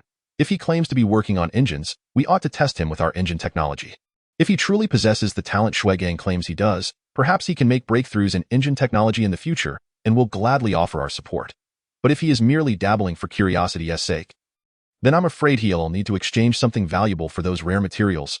I've heard about that small arc reactor he developed. We should request him to assist us in constructing one as well, lest we be embarrassed by outsiders at our own doorstep, dishonoring the legacy of the late Chen Lao. You are right. We cannot let him have it too easily, Lu Minxing concurred. After a brief pause, Hu Yuiming added, however, we must not make it too difficult, lest we dampen his enthusiasm and passion. After all, he is still young and remarkably bright. If he truly wishes to develop in the aerospace field, he could become a formidable asset for us. Rest assured, I will exercise discretion, Lu Minxing assured him. Chen Yang's plane landed in Yinjing, and upon disembarking, he was immediately greeted by personnel from the Aerospace Research Institute. Professor Chen, it's an honor to finally meet you. I am Lu Minxing, responsible for your reception, Lu Minxing said with a smile. Chen Yang was momentarily taken aback. Lu Minxing? Which Lu Minxing? Upon careful observation, he immediately felt a deep respect. Chapter 55. This kid. I like you. Are you the chief designer of the 6th generation Xiaolong fighter jet? Chief Engineer Lu? It's an honor to meet you. I am truly unworthy of such attention. Your personal presence at the airport is quite the honor. It's not solely for your reception. I just happened to be passing by after a meeting. Moreover, I have recently been hearing about your remarkable achievements, and I am particularly curious about what kind of genius could achieve such outstanding results in such a short span of time. Chief Engineer Lu, your words are overly generous. Compared to you and the esteemed predecessors, without your contributions to the nation, we could never enjoy such a favorable living environment, nor could we pursue our studies with such peace of mind. Chen Yang spoke with solemnity and sincerity. His words were heartfelt. Without the sacrifices of these pioneers, none of this would have been possible. Even if he has achieved some success and aspires to surpass his forebears, his respect for them remains unwavering. They are the trailblazers in the realm of national technology and the master craftsmen safeguarding the Dragon Nation. Upon hearing Chen Yang's words, Lu Minxing was momentarily taken aback. While he had encountered many expressions of admiration, hearing such praise from this young prodigy, who had developed strategic weapons like controllable nuclear fusion and compact arc reactors, filled his heart with warmth. He could discern that Chen Yang's commendation was genuine and not mere flattery, which brought him genuine joy. It is often said that young achievers tend to become arrogant, especially in an era where children are prone to rebelliousness and boastfulness. Yet, this humble youth stands in stark contrast.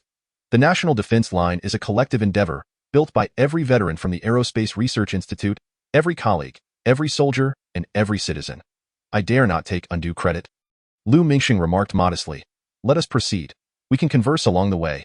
After you, Chief Engineer Lu, Chen Yang responded with a smile. No, you are the guest. Please go ahead. You are my senior. I insist you lead. Ha ha ha, then let us dispense with formalities and walk together. Very well, I shall heed your lead, Lu Minxing replied with a grin. Wu Jingjing observed Chen Yang's ease and composure, his unpretentious demeanor, as he engaged in light-hearted banter with the esteemed Chief Engineer Lu, whom she admired greatly. In that moment, she felt a sense of disorientation. This young man, slightly younger than herself, possessed an unexpected charm. I've heard you are working on engines? Lu Mingxing, not one to engage in pleasantries, got straight to the point after they entered the vehicle. Indeed, we are currently in the midst of that project. Are you developing a turbofan engine or a civilian turbine engine? Lu Mingxing inquired. Since this project is a collaboration between the Dragon Institute and the Military Research Institute, he had not sought funding from the state and thus was unaware of Chen Yang's specific endeavors. All he knew was that the Dragon Institute was working on engines, but he had no details regarding the type, funding sources, or personnel arrangements. Neither. We are preparing to develop a nuclear-powered ion engine. Chen Yang replied candidly. An ion engine? Are you planning to utilize it in space? Lu Mingxing furrowed his brow. Ion engines have developed a solid foundation and are known for their operational convenience. However, they have a significant drawback: low thrust. Consequently, they are primarily used for attitude adjustments of various spacecraft in space, where even a minimal force suffices.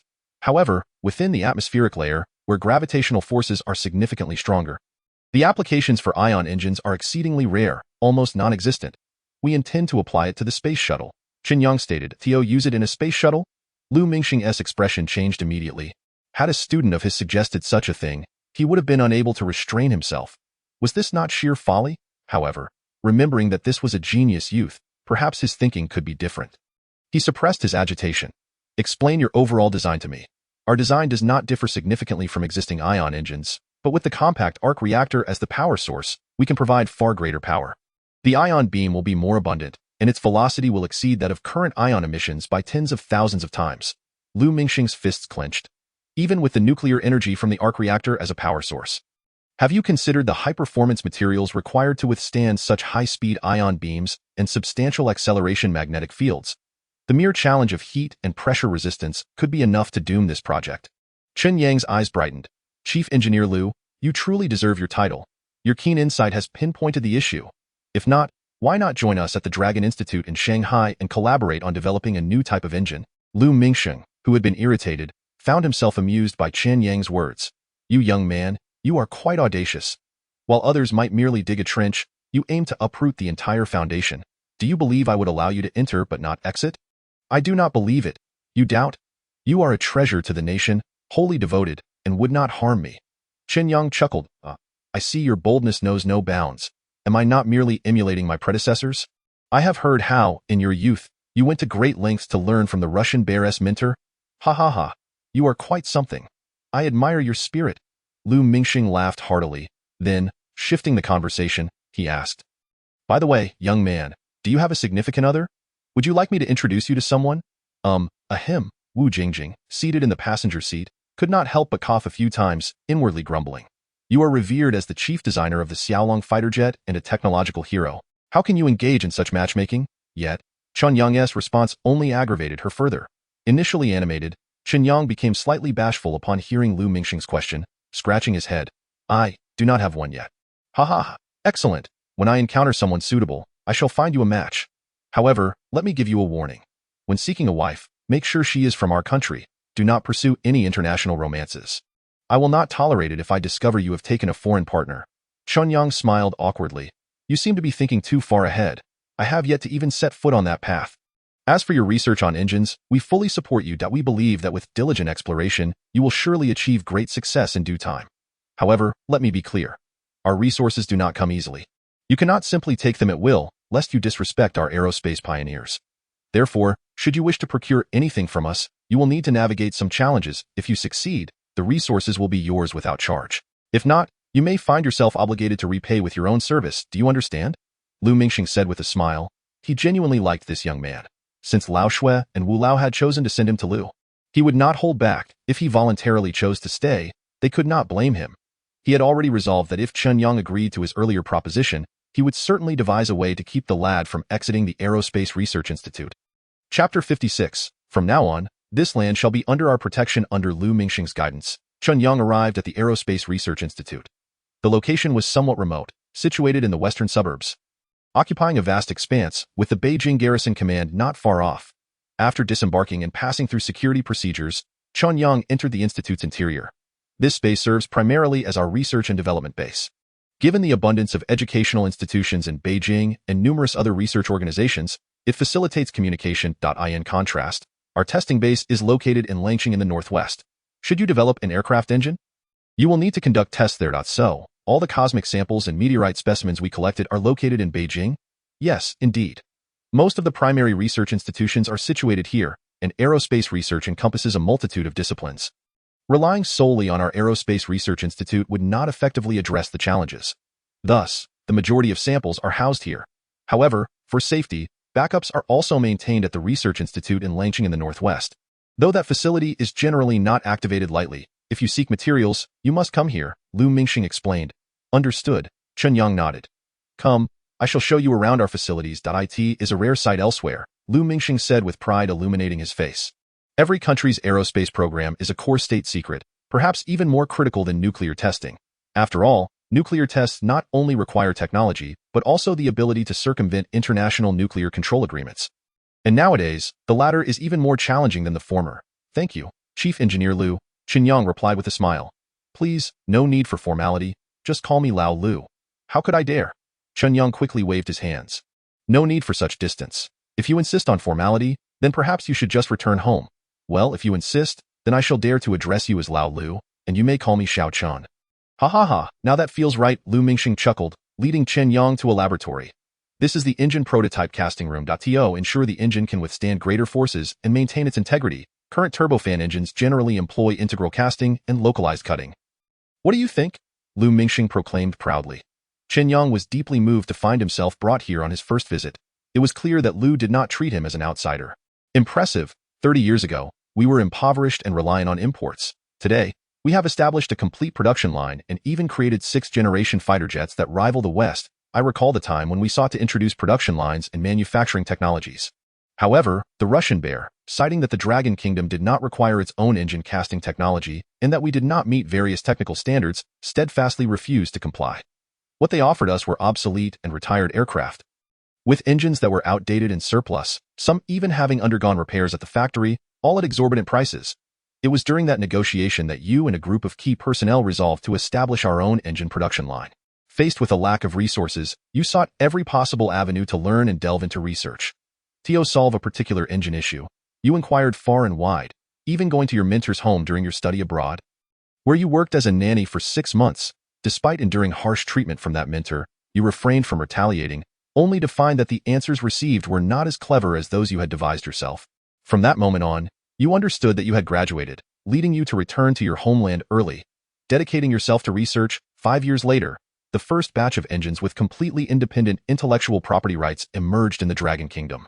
From then on, the Dragon Kingdom was liberated from the embarrassing predicament of being beholden to foreign powers for aviation technology.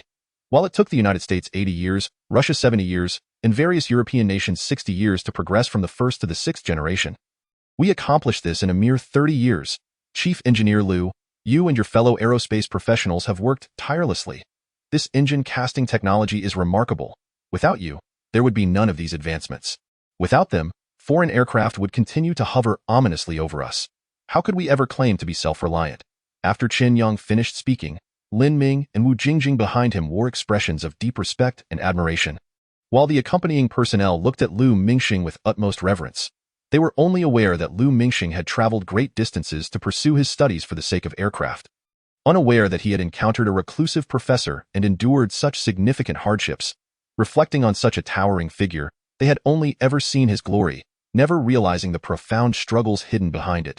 Chen Yang couldn't help but applaud, and those around him joined in. Lu Mingxing seemed to be reminded of his past grievances, his eyes reddening. He then clapped Chen Yang on the shoulder. You rascal. Your flattery makes one want to laugh. Yet you make me want to cry. Come clean. Did you investigate me specifically? Well, not only did I investigate you, but I also looked into Director Hu He, alongside the former director, sacrificed their positions as academicians of the American Institute of Engineers and relinquished exorbitant salaries to establish the Aerospace Research Institute.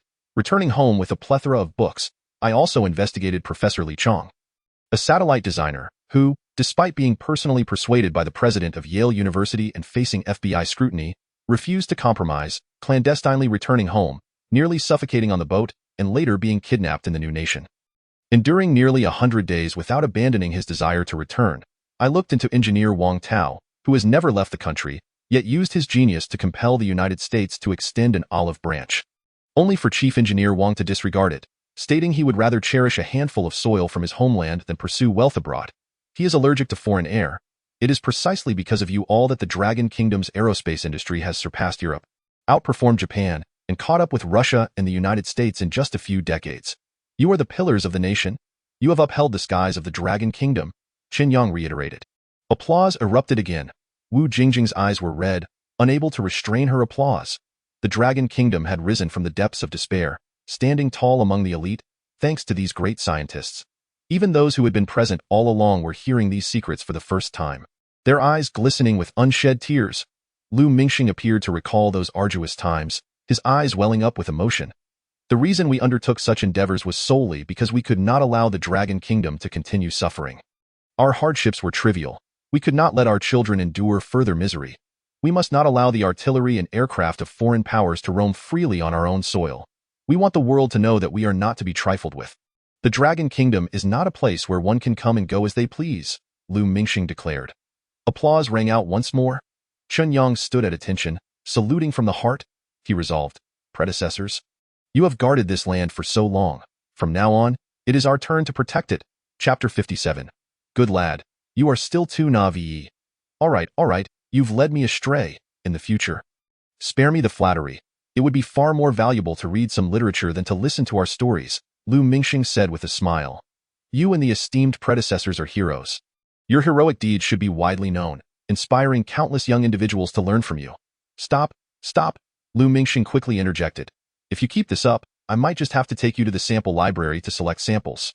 He warned himself to remain vigilant. Now, let me ask you, what materials are required for these engineering castings, particularly regarding this process? Lu Mingxing inquired. That's quite difficult to say. I'm not involved in turbofan engines.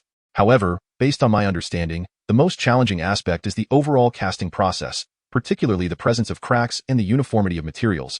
If there are any cracks, even as fine as a hair or at the micron level, they can severely impact the engine's performance, making it impossible to complete collision and thrust tests. That's a decent answer, but anyone who has studied physics for a few days could articulate that, Lu Mingxing remarked.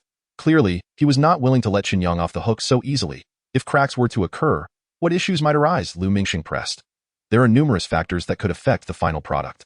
Broadly speaking, it could be due to impure casting alloys containing impurities, improper temperature control, inadequate stabilization of the casting sand, ground vibrations, and external temperature, humidity, and air pressure during operation.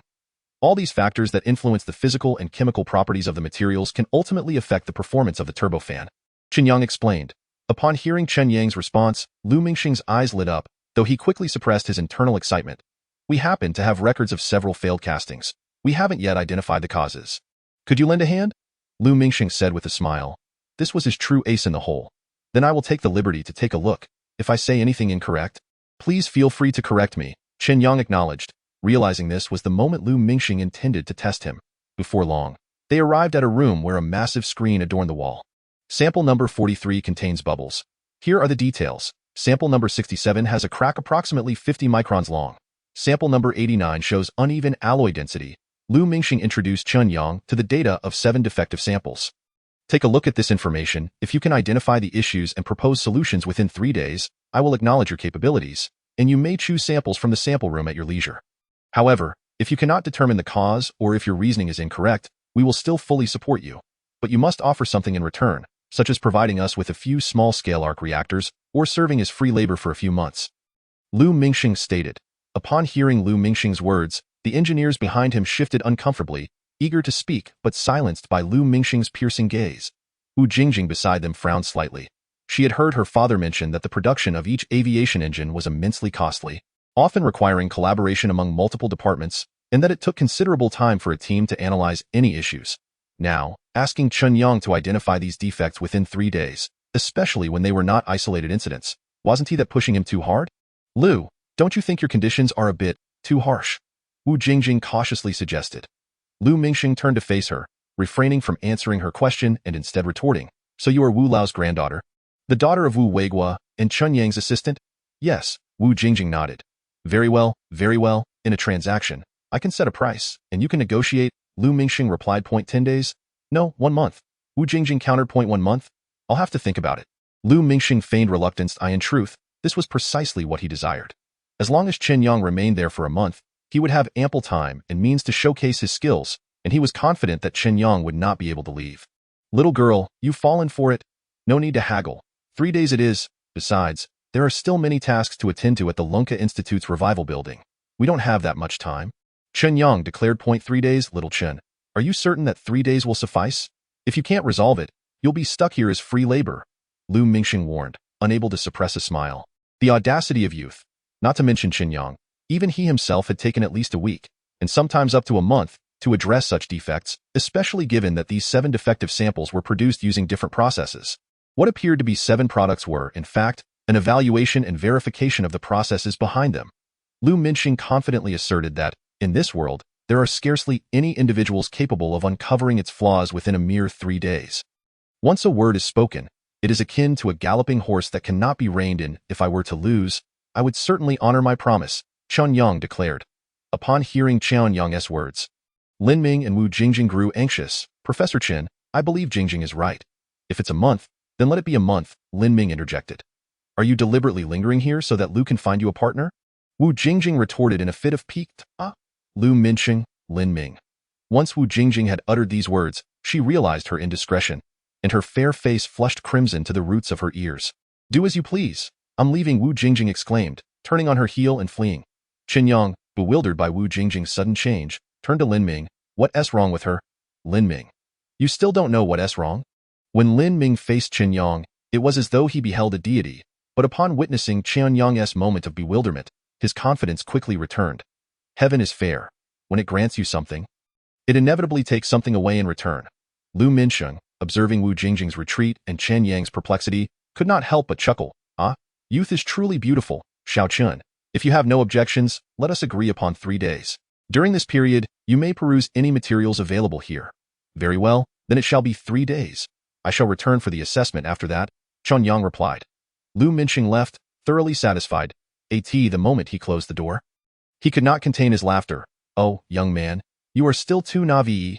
Lu Mingxing even began to hum a little tune. Chapter 58. So devious. Yet, I like it. Upon exiting the data room, Lu Mingxing made his way directly to the office of Dean Hu Yuiming. So, how did the assessment go? Hu Yuiming inquired, unable to restrain his curiosity. A splendid candidate. An absolute gem. With him here, for the next 30 years, us old-timers can rest easy. However, what? He is a tad arrogant. Ha ha ha. Arrogance is good. Youthful exuberance is a trait of the young. When we were young, who among us did not possess boundless arrogance, dreaming of propelling the aerospace endeavors of Longhua to surpass the Russians and Americans? Hu Yuiming chuckled. Yet, this fellow is excessively arrogant. So much so that I feel he would dare to poke the heavens with a mere bamboo stick. Subsequently, Lu Mingxing recounted Chen Yang's challenge to identify the reasons behind the 7 defective products within 3 days. If he fails to do so, I regret to inform you that he will have to remain at our Aerospace Research Institute, Lu Mingxing said with a grin. Cunning, utterly cunning. Why are you so devious? What? Do you have an objection? No, I like it. Hu Yuiming laughed heartily. It's a good strategy. Let him recognize the challenges ahead. He must understand that only here at our Aerospace Research Institute can his value be maximized. Serving as our unpaid labor for a few months, we can offer him something additional, and by then, his decision to stay will be a natural progression. As for returning to the Lonka Institute in Modu? Ha ha ha. Once the paperwork is finalized here, let him come back under the guise of collaboration. Oh, wait, they at Lonka Institute have money, don't we? We can establish a nuclear fusion laboratory for him, which would simultaneously address our energy research issues. Truly a win-win situation. Hu Yuiming remarked to Lu Mingxing. The two were engaged in lively conversation, akin to 2 mischievous old men plotting to deceive a young maiden, feeling as though success was imminent. Shall we have a drink? Is there any? If there is, let us have a bit, Lu Mingxing replied. Just then, the telephone rang. Hu, what are you up to? What kind of underhanded tactics are you employing? We merely wanted to borrow some materials. If you don't wish to lend them, just say so. Why resort to such schemes?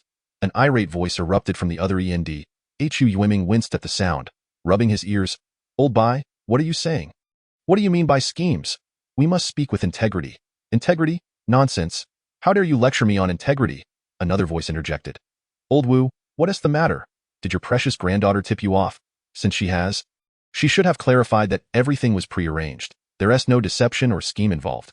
Old Hu, do you still have any shame? Do you believe I want to ensure you can't obtain anything from Lonka Institute? Wu Xian bellowed over the phone. Old Wu, what kind of talk is that? We've taken items from Lonka Institute, And over the years, you've taken plenty from our Aerospace Research Institute as well.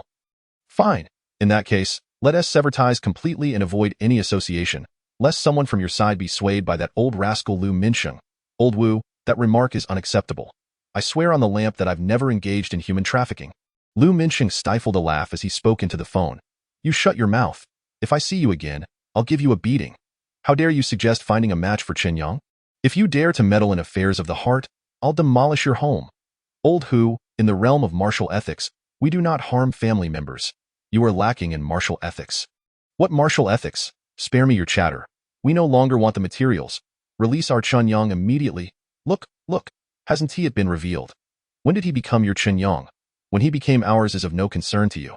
Just know he is ours, Old Wu. You're being unreasonable. What nonsense, Old Wu. I have matters to attend to. I must hang up. Don't hang up. Let me finish. Click. Lu Minsheng quickly hung up the phone. Phew. Lu Minsheng exhaled, wiping the sweat from his brow. This could be troublesome. Judging by Old Wu's tone, if we truly detain someone, he would indeed come to demolish your home. A bet is a bet. Xiao Chun cannot back out, and besides, a bird in the hand is worth two in the bush. Indeed, the duck that is in our grasp cannot simply take flight. Should we let Old Wu demolish the place? I'll consider it an occupational hazard. For every unit he demolishes, I'll compensate you with two. I'll even replace my own. Haha, with your assurance, I can rest easy. Come, let us drink. At around 6 in the evening, as the workday concluded, Hu Yueming said, let us go, and we'll take Xiao Chen out for a meal. After all, we'll be colleagues from now on. It's best to cultivate some camaraderie. Excellent idea. The two of them had a small cup of liquor each, sipping throughout the afternoon without finishing. It hardly counted as drinking. It was more akin to tasting, however, upon arriving at the data analysis room. They found Chen Yang still seated there, his brow furrowed. Wu Jingjing had already fetched food from the cafeteria. There's still steamed egg in the cafeteria? Hu Yueming inquired. I made it myself, Wu Jingjing replied. Oh, Xiao Chun, how is it going? Any leads? There's still time. Let us go eat first. Today, we're welcoming you, Hu Yueming said with a smile. No need. I can't eat here. Time is of the essence. Otherwise, I may not accomplish the task. Chen Yang stated. Lu Minsheng, overhearing this, could not help but chuckle quietly. Don't say you're not wasting time. Even if you don't eat, drink, or sleep, you absolutely cannot complete it in 3 days. Come on, resolving the issue is not a matter of the moment. Health is paramount. Eat well, drink well, and then you can work effectively. No, you all go ahead. Come on, the dean has personally invited you. Thank you for your kindness. But I truly want to go. If I must go and cannot complete the task, I will not take responsibility. Very well, then continue your work, Lu Minsheng said, releasing his grip on Chen Yang's arm. He then turned to Wu Jingjing and Lin Ming. Since he wants to go, you two should join us for dinner. After all, you can't be of much help here. The two were left speechless by his words. Thank you for your kindness. We'll stay here with him. Perhaps we can assist in some auxiliary work, Wu Jingjing suggested. Seeing their insistence, Hu Yueming and Lu Minsheng decided not to press further. After finishing their meal and returning, they discovered Chen Yang had only eaten the steamed egg, leaving all the other dishes untouched, still engrossed in reviewing the materials. What is going on? Why haven't you eaten? Hu Yueming asked, a hint of irritation in his tone. That's just how he is. When he works, he forgets to eat and sleep. Chapter 59. All resolve. This is unacceptable. It's detrimental to your health. Hu Yueming exclaimed, gazing at Chen Yang with a mix of concern and annoyance. He is the candidate for the next generation. Should anything happen to him, how shall we account to the pioneers of aerospace? He reached out to touch the food, finding it already cold. Xiao Wu, go instruct the kitchen to prepare another meal for Xiao Chun. He is from the south, so please tailor it to his taste. Understood. Xiao Chun, stop staring at the screen and take a break, Hu Yueming urged. Meanwhile, Lu Minsheng also wore a worried expression. Even a body of iron cannot withstand such treatment. I'm fine. You all eat? Chen Yang replied, barely glancing up as he remained fixated on the screen. 20 minutes later, 4 dishes and a soup were brought in. A steamed fish, boiled shrimp, a selection of greens from Modu, stir-fried beef with celery, and a bowl of piping hot meatball soup typical of northern cuisine. Xiao Chun, stop looking, hurry and eat, Hu Yueming commanded. If you don't eat and faint again, I might just declare you the loser. Lu Minsheng warned. I'm fine. Chen Yang appeared utterly exhausted, his eyes bloodshot. Nevertheless, he dutifully set aside his work. Hurry and eat, Wu Jingjing urged as she placed a bowl of meatball soup in front of him. This meatball soup is quite delightful, Chen Yang remarked appreciatively. Indeed, our chefs possess the caliber of those in 5-star hotels, some even participating in the preparations for state banquets, Hu Yuiming boasted. So, what do you think? Would you like to stay here in the future? The meatball soup is unlimited.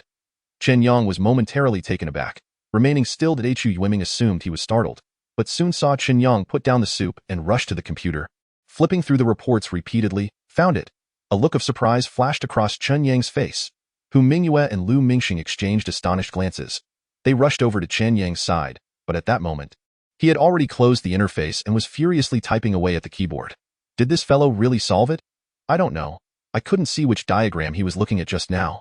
The two discussed. However, after much deliberation, they still could not ascertain whether Chen Yang had genuinely resolved the issue.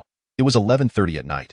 After frantically typing, sketching diagrams, and switching pages, Chen Yang finally stretched and ceased his activity. I've managed to solve another one, he said with a smile. He then patted his stomach. I'm a bit hungry. He turned to the food, which was still warm. Just how long has it been since I last ate? Just how long? You've had this meal reheated 4 times already. Where on earth have you been? Hu Yuiming replied, somewhat exasperated. Time has flown by so quickly.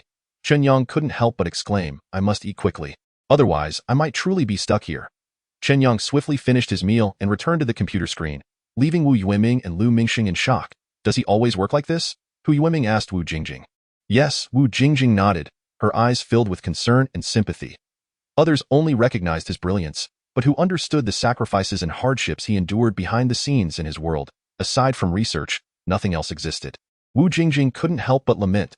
This simply won't do. For the sake of the country, you must take care of your health. Otherwise, how can you contribute to the nation's development for 20 years?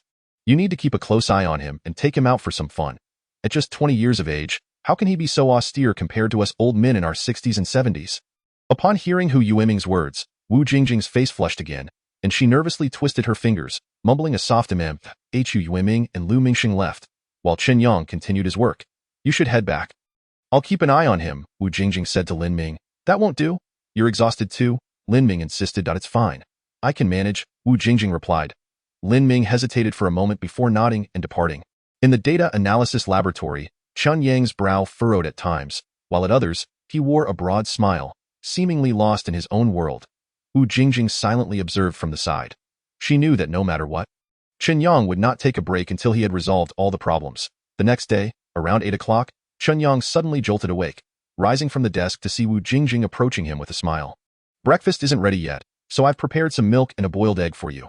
Please eat a bit, and I'll bring over the breakfast once it's ready, Wu Jingjing said gently.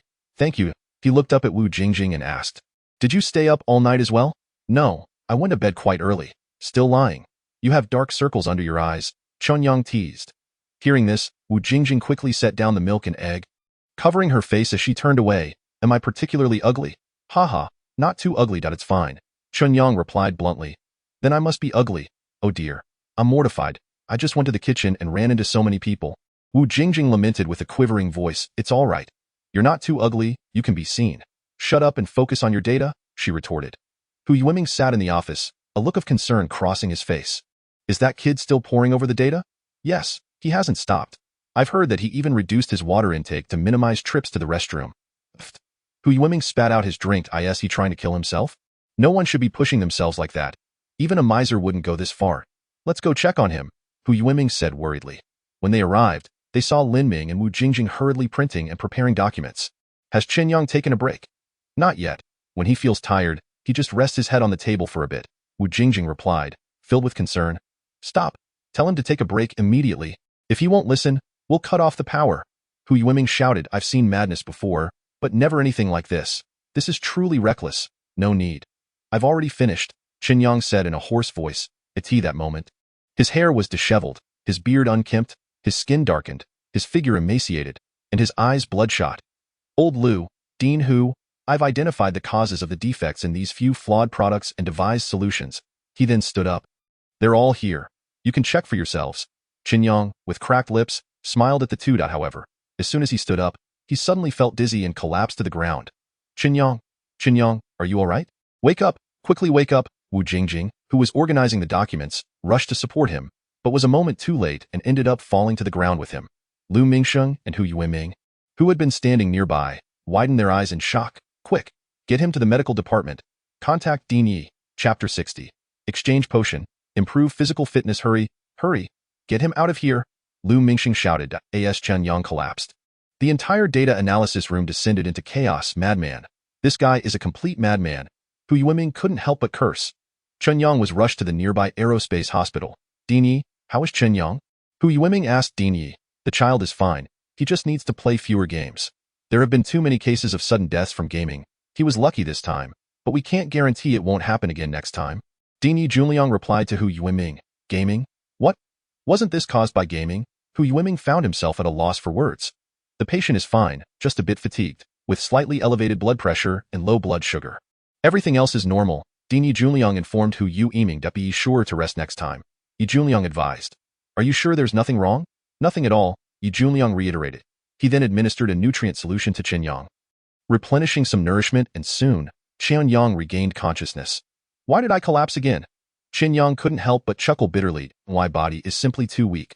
Although I've acquired the skills through the system, implementing them requires tremendous energy. Moreover, the problem Lu Mingxing assigned me, while I do have relevant records and summaries in the system's future library, still demands a great deal of effort to improve them and connect them with current manufacturing processes. You keep overexerting yourself like this, and I wonder if you'll be able to stand up again after the next time you collapse, Wu Jingjing said with a hint of reproach. I'm young and full of energy.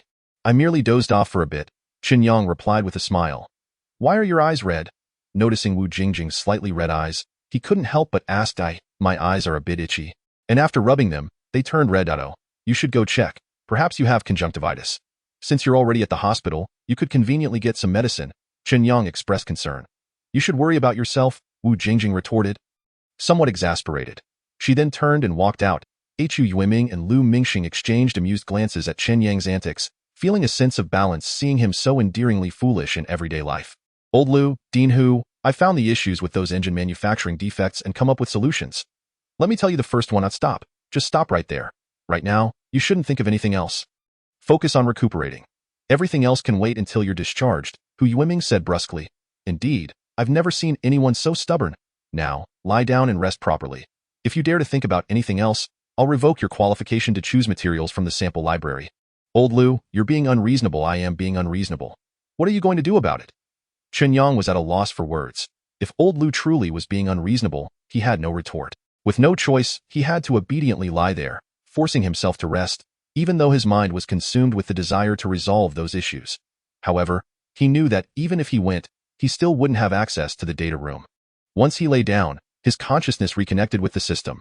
System detects that the host's physical condition is poor and unable to cope with the increasingly demanding work. Currently available is the first generation of life-stimulating factors. 1 bottle price, 100 science points. The host's physical fitness can be enhanced to 3 times its current state, with energy levels elevated to thrice the original, endurance increased to triple, and the rate of bodily recovery accelerated to 3-fold. This effect lasts for 6 months without any toxic side effects. May I inquire if the host wishes to make a purchase? Life stimulation factor. With energy and endurance tripled, does this imply that one could stay awake for 3 consecutive days without succumbing to exhaustion? If the recovery speed is also tripled, does that mean that after 3 days of sleeplessness, a single day of rest would suffice for full recuperation? The host has understood correctly. However, it only lasts 6 months? Isn't that somewhat brief? After all, these 100 technology points are not insignificant. The first generation of life stimulation factor has a relatively short duration of effect. The second generation, however, is capable of more effectively detoxifying the body and rapidly restoring bodily functions. 1 vial can last for 3 years and is priced at 5,000 technology points. The host is currently unable to afford this. Very well, being impoverished, I shall purchase it, Chen Yang confirmed mentally. With this confirmation, a bluish orb materialized once more within Chen Yang's consciousness. After the host's purchase, please utilize it directly, except now. Subsequently, Chen Yang felt a sudden coolness throughout his body. All fatigue vanished, and weariness was swept away, instantly revitalizing him with abundant energy. What a sensation! The effect is immediate, Chen Yang exclaimed with delight. Can I gift this to someone else? No, this is an exclusive benefit for the host. Others are not qualified to use it. Quite a few regulations indeed. Considering the host's heavy workload, there currently exists a neuronal stimulation factor that can significantly enhance the host's brain, increasing the number of neurons and boosting computational and analytical abilities by 5-fold. Priced at 500 technology points, would the host be inclined to purchase it? Why is it so expensive? The host has the right to refuse. Is there room for negotiation? This is already the maximum discount. Very well, I shall buy it. Chen Yang gritted his teeth. With the confirmation of his consciousness, a red orb similarly descended into Chen Yang's mind, illuminating his entire brain like a spark igniting a vast ocean. Ah! Chen Yang cried out in sudden pain. Veins bulged across his body, his face contorting in agony, and soon he was drenched in sweat. You scoundrel, did you not claim there were no side effects? Chen Yang cursed amidst his suffering. The system only stated that the life stimulation factor has no side effects. It did not guarantee that the neuronal stimulation factor is free of them. Aside from pain, what other side effects are there? The newly established neurons require time to form complete pathways with other neurons in the brain. Thus the neural center and facial nerves will experience temporary disruption. You wretched fiend! You are toying with me! Chen Yang succumbed to the pain and fainted. The crowd, initially at ease, rushed back upon hearing Chen Yang's cries, finding him drenched in sweat and in great distress. Prompting another wave of urgency, half an hour later, a series of emergency examinations were conducted on Chen Yang. How is he? Did you not say it was merely fatigue? How do you explain this? Hu Yuiming questioned Director Ye.At this moment. Director Yi was equally bewildered. He too could not fathom the cause of this situation. Previous assessments indicated that his cardiovascular and pulmonary functions, as well as his blood parameters, were normal. But what? Speak quickly. However, abnormal brainwave activity was detected. Chapter 61. 1,000 years is too short. Seize the day. Why is this happening? Upon hearing Director Ye's words, Hu Yuiming's heart sank, and he hastily inquired further. I am not entirely certain of the specifics, but typically, Director Yi paused. Typically what? Typically, only individuals with cerebral issues exhibit such conditions. Upon hearing this, Hu Yuiming and Lu Mingsheng were left in stunned silence. This is their heir, a rare genius, and you are telling me there is something wrong with his mind.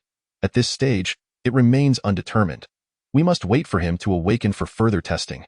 Just then, Chen Yang, lying there, suddenly jolted awake and began to scream hysterically. What the hell are you doing to me? Why didn't you inform me? Do you wish to kill me with pain? If you dare do this again, I swear I will end you. Chen Yang abruptly opened his eyes, his head tilted, mouth agape, and he shouted at the oxygen tank before him.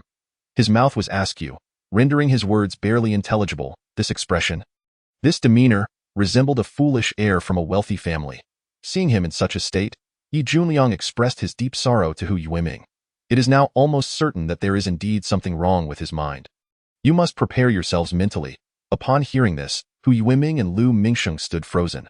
Meanwhile, Wu Jingjing, standing nearby, was shedding tears like pearls falling from a broken string. Crying and filled with self-reproach, she lamented, It's my fault. All my fault for not watching over you. Then, unable to restrain herself, she rushed over and embraced Chen Yang tightly. Rest assured, I will heal you.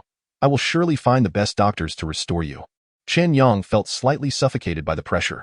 Hearing Chen Yang mumble incoherently, Wu Jingjing's sorrow deepened. He had been perfectly fine before, so how did it come to this? Finally, Chen Yang found a sliver of space. Are you trying to suffocate me? Chen Yang slowly raised his head, noticing two spheres obstructing his view. Huh? You? Upon hearing Chen Yang's logically coherent words, Wu Jingjing halted her tears and asked, Are you truly all right? If you keep pressing against me like this, I will indeed have an issue. Wu Jingjing first felt a rush of joy, then she became acutely aware of their current position, her face flushing crimson. You? Just now? Oh dear. Unable to contain herself, Wu Jingjing stomped her foot and covered her face as she dashed out.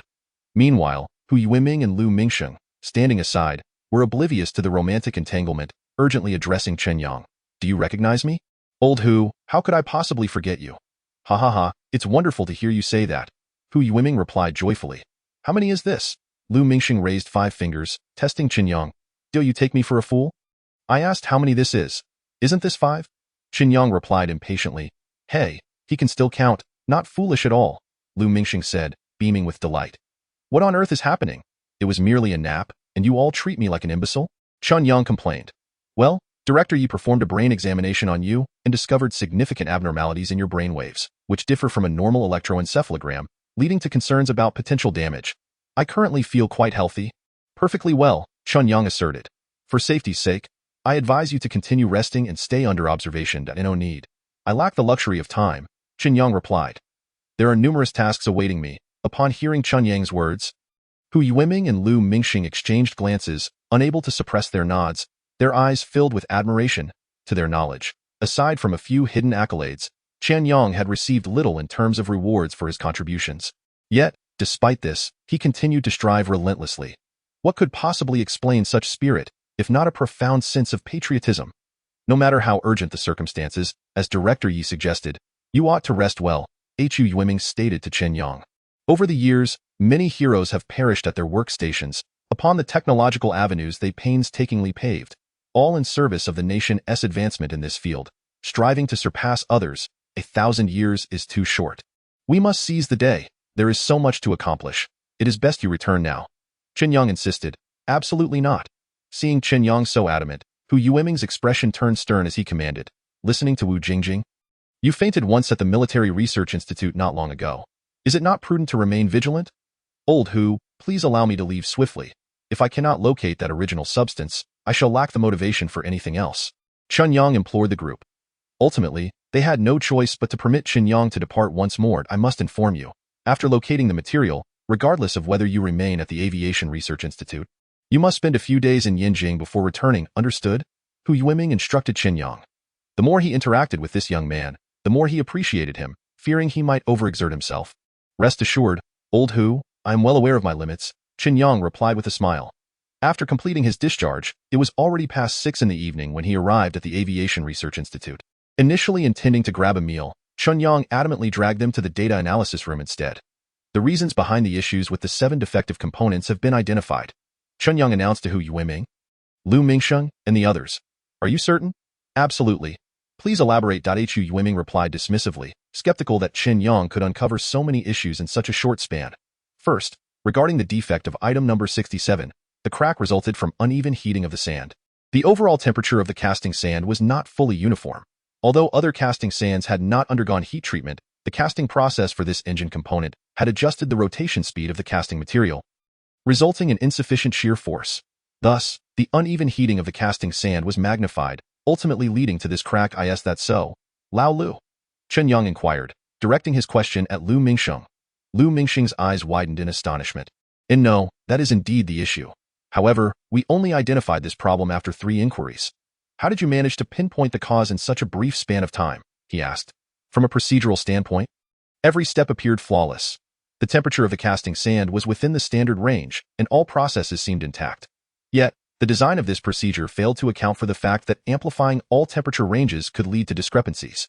This is indeed the root of the problem. I observed that the engine casting is composed of titanium-magnesium alloy, and under such circumstances, this alloy ratio can result in uneven temperatures in the casting sand, consequently leading to gaps in the alloy. Lu Mingsheng stood there, as if carved from clay, his gaze fixed intently on Chen Yang, his eyes brimming with shock. The technicians nearby were equally astonished, their mouths agape as if they could fit an apple inside. Chapter 62. If everyone were to be rolled up into a pancake, indeed, remarkable. Professor Chen, your insights are equivalent to a month's worth of work from several departments. Lu Mingsheng remained silent, while a technical supervisor responsible for quality inspection behind him could not help but exclaim. Lu Mingsheng suppressed the astonishment within him. Your response is commendable. That is indeed the cause. Yes, once the root cause of the problem is identified, resolving it becomes relatively straightforward. Prior to each casting, ensuring the casting sand reaches a uniform internal and external temperature significantly enhances the yield rate, Lu Mingsheng stated. Let us proceed to the next issue, he added, feigning calmness. Lao Lu, in addition to achieving uniformity in the sand temperature, we could also modify the alloy casting process. Modify the alloy process? Yes, indeed. The focus should be on magnesium-titanium steel. The carbon content in the steel could be correspondingly reduced, while the magnesium content could be increased by 15, and the titanium content by 8. Furthermore, we could incorporate an additional 1 of nickel. However, the formulations you propose have been tried previously. Reducing the carbon content while increasing the titanium and magnesium levels leads to a significant decrease in the hardness of the castings, failing to meet the basic requirements of impact testing. That is due to some inconsistencies in the original feeding sequence of the process, as well as inadequate temperature and heat treatment post-feeding. I have adjusted the entire procedure, and all the details are right here. Wu Jingjing timely presented the documentation. Lu Mingsheng and those behind him leaned in closer. This procedure has never been attempted before. Indeed, it appears quite unfamiliar. I have not seen it in the literature. Shall we head to the laboratory to conduct a trial and produce a sample? The technicians, upon seeing Chen Yang's documentation, wore expressions of astonishment. Go, take it to the lab and give it a try, Lu Mingsheng instructed the lab supervisor. Shortly, the individual departed with the documentation. Lu Mingsheng gazed at the young man before him, his eyes filled with awe. Even if the documentation ultimately proves ineffective, this capability is undoubtedly unprecedented. Lao Lu, let us continue our discussion. Chen Yang addressed Lu Mingxing and Hu Yueming. Yes, let us proceed. The defect in engine number 43 is still a materials issue. The metal cannot fully melt in its fluid state. The shear force is insufficient, akin to making hand-pulled noodles. Due to inadequate folding, the noodles lack elasticity, resulting in this material issue. TO save time, unless you interrupt. I will directly explain the solution. The solution for the second engine is also available for testing in the lab. The issues with the third engine here is the solution. I have made further improvements to the design process. This pertains to the fourth engine, the fifth, the sixth, the seventh. Standing there, Chen Yang swiftly articulated the issues concerning 7 engine processes, each accompanied by corresponding solutions and designs. What struck Lu Mingxing with profound astonishment was that these solutions deviated from their original design, representing a comprehensive enhancement of the entire procedural ratios and workflows. It amounted to a complete upgrade of the design processes for 7 engines within a mere 3 days. Although the overall performance improvement remains uncertain, the ability to develop these processes without significant flaws is nothing short of extraordinary. Lu Mingxing's face was a portrait of shock, while the technicians around him, including several technical supervisors, were left utterly numb from the overwhelming revelation. They had never encountered such a formidable individual. It was astonishing. If this were to roll everyone up into a pancake, even though Chen Yang had systematically organized all the issues, articulating them consumed over 2 hours. Despite Lu Mingxing and the others remaining in a state of astonishment and posing few questions, the details involved were numerous, resulting in a considerable expenditure of time. Are there any questions? Chen Yang inquired of the group. Lu Mingxing stood there, momentarily dazed, realizing he had witnessed something remarkable today. Do any of you have questions? Lu Mingxing turned to those behind him. The group shook their heads in unison. No questions? The processes have already been taken to the lab for testing. To determine if the new procedures yield substantial improvements in materials at the laboratory level, Lu Mingxing stated. You have exerted yourself today and just emerged from the hospital. You must not stay up late any longer. Rest early, he insisted. No need. I am not tired. Are you all tired? If not, let us head to the lab. We might as well see if the experiments proceed smoothly, Chen Yang replied, brimming with energy. No. You must rest today. You cannot continue working, Lu Mingxing ordered. Jingjing, make him go back and rest. This is an order. He must be compelled to take a break, Lu Mingxing insisted. Upon hearing Lu Mingxing's words, Chen Yang felt somewhat helpless. Glancing at Wu Jingjing beside him, hoping she would intercede on his behalf. Do not look at me. I believe Chief Lu is correct. You need to rest now. You should not do anything, Wu Jingjing asserted. How can you turn against me? We are on the same side. Wu Jingjing's face flushed. Who said we are on the same side? Come, go back. Time for bed, she exclaimed, dragging him towards the rest area before he could react. Upon reaching the rest area, Are you not leaving? Chen Yang asked, looking at Wu Jingjing, who was seated there. I will leave after you fall asleep. Must it be this way? Chen Yang replied, exasperated. It is necessary. I must ensure you get your sleep, Wu Jingjing stated firmly. Very well, Chen Yang conceded. Subsequently, after taking a shower, he lay down on the bed. In less than 5 minutes, Chen Yang was deeply asleep. This was also due to the effects of the life-stimulating factor, which allowed his brain to enter slumber swiftly and restore his physical energy optimally. Wu Jingjing gazed at Chen Yang, who lay on the bed, her face filled with concern. You claim not to be tired. Yet here you are, fast asleep in under 5 minutes, like a log. One can only imagine how utterly exhausted you must be. She gazed at his resolute yet still somewhat youthful visage. A smile crept onto her lips. She approached slowly, gently covering him with a blanket, turning off the light before departing. The following day, Wu Jingjing rose early once more. Upon opening the door, she found Chen Yang already awake and freshening up. Why not sleep a little longer? There is nothing pressing. I will not sleep. We have yet to address our main task. We must quickly ascertain whether the improved processes are effective. If they are, we need to select materials promptly, Chen Yang replied. Then let us head to the cafeteria together. Very well. As they walked into the cafeteria, they noticed everyone staring at Chen Yang with wide-eyed wonder. Chapter 63, Chief Lu. We have made a breakthrough. We will no longer be at a disadvantage to the Americans. The cafeteria buzzed with chatter, pointing at Chen Yang. It's him, a young genius who has achieved controllable nuclear fusion and a compact arc reactor. Simply extraordinary. Extraordinary? He is a workaholic, a research fanatic. In just 2.5 days, he barely paused for food, and he identified 7 manufacturing process issues while proposing alternative procedures. I hear Chief Lu and his team are currently conducting tests. Look, all the personnel from the processes and casting departments are absent. They have gone to assist. People smarter than us are working harder than us. Is it really necessary to be this competitive? What competition? Let us not be so narrow-minded. He is striving for the nation's cause, indeed.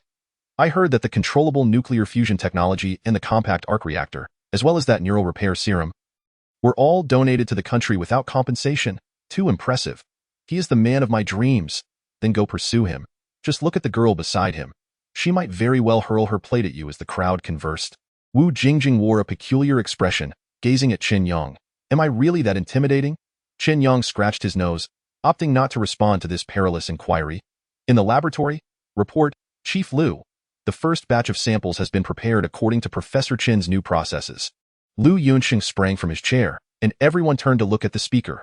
Report the results. Yes. Following testing, the hardness of the alloy material is now 4 times greater than before. Its impact resistance is 5 times greater. And its high-temperature strength is double that of the original, with various comprehensive performance metrics improved to 5 times their former levels. If the power is sufficient, an engine constructed from this alloy could withstand. The speaker, overwhelmed with excitement, found himself momentarily speechless. How much could it endure? 40 tons. It can withstand a thrust of 40 tons. He suppressed his emotions and excitedly conveyed this to Liu Minsheng. What? 40 tons? Liu Minsheng could hardly believe his ears. Indeed. It is 40 tons? Chief Engineer Liu, the 20-ton ceiling of the turbofan has been breached by the professor. The man exclaimed once more, brimming with enthusiasm. Upon hearing this, Liu Yunxing sank into his chair, and after a prolonged silence, he finally clenched his fists and slammed them on the table. Excellent! Excellent! How exhilarating! The others were equally stunned, questioning whether this was merely a dream. Currently, the best turbofan engine designs globally typically achieve a thrust of 15 to 20 tons. Despite years of development, no breakthroughs had been made. Some speculated that 20 tons represented the ultimate limit for a single engine thrust. Moreover, the engines of Longwa were even smaller, producing only 10 to 15 tons of thrust. It was not due to a lack of power, but rather the inadequacy of materials. Under immense thrust, the materials would disintegrate from the stress. Now, Chen Yang had astonishingly doubled the material's performance, theoretically achieving a force-bearing capacity of 40 tons. With this material, a powerful engine was on the verge of being born. How could this not be thrilling? At that moment, a report came in, Chief Engineer Liu. According to Professor Chen's new methodology, the alloy steel for engine number 43 has been successfully prepared, with comprehensive performance enhanced 5-fold. Approaching theoretical limits, report to Chief Engineer Liu. Based on the professor's technique, the newly remade alloy steel 104 has seen a 3-fold increase in overall performance, surpassing the turbofan performance of the latest F-56 fighter jet released by the United States. If utilized correctly, our fighter jets could exceed their speed. Report to Chief Engineer Liu. A 3-fold increase. Report to Chief Engineer Liu. An enhancement of 5-fold.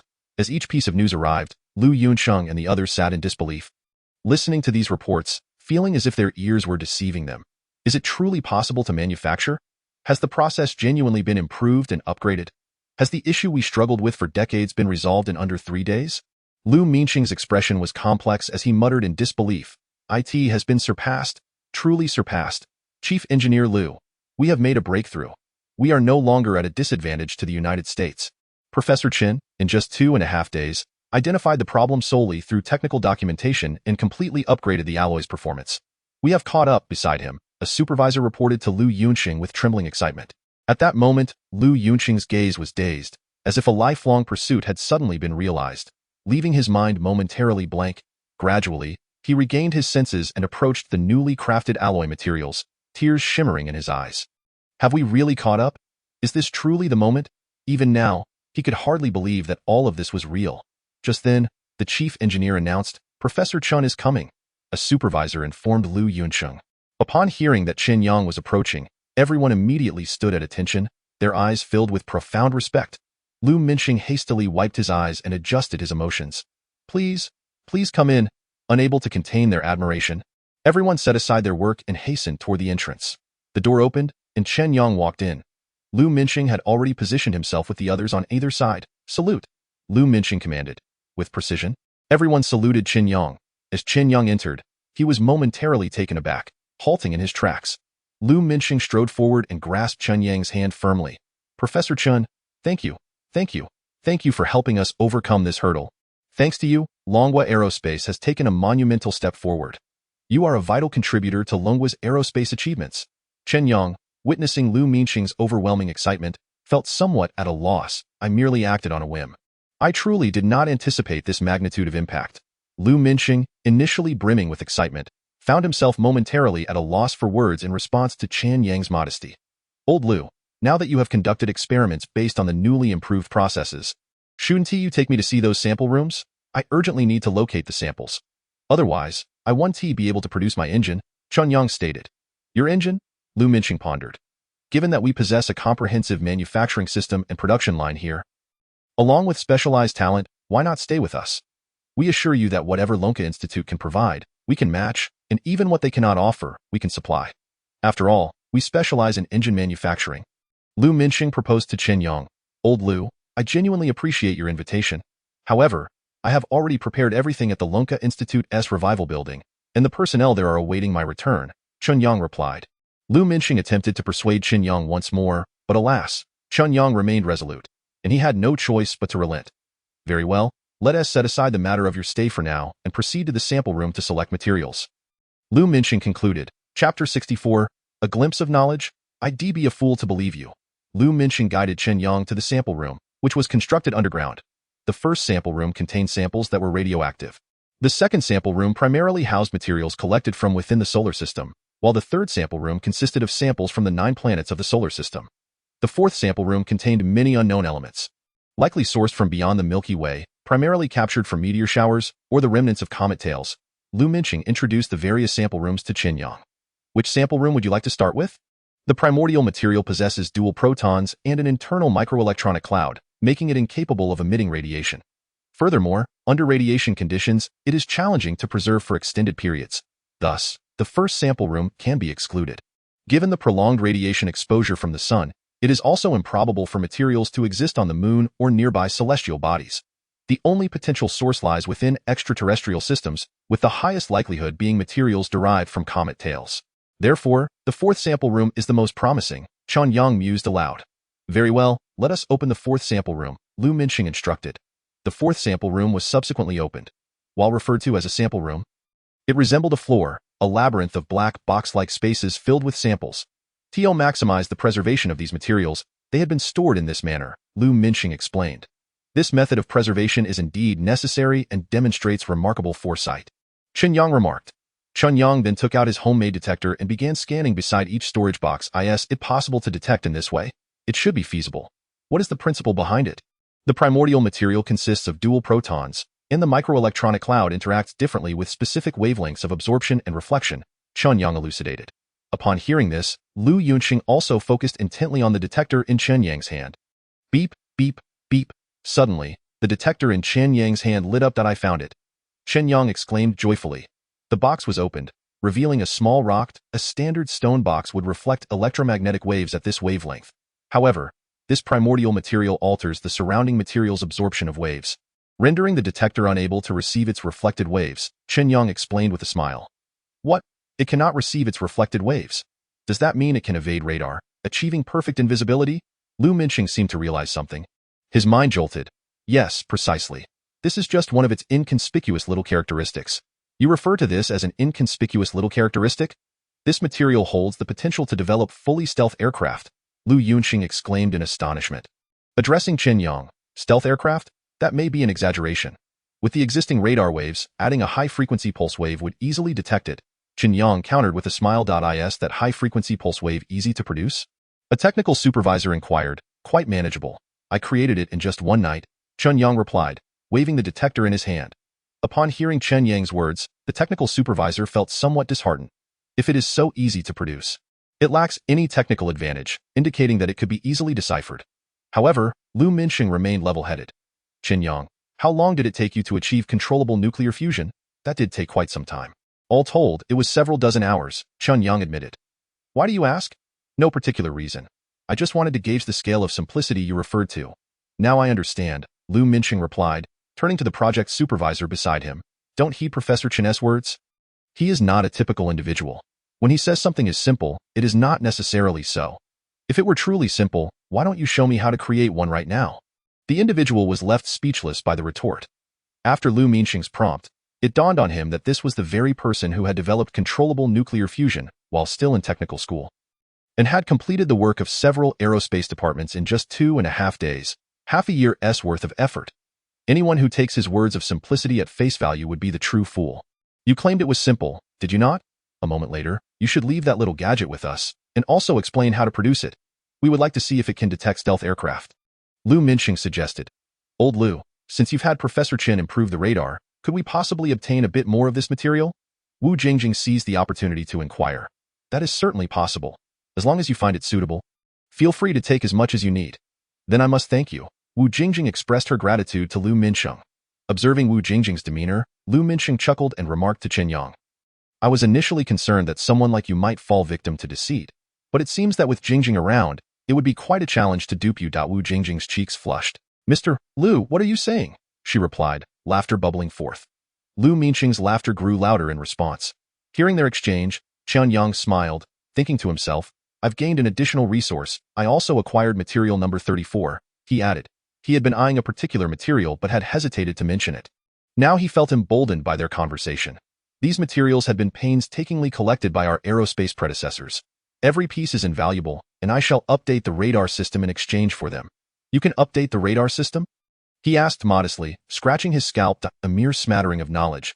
Chen Yang replied with a humble smile. A mere smattering of knowledge. I wouldn't believe that for a second. Soon, Chen Yang retrieved 2 meteorite pieces from the warehouse.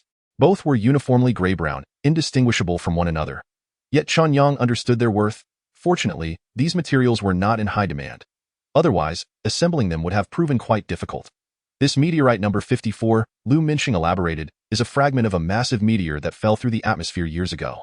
The Americans detonated a bomb to shatter it, and we managed to collect a small piece while they gathered the main body, which is roughly 20 times larger than this fragment. At this juncture, a spark of realization lit up Lu Minxing's mind. He suddenly slapped his forehead and exclaimed, I understand.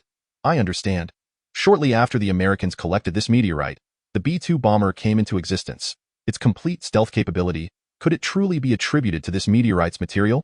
Lu Minxing was well versed in the history of global aerospace and swiftly connected these two events. Although the B-2 bomber was renowned for its extraordinary performance and stealth, it had been said that production was limited due to cost concerns. However, 2 decades ago, through a meteorite collection initiative, a substantial amount of meteorite material was gathered from the tail of a comet. In just a few years, several models of stealth-capable fighter jets and bombers had emerged. Professor Chen, I implore you to commence the radar improvements immediately and integrate this new pulse signal device into the manufacturing of the new radar. Once accomplished, our Aerospace Research Institute will truly become your home. Chapter 65. Regarding the validation, little Chen has already succeeded, there's no doubt about it. Old Lu, there's no need for such formality. It's merely a small favor, Chen Yang replied with a smile. He then turned to Lin Ming. You will be responsible for transporting the materials back. I have already drafted the processing techniques. You can proceed with the construction accordingly. Jingjing and I will return a bit later after we finish the radar modifications. Understood, Lin Ming nodded. Chen Yang then looked at Lu Minxing. Old Lu, I require an office and a radar processing workshop. Absolutely. We have a vacant space available right now, Lu Minxing replied enthusiastically. Jingjing, as per usual, please prepare the documentation for me. We shall commence shortly. Observing Chen Yang's eagerness, Lu Minxing couldn't help but inquire, little Chen, must we not take a break? After all, you just completed the modifications to those engines. Is it not too exhausting to dive into radar work so soon? Not at all, it's merely a minor addition, and it will be completed swiftly, Chen Yang assured. A minor addition? You say it will be swift? Lu Minxing thought to himself, feeling a bitter taste in his mouth. This fellow considers everything a mere trifle. Before long, Chen Yang received the relevant information about the current radar and plunged into his work. Around 6 in the evening, Lu Minxing and Hu Yuiming came to invite Chen Yang for dinner, but he declined. At 10 o'clock, they returned, only to be turned away again. By midnight, he was still engrossed in his tasks. At 4 in the morning, Chen Yang stretched and declared, finally finished. He gazed at the towering stack of blueprints before him, feeling satisfied. The life-stimulating factor and neuronal stimulant truly exceeded expectations. Working late into the night had not fatigued him in the least. The neuronal stimulant had significantly enhanced his processing speed, analytical ability, and memory, making his work far more efficient. Turning, he noticed Wu Jingjing asleep at her desk and gently draped a coat over her. Chen Yang then stepped outside, only to find Lu Minxing and a group of individuals waiting for him. Why are you all still here? He inquired. You are single-handedly improving our radar equipment. How could we possibly sleep? Lu Minxing chuckled. However, I must confess, I dozed off for a moment. I'm getting old and cannot compete with your youthful energy. Have you completed the work? Yes, I have. After reviewing your radar manufacturing technology and considering your existing production workshop, we can implement these improvements without needing to reconstruct the workshop, Chen Yang explained. Are you saying we can commence production immediately? Yes, we can start right away, Chen Yang confirmed with a nod. That's splendid news. Old Zhang, proceed to upgrade the workshop according to Chen Yang's improvement plan and ensure the fastest possible production. Chief Engineer, should we not validate this first? Validate? Nonsense, little Chen has already accomplished it. There's no doubt about it. We should proceed directly to production. Any delay could be detrimental, Lu Minxing asserted. Upon hearing Lu Minxing's words, old Zhang initially appeared perplexed, but then enlightenment dawned upon him. Understood. I will head to production immediately and ensure we meet the deadline. Chen Yang observed their mysterious demeanor but refrained from probing further. After dining in Lu Minxing's company, he and Wu Jingjing boarded a private plane back to the bustling metropolis. After bidding farewell to Chen Yang, Lu Minxing reluctantly withdrew his gaze and promptly made his way to Hu Yueming's office. What? You intend to take Chen Yang's anti-air radar to participate in the military expo in Yinjing? We are still unclear about the performance and parameters of this radar. How can we showcase it? The capability to scan and detect stealth aircraft is, in my opinion, sufficient. However, we have no concrete evidence of its detection capabilities. Hu Yueming countered. That is precisely why we must attend. I believe this technology is desperately needed by ICAT, and they will be the best judges of its performance. ICAT? What if it still fails to detect the B-5 stealth bomber? Then we shall attribute it to a technical flaw and return for repairs. After all, no one in the world has managed to crack the stealth technology of American aircraft, and ICAT has suffered greatly because of it. Now that they suddenly have a potential lifeline, do you think they would not seize the opportunity? Hu Yueming pondered Lu Minxing's words for a moment before slamming his hand on the table. Very well. Let us proceed as you suggest. We shall price this radar at 200 million. For the initial launch, we will offer it at a 10% discount, pricing it at 20 million long coins. With a purchase limit of 1 unit, Lu Minxing couldn't help but give a thumbs up upon hearing this point 3 days later. In Yinjing at the military expo, a man dressed in a white robe and sporting a white turban, an ICAT with a bushy beard, was introduced by an acquaintance and acquired a set of phased array radar technology, reputed to be capable of identifying stealth aircraft, at the astonishingly low price of 20 million long coins.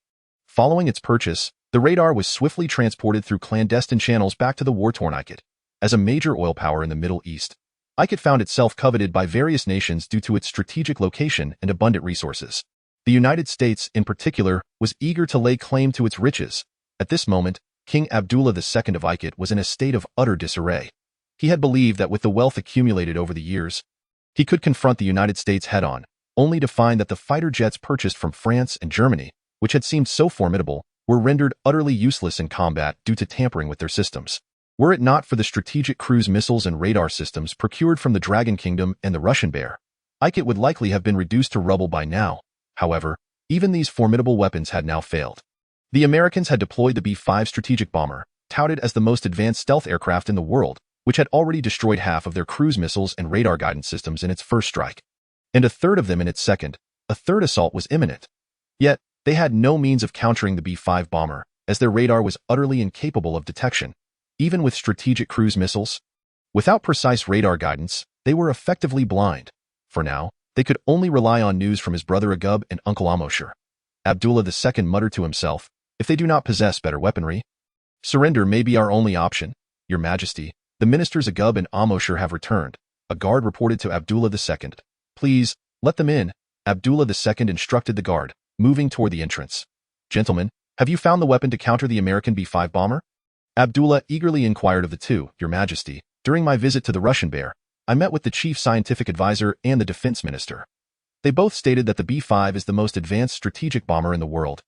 With unparalleled stealth capabilities, it is nearly impossible to threaten it without fighter jets, and no missile poses a threat to it. However, they promised to assist us in mediating, Amosher reported to the king.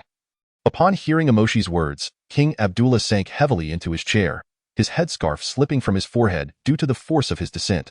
Even the formidable military prowess of the Russian Bear, second only to that of the United States, proves powerless against their B-5 bomber. Chapter 66. It has been shot down. As the king of Ict, Abdullah found himself in a state of panic. He was acutely aware of the methods employed by the United States. The day the city fell would be the day of his own demise. No, it could be even more terrifying. Those who had fallen into the clutches of the United States over the years, who among them had not suffered unspeakable torment before meeting a painful end? Your Majesty, the B-5 is the most advanced bomber in the world, boasting unparalleled stealth capabilities. No radar from any nation, including that of the United States, can detect its presence. This was the exact statement of the Russian Bear's Minister of Defense. Your Majesty, let us pursue peace talks. With the intervention of the Russian Bear, the United States would dare not overstep. A moxie urged Abulad. A flicker of struggle crossed Abulad's face. Peace talks? Mediation? Could they truly negotiate? Would they not suddenly change their stance?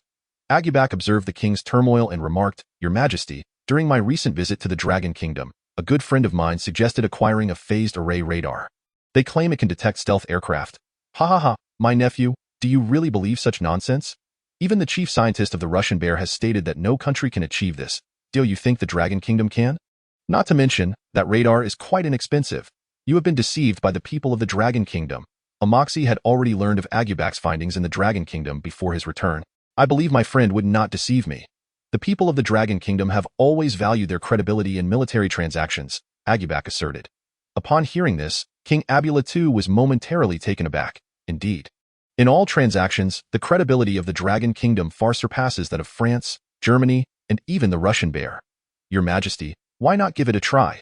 A struggle flickered across Abula's face as he recalled the strategic cruise missiles purchased from the Dragon Kingdom, which still possessed deterrent capabilities. His expression hardened, and he clenched his fists. Very well, let us try.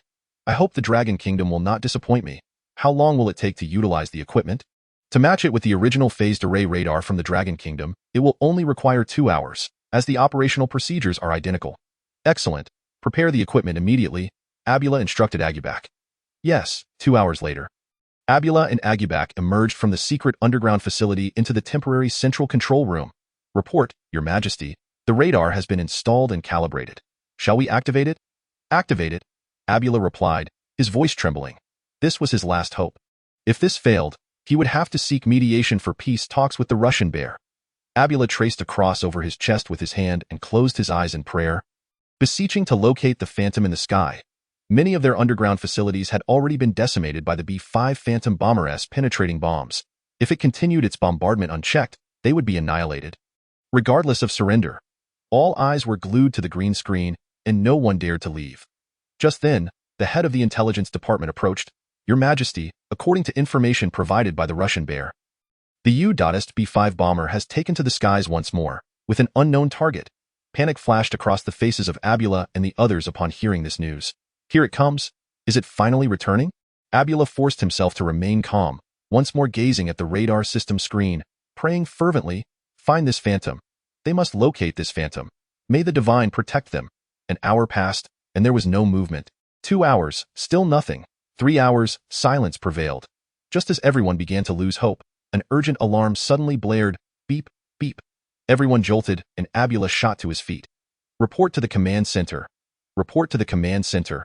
An unidentified flying object has appeared in the southwest, rapidly approaching our position. Shall we proceed with further tracking and locking? Abula clenched his fists. The despondency of the others vanished in an instant, replaced by excitement. Could this radar truly have detected the B-5 bomber? Lock onto it, quickly, lock onto it, Abula shouted. Yes, radar tracking and locking in progress. 20 seconds later, beep, beep. The radar has locked on. Requesting missile destruction. Requesting missile destruction. The operator's voice trembled with exhilaration. They had never felt such excitement before. They had finally locked on. This was the first time since the war began. Destroy it. I command you to destroy it. Launch Missile 1. No, don't use Missile 1. That's from the Russian Bear. Use Missile 4. That's the one purchased from the Dragon Kingdom. Trustworthy, Abula growled, his gaze fixed intently on the screen. Yes, 3, 2, 1, ignition. 500 kilometers away, in a concealed location, a missile launch silo erupted, followed by a strategic cruise missile soaring into the sky like a fiery dragon, emitting a cacophony of dragon roars. Inside the cockpit of the B-5 bomber, Paul, keep a sharp lookout. After this, I fear Icht will surrender, and we may never again relish the beauty that blooms across the land. Alas, how regretful. This will be a memory to savor later, the co-pilot, Maddie, lamented. The B-5 bomber, being the most advanced strategic bomber globally, not only possessed extraordinary capabilities, but also came with a staggering price tag. Rarely deployed lightly. Hence, They cherished this opportunity to cruise in the B-5, beep, beep. Just as the two were conversing, the radar system emitted a piercing alarm. They were taken aback. What is happening? Is the radar malfunctioning? Yes. Their first instinct was to suspect a radar failure, as no ground radar could detect them. But then, oh no. We've been locked on, Maddie screamed in horror. Impossible. Absolutely impossible. We are flying a B-5, the most advanced stealth bomber in the world. No radar can detect us, the pilot, Paul, bellowed, beep, beep. The sharp sound intensified. An unidentified flying object is approaching us. Oh my God, that is a cruise missile. That is a cruise missile. Return, quickly, return. Command center. Calling command center. The B-5 has been locked on. The B-5 has been locked on. Requesting assistance. Requesting assistance. Command center acknowledges. Command center acknowledges. Please confirm once more if the B-5 has been locked on. Please do not I just not. Ah, it's coming. It's coming. My God. Ah, boom. At an altitude of 10,000 meters, a fireball erupted. The globally dominant B-5 bomber was struck as if by a flying sword, instantly obliterated. In the underground control room of ICT, Abula watched as two signals vanished from the green screen. His fists clenched tightly. Report. The target has been destroyed. The target has been destroyed. The voice of the reporter trembled with emotion. At that moment, tears streamed down his face. After enduring such frustration for so long, today, he finally felt vindicated. Abula and the others gazed at the screen, and then the entire control room erupted into cheers. Chapter 67. Because he, like us, harbors an unyielding love for this nation. 2 hours later, the wreckage of the B-5 was transported to Abula's subterranean palace. The Phantom has been slain. Finally, the Phantom has been vanquished. May the Divine bless us. The gods have truly blessed us. This time, we owe it all to the Dragon Kingdom. They are our true friends, Abula sighed. Agibak, please extend my heartfelt thanks to your friend. Moreover, immediately cancel next month's itinerary. I must visit the Dragon Kingdom. Additionally, let us procure 20 more of that divine radar. Your Majesty, they say the original price of this radar is 200 million. The first unit was offered at a friendship price, but the price will revert thereafter. Revert it well. We must not let our friends suffer losses. In the Dragon Kingdom, at 3 in the morning, the Aerospace Research Institute, Lu Mingxing and Hu Yuiming were struck dumb upon receiving the news from the intelligence department, as though struck by a bolt from the blue. They collapsed into their chairs, unable to regain their composure for quite some time. After a lengthy pause, Lu Mingxing murmured, "The B-5 Phantom bomber has been shot down. Shot down. Detected by our radar, and subsequently brought down by our cruise missile. How is this possible? How can this be? It had taken less than half a day, barely half a day." Lu Mingxing felt as though his mind was short-circuiting. This is what he referred to as a mere trifling task? This is what he termed a small gadget. Hu Yuiming felt his own speech falter, overwhelmed by the shock. He had never been so astonished before. Suddenly, he jolted upright. Where is he now? Has he arrived at the Dragon Science Institute? Hurry, bring him here. If we cannot invite him, then seize him. If we cannot seize him, then incapacitate him and carry him back. Our Aerospace Research Institute needs him. We desperately need him. Chen Yang successfully located the original artifact. He swiftly returned to the Dragon Science Institute. Upon seeing Chen Yang return unscathed, Wu Xian's face lit up with joy. The people at the Aerospace Research Institute were nothing but a band of ruffians. They merely wished to borrow something and intended to retain him. Utterly shameless, Wu Xian fumed. Next time, they shall not set foot in our Dragon Science Institute, Wu Xian declared. Old Hu and Old Lu were just playing a little prank on me. Chen Yang chuckled. A prank? You may not be aware of their cunning and treachery, Wu Xian warned. In any case, you must be cautious. Do not let these wolves devour you, Wu Xian reiterated. That moment. The secretary entered from outside and whispered a few words to Wu Xian. What? They still have the audacity to come here, Wu Xian exclaimed. Let me see how thick-skinned they can be. He then proceeded to walk out. Similar to the previous encounter with Shuigang and Lu Laohu, this time Hu Yuiming and Lu Mingxing have come for Chen Yang as well. The stakes they are offering this time, however, far surpass those presented by Old Shui and Lu Laohu, a staggering 100 billion dragon coins. If you agree to transfer Chen Yang to our Aerospace Research Institute, we are willing to pay the Dragon Science Institute this substantial amount. Furthermore, we are also eager to collaborate on joint space projects, Hu Mingxing declared to Wu Xian. Upon hearing the figure of 100 billion, Yuan Daowei was momentarily taken aback, realizing that while it was said that the Aerospace Research Institute was affluent, they were now truly grasping the essence of financial might. To make an offer of 100 billion at once, how extravagant. Although the Dragon Science Institute possesses a plethora of research funds, The combined research budget of the entire Dragon Science Institute in Modu does not even amount to 100 billion. If they could actually secure this 100 billion, just imagine how many young scholars' research endeavors could be supported and how many groundbreaking achievements could be nurtured. Pathetic. Do you have any idea that the phased array radar Chen Yang casually developed shot down the so-called world's strongest B-5 stealth bomber just yesterday? It helped Akit stabilize the situation in an instant, and now Akit has decided to urgently procure 20 units. Each unit costs 200 million. That amounts to 4 billion. And that was just one day's results. Wu Xian exclaimed indignantly. Old Wu, impressive. Such swift access to information. Hu Yuiming and Lu Mingxing exchanged surprised glances, somewhat sheepishly addressing Wu Xian, of course. Do you think my son is simply idle? Wu Xian retorted. A trace of irritation in his voice. Realization dawned on Hu Yuiming. He had momentarily overlooked the fact that Wu Xian's son, Wu Weigua, specialized in military industry. It was no wonder they had noticed the remarkable performance of Shunyu and Akit. However, they had only known Wu Weigua as a military industry expert, unaware of his elevated status and how quickly he could obtain information. All right, enough chit-chat. Let me be clear. Chen Yang is an integral part of our Nuclear Energy Research Institute at the Dragon Science Institute in Modu. None of you should entertain any thoughts of coveting him. If you wish to invite him for consultation, that is certainly possible. However, the advisory fee is tentatively set at 10 million each time.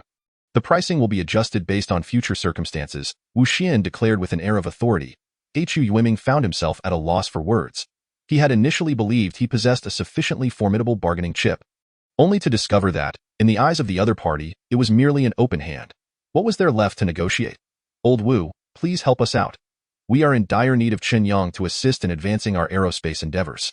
You must understand, whoever commands air superiority commands the initiative in warfare. Although we have made progress in recent years, we still lag significantly behind the United States.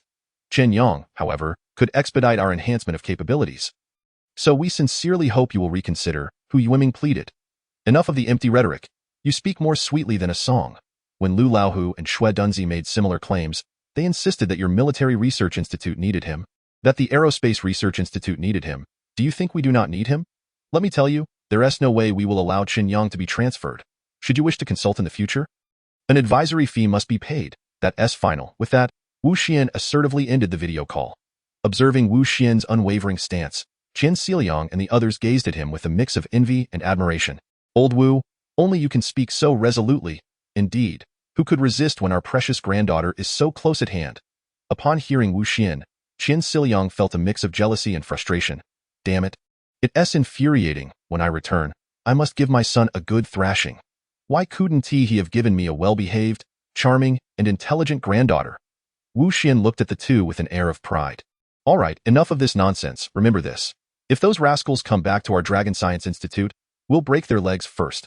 With that, he strode out confidently. Meanwhile, in Yinjing, Hu Yuiming and Lu Mingxing shared somber expressions. After Wu Xian's domineering termination of the video call, they exchanged glances filled with bitterness. It seemed that enticing him to join their Aerospace Research Institute was impossible.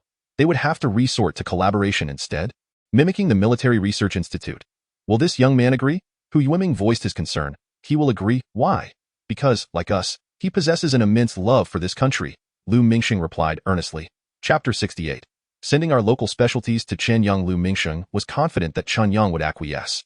Although his interactions with this young man, who was decades his junior, had been brief, he could distinctly perceive the fervent patriotism emanating from him.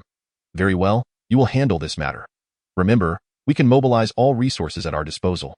Understood, Lu Mingxing affirmed. Oh, by the way, don't young people love those flashy supercars and yachts? Make sure to buy him something nice. Just considering the intellectual property rewards for the Xinyu radar, gifting him a few billion would not be excessive. Additionally, aside from supercars, let us also send him some of our local specialties, perhaps a private jet or helicopter. Everything we can arrange. Hu Yuiming suggested. Is that feasible? It must be. Have you not seen old Wu willing to part with his precious granddaughter?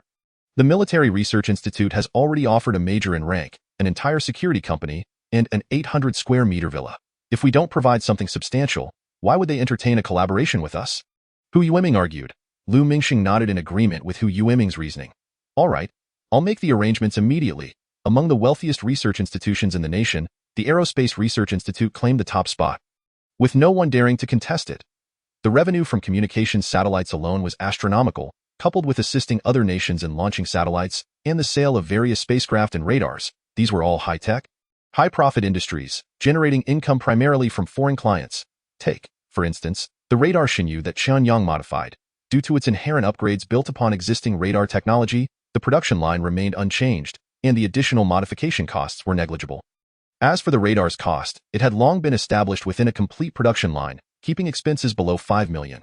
Selling it for 20 million would still yield substantial profits. Now, with a price tag of 200 million, it was akin to picking up money with a large truck, not merely picking up cash, but rather, foreigners lined up to hand them money. Not only did it purchase 20 units in one go, but other countries were also placing orders, with a total of 100 units already confirmed. That equates to a whopping 20 billion.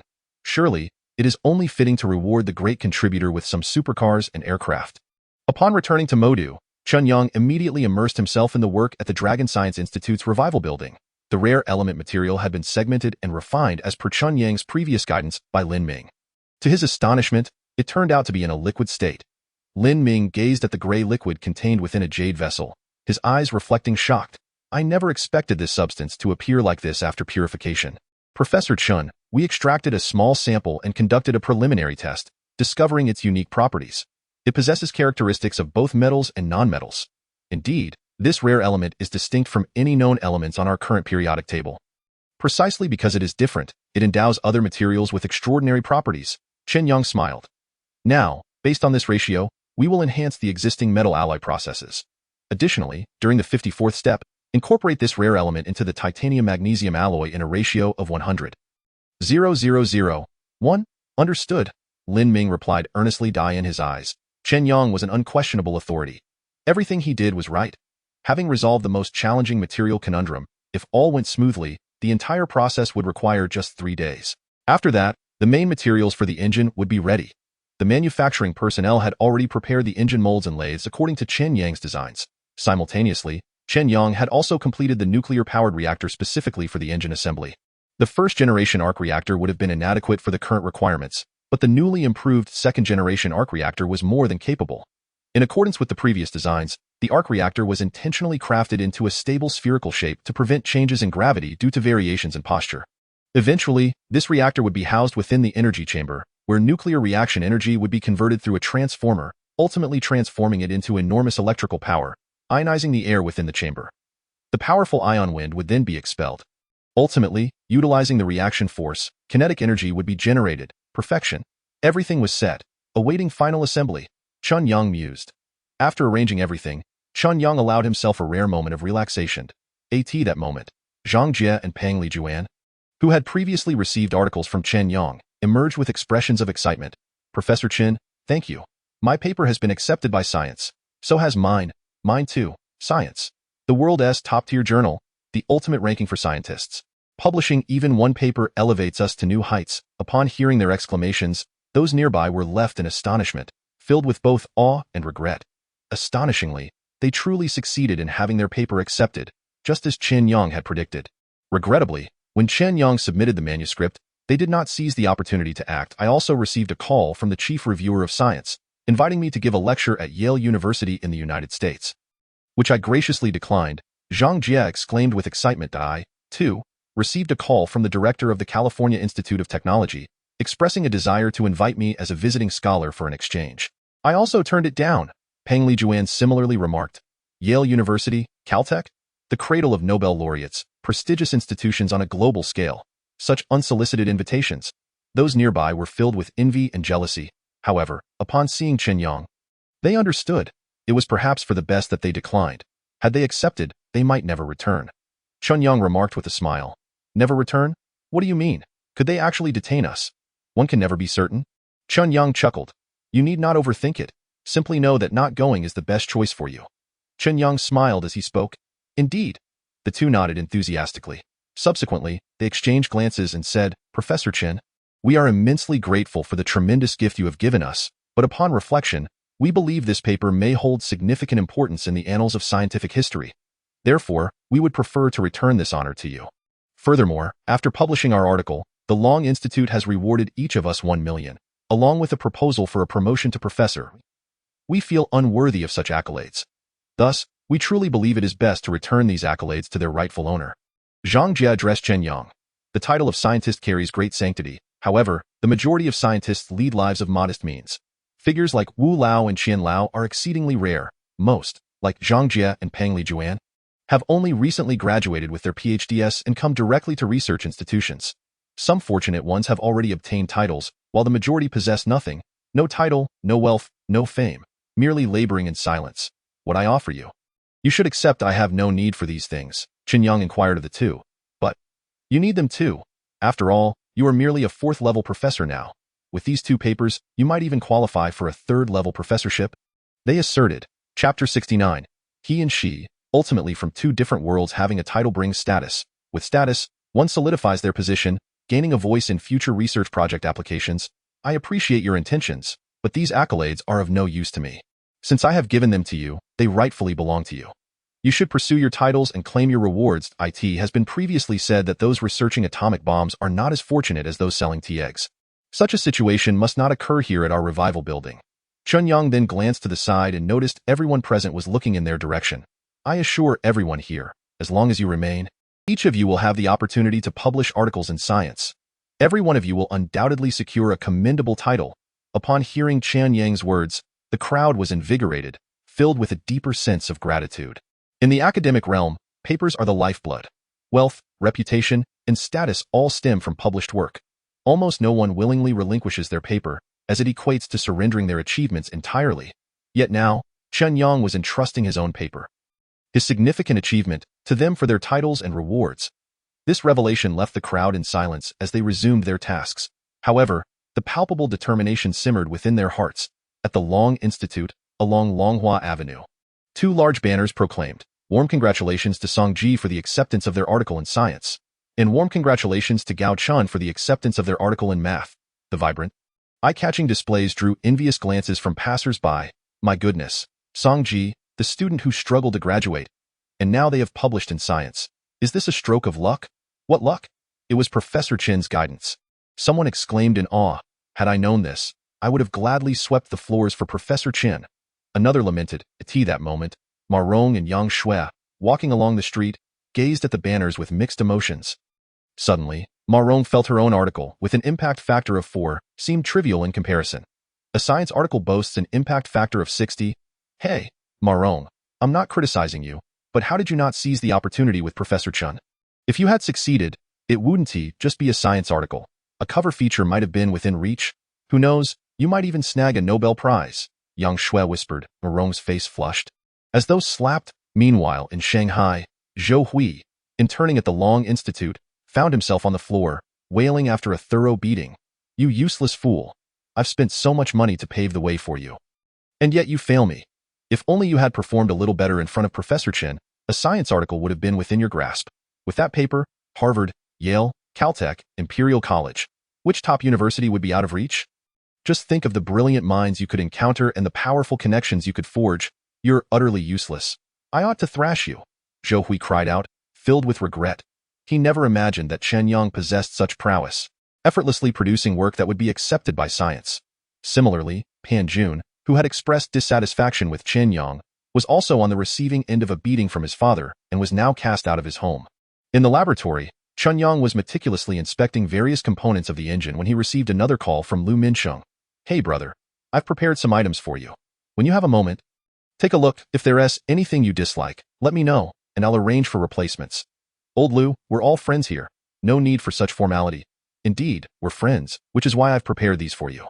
Please don't be overly polite. That would imply you don't consider me a friend. Chen Yang intended to decline but found himself ensnared in the conversation. Then I shall express my gratitude in advance. Friends shouldn't be so formal, Lu Minsheng laughed. Then, he shifted the topic. Oh, by the way, the improvements you made to the Divine Eye radar have thoroughly resolved the crisis for Ichter. Seeking greater assurance, they have ordered an additional 20 units of the Divine Eye, along with 10 cruise missiles. Ichter now possesses leverage in negotiations with the United States, and both parties have agreed to a ceasefire. King Abla of Ichter is immensely grateful to us and plans to visit the Dragon Kingdom in a month, accompanied by Prince Abji. This time, King Abla hopes to meet you, the engineer behind the Divine Eye, to personally express his thanks. Do you think you could spare some time for this? I'd rather not go. Chen Yang replied. My nuclear-powered engine is nearing completion, entering a critical phase for testing. I cannot afford to leave. Lu Minsheng remained silent for a moment before responding. Actually, Aside from meeting the big spender to encourage future purchases, there is another important figure who wishes to see you. To be precise, they would like to request your assistance. Chen Yang paused slightly. All right, but I may only have 3 days. Good. I promise not to take up too much of your time, Yinjing. Within a luxurious villa, the national superstar Michelle had just finished filming and was now applying a facial mask. Her manager, Kong Luan, approached her. Sister Kong, am I going to land that CC advertisement? Have you finalized the negotiations? They re a major international brand that aligns perfectly with my current image and persona, and it would significantly bolster my entry into the international market. Securing their endorsement would be a tremendous boost for my career. Michelle asked, patting her face as she spoke. Although she had risen to the A-list, she still lacked stability. Without sufficient resources in the entertainment industry, one could quickly be eliminated. The CC advertisement is still under negotiation. I am doing my best. However, I learned today that a significant figure will be visiting Yinjing in a month. It's said to be the Prince of Ictor. A gala will be held, requiring beautiful women to grace the occasion, with socialites and high-profile individuals attending. This is a fantastic opportunity for you to expand your network. Ictor? A prince? Weren't they just at war not long ago? That's old news. I've heard they purchased a formidable weapon from us that drove the Americans back. Now, they are engaged in peace talks. They are a wealthy oil nation, known for being generous. When they gather, it will be a star-studded event, and if you can shine in such a grand setting, it would be a tremendous advantage for you. If you manage to create some buzz with the prince, it could propel you to new heights. Kong Luan smiled. Upon hearing this, an expression of anticipation flashed across Michelle's face. Sister Kong, rest assured, I will seize this opportunity. Oh, and regarding the person you asked me to investigate, I couldn't find any information on them at the Long Institute, just a vocational school student who has likely been eliminated long ago. You should let go of any illusions, Kong Luan remarked. Oh, Michelle nodded expressionlessly. This revelation left her feeling both disappointed and relieved. It appears that the previous encounter was ultimately a misunderstanding. He and she are indeed individuals from entirely different worlds. Chapter 70. In the automotive sector, who is capable of instructing Longqi Group on how to conduct business. Chen Yang meticulously reviewed every step once more and, upon finding no issues, finally felt at ease. At that moment, Wu Jingjing approached from outside. Old Lu has arrived and is waiting outside. Would you like to go and see him? What? Old Lu? What brings him here? Chen Yang pondered for a moment, unable to suppress a shake of his head. Nevertheless, he proceeded downstairs with Wu Jingjing. Indeed, on the 6th underground level, within the restricted area, they encountered Lu Minsheng. Old Lu, what brings you here at such leisure? Isn't it to deliver a gift to you? Last time, you inadvertently helped us secure a considerable profit with a trinket, and when I suggested you visit our Aerospace Research Institute, you were reluctant. So here I am, bringing it to you, Lu Minsheng replied. Really, there's no need. I have everything I require, as Wu Lao has already arranged it all for me, Chen Yang responded. What Wu Lao provided you is his, what we offer is ours, Lu Minsheng chuckled. This is a villa we previously purchased in the Magic City, and in light of your contributions, we present it to you now. What would I want with a villa? I do not reside there. The 2-bedroom apartment assigned to me at Lonka Institute is just perfect, conveniently close to my workplace. You must accept it. Consider it a token of our appreciation. Oh, by the way, Old Hu mentioned that you young people all fancy sports cars. I am not certain of your preferences, so I have ordered one for you, specifically a German Polaini, custom-made due to our cooperative relationship. Lu Minsheng stated, revealing a sleek and splendid model beneath a car cover. A globally limited edition Polaini, only 5 units in existence? Wu Jingjing exclaimed in astonishment. This vehicle is priced at 120 million, and the issue is that even with wealth, one cannot simply acquire it. Old Lu, this gift is far too extravagant. You deserve it, Old Lu replied. Additionally, we have prepared a top-spec Longxiang helicopter for you. It is currently undergoing processing and should arrive in 2 to 3 days. Old Lu, there really is no need for such generosity, Chen Yang said with a smile. Just tell me if you like it or not, Lu Minsheng inquired. Tio, speak candidly? Of course, I must be honest. I am not particularly fond of it. It feels rather crude and low-end. Chen Yang replied. As someone who had spent considerable time within a futuristic library, Chen Yang's perspective had expanded significantly. Observing this vehicle was akin to a modern individual accustomed to driving and encountering an ornate sedan from ancient times. No matter how exquisitely crafted it may be, it would hardly inspire any affection. Crude? Low-end? This? Polaini is a century-old brand, renowned for its automotive craftsmanship. Their techniques, design philosophies, and materials are all meticulously curated, representing the pinnacle of contemporary automotive engineering. I appreciate your goodwill, but I must insist you take the car back. I shall keep the helicopter for now. How can you manage without a car? I will arrange for another to be ordered for you. Ensuring your satisfaction. What boy does not love cars? Lu Minqing insisted. Lu Minqing was correct. Chen Yang did indeed have an affinity for this car. Very well, thank you. If you truly wish to assist me, could you help me contact an automotive manufacturer? I wish to design a car for myself, Chen Yang expressed. Having seen those futuristic vehicles, his eagerness was palpable, and he yearned to create one for himself. What? You wish to design your own car? Have you done this before? Never, however, I can learn on the fly. Though not as proficient as the professionals, it should suffice. Chen Yang chuckled. Very well, I shall connect you with an automotive company. Lu Minqing said. Longqi Group, headquarters. What? Old Lu, you cannot be jesting. Is there truly someone who intends to design and produce their own car? Yang Wanli, the general manager of Longqi Group, which holds dominion over the largest automotive manufacturing and sales in the Dragon Kingdom, could not contain his astonishment. Yes, when the time comes, he will provide you with the blueprints, and you can assist in processing and production, Lu Minqing assured. All right, no problem. I will promptly organize an expert team. Should there be any flaws in the vehicle design, our experts will be on hand to modify and rectify them immediately. Flaws? That is unlikely, Lu Minqing remarked. Just follow the designs as they are. What if it ends up being undrivable? Wouldn't that be rather awkward? You underestimate him. Do not blame me for not warning you. Your opportunities are limited. When he visits you, be sure to learn well. I guarantee you shall reap endless benefits, Lu Minqing stated. Though he had yet to witness Chen Yang's designs, he was unwaveringly confident that there was nothing beyond Chen Yang's capabilities. Old Lu, your words seem a tad exaggerated. While we may concede inferiority in aircraft and missiles, when it comes to automobiles, we are not so easily intimidated. Over the years, we have caught up in automotive manufacturing technology. What you speak of, this individual, let's not forget. Even if he were an expert, he would still have much to learn at Longqi Group, Yang Wanli asserted, his tone brimming with defiance. This pride was his, as well as that of the Longqi people. Still unyielding, are we? I hope you maintain this bravado when the time comes. Do not falter. Impossible. Over the years, we have conquered various automotive technologies. Aside from minor details needing refinement, we are not lagging in any other aspect. We stand at the forefront of global automotive technology, Yang Wanli declared. Very well, I shall await your display of tenacity, Yang Wanli replied. After ending the call, Yang Wanli felt perplexed. What manner of person could command such respect from his esteemed senior? Never mind. I truly do not believe that anyone can educate Longqi Group on automotive matters. Different fields are like different mountains. Expertise lies within specialties, and no matter how formidable one may be in other domains. In the automotive realm, everyone is still a novice, Yang Wanli asserted with unwavering confidence. In the revitalization building of Longqi Institute, Professor Chen, reports were made. Professor Chen, the processing of the nuclear propulsion chamber has been completed. Report, Professor Chen, the nuclear propulsion engine has been successfully manufactured. Report, Professor Chen, the energy converter for the nuclear reactor has been installed. As each piece of news was delivered, Chen Yang's face illuminated with excitement. Is it finally nearing completion? Contact the Aerospace Research Institute to arrange for engine testing. Chen Yang instructed Lin Ming, who had accompanied him on the previous visit and was thus more familiar with the procedures. Understood, Lin Ming replied enthusiastically. At the same time, Chen Yang called for Wu Jingjing.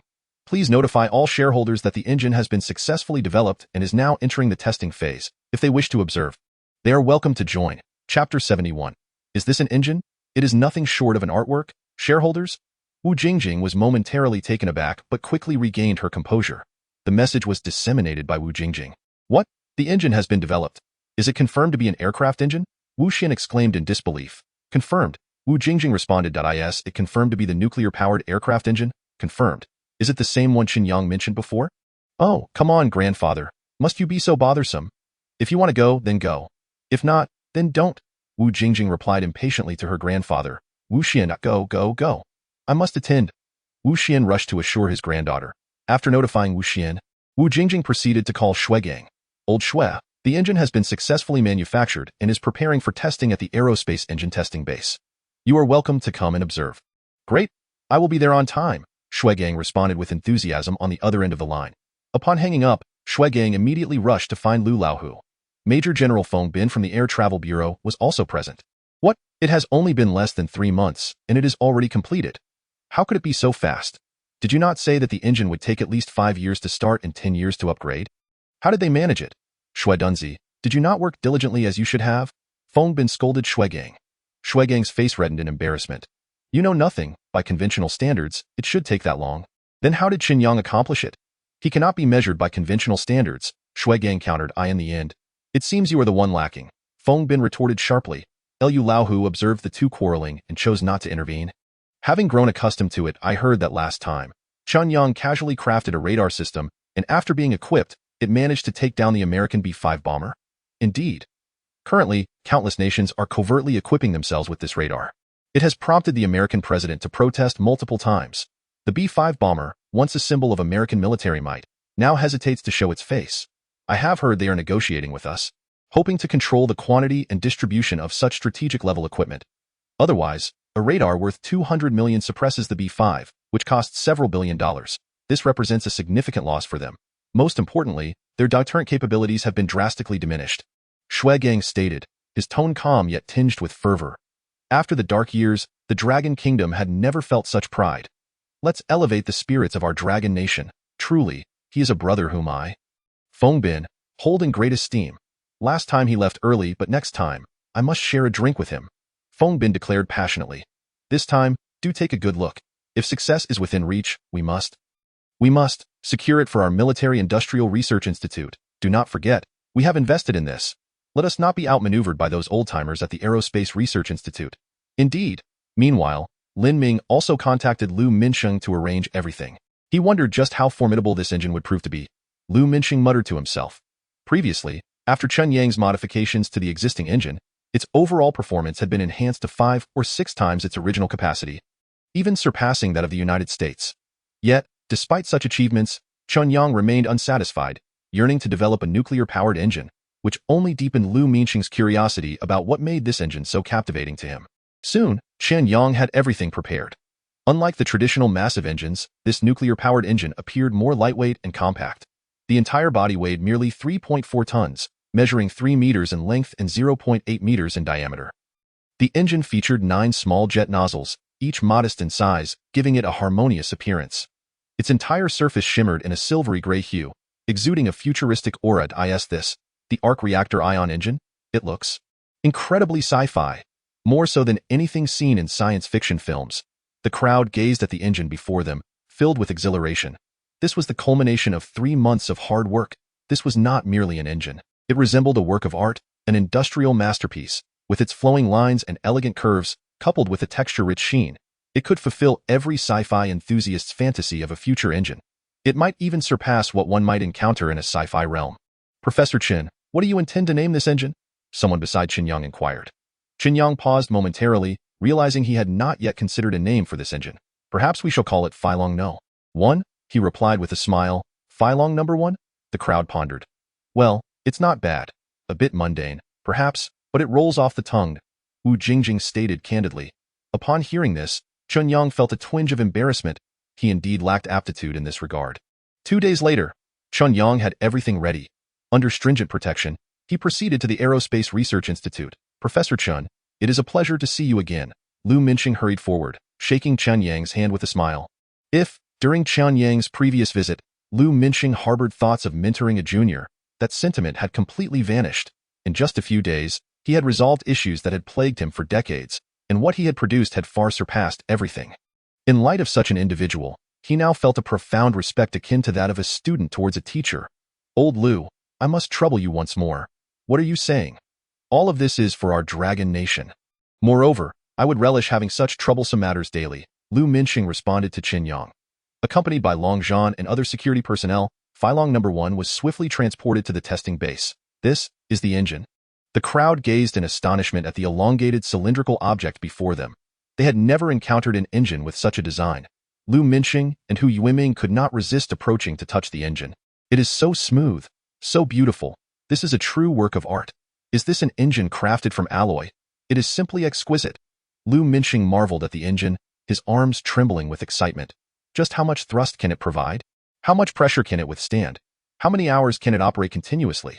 We are about to embark on the development of the 7th-generation fighter jet. I wonder if this engine can provide sufficient power for the 7th-generation aircraft.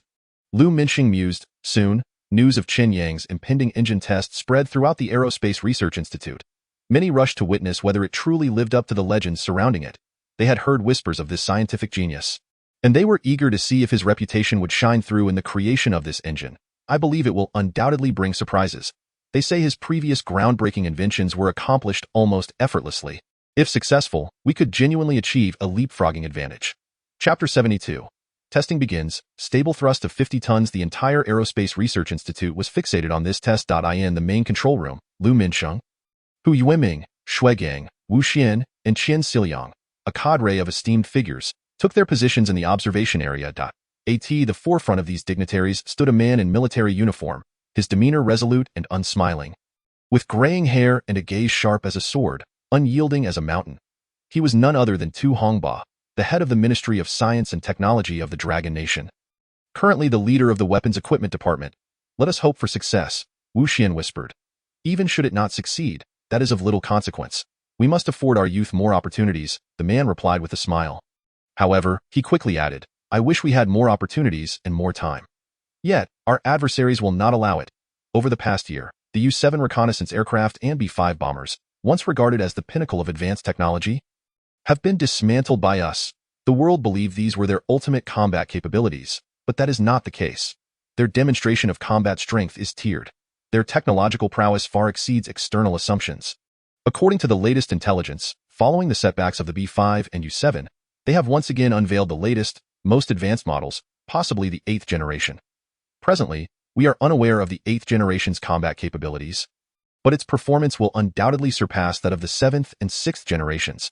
Based on previous simulations, when the generational gap between fighter jets exceeds 2 generations, it results in a dimensionality reduction strike on the battlefield. Even with numerical superiority, they become mere target practice. Thus, the higher-ups are hopeful that you can expedite the development of the 7th generation fighter jet to alleviate this generational pressure. Tu Hongba addressed the assembly. Upon hearing Tu Hongba's words, the expressions of the crowd grew grave once more. They had initially celebrated their advancements, only to realize that their perceived progress was merely a ruse orchestrated by the United States. In recent years, other nations have progressed rapidly, while the U.S. has intentionally slowed the pace of generational transitions and weapon upgrades, creating a smokescreen. Had it not been for the elimination of the U-7 and B-5, they would likely still rely on these outdated assets to maintain appearances and deceive the world, while their actual capabilities have long surpassed these. Once conflict arises, they will unleash weapons far superior to contemporaneous models, delivering a crushing blow to the engaged nation through dimensionality reduction. The Sea Frog War of yesteryear stands as a prime example, Tu Hongba asserted gravely. The audience felt a chill running down their spines. In recent years, they had believed they had caught up through hard work, only to discover they had fallen into the United States' cunning trap. Nevertheless, there is no need for excessive pessimism. While we remain uncertain of the extent of their technological advancements, achieving a dimensionality reduction strike against us will not be so simple, Tu Hongba stated. We still have hope, still have time, though that time is rather pressing. He then turned his gaze toward the screen. There, the real-time images from the engine testing chamber were displayed. Let us hope this genius can bring us surprises. The crowd again directed their attention to the screen before them. As the engine was pushed out from within, the expressions of everyone in the control room illuminated with excitement.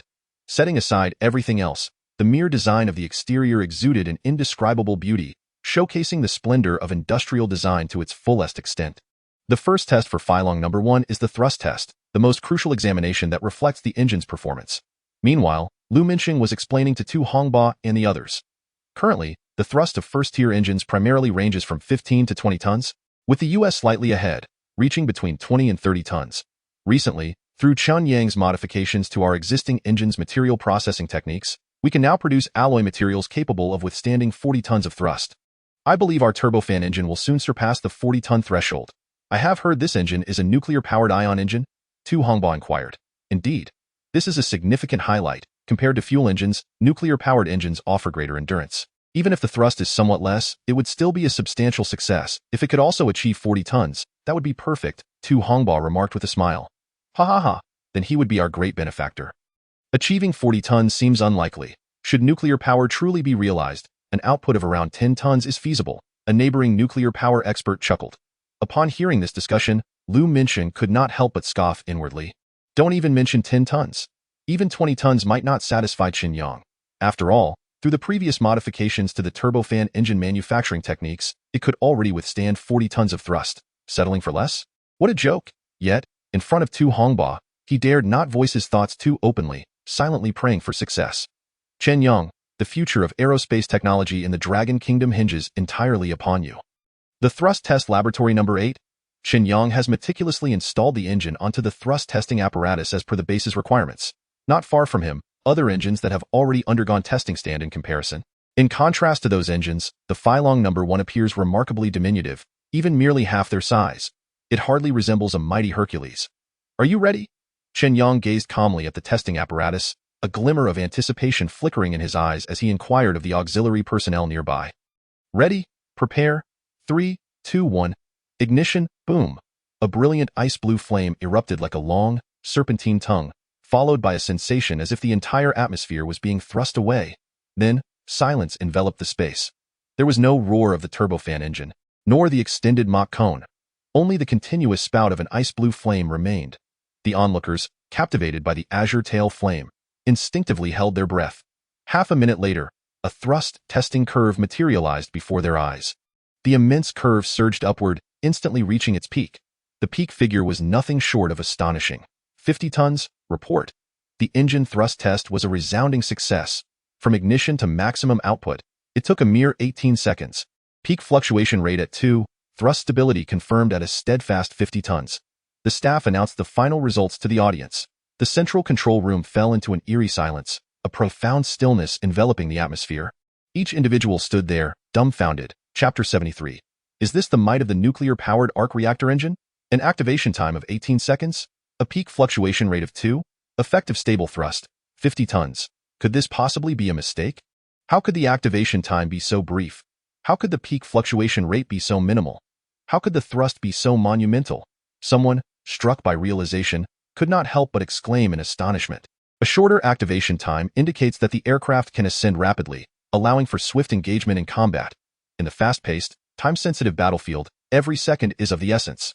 The activation time for 6th-generation engines has significantly improved, yet still hovers around 60 seconds. The fastest is merely 61 seconds. Yet this engine's activation time is a mere 18 seconds. 18 seconds, a substantial enhancement of 42 seconds, capable of determining the outcome of a battle, or even a war, in today's rapid combat environment. And this thrust, reaching an astounding 40 tons. How is this possible? It is so small. How could it possess such immense thrust? Currently, the most powerful engine globally barely achieves 60 tons, and their weight already exceeds 10 tons. The engine's turbofan stretches a full 10 meters. Yet this diminutive device weighs less than 1 ton. It is under 2 meters long, with a diameter of less than 1 meter. It hardly appears to belong to the same weight class. With such dimensions and weight, the combined power of 4 units would be an unfathomable force. Someone could not contain their astonishment. Tu Hongba. 2. Awakened from his shock, and after confirming that the data was accurate, he was overwhelmed with exhilaration. Congratulations. Congratulations to you all for this remarkable success. Tu Hongba exclaimed, shaking Wu Xian's hand. You have nurtured a national treasure for the country. Let us go. I cannot wait to meet this genius. In the control room, amidst the shock, everyone was filled with immense joy. A groundbreaking achievement, undoubtedly a monumental breakthrough. However, just as everyone prepared to commend Chen Yang, it appeared the experiment was not yet concluded. Wu Xian observed the screen and remarked, Look, the thrust curve seems to be increasing again. Upon hearing this, the crowd shuddered and turned their attention back to the screen. The previously stable thrust curve, after a 2-second ascent, astonishingly, reached 80 tons. My heavens, can someone explain what is happening? Is it malfunctioning? Is it 2 seconds? The thrust surged from 50 tons to an instant 80 tons. If utilized in a fighter jet, it could almost instantaneously elevate its power by several Mach. Even on a fully loaded bomber, it would significantly enhance its thrust and acceleration. Report. Confirmed. Second-level thrust test. Thrust has reached 80 tons. The crowd stared, transfixed, at the data and graphics displayed on the testing apparatus, utterly dumbfounded. Lu Minxing finally comprehended why Chen Yang previously referred to his work as a mere trinket. He now understood the disdain Chen Yang held for wasting time on this project. The existing engines, in the face of this Phylong Number 1, boasting an 80-ton thrust and only 1/3 the size, appeared as mere toys. Is this the might of the nuclear-powered arc reactor engine? Tu Hongba felt a dryness in his throat, his speech becoming somewhat parched. The crowd's expressions turned grim, yet Wu Xian shook his head. It seems not. He appears to still be accelerating. As Wu Xian's words echoed, the crowd once again lifted their gaze to the screen. The previously stabilized thrust curve was now surging rapidly. 90 tons, 100 tons, 110 tons, 120 tons, 150 tons, beep, beep, beep. Just as the crowd was fixated on the changing curve, it suddenly came to an abrupt halt. Then, a tremendous explosion reverberated through the space. The crowd jumped in alarm. What just happened? Report. The thrust testing apparatus has reached its threshold. It's exploded. Exploded. Exploded. Upon hearing this, the crowd found themselves at a loss for how to respond. They had previously set the maximum thrust threshold for this aviation engine testing apparatus at 150 tons. They had deemed it somewhat excessive, as typical engine thrusts usually range from 15 to 20 tons, even at full throttle, barely reaching around 25 tons. They had designed a maximum threshold of 150 tons, fearing it might be too high to ensure precision. Moreover, they did not anticipate that this maximum limit would be reached anytime soon, yet unexpectedly. Is there no larger model? If so, let us switch it out. Tu Hongba inquired of several individuals nearby. Report, this is already the largest thrust testing apparatus provided according to their specifications. Any further would require a composite engine testing apparatus. Then let us proceed with the composite engine testing apparatus, Tu Hongba instructed. The so-called composite engine was previously intended for use when multiple engines were engaged together. Yet now, it was astonishingly employed for a single engine. Understood. We will prepare immediately. The supervising personnel communicated to the group. He had made complete preparations, yet still, Old Wu, what is the theoretical maximum thrust of the engine designed by Professor Chen? Tu Hongba asked Wu Xian. This is difficult to ascertain, but based on the data I have gathered, the maximum thrust of this engine should be around 180 tons. If we disregard lifespan degradation, it could potentially reach 200 tons. Wu Xian replied. What? 200 tons? This, Tu Hongba was momentarily taken aback. The surrounding individuals were equally incredulous. Yet, the reality lay before them. At 150 tons, the thrust testing apparatus had already exploded, yet the engine remained unscathed. Where is this engine intended to be deployed? Tu Hongba questioned Wu Xian. The precise deployment location remains unknown, yet Chen Yang asserted that the comprehensive performance of this engine could undoubtedly surpass all current engines. Wu Xian spoke with pride in his voice. Upon hearing this, the crowd could not help but gasp in astonishment. If this had been said earlier, they would likely have dismissed it, yet now, they believed it wholeheartedly. Without a doubt, this formidable thrust alone was enough to completely redefine the paradigm of contemporary engines. Report. The new testing apparatus is fully equipped. Testing can commence. A voice called out from the report. Test. Let us proceed with the testing swiftly. Tu Hongba's voice trembled with excitement. They sensed that today, in this very place, they might witness a historic moment in aerospace history. Report. Preparations are complete. Requesting to conduct the test. 3, 2, 1. Ignition. Boom. Once more, a deep rumble resonated, followed by the ethereal blue flames erupting from the 9 nozzles, resembling the head of a blue dragon. Commencing the 3rd level test? Yes. In the monitoring room, everyone fixated intently on the screen, witnessing the thrust testing curve ascend directly from the minimum to 150 tons, 160 tons, 180 tons, 200 tons. It's reached 200 tons. The thrust of a single engine now equals the maximum takeoff weight of the most advanced U-7 reconnaissance aircraft. And it continues to rise. 220 tons, 250 tons. My heavens, 250 tons. A single engine has surpassed the maximum takeoff weight of the U-7 bomber. Just as the crowd was in awe, a resounding crash echoed. Not good. The testing room is about to collapse. Stop, quickly, halt the test. Chapter 74. The true ultimate version, capable of moving mountains and shifting seas, and turning the tide of fate. Boom.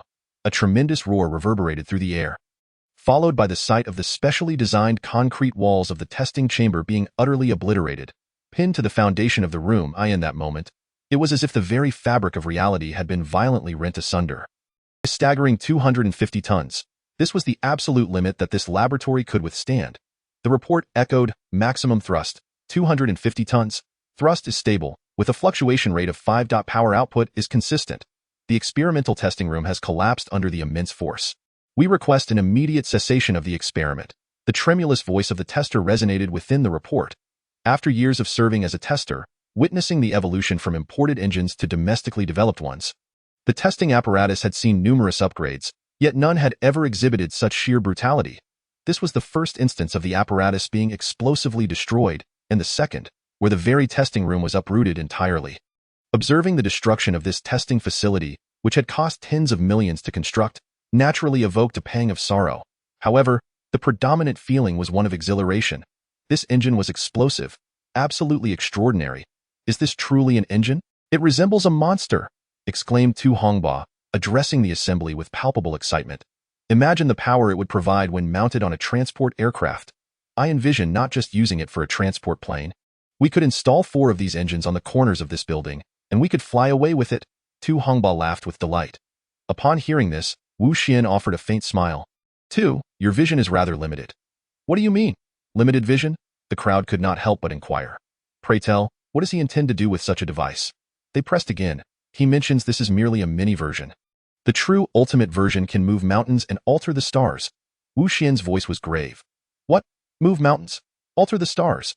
Surely, this is an exaggeration, exclaimed Tu Hongba, his expression one of disbelief.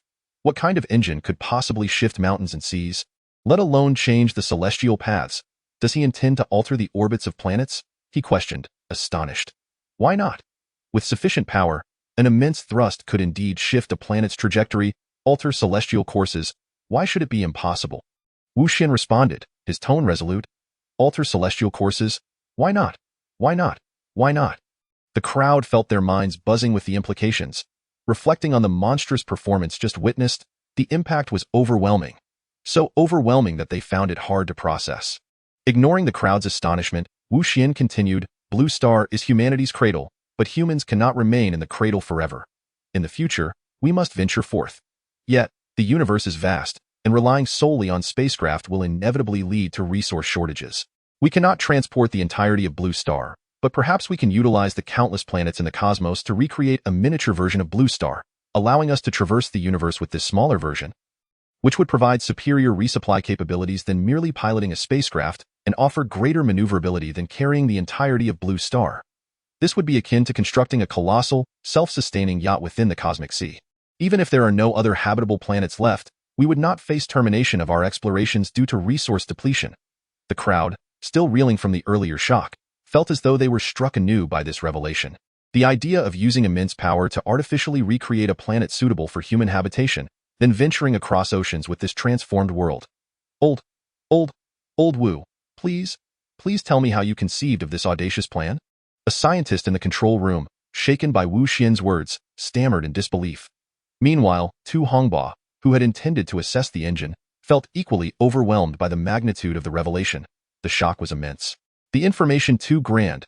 Wu Xian glanced at the crowd, a bittersweet smile crossing his face. Upon first hearing his beloved granddaughter express these ideas, he had felt just as they did, such a grand vision. Such a monumental ideal. Humanity. This is not my plan. I lack even the courage to envision the next step.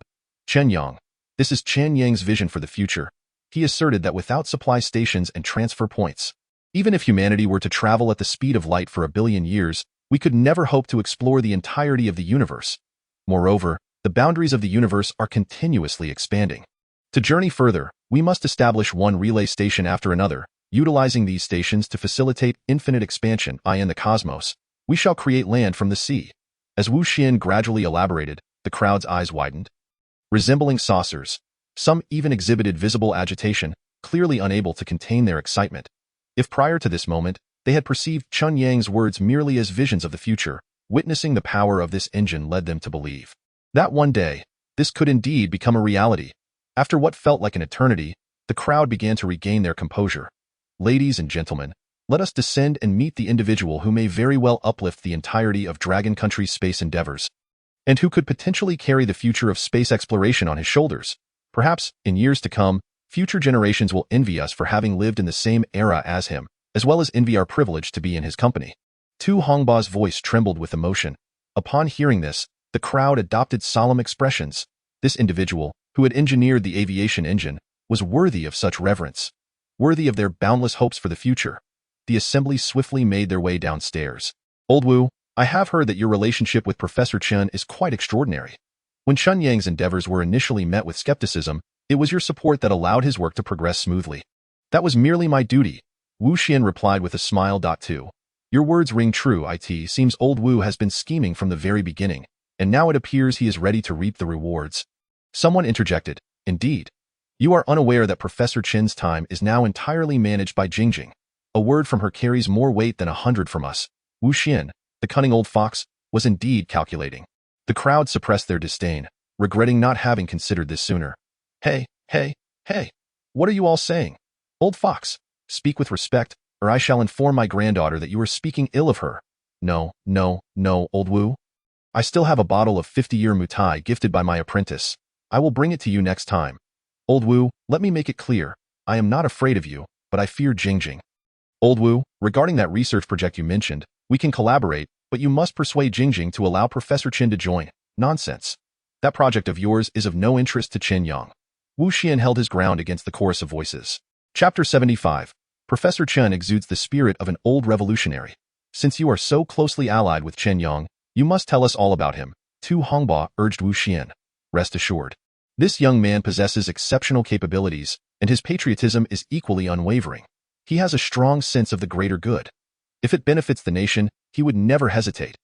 Otherwise, with his previous strategic inventions, he could have negotiated terms with the state, yet he chose to contribute selflessly. To be honest, even I feel a sense of inadequacy in comparison. Wu Xian declared to Tu Hongba, I wholeheartedly believe. Tu Hongba nodded vigorously. Soon, the group marched purposefully towards the testing chamber. Upon reaching, they found Chen Yang diligently reviewing data. Tu Hongba, seeing Chen Yang deep in thought, refrained from disturbing him, standing quietly with the others. Time passed slowly. A few elderly academicians felt their legs growing weary, yet they persisted, fearful of interrupting Chen Yang's train of thought. After nearly an hour, Chen Yang finally concluded his data review. The data achieved the desired effect, yet it required further refinement, as the handling of certain details was not sufficiently perfect, severely impacting performance. Chen Yang stood there, muttering to himself, the ionization efficiency in the reaction chamber is still somewhat low. The energy converter needs further improvement. He concluded his self-reflection, closed all data files, and stretched his neck, feeling a slight ache. Upon lifting his gaze, he was surprised to see Wu Xian, Qian Siliang, Shuigang, Lu Mingsheng, and Hu Mingyue standing not far away, momentarily taken aback. Old Wu, when did you all arrive? Why didn't you notify me? Chen Yang inquired, a hint of embarrassment in his voice. They have been here for quite some time. But they were concerned about interrupting you, so they chose to wait, Wu Jingjing explained from the side. You really ought to allow them to stand here for so long. Chen Yang chided Wu Jingjing gently. Wu Xian, observing the interaction between his beloved granddaughter and Chen Yang, couldn't help but puff out his chest with pride. What does it mean to have face? This is it, just now, with all these people present. Only old Wu was inquired about. This is a sign of respect. Not at all, not at all. We were merely standing by to observe. Wu Xian waved his hand dismissively, addressing Chen Yang. Allow me to introduce you. This gentleman is a high-ranking official from the armed forces, who has taken time out of his busy schedule to specifically witness your engine test. Just call me Old Tu. Tu Hongba hurriedly stepped forward. Looking at Chen Yang with a face full of admiration, heroes truly emerge from youth. At such a tender age, he has already achieved what others may spend their entire lives striving for. Truly admirable, Tu Hongba remarked. You flatter me, Elder Tu. This is the result of everyone's collaborative efforts. Chen Yang humbly replied with a smile. I have been monitoring the thrust test in the control room, and the thrust performance of this engine is genuinely exhilarating. With it, I feel we are poised to surpass the United States and Europe in one fell swoop. In the realm of engine manufacturing, we shall no longer be beholden to others. Chen Yang expressed gratefully. It's quite remarkable, truly impressive. Tu Hongba gazed at Chen Yang, his face brimming with affection. The testing chamber has unfortunately malfunctioned. We were not equipped with a better thrust testing device. Next time, we must be better prepared to ensure that the testing is not hindered by the inadequacy of our instruments, the chief remarked. Old Hu, for the repairs of this thrust testing device, please have Professor Chen take the lead next time. We must ensure that the testing chamber meets Professor Chen's requirements. Spare no effort to accommodate his testing needs. All expenses will be directly covered by the military. I shall grant you special approval, the chief instructed. Hearing this, Hu Yuiming's eyes lit up with excitement. Absolutely. I promise there will be no more slip-ups. I will ensure Professor Chen is satisfied. Nearby, Shuigang listened with a hint of jealousy and boldly declared, Report to the chief. Our military research institute also has an engine research department. Furthermore, this engine is a collaborative project between our Military Research Institute and Lonka Institute. We request to establish a corresponding experimental foundation at the Military Research Institute as well. Additionally, we hope to secure the first opportunity to assemble Professor Chen's engine. Tu Hongba smiled at this. Is that so? Chen Yang nodded. This engine project indeed benefited from the substantial support of Elder Wu, Elder Qian, and the Military Research Institute. The research team comprised diligent individuals from the Military Research Institute working in unison to bring this to fruition. Excellent, Very well done. I will return and award you a collective first-class merit. And you, Chen Yang, must be awarded a special merit. Furthermore, I will reimburse all expenses incurred. From now on, both of your institutions and Chen Yang shall have priority usage rights for this engine. Thank you, Chief. Thank you, Chief. Shuigang, Wu Xian, and others expressed their heartfelt gratitude. The others looked on enviously at this scene. Let us go. We have arranged a celebratory feast for you. Let us indulge in the festivities. Chen Yang said, glancing at the data in his hands and the engines undergoing testing, hesitating slightly. Wu Jingjing approached and tugged at him. Let us go. Work and rest must be balanced. You can't neglect your health any longer. Otherwise, if you faint again next time, I will not take responsibility. What? Professor Chen has fainted before? Tu Hongba asked anxiously. You have no idea how excessive he can be, Wu Jingjing began to recount. When he was working on the arc reactor, he went 3 consecutive days without eating, drinking, or sleeping, ultimately collapsing due to low blood sugar. The same happened when he was working on the engine. He nearly passed out at the computer desk while trying to modify the existing processes. Wu Jingjing began to enumerate Chen Yang's transgressions. Hearing this, Tu and the others could not help but feel a mix of dread and respect. Professor Chen embodies the spirit of an old revolutionary. However, you must take care of your health and strive for balance in your life. I'm fine. I'm young and full of energy, Chen Yang chuckled. That may be so, but you must not overexert yourself. The chief admonished seriously, Jingjing, I am assigning you a task. From now on, keep a close eye on him. If he fails to eat or sleep on time, report to me, and I will enforce a mandatory leave. The chief declared. Understood, Wu Jingjing replied cheerfully. She then turned to Chen Yang. Did you hear that? If you misbehave, I will report you to the chief. Got it, Chen Yang said helplessly. Laughter erupted among the group. The chief then turned to his secretary. Please arrange for Professor Ling from the Central Health Group, Team 9, to be assigned to Chen Yang to oversee his health monitoring and maintenance. Certainly, I will arrange it immediately. Chapter 76. It's normal not to understand. After all, different fields are like different mountains. Arranging for the Central Health Group? What a privilege. The others looked on with envy. Even among academicians, only a select few are granted such honors. Since he serves the nation with loyalty, I shall treat him accordingly. This young man is truly deserving. Subsequently, Chen Yang paused his work and proceeded to the celebratory feast organized by the chief. The atmosphere at the banquet was vibrant and joyous, with Chen Yang, the youngest attendee, becoming the focal point of attention. Professor Chen, I heard from Elder Wu that you plan to utilize this engine to explore even grander blueprints. When do you intend to commence this ambitious endeavor? It's still early. Although the engine's performance is satisfactory, it is still a far cry from my vision. Therefore, I plan to first equip it onto an aircraft to extract some utility from it. Satisfactory performance? A far cry from your vision? Extract some utility? Why does this sound so infuriating? Such an impressive engine receives this kind of evaluation from Chen Yang. If it were anyone else, they would surely receive countless slaps from the esteemed elders present. But not Chen Yang. Oh, equip it onto an aircraft? How do you intend to do that? The chief pressed, forcing himself to overlook Chen Yang's modesty. Due to material constraints, the remaining materials can only produce 2 aircraft. And they must be fighter jets. Fighter jets? The chief's expression displayed a hint of confusion. While fighter jets possess formidable combat capabilities, they are not necessarily the best option for the current state of Longhua. Moreover, with only 2 aircraft, they cannot form a significant deterrent. Furthermore, after Chen Yang enhanced the existing engine's performance, the 7th-generation fighter is likely to be developed soon, already meeting current demands. If we are to have only 2 aircraft, wouldn't it be more prudent to allocate them for other aircraft types, such as transport or reconnaissance planes? Tu Hongba suggested. Rest assured, Chief. Although they are fighter jets, their overall performance will see considerable enhancement. Chen Yang assured. A considerable enhancement in overall performance? What does that even mean? The chief found this difficult to comprehend. Very well. You are the expert in this area. When the time comes, if you have any ideas, just communicate them directly to them, and we will fully support your research. Thank you. Chen Yang replied with a smile. The toast then began, and everyone raised their glasses to clink with Chen Yang's. Among all present, regarding seniority, everyone was above Chen Yang. Yet, none dared to assume airs.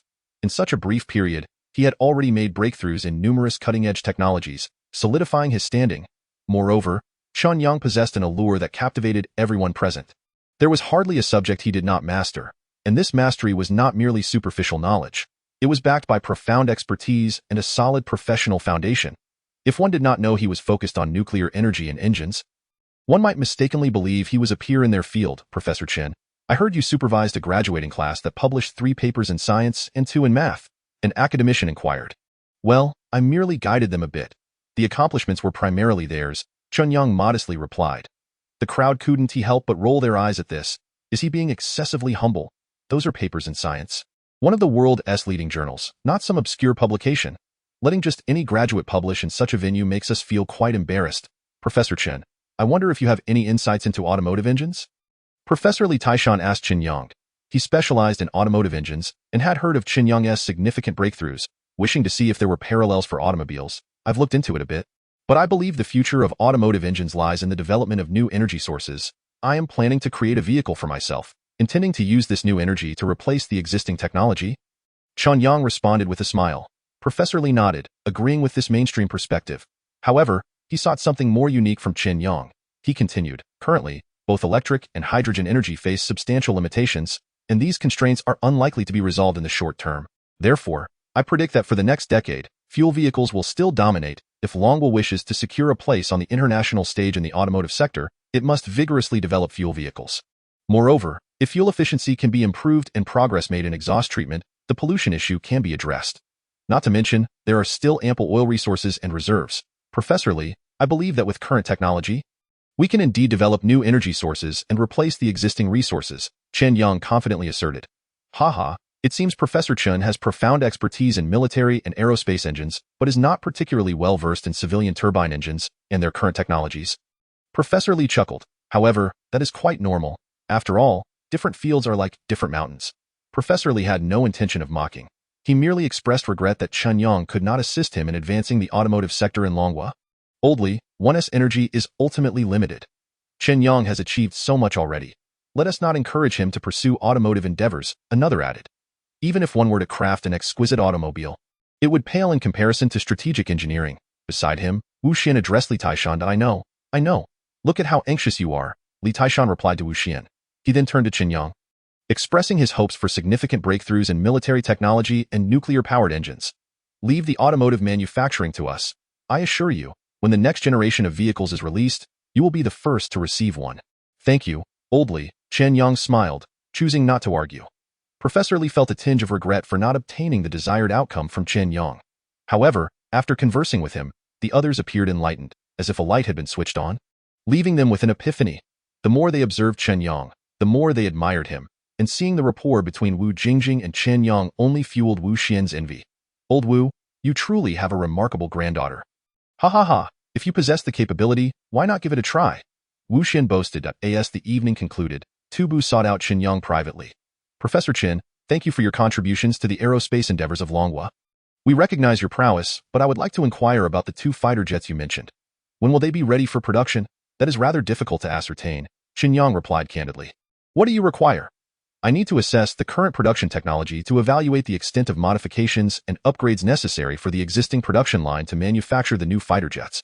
Chen Yang explained. Very well, I will arrange for that immediately. Is there anything else you need? Tu Hongba exclaimed with delight at Chen Yang's words. The notion that mere modifications and upgrades could yield new fighter jets promised swift results. For now, nothing else is required, Chen Yang said with a smile. Excellent. Should you require anything, do not hesitate to inform me, Tu Hongba encouraged. What followed were tests of other performance metrics, which, while significant, were overshadowed by the engine's capacity to withstand such immense thrust. A testament to its formidable nature, 3 days later, Chen Yang concluded the engine performance tests, and the results were sealed as top secret. Only a select few were aware of the damage inflicted on the thrust testing apparatus and the dismantling of a thrust test laboratory. As for the specific data, aside from those directly involved, others remained oblivious. However, they knew that Chen Yang's engine test had been successful, as many were elated that day, even proclaiming their intent to surpass the United States. Chen Yang returned to the Lonker Institute, bringing with him the current technology and processes for fighter jet manufacturing. He aimed to merge the manufacturing of the new engines with that of existing ones, thereby maximizing cost savings, enhancing efficiency, and reducing labor. That lad seems to have lost weight, Wu Xian observed, a twinge of concern flickering in his eyes as he looked at Chen Yang. You ought to take better care of yourself. If you don't cherish these moments now, you may find yourself regretting it later. Wu Xian couldn't help but admonish his granddaughter. Wu Jingjing blushed. Grandpa, what are you talking about? If you keep this up, I won't pay you any mind. She flushed like a ripe apple. Wu Xian chuckled, choosing not to pursue the topic further. Presently, Black Dragon No. 1 was nearing completion, expected to be finished in 3 months. At which point testing would commence. If all went well, a ribbon-cutting ceremony would follow. So ensure that he is available and does not get caught up in other matters, Wu Xian advised his granddaughter. 3 months? With how busy he is now, I'm uncertain if he'll have time then. Make arrangements for him anyway, even if it means I'm begging you, Wu Xian urged. Everyone knew that Wu Jingjing was Chen Yang's chief aide, orchestrating all arrangements. All right, but we cannot overload him with too many tasks. He simply doesn't have the time. Hey, you're already starting to divert your attention elsewhere? If you continue this way, I'll fill his schedule for the next 3 months. Otherwise, he won't show up. All right, Grandpa was wrong.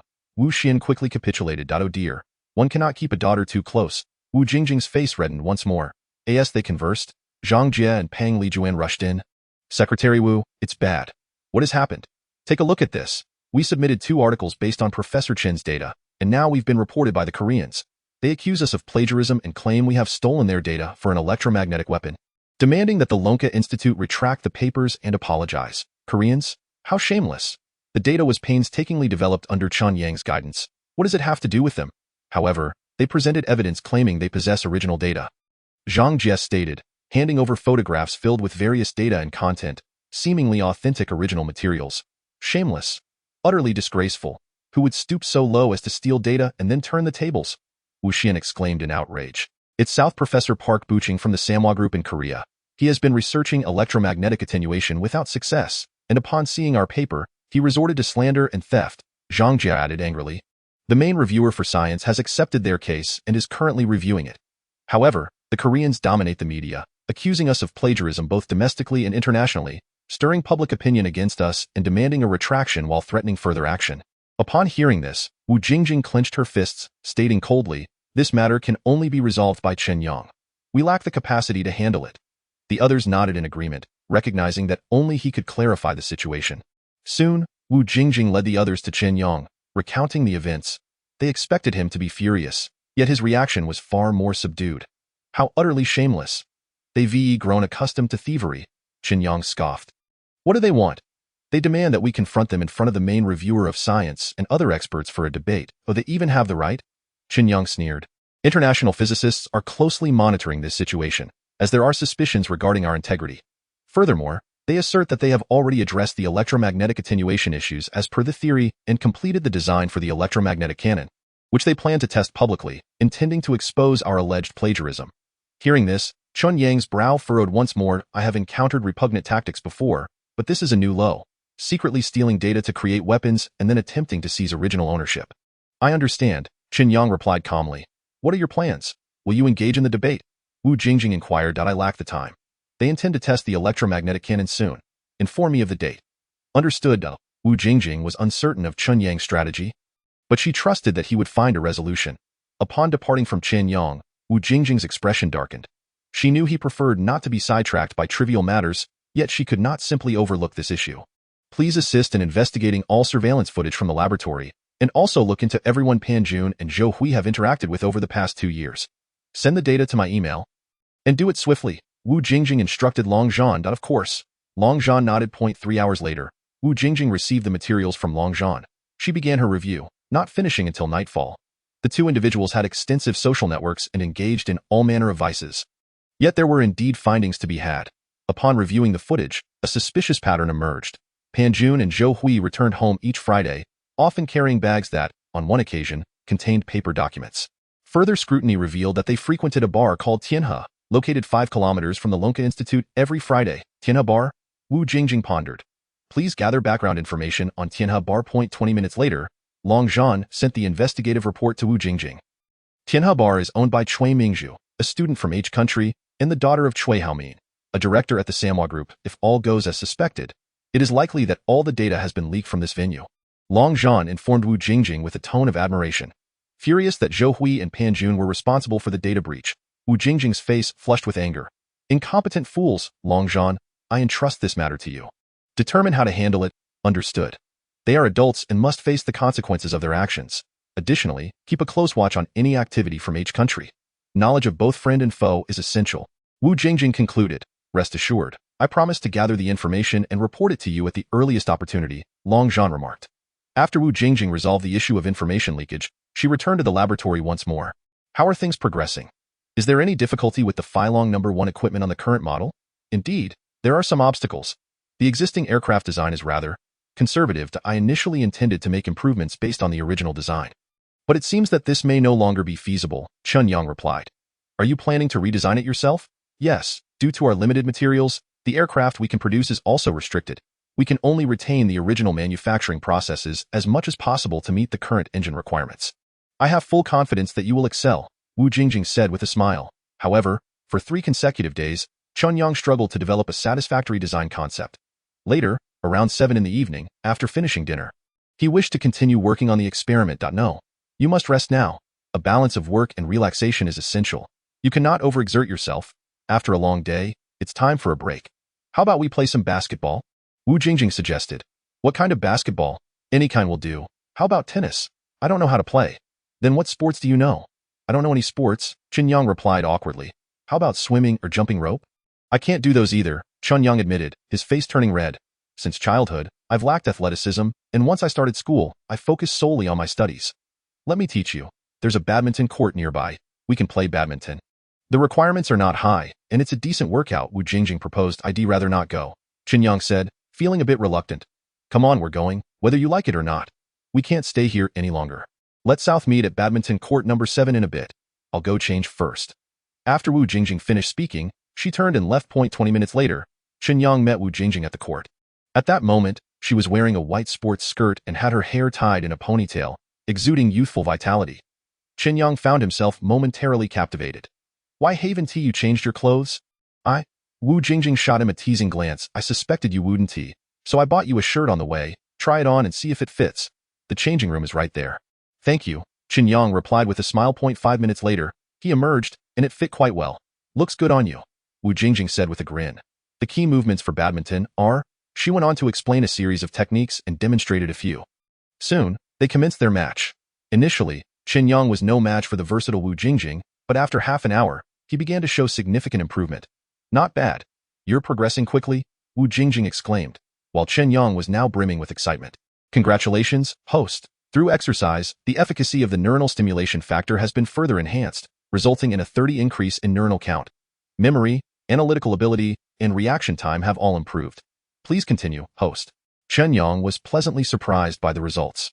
He hadn't anticipated such clear benefits from exercise.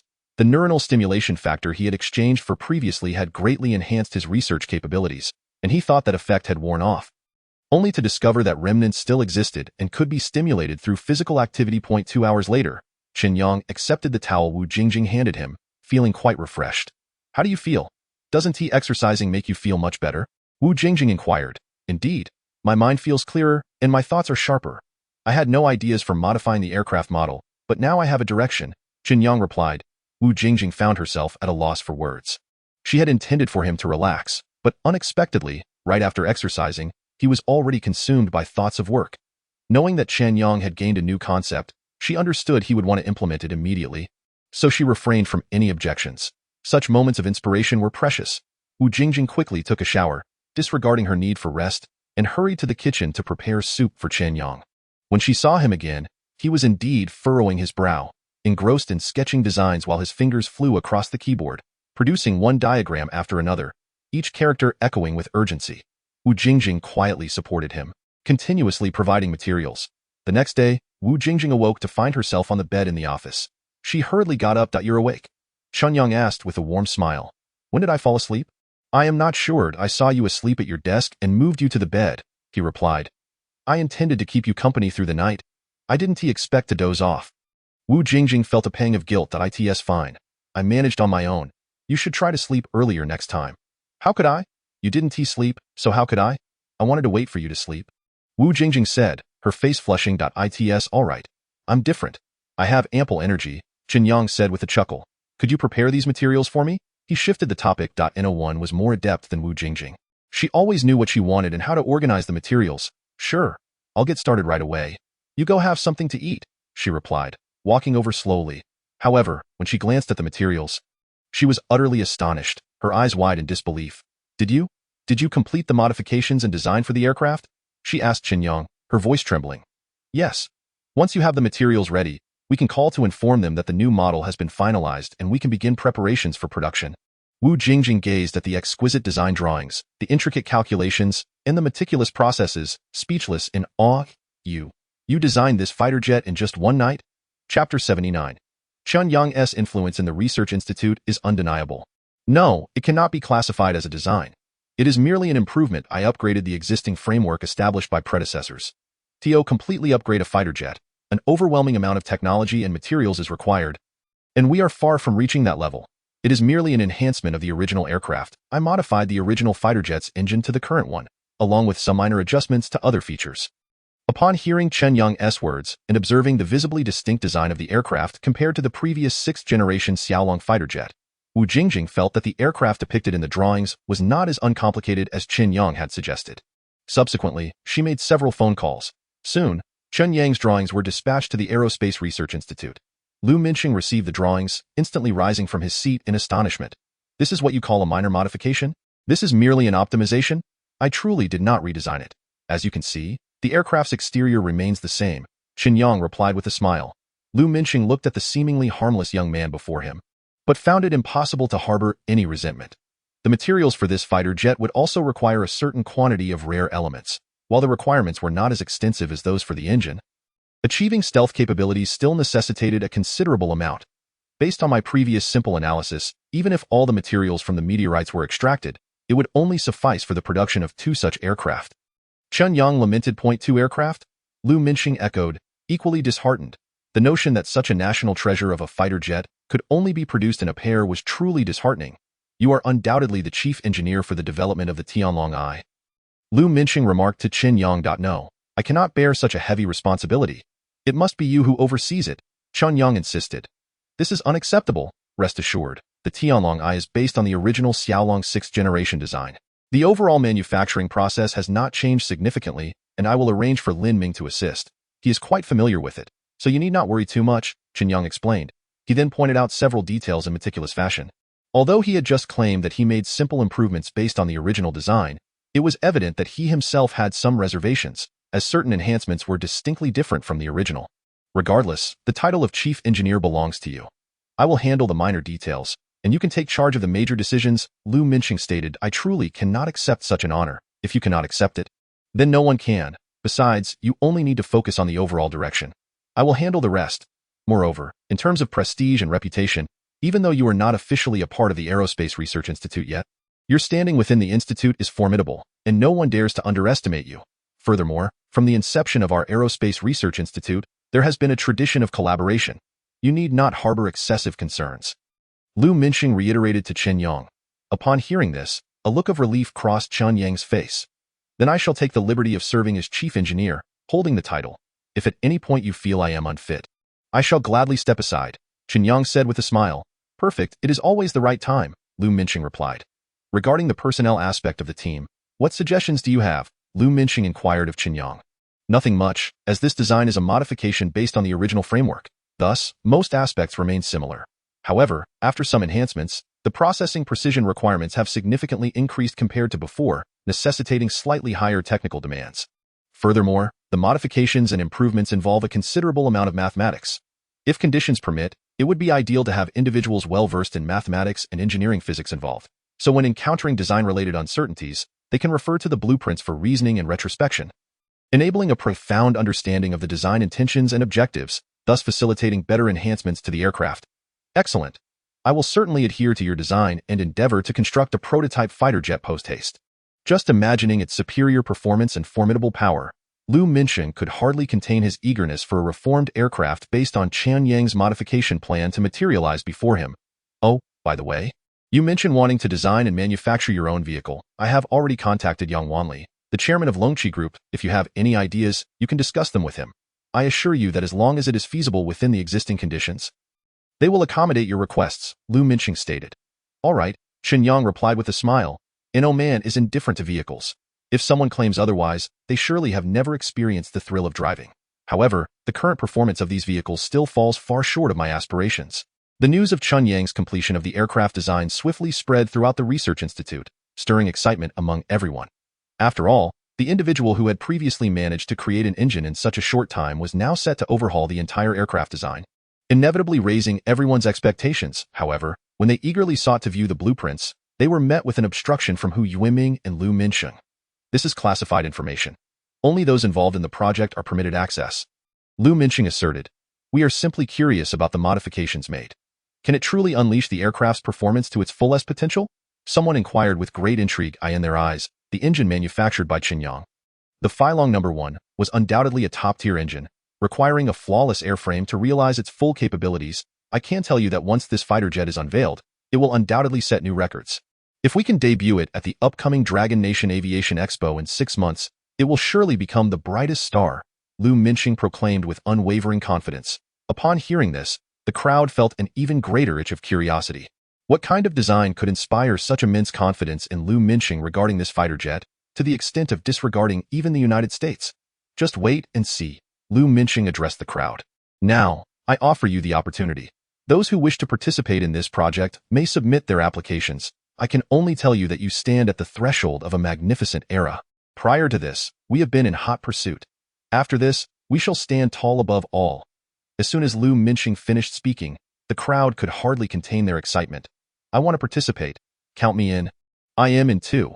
I cannot miss such an excellent project. Within moments, numerous individuals had signed up. Lu Minsheng and Hu Yuiming exchanged wry smiles, realizing that Chen Yang's influence within the research institute was no less compelling than theirs. As Chen Yang began to assemble his team and prepare for the project, Wu Jingjing approached to report on the situation regarding the South Korean electromagnetic attenuation paper. The South Koreans are making a fuss again. They are planning to conduct an electromagnetic cannon test in 3 days, intending to embarrass us with real results and make us lose face on the global stage. The editorial board of the American journal Science has also released a statement declaring that if the South Korean electromagnetic cannon test succeeds, they will accuse us of plagiarism, retract our submission, and permanently refuse to publish our papers. Chapter 80. Ships may sink, I may perish, but Chen Yang must not be endangered. Accusing us of plagiarism? Retracting our papers? Permanently refusing to publish our work? Ha, what a show of arrogance! Chen Yang scoffed. Which institution is he affiliated with? Professor Park Buching from the H-Country Sanqing Group's Electromagnetic Physics Department, Wu Jingjing replied. H-Country, Sanqing Group, Park Buching. Understood, I'll settle the score with them 3 days hence, Chen Yang stated calmly. Settle the score together? Wu Jingjing asked, somewhat incredulously. Yes, together. All right, I trust you. Let them continue their antics for another 3 days. At that moment, Park Buching was holding a press conference to eye in front of the cameras. He displayed an air of righteous indignation, portraying himself as a victim, while the international academic community, particularly in the field of physics, was keenly observing the developments. They were eager to see how the situation would unfold. From the evidence presented thus far, it appeared unfavorable for Zhang Jie and Pang Lijuan. Moreover, H-Country possessed original data and authentic prototypes, with some even confirming that this incident was indeed a case of Dragon Country's prior plagiarism. This is not the first time such a situation has occurred in Dragon Country's academic circles. It is hardly surprising, someone remarked sarcastically. What shamelessness! Do they think everyone else is blind? This time, they must pay the price. The crowd attending the press conference and the researchers from H-Country were fervently cheering for Park Buching. Meanwhile, the staff at the Lunka Institute were infuriated by the live broadcast, fully aware that the creation was indeed the work of Chen Yang and his team. Chen Yang, rest assured, we have plenty of evidence. If they dare to act recklessly, we will take them to the international court, one of them assured Chen Yang. They feared Chen Yang might lose his composure, as anyone would under such disgusting circumstances. Don't worry, I am fine, Chen Yang replied with a smile. Aren't they planning to conduct their experiment? We might as well conduct ours simultaneously to see how far H-Country has progressed. Chen Yang grinned as he said this. He then directly called Shuigang. I've concocted a little gadget that I want to test. Ideally, it should be in international waters where there are no sovereignty disputes. A little gadget? What kind of gadget? Can it be equipped? Shuigang asked urgently. It should be feasible, Chen Yang said with a smile. Great, great, great. Just wait. I will ensure we find such a location by tomorrow morning, Shuigang assured. The next day, Shuigang's call reached Wu Jingjing early. The location has been found, a public maritime area in the East China Sea. The conditions are quite suitable, with minimal wind, and the weather forecast indicates no significant storms over the next few days. Thank you, old Shui, Wu Jingjing replied. What are you planning to do? Shuigang asked with a smile. Preparing to prove that thing is our creation. Then why go to sea? Why not just stay in international waters? It would be more convincing that way, Chen Yang replied with a grin.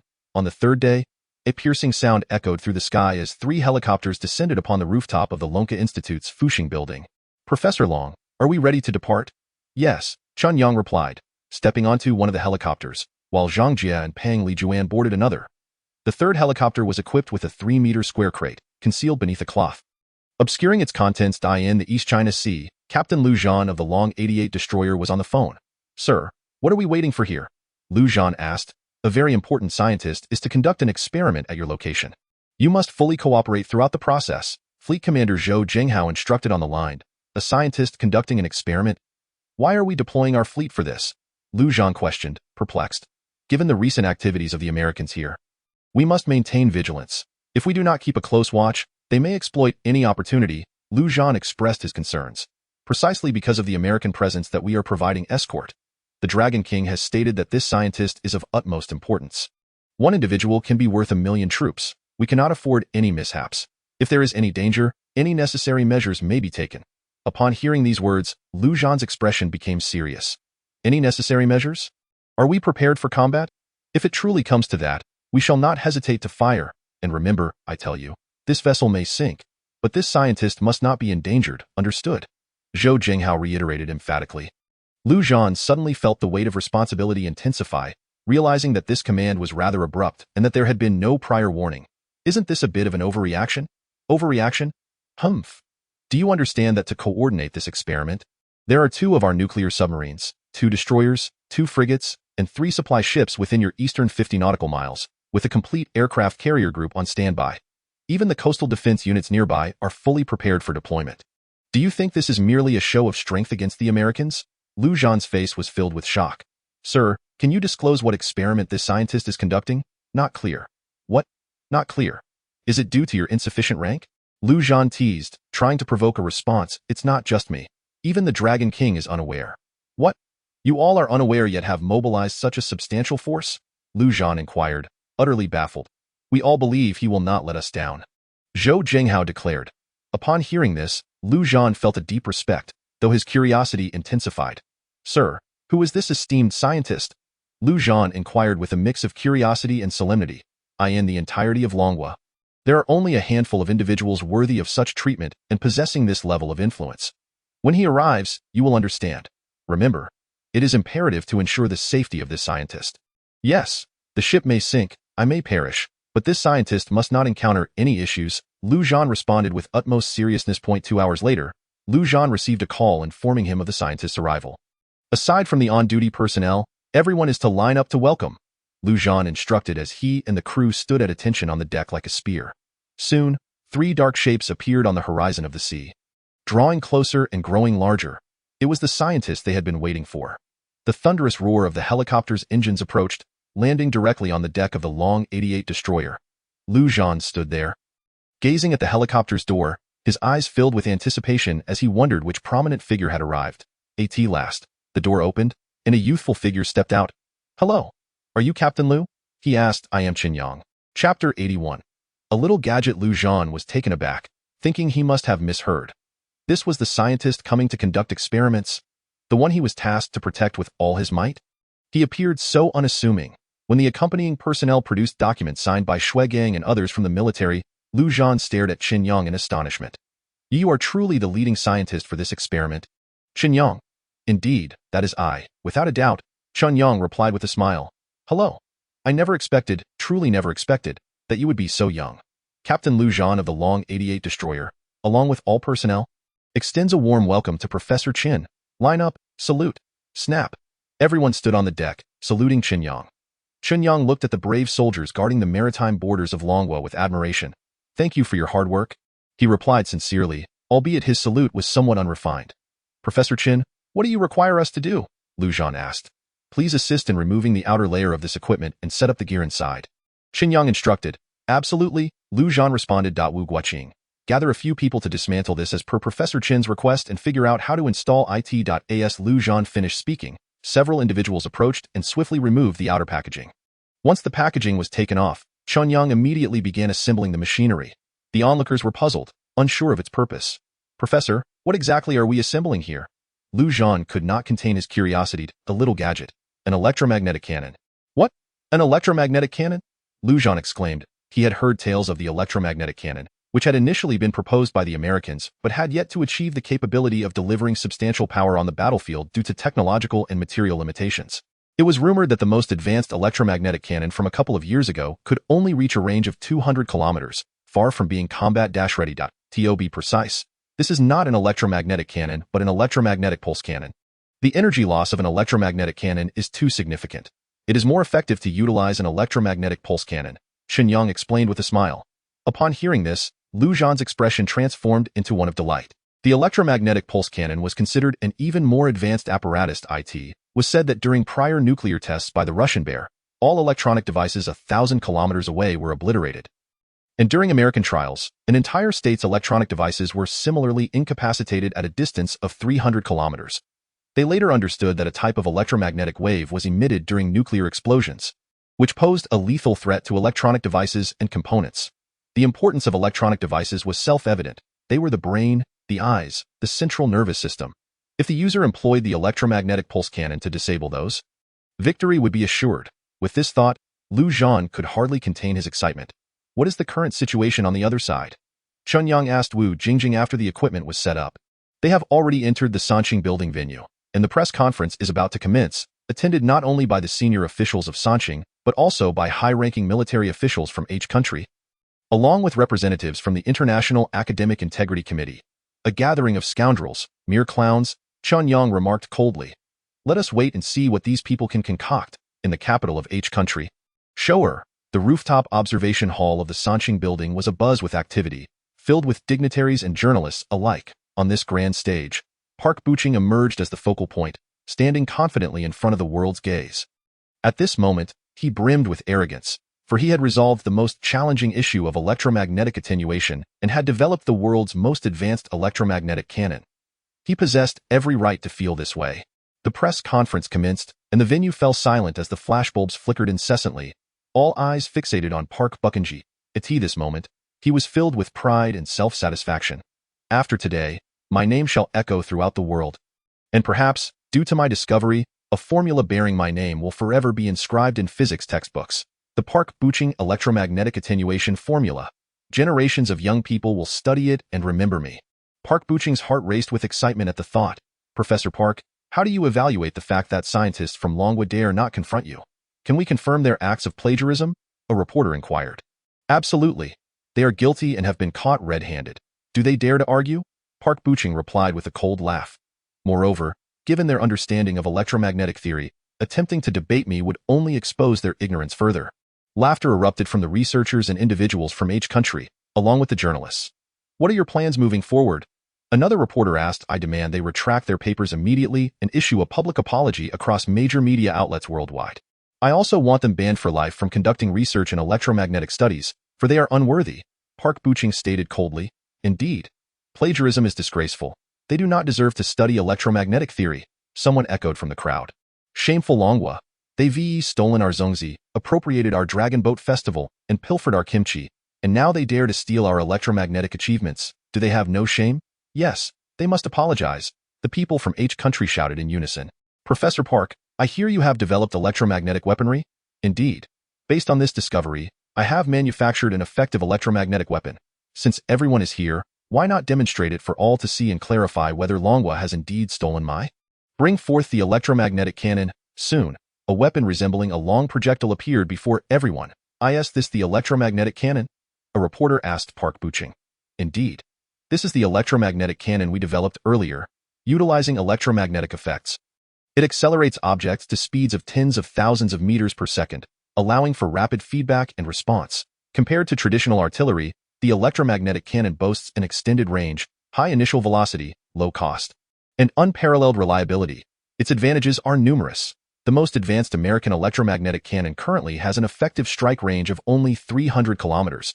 Our version can strike at 700 kilometers, twice that of the Americans. Moreover, its power is even greater. The people from each country were nearly ecstatic upon hearing this revelation. Now, let me demonstrate the power of this electromagnetic cannon. Hearing this, the crowd erupted with excitement, seemingly believing that if the electromagnetic cannon succeeded, they would truly surpass the Americans. Chapter 82. Experience the ultimate power of electromagnetic attenuation theory now. I declare, initiate. As Park Buching's voice fell, a deep humming emanated from the long cannon barrel, reverberating with an immense sound. Fire! Park Buching shouted. Boom! A thunderous explosion echoed. Then, everyone witnessed a shadow shoot forth from the cannon's chamber. The shadow moved with such incredible speed that they had no time to react, the projectile shooting upward into the sky and vanishing in the blink of an eye. Look, the Starlink 8 satellite has captured its image. The speedometer indicates it is currently traveling at 60,000 meters per second, 60 kilometers per second, 176 Mach. That's dozens of times faster than a missile. My goodness, is this the electromagnetic cannon? Astonishing. Everyone was astounded, turning their attention to the screen. The display continued to show the projectile hurtling through the air, and mere seconds later, a massive explosion wave appeared over the East China Sea. The crowd gazed at the explosion wave, rendered speechless. Incredible, absolutely incredible. Is this electromagnetic weaponry? Indeed, this is electromagnetic weaponry. I hereby announce that as of today, each country officially enters the era of electromagnetic weaponry. With this electromagnetic weaponry, even missiles are mere toys in its presence, Park Buchung proclaimed with immense pride. Applause erupted from the audience. Especially the citizens of each country are overwhelmed with excitement. The hero. Professor Park is a hero of the entire nation. The crowd below is fervently shouting at Park Buchung, some even appearing almost delirious. Park Buchung gazes at the throng beneath him, a flash of pride crossing his face. Now, seeing this electromagnetic cannon, you should be aware of who established the theory of electromagnetic attenuation. Right? Park Buchung remarks with a cold smile directed at the crowd below. Facts speak louder than words. Does this not serve as proof of everything? Hearing this, the members of the International Academic Integrity Committee seated below cannot help but nod. At that moment, a secretary approaches. Professor Park, a behind-the-scenes mentor from Long Country regarding electromagnetic attenuation, wishes to speak with you. Humph. Only now do they think to seek my counsel. Do they not find it too late? Park Buchung sneers. He then instructs his assistant. Connect the call and put it on speaker. I am curious to see how they will attempt to wriggle out of this one. The call is connected. And a foreign voice from Long Country comes through. I just viewed your electromagnetic cannon and was quite disappointed. You copied the theory, yet you executed it poorly. Such a high-caliber paper, and you produced this third-rate version? Chen Yang states, filled with exasperation. Watch closely. Soon you will experience the ultimate power of the electromagnetic attenuation theory. Chen Yang chuckles coldly. Ultimate power? Humph. Surely, you must have missed the recent satellite broadcast. An initial velocity of 60,000 meters per second, 176 Mach, is several times the speed of a missile. Have you Long Country ever witnessed such a feat? If you have the courage, come forth to debate. Hiding in the shadows and resorting to petty tricks, what does that amount to? Park Buchung retorts to Chen Yang. Debate? Confrontation? You are unworthy. You wish to prove your claims with tangible evidence? Well, I also have some modest achievements to showcase. Chen Yang replies wistfully. You too? Humph. It seems Long Country's ability to replicate is unparalleled. In such a short time, you have created another imitation. Park Buchung smirks. If you have something to show, present it. Turn on the camera and let me see what you have constructed. Want to see? Chen Yang scoffs. You are not worthy, however. You will soon experience it firsthand. Humph. Engaging in theatrics. What a charade. Long Country revels in boasting and grandstanding. When truly challenged, they produce nothing. The audience from each country, upon hearing Chen Yang's words, exchanges knowing smirks. Just as the crowd is bantering and mocking, the live broadcast abruptly cuts off. What is happening? Why is there no signal? Why can't we connect? The once tranquil observation hall suddenly erupts into chaos. A significant portion of the attendees finds their phones without signal. Faced with this unexpected situation, the previously seated CEO, Li Juni, stands up abruptly. At this moment, a technical supervisor rushes in from outside. Boss, it's bad. We've just received information that our number 8 communication satellite has suddenly been subjected to unknown radiation interference and has completely lost contact. What? Lost contact? Wasn't it functioning just fine moments ago? Yes, but it has inexplicably gone silent. The Aerospace Center reports that no signals can be detected, and all backup lines have been disconnected. Li Juni is somewhat enraged. Such an important event has led to a signal interruption. However, he is also filled with uncertainty. Initially, satellites may experience malfunctions, but they should never completely lose contact. Investigate. Conduct the inquiry immediately. The chairman of the board of the Samsung Group, Li Juni's face turns grim. Today was meant to be a day to shine on the world stage. Yet at this critical moment, such an incident occurs, inciting his fury. Soon, someone returns. Chairman, this is terrible. Our Tianyan number 8 satellite is beyond repair. What? Repeat that. Li Juni instantly bolts upright, staring incredulously at the person. Chairman, it truly is irreparable. This information just came in from the satellite. Several electronic components have been burned out. The optical sensors and signal receivers have all suffered irreversible damage. All signs indicate that this satellite is finished. What is the cause? We suspect it was affected by intense radiation electromagnetic flow from a solar eruption, which directly destroyed the satellite.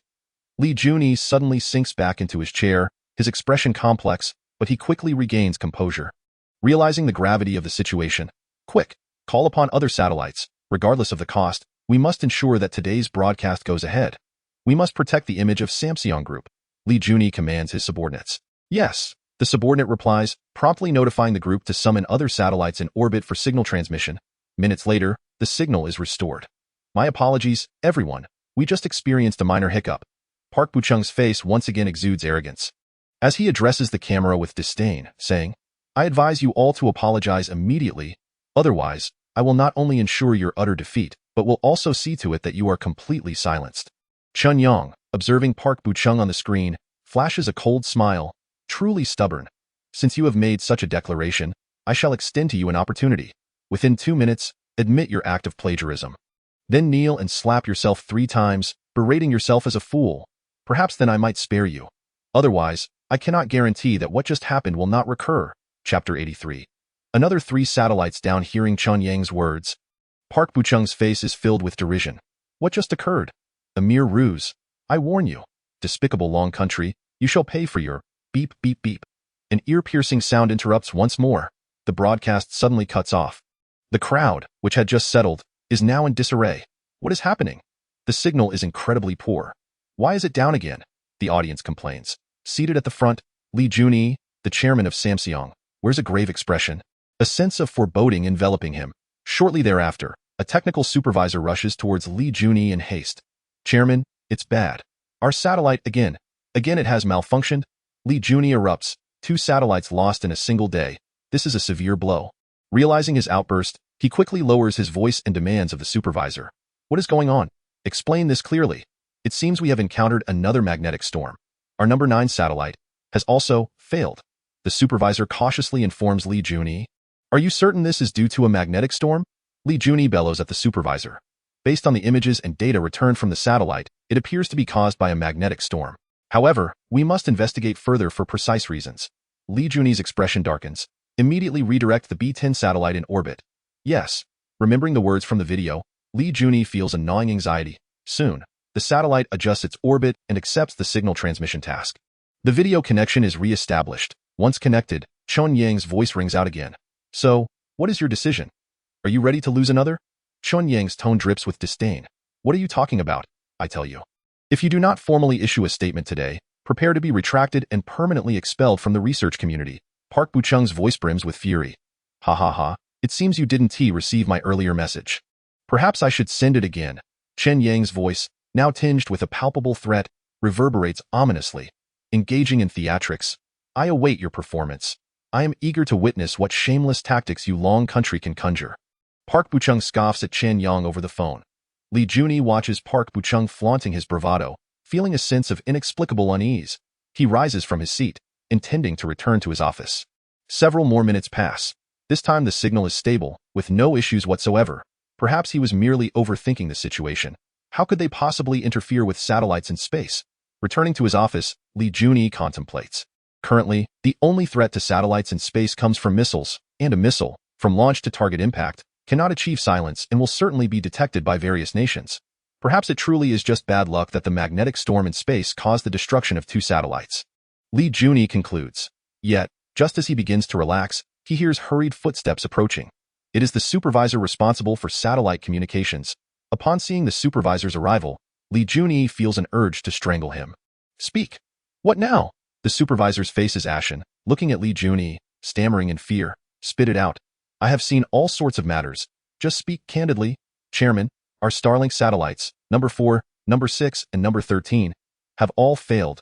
Currently, communication across many regions of each country has completely ceased. What? What did you say? Repeat that. Li Juni bolts upright, gripping the supervisor. Chairman, we have just lost 3 Starlink satellites, and global communication coverage is compromised. The supervisor reports with a mournful countenance. Bang. Upon hearing this news, Li Juni collapses back into his chair. His face is pale as a sheet. Chairman, Chairman, wake up, wake up, the supervisor cries out. Those nearby, witnessing this scene, rush over. Beside him, the health doctor hurriedly administered a back massage to the chairman, and with a swift injection of a stimulant, Li Junyi gradually regained consciousness. After a considerable period, he finally began to compose himself. Chairman, how do you feel? Inquired the beautiful secretary beside him, directing her question at Li Junyi. He paid her no heed, his gaze fixated on the television broadcast before him. The press conference was still ongoing, and it seemed that the people of Long Nation were feeling guilty, as they had shown no further reaction aside from their earlier theatrics. Meanwhile, the internet buzzed with praise for Professor Park, with some even suggesting he deserved the title of national hero. Li Junyi remained unresponsive, his eyes glued to the screen. At last, the voice of the Long Nation representative echoed once more. So, how do you find the gifts I just presented? One by one is rather dull, isn't it? Wouldn't it be more exhilarating to have 3 at once? Your time is running short. I'll grant you 2 more minutes. If you fail to seize this opportunity, perhaps I should prepare for a 5-star alignment. The audience watching the televised event, including Park Buching, wore expressions of confusion and disdain upon hearing Chen Yang's remarks. Yet for Li Junyi and his supervisor, those words struck like thunder. Li Junyi sprang from his chair, racing towards the rooftop. 13 satellites had already been compromised, with only 8 remaining. An unexpected failure could not be tolerated. Absolutely not. On board the destroyer 088 in the East China Sea, Liu Zhan and his colleagues were transfixed by the live footage of Park Buching gesturing grandly, their fists clenched in frustration, wishing they could unleash anti-aircraft fire upon him. Professor Chen, is there an issue with your equipment? Why is there no response whatsoever? They had just witnessed Chen Yang fire 3 rounds from the electromagnetic pulse cannon, yet it seemed to have had no effect. While Park Buching appeared unfazed, patience, let the bullets fly for a moment. Chen Yang replied with a smile to INH Nation. Upon hearing Chen Yang's words, Park Buching's expression turned even more contemptuous. Cowardly dragon people. Afraid to show their faces, is it shame that keeps you from admitting your theft? If you have the guts, step forward. Below, the reporters continued to snap photos, sensing that the Long Nation's plagiarism was now undeniable. What a disgrace. They exhibited no academic integrity whatsoever. Embarrassed to be associated with them, the H Nation spectators gazed up at Park Buching on stage, their faces filled with admiration. Teo boldly denounced the Long Nation in front of so many media outlets. Park Buching was indeed the first to do so. We need heroes like Professor Park. As Park Buching absorbed the audience's discussions, he felt invigorated. In that moment, he stood at the center of the stage, basking in the attention of the world. However, just as he reveled in his glory, an abrupt voice pierced through the air. Shut your mouth, you bastard.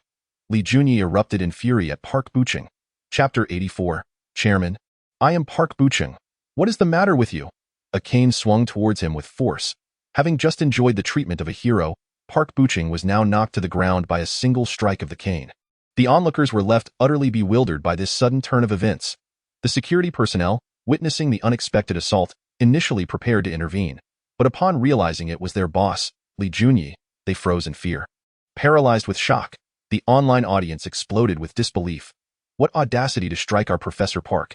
Is this person insane? Upstairs, mind your words. Believe me, your phone will explode because of what you just said. Oh no. I was wrong. That's my father, Li Junyi. I am an unfilial son. I was wrong. Why did father strike Professor Park? The crowd was left in utter confusion.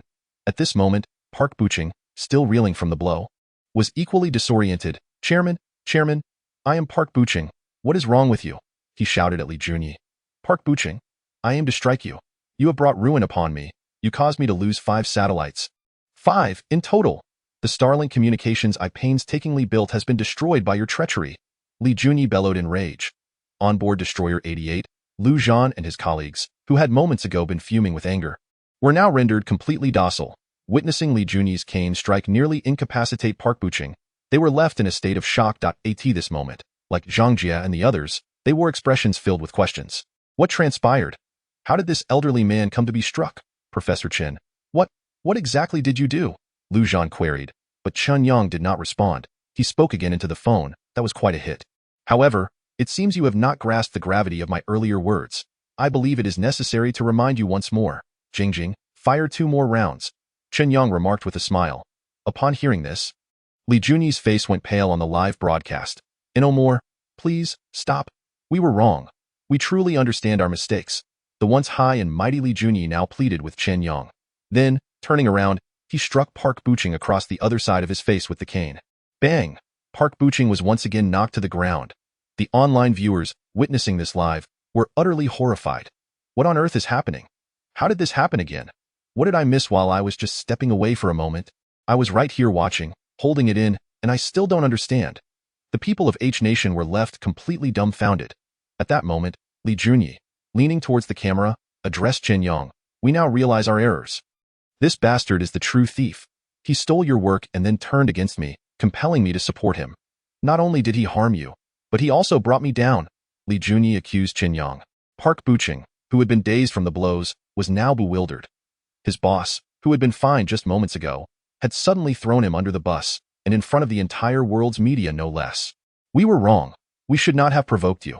I assure you, I will apologize and clarify our mistakes on all major websites and platforms. This theory of electromagnetic attenuation was discovered by you. He, Park Buching, is the thief. Chapter 85. None will be published in Nature or Science, for you are unworthy. Li Junyi was utterly terrified. With only 13 satellites in total, if they all malfunctioned, not only would communications be disrupted, but the entire commercial empire could collapse. Everyone present was rendered speechless, astonished by this sudden turn of events. How could the president of the Songxing Group commit such an act? It is all his doing. Li Junyi shouted at the screen. Then, he turned and dragged the already down Park Buching over. Speak. How did you plagiarize the achievements of the Long Nation? How did you deceive us into investing in your electromagnetic cannon? Li Junyi roared at Park Buching, as if interrogating a criminal. The crowd, equally bewildered, began to capture the moment fervently with their cameras. Hearing Li Junyi's accusations, Park Buching's face twisted in despair as he looked into the cameras. Then at Li Junyi, and finally at the surrounding spectators who regarded him as a mere spectacle. His expression became one of utter defeat. Having anticipated a day of glory, he found himself instead facing disgrace and ruin. He felt an overwhelming sense of injustice. What happened? What exactly transpired? Boss, tell me, so I can understand this clearly. Park Buching implored Li Junyi. I have always detested plagiarists, yet you chose to steal. How dare you question me about what transpired? Li Junyi retorted angrily. Park Buching forced a bitter smile. Did you make some sort of deal with them? He asked Li Junyi. Even at this point, you still dare to feign ignorance. Where did you obtain this data? You had made no progress in researching electromagnetic physics previously. How did you suddenly achieve such remarkable advancements? Do not think for a moment that I am unaware of your dealings with Choi Haomin. I had my suspicions, but only upon hearing this gentleman's reminder did I finally understand. I loathe your kind. Kneel and apologize. You must kneel and apologize. You are a disgrace to the field of electromagnetic physics, and a disgrace to the entire H Nation's scientific community. Today, we must provide everyone with an explanation. Li Junyi's fury was palpable, wishing he could devour Park Buching whole. If one must steal, then at least do so without boasting about it. How could he have been so foolish as to believe his lies? Is this what he meant when he said the Long Nation had no means to retaliate? Is this what he deemed absolute safety? Scoundrel, boss, you cannot treat me this way. You once, scoundrel, do you dare to speak nonsense again? Another strike of the cane landed heavily across Park Buching's face. Confess how you plagiarized these papers. How did you steal others' achievements? If you utter even a single incorrect word, I will end you right now, Li Junyi shouted at him. Initially, Park Buching had intended to continue arguing, but fear flickered in his eyes. While others may not know the terror embodied by the man before him, he was all too aware that at this juncture, although he could not fathom why Li Junyi was so frightened, one thing was clear. He had become a pawn, with no chance of redemption. This is my fault. It is all my fault. I was blinded by greed. I exploited Choi Mingzhu and, while in Huaxia, stole the achievements of the Long Institute. I was wrong. I am guilty. I should not have acted this way. Park Buching began to confess before the cameras. In the realm of the internet, those who initially held high hopes for Park Buching, even going so far as to extol him as a scientist, now find themselves utterly bewildered. They have subsequently erupted into furious tirades. How could such a scoundrel exist in our great nation? How could one who claims the title of scientist be so disgraceful? Why do you not take your own life? What purpose do you serve in this world? Meanwhile, those present at the scene are in complete chaos. Initially, they believed that Park Buching would fulfill their sense of national pride and ethnic dignity. But now, that fragile sense of self-worth has shattered into a million pieces. Scoundrel. Repeat that again. Did you or did you not plagiarize? Someone, in a fit of rage, hurled an object directly at Park Buching's face. And the earlier air of confidence and pride has vanished completely. Park Buching lies on the ground, bloodied and beaten. while those around him relentlessly assault him. Li Junyi gazes into the camera, his expression laden with remorse. On behalf of the Sanshin Group, I extend my sincerest apologies to the authors of the stolen papers and, in my personal capacity, offer a compensation of $5 million. Furthermore, we will issue a clarification across major media outlets. My sincerest apologies, Li Junyi bows respectfully, his demeanor fraught with caution and trepidation. As for those members of the so-called Academic Integrity Committee present, they too are taken aback by the swift turn of events. Unable to comprehend the rapid shift in acknowledgement. What transpired remains a mystery to them. However, there is no turning back now. Even Park Buching, who summoned them, has been brought to his knees, leaving them powerless. They then addressed the foreign cameras. We are currently verifying. The article on electromagnetic attenuation originates from Longhua, and there are no allegations of plagiarism. We welcome the author of that article to continue submitting their work in the future, yielding even more significant contributions. Upon hearing this, Chen Yang on the other end of the line lets out a cold laugh. Go back and inform your editor and the chief reviewer. Henceforth, no article from the Long Institute of Science will be published in Nature or Science. For you are unworthy. Chen Yang's tone is icy, laden with arrogance. The experts from the Integrity Committee seated below immediately furrow their brows upon hearing his words. Some are even outraged. What is this Longhua person saying? Translator, are you certain you did not make a mistake in your translation? The translator nervously wipes the sweat from their brow.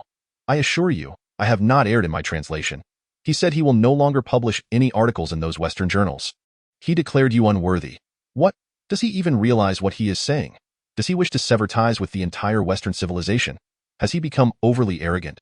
Just because he has published a couple of minor papers. Does he truly consider himself a significant figure? One of the deputy reviewers from Science wears a grim expression. He then grabs the nearby microphone, his face set in stern resolve. Longhua person, you must consider the consequences of your words. I am giving you another chance. Apologize immediately, and I will pretend you never spoke. The chief reviewer coldly addresses Chen Yang. I say, you are unworthy. Did you hear that clearly? Chen Yang's voice rings out once more with chilling finality. Boom. The moment those words leave his lips, the entire hall is left in stunned silence. Such a declaration is akin to a bombshell dropped from the heavens. Who dares openly challenge authority? Who dares to declare they will not publish articles in the West? This very well. You had better remember your words.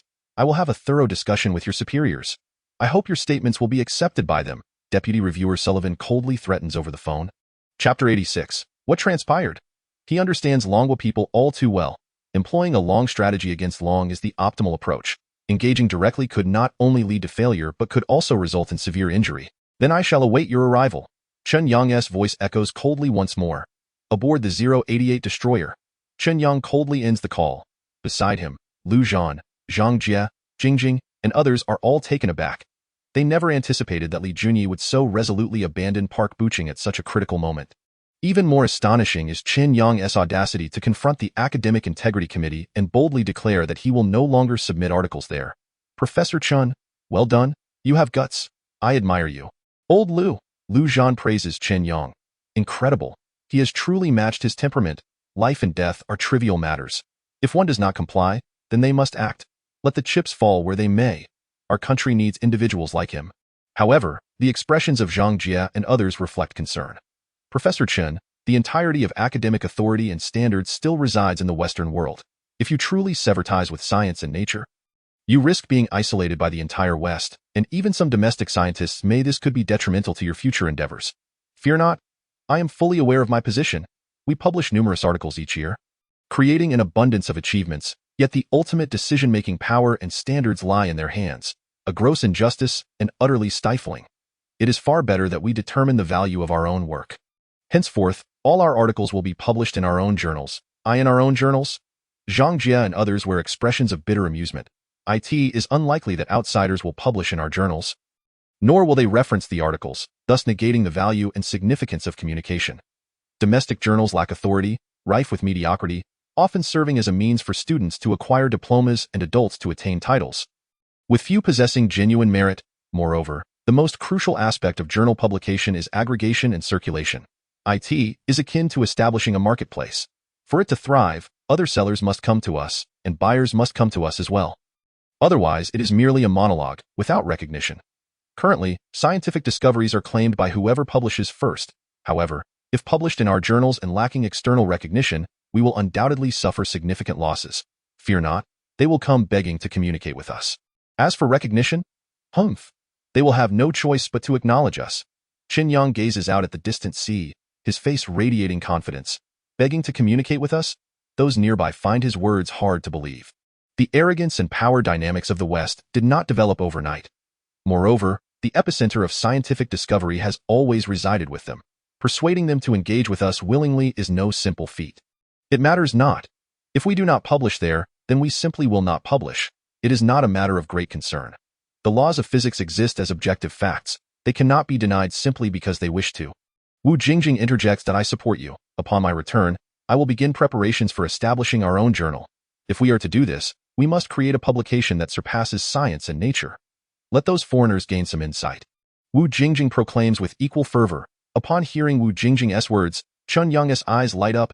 Indeed, Jingjing understands me. That is precisely my intention. Having been constrained by them for too long, our domestic research environment has been tainted in certain respects. The power of discourse and evaluation must return to us. Since they refuse to accept us, we shall establish our own system. Chen Yang asserts. For instance, had Chen Yang not developed the electromagnetic pulse cannon, had he not used facts to counter their assertions, it is likely that this invention and discovery would have fallen into the hands of H nation. Though such occurrences are rare, even one is sufficient to cause utter revulsion. While the group converses, a soldier suddenly approaches and whispers a few words in Lu Zhan's ear. Lu Zhan's expression shifts, and he greets Chen Yang before hastily making his way to the command center. This is Lu Zhan from the 088 destroyer. Please provide instructions. I am Admiral Zhou Jinghao, commander of the aircraft carrier fleet. What have you just done? Why have the American vessels and aircraft carriers suddenly retreated collectively from within 30 nautical miles? Commander Zhou Jinghao inquires, struggling to suppress his excitement. The Ninth Fleet of the United States has been maneuvering nearby, occasionally confronting us, with their most recent encounter just a few nautical miles away. What infuriates Zhou Jinghao even more is their reliance on their equipment advantage. When approaching, they often employ electronic reconnaissance aircraft to fly brazenly in space, utilizing reconnaissance gear to survey the surrounding hydrological environment and gather intelligence on our fleet's various equipment. However, constrained by various factors, we could only watch helplessly. Today, they even collected data right before our eyes. Yet just moments ago, alarms erupted on those aircraft carriers. As the alarms blared, the previously brazen electronic reconnaissance aircraft abruptly made an emergency landing on the aircraft carrier. Even the F-56 fighter jets followed suit, and the fleet, which had initially displayed a show of force, suddenly reversed course and began to retreat at high speed, almost as if fleeing. Zhou Jinghao had never witnessed such a phenomenon and suspected that something significant had transpired internally within the American ranks. Even contemplating the possibility of conflict elsewhere, he immediately reported the news to the military headquarters. After thorough analysis, the military confirmed that there were no issues. The sole explanation may be that Professor Chen's experimental weapon has exerted a formidable deterrent effect on them. They were frightened away in an instant. Upon hearing this, Zhou Jinghao was utterly stunned. As the commander of the fleet, he had long grown accustomed to the arrogance of the United States, their audacious incursions. In every ocean across the globe, be it the Pacific or the Atlantic, it was as if it were their personal swimming pool, arriving and departing at their whim. However, now, to be scared off by a mere experimental weapon. Zhou Jinghao could hardly believe it. Consequently, after ending the call, he promptly contacted Lu Zhan for clarification. We haven't done anything, Lu Zhan replied, somewhat perplexed. Haven't done anything? Wasn't Professor Chen conducting an experiment there? Zhou Commander inquired of Lu Zhan. What kind of experiment? Chapter 87. From now on, we must avoid the spotlight. Upon hearing Commander Zhou's words, Lu Zhan's expression shifted dramatically. The specifics of the experiment were unclear, but Professor Chen had mentioned that the device was an electromagnetic pulse cannon. Remarkably, that contraption was extraordinarily powerful. A few shots fired into the sky, and I felt nothing. But guess what? Li Junyi, the chairman of the Sanqing group from H country, hundreds of kilometers away, was utterly terrified. He knelt, begging for forgiveness. If you search now, you will see that H country has lost face on the world stage. I have never felt such exhilaration, Lu Zhan exclaimed to Commander Zhou. A few shots fired into the sky? Indeed. I didn't even see what was being shot at. I didn't even catch a glimpse of the actual projectiles, only a beam of light shooting up into the sky. I don't know what Li Junyi of H country was afraid of. Lu Zhan told Commander Zhou. After hanging up, Commander Zhou's face was etched with confusion. He then immediately redialed the military headquarters.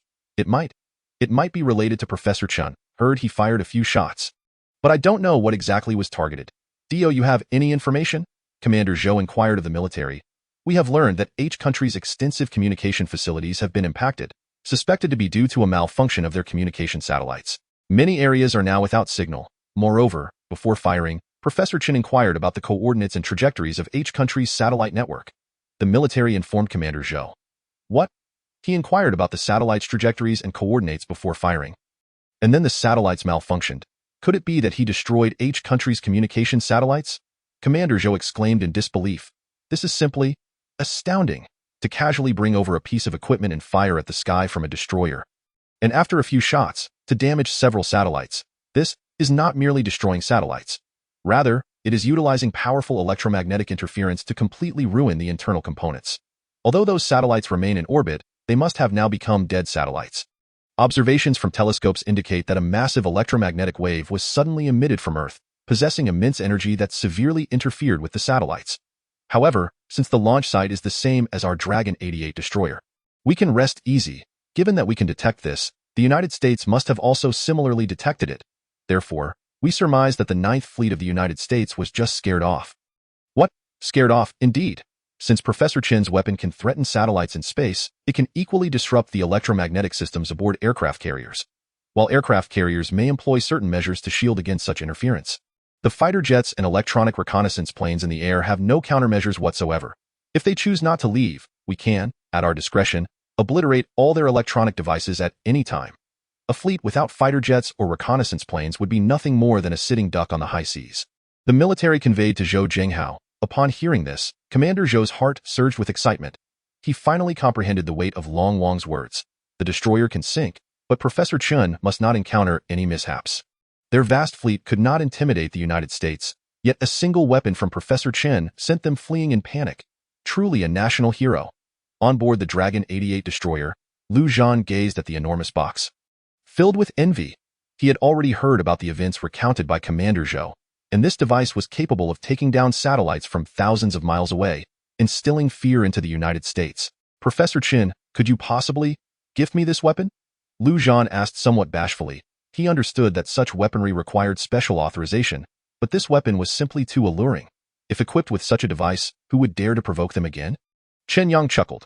This device is merely effective when it catches one off guard. Now that the United States is aware of its existence, they will undoubtedly expedite their research on countermeasures. Given that the electromagnetic pulse cannon primarily utilizes electromagnetic resonance to amplify and concentrate signals, it can be easily deciphered. I believe they will soon devise defenses. At the very least, a countermeasure for this weapon will be found. Therefore, keeping it around would be of little use, if you truly desire it.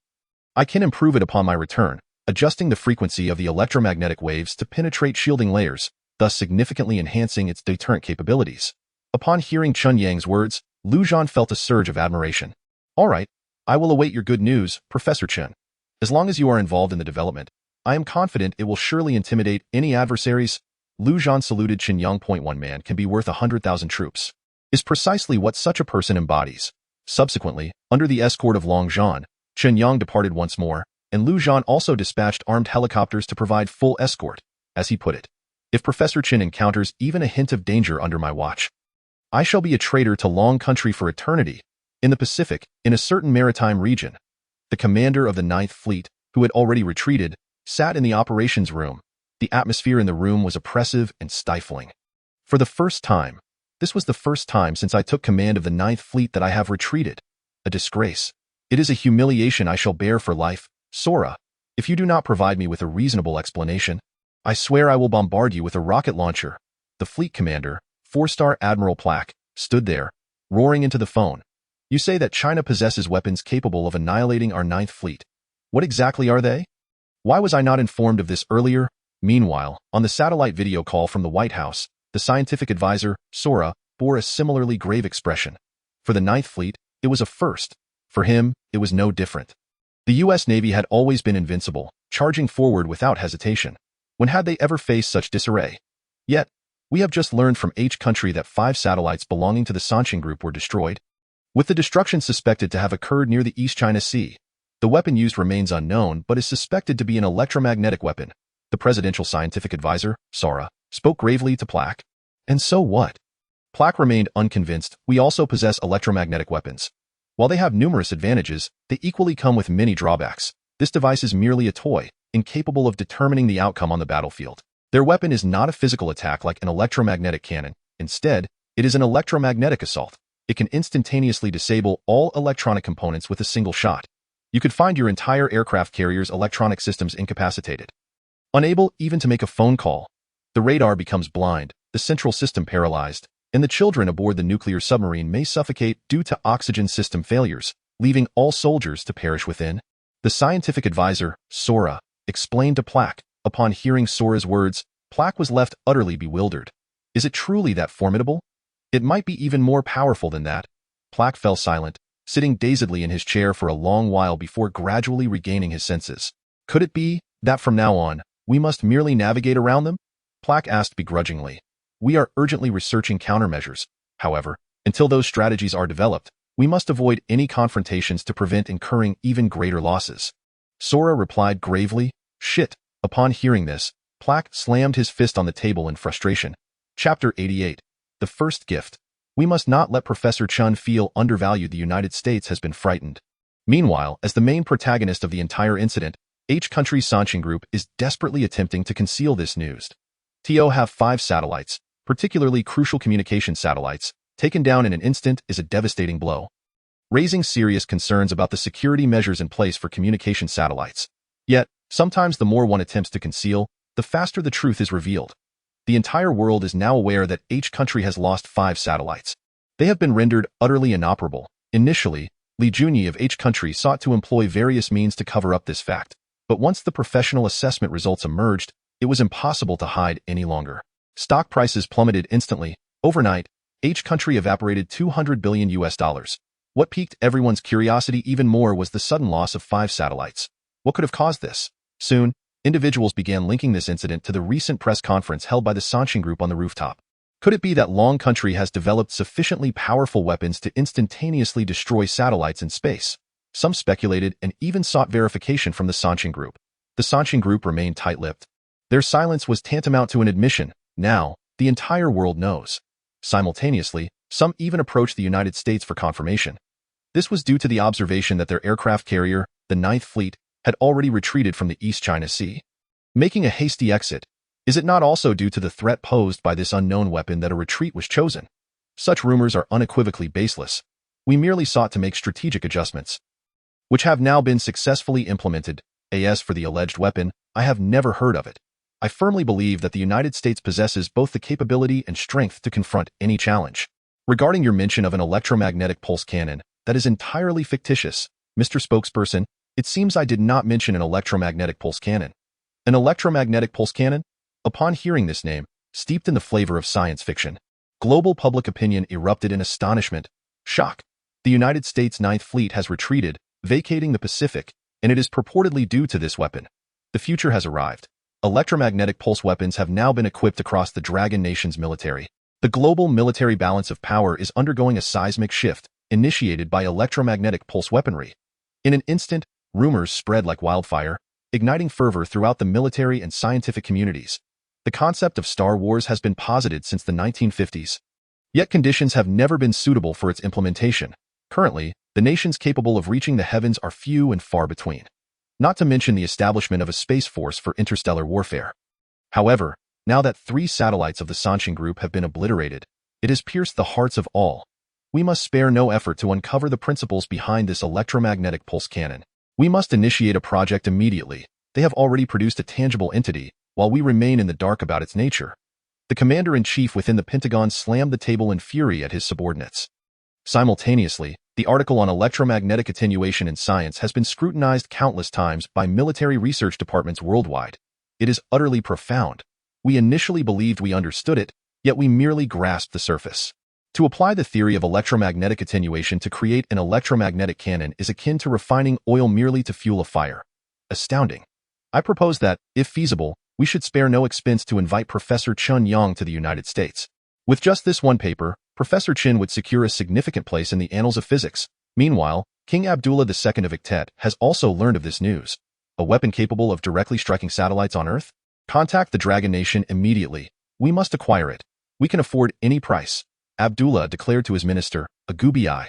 The current Iktet, equipped with specialized radar and the latest cruise missiles from the Dragon Nation, is more than capable of countering any external threats.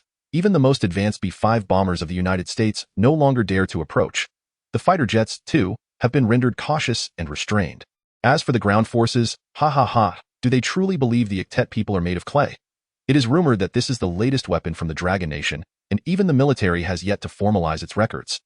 We may very well be unable to purchase it, a Gubi said to his brother. However, I have heard from outside sources that this weapon was developed by the same scientist responsible for the last groundbreaking radar technology.